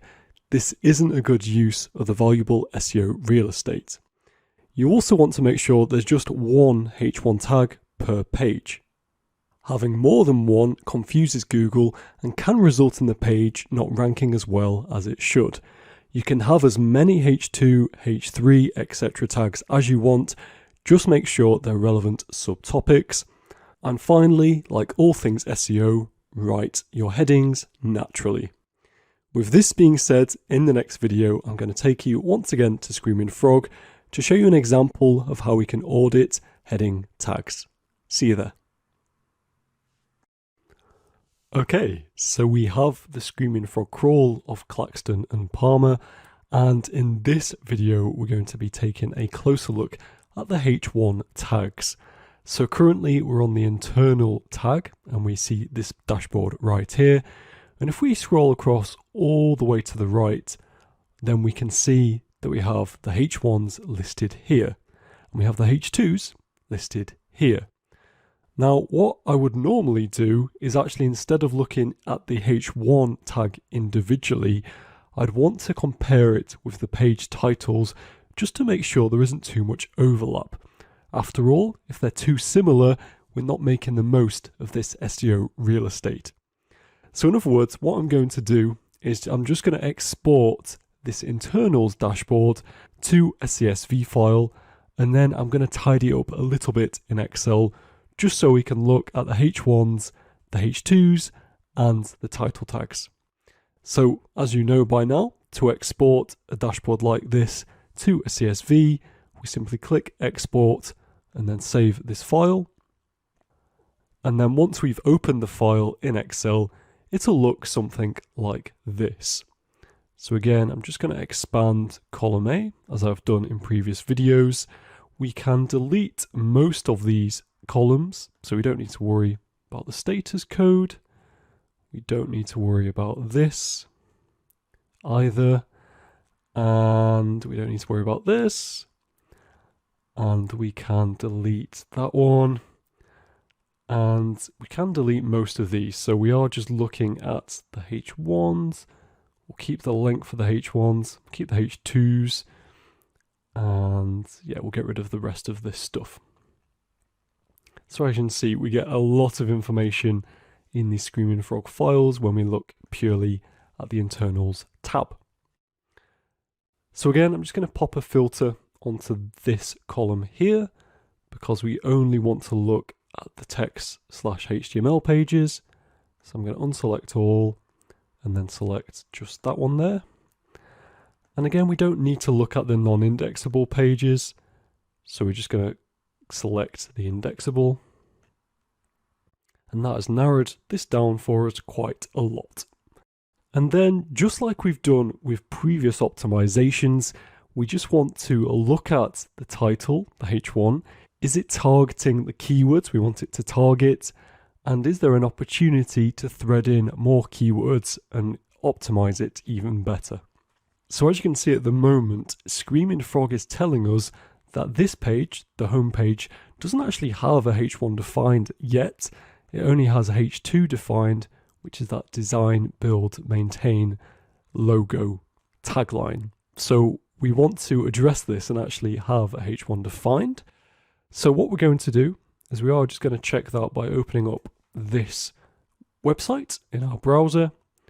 I've copied it and I've already got it open here. And if we just scroll up a little bit, what we can do is if we do Control U on our keyboard, Command U if you're on Mac, that brings up the source code for this particular page, and we can then do Control F to bring up the search function, Command F on Mac, and I'm going to look for H1s. So again, this is just to reaffirm that there is no H1 on this page. And if we actually go and look not at the source code but at the page directly, we can see that the only thing that resembles some sort of heading is that design, build, maintain. Now I suspect the web owner thinks this is the heading of the page, but from Google's point of view, this isn't the main heading. There actually isn't a main heading for this particular page, and the source code backs that up. If, however, we search H2, we can see that this then does become the H2, and in the website owner's mind, that probably is the heading. But yes, from an SEO point of view, we do need a H1 here, so we need to define it. Now, assuming that this website can actually have H1s, which I suspect it can, then we'd want to define what that H1 will be. So what I'd suggest for this particular website is thinking back to the title tag that we defined in a previous video. I'm going to create a brand new column here, which we'll call new H1. And I'm going to call the H1 for this particular page, Harrogate Maintenance Company, which if you think back to one of the previous videos, this was a keyword that this page was ranking for, and I suggested that by targeting this keyword more effectively, Harrogate Maintenance Company, they could actually rank in position 2 of Google, everything else being equal for this keyword. So that's what we're going to define the new H1 as. And you go through this process for the rest of these H1s. It doesn't matter too much about the length of the H1. Obviously, you don't want it to be too long, but it doesn't matter if it is on the longer side. And what else I'd say about the H1 is you want to make sure it's just not replicating the title tag. So ideally, you'd have all the title tags defined first, and then you'd go on to define the H1s. I think it's easier to do it that way round, just because the title tag is typically longer, so be able to fit more keywords into it. And again, ideally, you'd also want all of this information on one spreadsheet, just so you can easily compare your title tags and your H1s. So for example, if we go back to the previous videos where we defined the title tag, then we'd have a spreadsheet for that.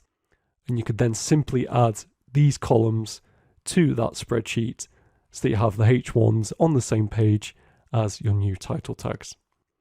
And that is the process of optimizing your H1s. Hope you found it helpful.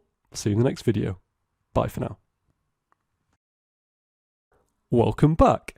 So one of the first things I do when I start working with a new brand is to carry out an SEO audit. This is based off the videos we've seen in this section, so looking at title tags, content and H1s, but also looking more holistically at the website, things like the navigation, the site speed, and other things we have seen throughout this course. So I thought it would be a good idea to show what an audit might look like when you're presenting to a team, just to give you a sense that if you too were to become an SEO manager or working in the SEO space, then you might be expected to pull together a PowerPoint or presentation like this. So this is one I've done very recently for a brand, and I have presented it to a team. This team is of people in my team, so other marketers, but it's also been presented to people in the higher management, just so they can get a sense of what needs doing to this website to improve it from an SEO point of view. So it's a really helpful exercise, not just for showcasing to a wider team what needs doing to a website, but it's also helpful for me going through this exercise because it helps me identify what are the priority actions when working on this website. So I've broken this audit down into 3 sections. We have the technical SEO section, we have the content section, and we have the offsite section. In this first video, I'll be showing you the technical section. So typically how I like to start an audit like this is just having a title slide. I'll then break it down into the technical issues, and I give an overview of what these tech issues are. So I have removed a few from this PowerPoint just because some of these are very technical and very site specific. Things like these attribute issues, for example, and H1s in header images. But generally speaking, all of these tech issues that you'll see in this PowerPoint are tech issues that we have gone through in this course. So hopefully at this point, it'll all start coming together. For this particular audit, I did use Deep Crawl just because that is the tool that our business uses, but you could also use Screaming Frog and it would have the same sort of issues brought to the surface. So the first thing I noticed for this website is the URL structure. So at the moment, because it uses such an old platform, it has a URL structure that looks like this. So we have the brand, we have a category, and then we've got this awful looking query string that's attached to the end of the URLs. Now, clearly this isn't beneficial from an SEO point of view because it can get confusing to Google as to what this is all about. So generally speaking, as we've seen with website URLs, we want them to be clean, we want them to include our target keywords, and if they're too long, it can mean that the page authority isn't passed through the website. So we don't want that to happen. So that was the first thing I've picked out about this website. So I've addressed the issue here and trying to put it in layman's terms. And then I also always put a solution. So that is something worth noting when working with a business. It's not just enough to bring these issues to the surface. You want to have a very actionable solution. And a lot of the time, this solution will be implemented by you as the SEO expert. Another issue I noticed was to do with a sitemap. So there are currently 9,000 indexable pages that are not currently in the sitemap. So I've mentioned why this is an issue here, to do with not giving Google enough visibility of all the pages and can crawl the website inefficiently. And the solution here is something that the tech team is aware of, but currently don't have resource for. So it's been pushed back to spring 2022. Another sitemap issue is that there are non-indexable pages in the sitemap. So this is actually the reverse issue of what we've just seen. And again, this is something that the tech team is aware of.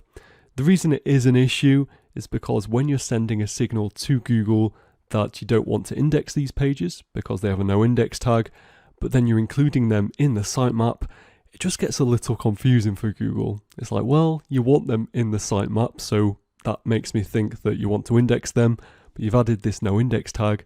So should I index them? Shouldn't I? Yeah, it's not sure. So that's something I wanted to pick out as well. Duplicate title tags. We know this is a waste of real estate in SEO.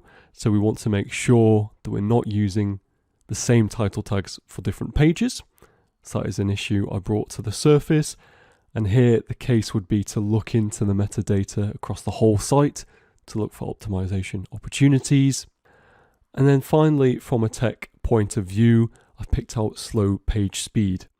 So I've taken these screenshots of the website from Google PageSpeed Insights, which is a tool we've seen earlier in this course. I've addressed why this is an issue and how we might be able to improve our page speed by implementing Google's recommendations. And there's some further examples of that right here. So this is the technical section of this audit. If you were to do one for a website, you may pick out different issues. So for example, if you're working with an international website, maybe there are some hreflang issues where the tags haven't been implemented properly. Or maybe you've got an issue with the navigation of the website. Maybe it's not that good and actually not all of the pages can be found. Or maybe it's a UX issue whereby some of the display, particularly on mobile, isn't mobile friendly. So you can pick out a raft of tech issues for a particular website. These are the ones I picked out for Freeman's, and in the next video we'll look at the content strategy and content section of this audit. See you there. Hi! So in the previous video we looked at tech issues for this website, and in this video I've picked out some of the content issues which I think could be implemented to improve this website from an SEO point of view. So jumping straight into them, the first one is to define the keyword strategy a little bit more.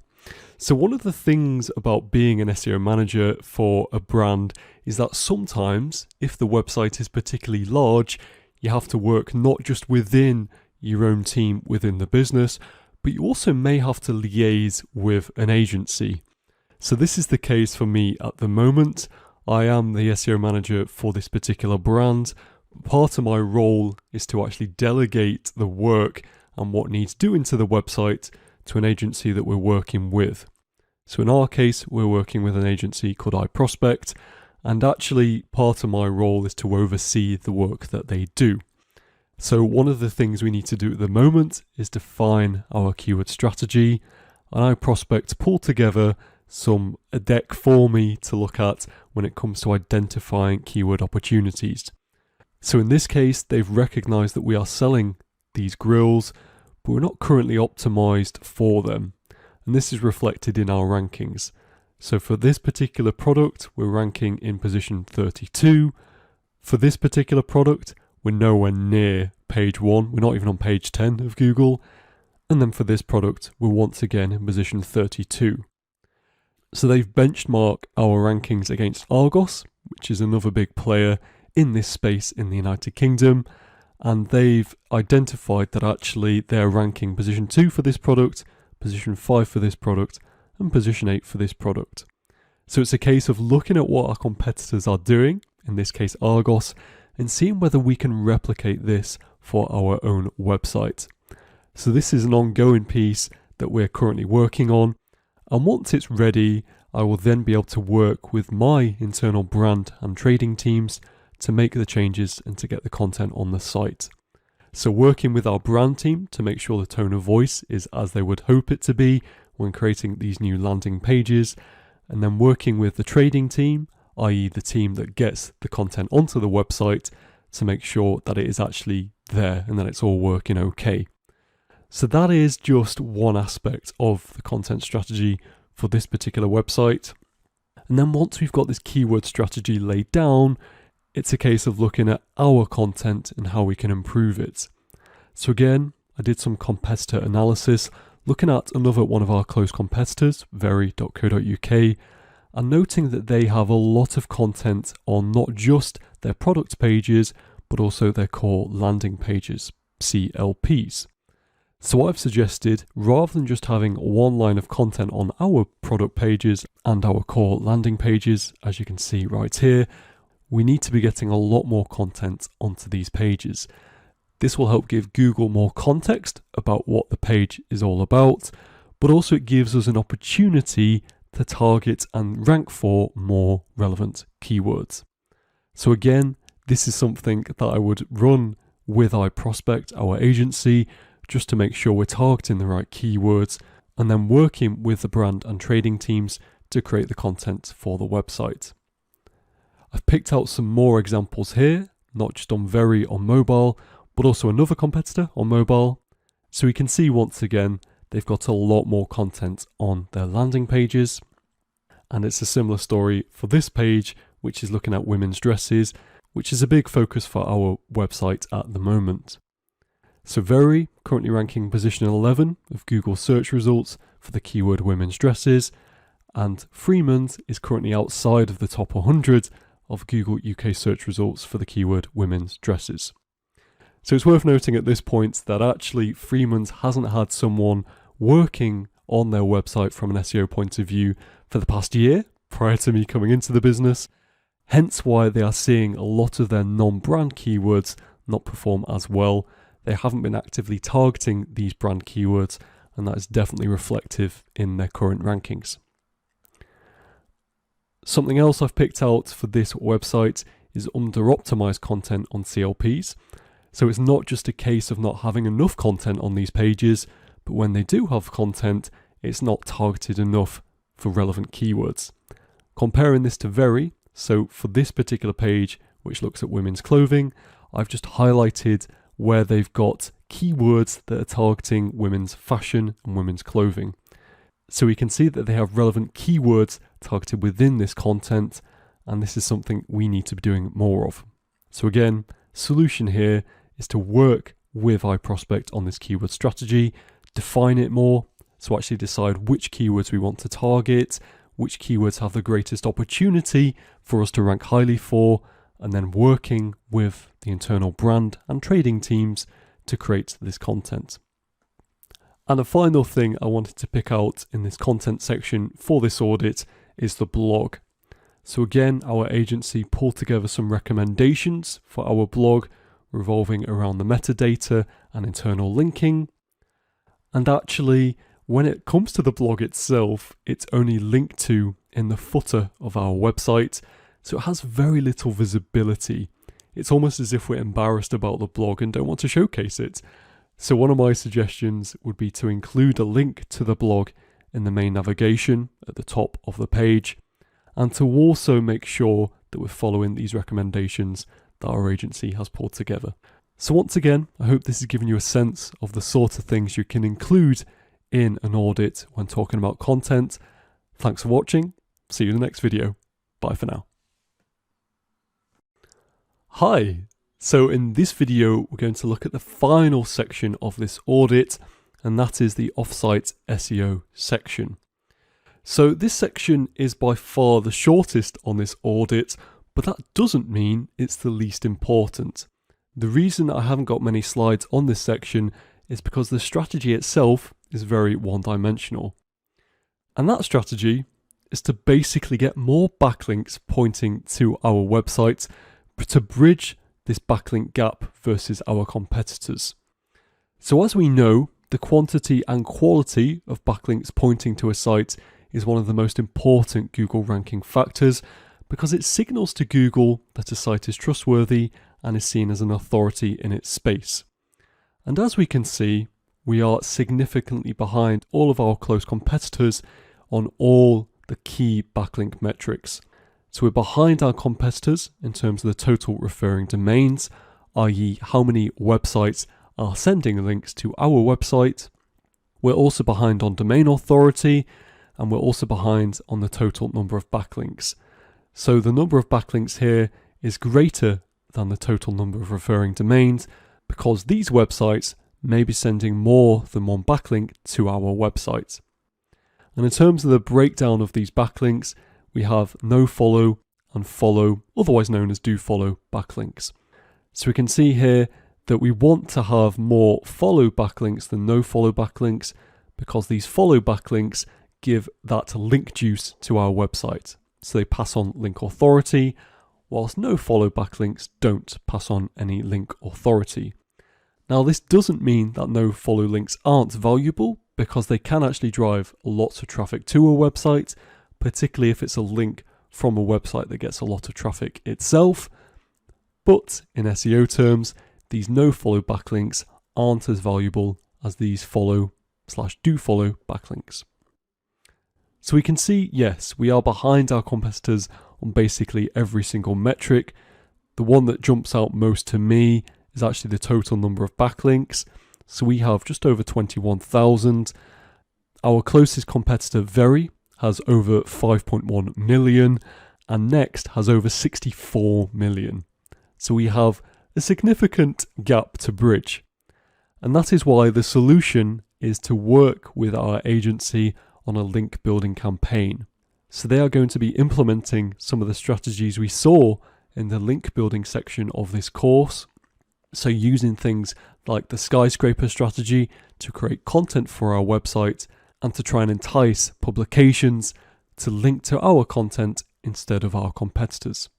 So one of these strategies that they're using is actually creating a piece around low-cost appliances and then encouraging publications to link to this piece. So to show you this piece, if I go to the Freeman's blog, which is where this piece has been published, we can see we have put together, or rather iProspect have put together this piece all about costly home appliances. And because it is quite topical at the moment in terms of energy and saving money, they believe that this can bring in lots of backlinks from publications they have already established a connection with. So that is actually one of the benefits of working with an agency.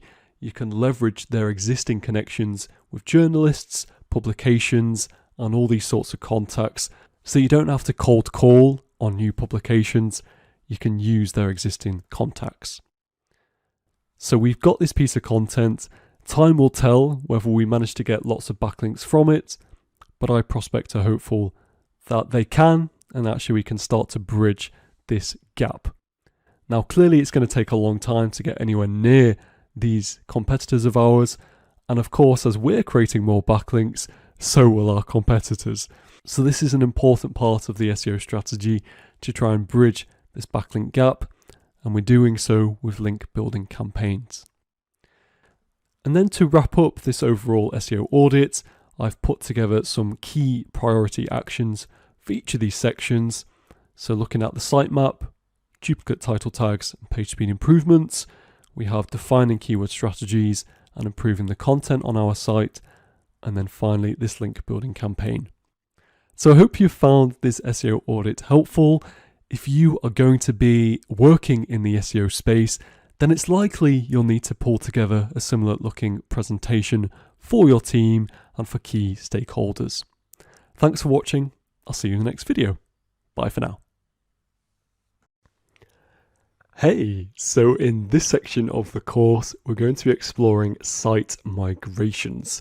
Site migrations often strike fear into SEOers because out of everything we do, they have the greatest potential to go wrong. An unsuccessful site migration can result in lost keyword rankings, lost traffic, fewer goal completions, less revenue. You get the idea. It's a bit of a mess. On the flip side, a successful site migration can help turn a failing brand into a successful one. But what is a site migration, I hear you ask? We'll be answering this question in this video among others, and then later in this section we'll be covering what makes a successful site migration and how to do them for migrations you may manage in the future. At this point, it's also worth mentioning if you're launching a brand new site for the first time and you don't have an existing website you want to migrate/move, don't worry about this section too much. You'll likely still find it interesting, particularly if you've enjoyed these sections in this course up to this point, but you don't have to watch it. Okay, so as the name suggests, a site migration is a process of migrating a website from one domain to a completely different one.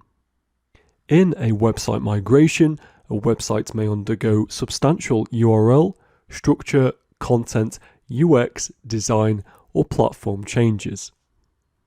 It could be anything from updating the layout of your website to changing the URL structure or moving your website to a new domain or content management system. Whether a site is moving to a new content management system or an entirely new web domain, migrating a site requires careful consideration from an SEO point of view to avoid causing harm. Why would you want to migrate a site in the first place? Maybe you've decided you no longer like your site's domain name and want to change it. Maybe you want to move two brands under one roof.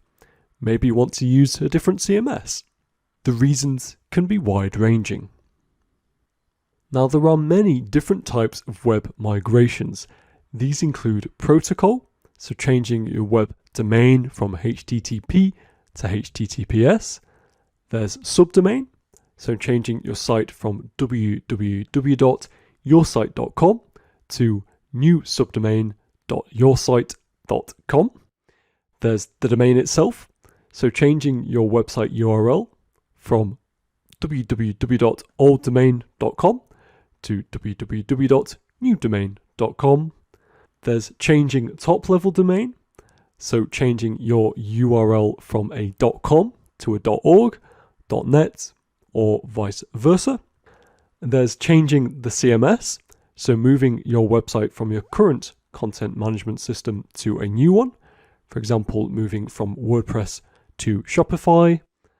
There's a web redesign, so making modifications that range from small aesthetic changes to the website layout to a full website revamp with major code and copy changes.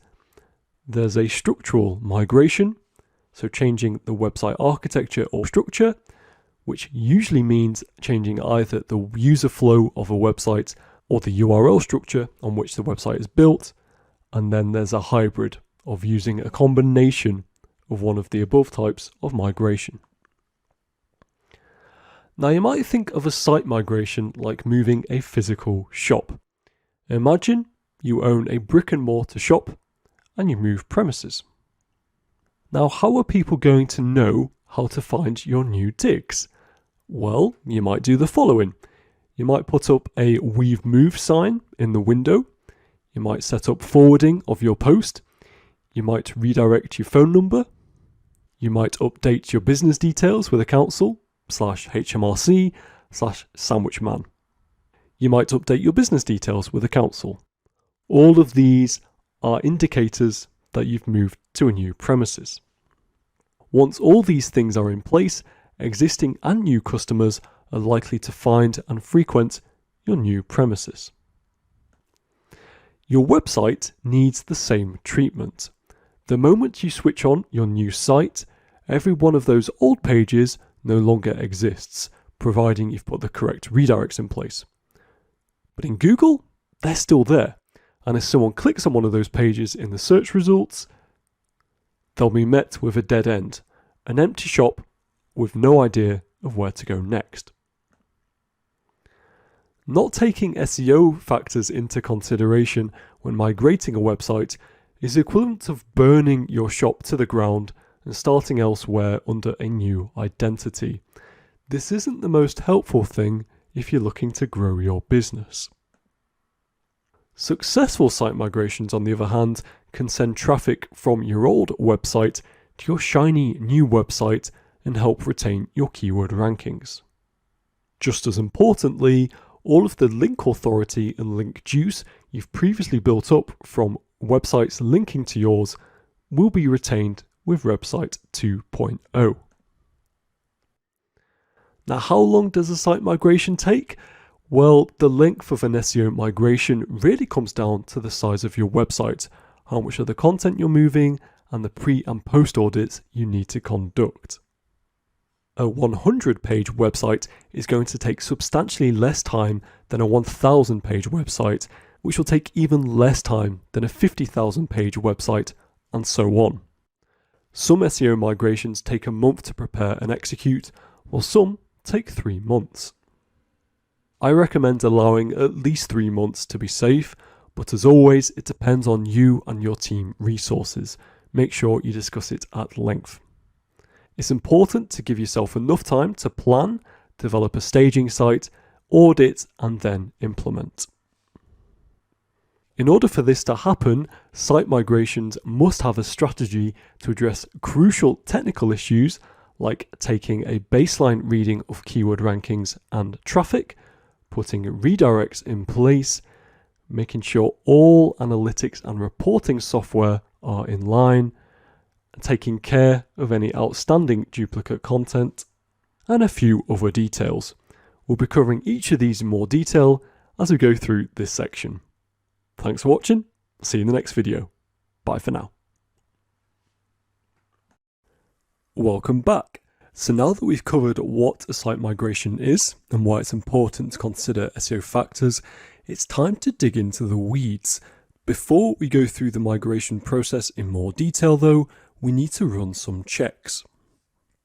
Here are 5 checks I recommend taking 2 to 3 months before you undertake any significant site migration work. The first step I'd recommend is to pick a smart launch date for your site migration. Pick a launch date that works best for you, your team, if you have one, and website traffic. You'll need to take into account all of the work needed to make a reasonable project timeline. I'd say 2 to 3 months from when you intend to migrate is a good marker. For example, make sure you settle on your project's goals, redesign and approval time, development work, content creation and updates, SEO migration tasks, and date of launch task items. Also, pick a day and time when traffic and engagement is low, and preferably when your team is in the same office or room. As tempting as it sounds, try to stay away from weekends, which can lead to coordination and communication issues. I'd say aim for afternoon or early evening launches in case troubleshooting or unexpected issues take you to the early hours of the morning when traffic is low. Number 2 is to back up your site. Create a backup of your website so that if the launch goes sideways or not as planned, you can revert to your old site if needed. How you do this will depend on how you've built your website. If you've built your old site using a CMS like WordPress, there are plugins you can install that will do this automatically for you. If you're building a website yourself from scratch, a backup is something you'll want to consider. Sit down with your marketing and web development teams to develop a comprehensive rollback plan in the event that you need to go back to the old website to work out kinks for a successful website migration. Number 3, create a staging website. A staging website is a duplicate version of your new website that users don't see. This is where you can test changes you'll make to your live site. By creating a staging website, you give yourself and/or your team ample time to not only review how the content looks and the website functions, but also to test and implement URL 301 redirects before going live. While working with a staging server or test environment on your new website, ensure it can't be indexed by search engines by using both your robots.txt file and the noindex tag in the head of all pages of your website.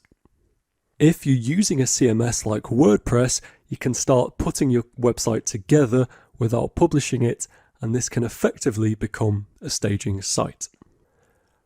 Number 4, check the health of the domain you're migrating to. If you're doing a domain migration, check the organic health of the domain to which you're planning on moving. This shouldn't be an issue if the domain hasn't been used before, i.e. you'll be the first owner. However, if the domain has been used before, has it been penalized in the past for spammy backlinks or content? Are the current backlinks pointing to the website spammy or irrelevant? Look at metrics for the website, including Moz's domain authority. Doing so gives you an idea of the types of problems you could encounter in the long run on that domain. And of course, you can always use a tool like Wayback Machine to see what content the old site actually contained and make sure it wasn't spammy. This website allows you to see if the domain contained content topically relevant to your own, which would be an ideal situation, since Google may then be familiar with the type of content to expect on that domain. If you want further details of this, check out the video in the WordPress section of this course that talks about choosing a domain name. And number 5, benchmark the performance of your old website. How many keywords does it rank for? How much traffic does it get, and from which pages? How many backlinks are pointing to the site? These are all key pieces of information you want to take a read of. I'll be showing you how to do this over the next few videos. So those are the 5 checks I recommend before undertaking any significant site migration work. Like I say, in the next few videos, I'll be showing you how you can benchmark the performance of your website by using crawl and performance tools. Bye for now.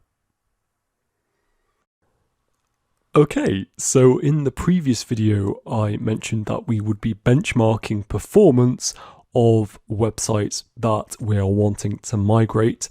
And to do this, I'm going to go through this website here, which is kaleidoscope.co.uk, because there is talks that this website I am working on may be migrated to another website. So it could provide a very useful case study for us to work through and for me to show you how to benchmark performance and go through a migration process.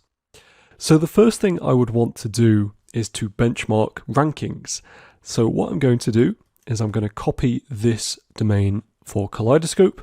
I'm going to open SEMrush and I'm just going to paste it into the organic research tab. So this tab here on the left hand side, paste in the domain, look in the United Kingdom, and then press search. So this will be familiar to you from previous videos in this course. And we can see here this graph, which shows ranking performance for this domain over time. And we have top organic keywords. So it's this box that I'm interested in. I'm going to view all 63.2k organic keywords. And I'm going to then export this information. So what we're doing is we are taking a snapshot of all the keywords this website is ranking for at the time of this recording. There are over 63,000 keywords, so that is how many are going to come out of this export. And we can see if we scroll down what these keywords are. Now, it's worth stating at this point that we would want to do this exact same thing again much closer to the time of migration. So if you remember, we are doing these checks 2 to 3 months before the migration date. So we would want to do this exact same thing much further down the line so that we can get a better snapshot of the rankings this website has. For now though, we're just going to focus on the task at hand. So I will click export, and doesn't matter too much, but we're going to take as many keywords as we can, and we're going to choose as a CSV file just because I prefer it to an Excel file. So that is now downloaded, as you can see, and I'm going to open this up when it is done. And once it opens, we get a page that looks like this. So we have the keywords in the left-hand side, column A. We have their position. We have previous position, which we can delete, so we don't need that column. We don't need these columns here because they relate to PPC. So I'll delete those columns. We can keep the URL and search volume.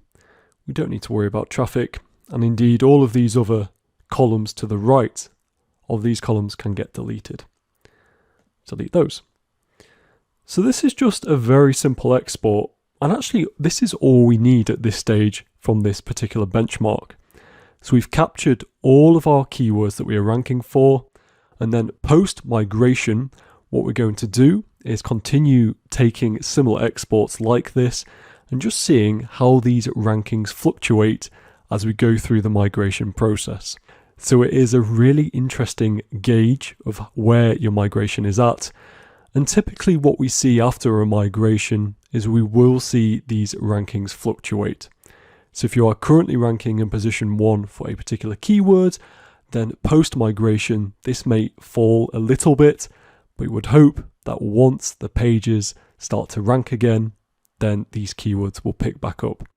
I'm getting ahead of myself here though. The task at hand is purely just to grab this export.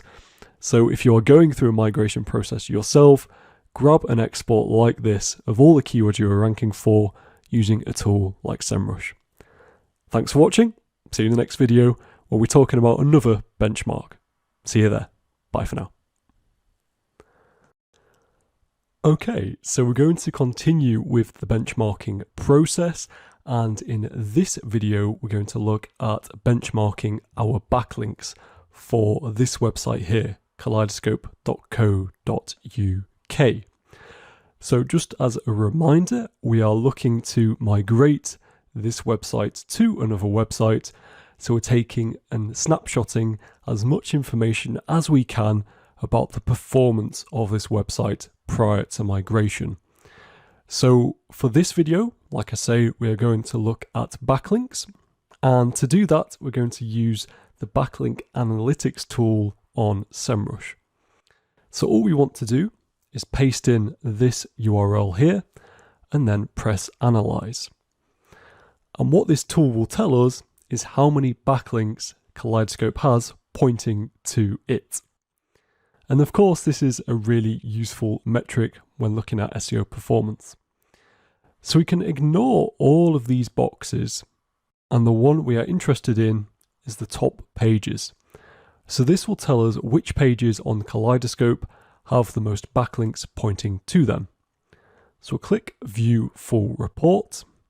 And what we see, somewhat disappointingly, is the only pages that have backlinks pointing to them, or at least a lot of backlinks pointing to them, are the homepage. So we have different alternates of the homepage. So we have the www with secure HTTP. We have the non-secure version, which has been redirected to this page. And we have the non-www and non-secure page, which has also been redirected to this page here. So we've got backlinks essentially only going to the home page. If we scroll down a little bit, we can see there are 1 or 2 backlinks pointing to these various campaign pages, but otherwise the spread is basically all for the home page. So as an example, this isn't particularly helpful. So what I'm going to do is actually use the Pokemon website to show what a more varied backlink profile might look like. So we're just going to ignore the Kaleidoscope rankings for now in terms of backlinks, and we're going to look at the Pokemon website instead. So it's the same report, and here we can see a much more varied backlink profile.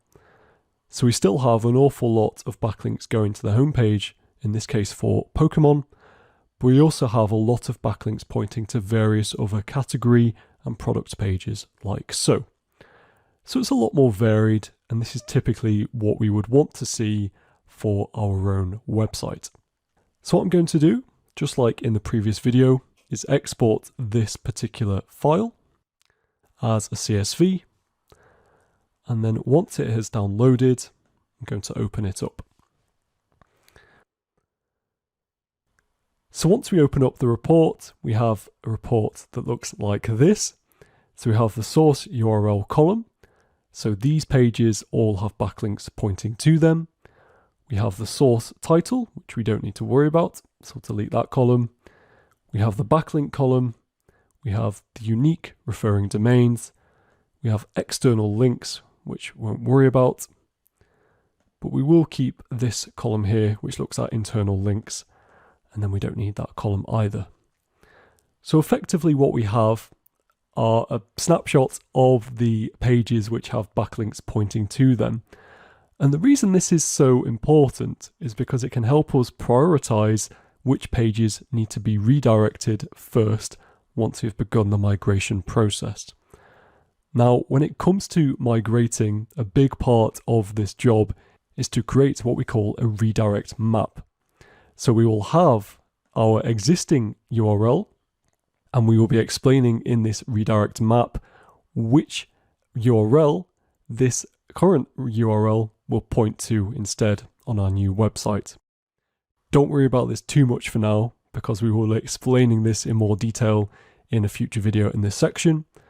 All this is to say though, this is a useful export because it tells us which pages have the most backlinks pointing to them, and therefore which pages we need to prioritize when it comes to migrating. So to make this even more helpful, I'm just going to go to filter. And there's two ways you could do this.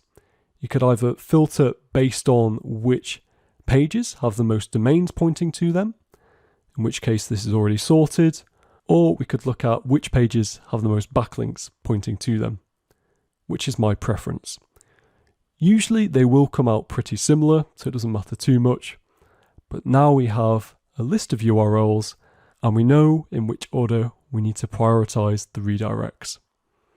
So you'd simply save this export and then continue with the next stage in the benchmarking process. Hope you found this video helpful. See you in the next one. Bye for now. Okay, so in the previous two videos, we've looked at benchmarking rankings and benchmarking backlinks. In this video, we're going to benchmark the number of indexed pages that we have for our website on Google. So the domain we are looking at is kaleidoscope.co.uk. So I'm going to copy this domain and we're going to use this search operator that we have seen before. So it is site followed by a colon and then the URL. We'll then click enter. And what this number here tells us is we have 96,500 pages that have been indexed by Google for this domain. So all we need to do is take a note of this number. So I would recommend opening up a notepad, or you could simply take a screenshot, and we are going to type in the following. So indexed pages on Google UK search results, 96,500, and I'd also make a note of the date. So in this case, I'm taking this snapshot on the 19th of February 2022. I would then save this notepad file in a folder with all of the other exports from the previous video, and that is it. So once again, This number is telling us that we have 96,500 pages that have been indexed by Google for this particular domain. And what we would hope to see post-migration is a similar number of pages being indexed by Google.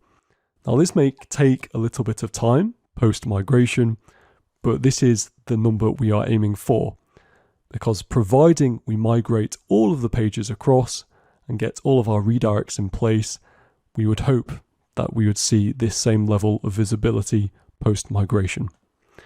Again, don't worry about this too much for now, but if you're going through the migration process, do make sure that you take a snapshot of the number of index pages that you have for Google in your country. See you in the next video. Bye for now. Hey, so welcome back.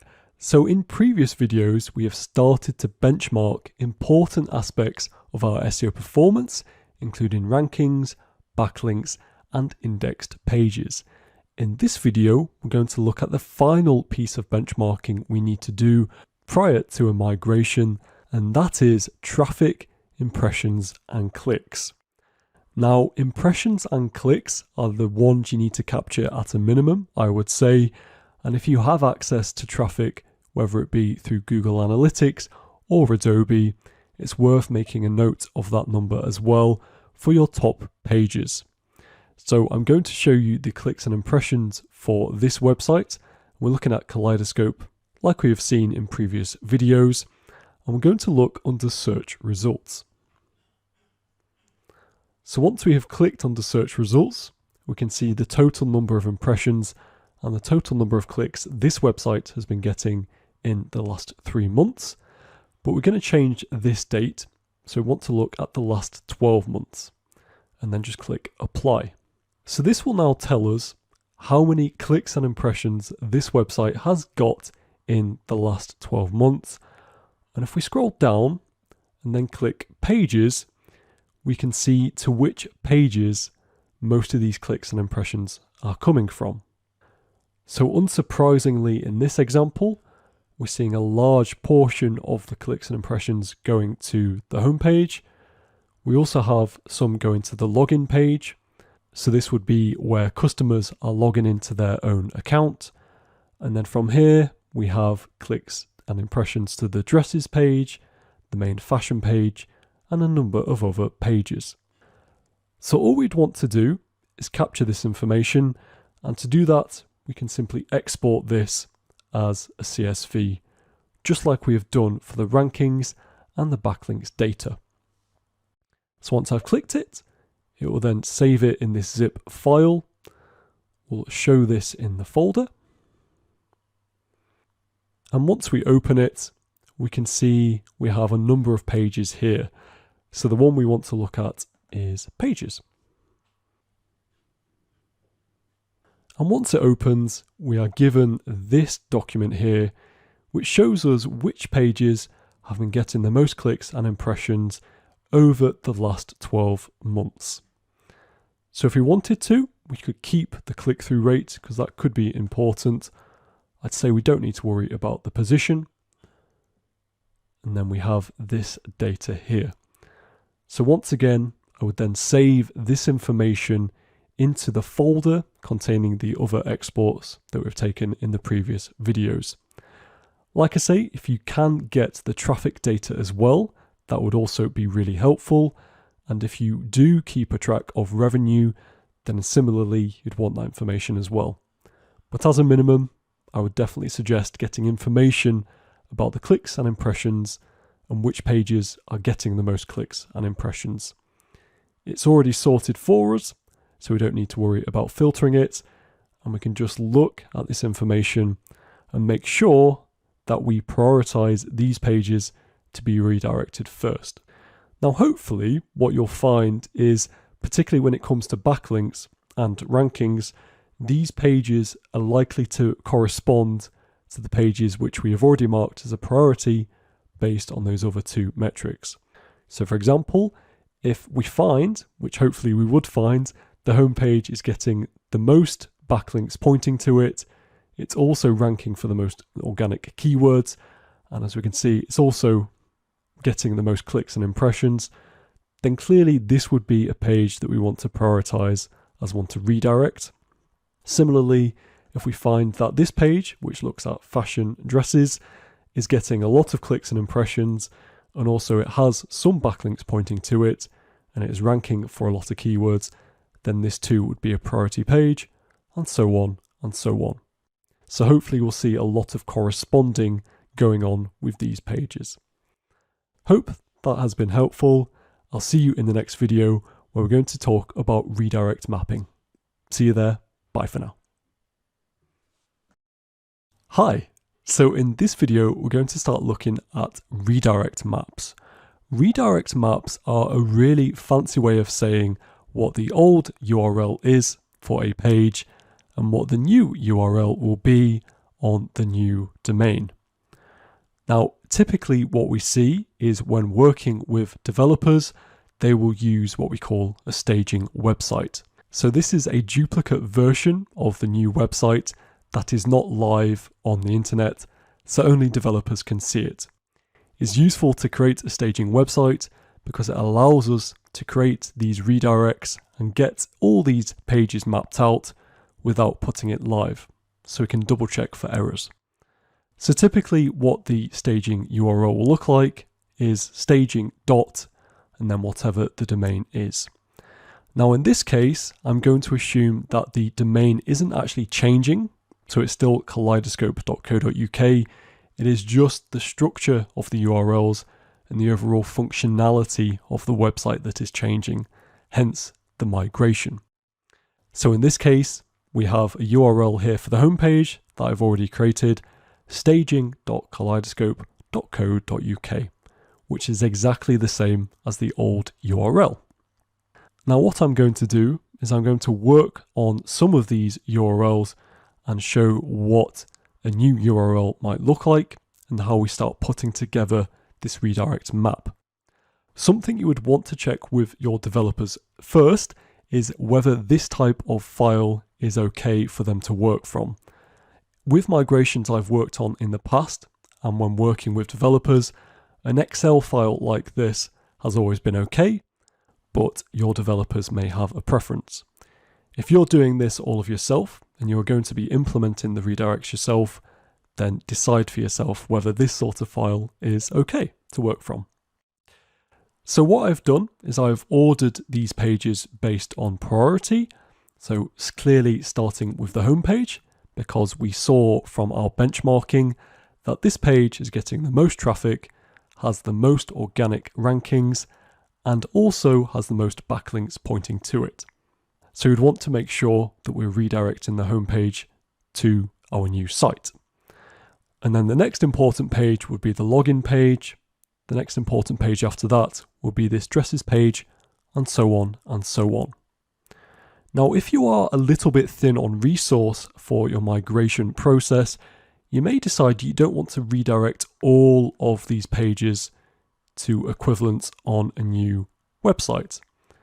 The reason for this is because you'd have to create content for each of these pages on the new website, and this can be quite a cumbersome process. So it's up to you to decide how many pages you want to redirect. In a perfect world, you'd want to redirect as many pages as you can, but if resource is thin, then just prioritize the most important pages to redirect. Okay, so the first step then is to decide what the new URL will be. In this case, what I'm going to do is I'm just going to copy this bit here.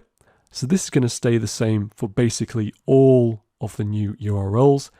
The only bit that's changing is the extension after .co.uk.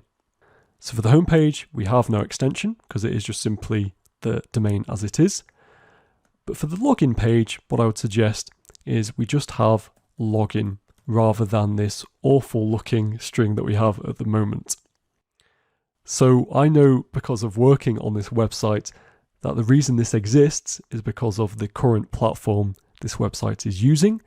It's very outdated and it needs addressing. So instead of having this /web/main/mar_login.asp, we'd simply want just login. Then what I'm going to do is just drag this down. And what I've done for this particular cell, as you can see here, is I've added this concatenation formula. So all it does is it adds this cell here, B3, to this cell here, B4, and combines them into this new URL. So it just means we're not having to type out this bit here over and over again. We can just simply drag this bit here down to the next few cells. So the next one we'll look at is fashion and dresses. And what I'd suggest is actually for this URL, we can keep that structure, but just remove this bit from the end. So fashion/dresses. And then again, just going to drag that down. So you can see this new URL is the staging.kaleidoscope.co.uk/fashion/dresses. And then I'll just do a few more examples. So this one is just going to be exactly the same as the above, minus the dresses. So I'll just paste that here. It's up to you to decide whether you want the / on the end of your URLs. You don't have to. If you do decide not to, then just make sure you're consistent. So in other words, if you decide not to have a / at the end of these URLs, make sure you do that for all of these URLs. So actually what I might do is just copy this, and then I'll paste this as a value, just so I get this, and then remove that / like so. Okay, so I'll then go down to wedding guest outfits. And again, I'm going to keep this URL basically the same, but just removing this -n-1z14, etc. So in other words, I'm just going to add wedding.guest -outfits. And that'll do nicely. Again, I'll just drag down that formula, and that will add this thing here, this extension, to the end of that URL. So clearly this is quite a manual process, but once you have this redirect map in place for all of the URLs, you can then start redirecting. You'll then have a big chunk of this migration process in the bag.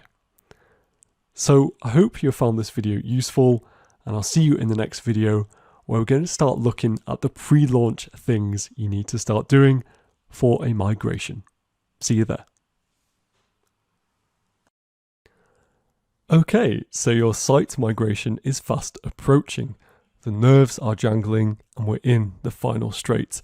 You've laid the foundations, benchmarked the stats of your old site, and got the redirect map ready. Now what? There are still some important checks and processes to do before the launch goes ahead. They go as follows. I recommend giving yourself and/or your team at least 1 week to do them. You may need longer. I've also listed them in order of priority. So if you haven't already, the first thing you want to do is copy across top performing blogs or content based on metrics like sessions, keyword positions, and revenue. These pages will be top priorities to redirect, as they will be responsible for driving most of the organic traffic in the beginning of the new site's existence. If you don't get time to copy across all the content before the launch, make sure you do at least save the content from your old site, maybe into Word docs for example, so you can upload it to your new site at a later date. The second check you'll want to do is to carry out an extensive on-site audit of the new site whilst it's on the test server. This will explore and make recommendations to improve the SEO of the website, and will cover issues like site architecture, title tags, and content optimization. You can see the site audit section earlier in this course for more details. When you've put together an extensive functional spec for the future website, the more closely this is adhered to in the design process, the less potential work that will come as a consequence of the audit. However, you should still expect the SEO audit to flag a few things. A suitable amount of resource and breathing space in the launch timeline should be allocated. You want to look out for things like the following. So broken pages, redirects, broken images, missing metadata, duplicate content, no or incorrect canonical tags. So for example, if a page on your site is unique, as most if not all of them should be, it's good practice from an SEO point of view to implement a self-referencing canonical tag. And then finally, pages not indexed. At this point, you want your pages to be indexable so that Google can start ranking them. This can take a number of weeks. Okay, so check number 3. After you update your new URLs and have an inventory of what they'll be, go to your test website and begin updating internal links to avoid having internal redirects or broken pages. These links may be to internal pages or external websites. Where possible, where internal links are in the body content, ensure these links are pointing to the new location of pages rather than the old location. You can find internal links using Screaming Frog, including their anchor text and what pages they're on. Number 4 is to keep control of your old domain. Keep control of your old domain so that you hold the domain name real estate and ensure that all backlinks pointing to it are redirected properly. Letting go of that domain means someone else can take it over and create a site, and you lose your backlinks. Instead, hold on to this domain and keep collecting all the search engine equity you've built for it over the years. And then the final thing, check number 5, create a custom 404 page. You want to create an engaging 404 page that users see when encountering a broken page. This 404 page should help them navigate to your homepage or other pages on your site to find what they're looking for. Not having a 404 page leads to a blank page that users can't navigate from, causing them to leave your site altogether. So there we have it. Those are some checks you'll want to run a week before your launch. Next, we'll be looking at what to do on the launch day itself. See you there. Welcome back. So launch day is here and oh my goodness, how quick it has come around. In this video, we'll be covering the checks, of which there are many, for the launch of your new site. Once again, I'll be going through them in priority order. So let's jump straight into it. The first check you want to do is to check all your specified redirects from your old site are 301 and are working as expected. You can use a HTTP status header checker to ensure that the redirects used are 301 and not temporary 302 redirects. These would appear the same to the user, but not to search engines. I like to use the IEMA redirect path Chrome extension like I showed you in the technical SEO section of this course. The second check you'll want to do is to check the robots.txt file is as expected. Ensure that the robots.txt file that lives on the site is as expected and as you specified pre-launch. This is probably one of the most important things to check post-launch. You'll need to be able to let Google crawlbots index your site, given they may have found and crawled it already. If you don't, Google won't index your site and you won't rank for any of your keywords for your new URLs, even if you're ranking for them on your old site. The third check is to check the no index tag has been removed from the head of all your pages. This is another really important check. In your test environment, you'll likely have implemented the no index tag on your pages. Now the site's gone live, ensure these have been removed from all the pages you want in Google's index. If this hasn't been removed, you can find yourself receiving no search traffic, even if your robots.txt file is giving search engines the go-ahead to index your site. Speaking of Google, number 4 is to tell Google Search Console and Bing Webmaster Tools your domain has changed. If you update your domain, be sure to use the change of address feature in Google's Search Console. This tells Google that you changed your domain and that it can be found at the new domain URL. You'll want to do this as soon as you launch your website. Check number 5 is to check the XML sitemap is also as expected. Ensure the XML sitemap that lives on the site is as expected and also as you specified pre-launch, ideally at domain.com/sitemap.xml. Additionally, check all the links in the sitemap work and investigate any links in the sitemap which aren't returning the expected page. And number 6 is to upload the XML sitemap to search engines. Upload your new and current XML sitemap to the search engine within their webmaster areas. So, for example, Google Search Console for Google and Webmaster Tools for Bing. This will help the indexation of the new site post-launch. Okay, so we're about halfway through the checks. Take 5 and see you in the next video. Welcome back. So jumping straight into the remaining checks. Check number 7. Now that the site is live, you'll want to run another audit to check for things like broken pages, redirects, and broken images. If you go to the pre-launch checks 1 week to go video, you'll get a full breakdown of the things you need to check out for this audit. In other words, this audit will be similar to the one you ran in the week leading up to the new site launch, so barring any disasters, there shouldn't be anything major here that crops up. This audit is always worth running though, as you can never be too sure with site migrations.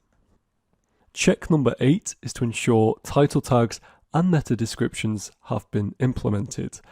New title tags and meta descriptions will likely be one of the major outcomes of the audit carried out on the site pre-launch.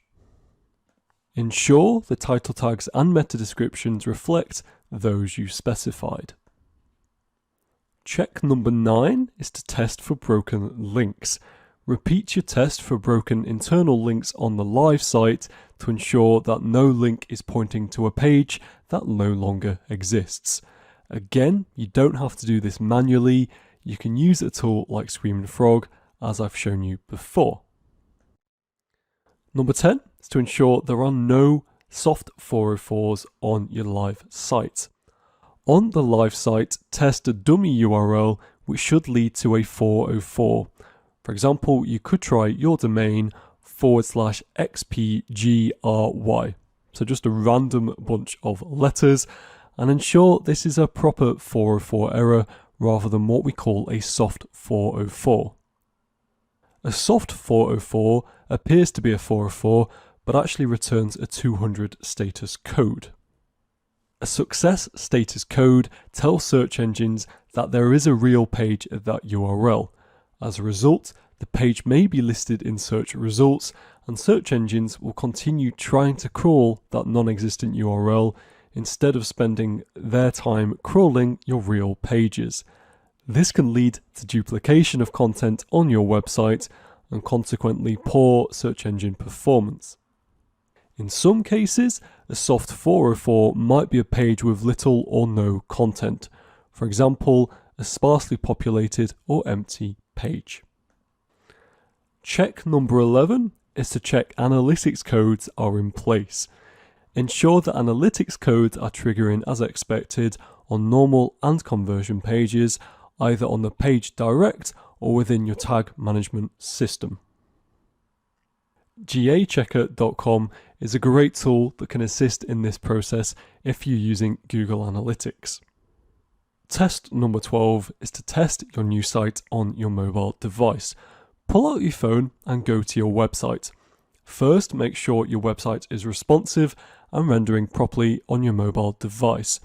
Then confirm that the layouts, designs, and functionalities are all working correctly. Number 13 is to test integrations. Make sure all integrations and plugins work. This not only includes Google Analytics and Google Tag Manager if you've decided to use them, but your CRM, marketing automation, personalization, e-commerce, live chat, and other tools needed to run your site. And number 14, update social profiles. Go to each of your social media profiles and check that all links pointing to your website are up to date and correct. And finally, check number 15, update Google My Business and Bing Places. If you're updating your domain, make sure to also update your website link to the new domain in Google My Business and other citation pages and Bing Places. If you have multiple locations or offices, update the URL for those as well. If they have their own unique URLs, like www.yourdomain.com/location, this is especially important to update. Optimizing your Google My Business listing is a key aspect of your local SEO strategy, and Google uses this data to verify your business and what searches to rank you for. So there you have it.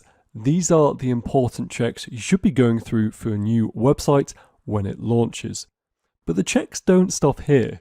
In the next video, I'll be showing you how to monitor the ongoing performance of your site long past your launch date. See you there. Hi, so your new site has launched, you've run through the launch checks, and all seems to be going well. You can sit back and relax, right? Alas, not quite.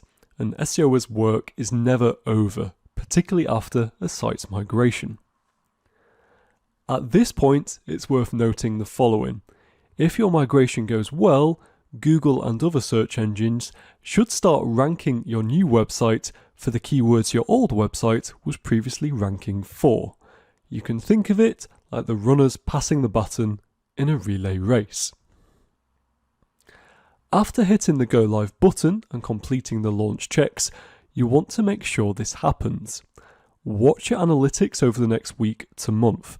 Make sure pages are getting search traffic, check engagement metrics, and check your page speeds across various devices and browsers.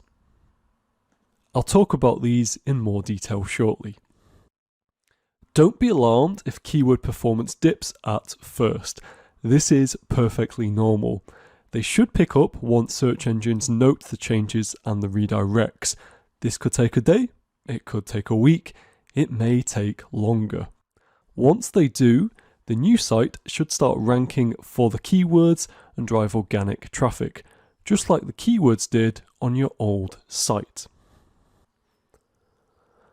When it comes to keywords, make sure you're tracking your keywords using tools like SEMrush and comparing your visibility performance for those keywords both pre and post launch. If they increase, great, but if they decrease, you've got some work to do. As I say though, there may be some fluctuation, so don't be alarmed. SEO is a long game, even when it comes to migrations. When it comes to organic traffic, check your analytics. Take a look at key pages on your website, including your homepage, service/product pages, and blog pages to see if traffic is decreasing, maintaining, or increasing after your migration. You can do this by comparing pre- and post-migration traffic, as well as traffic year over year. This is why benchmarking is so important to do pre-migration. Take a look at what pages are seeing the most organic traffic fluctuations. This will tell you if pages need more optimizations or if optimizations on pages with traffic increases can be replicated across others for the same potential results. Also check for site crawl or indexing issues in Google Search Console. Google Search Console is the most direct tool for insights into how Google is crawling, indexing, and ranking your website. Check coverage in your Google Search Console regularly so you can stay on top of errors Google finds on your site. Also check your indexing report to ensure URLs on your website are being indexed and staying put, especially as you add content. In addition, pay attention to 404 page traffic in your Google Analytics post-launch so you can quickly catch and add additional redirects to your 301 redirects file. Doing this also helps you track missing pieces of content that you may have overlooked in your migration. And finally, see if all backlinks are working properly and aren't broken. Again, you can check this using a tool like SEMrush, as you'll have seen earlier in this course. Check out the link building section of this course for more details. So there you have it. If you had a site you needed migrating and you followed the steps in this section, hopefully it's gone well. And if you're still waiting for the performance to pick up, have patience. As one of my ex-colleagues used to say, Google is the smartest and dumbest thing in the world. Migrations can be fraught with difficulties, so pat yourself on the back if you've got this far. See you soon, and I hope you've enjoyed this section. Bye for now. Hi. So I wanted to take a second at the end of it all, after your learning journey, to say one final thing, and that is, thank you. I know your time is valuable, and the fact you've spent it and dedicated yourself to this course is really humbling, and I am extremely grateful for that. So I hope you've got what you wanted from this course. Most people give up when they go through a course like this. You didn't. You worked through the problems and got to the end, and I hope this has given you a solid foundation to build from, to get hired, to manage websites, and maybe even to become an SEO manager. Learning in SEO never ends. It is a constantly changing landscape, not just with the Google algorithms, but in the whole industry as a whole. And I wish you luck out there, because it is a challenging landscape, but it is one that is highly rewarding when you get into it. So if you do decide to get into SEO and make it a career, do reach out, do let me know. I would love to hear about your journey. And on that note, thank you once again. Good luck out there, and I hope to see you in a future course. Take care.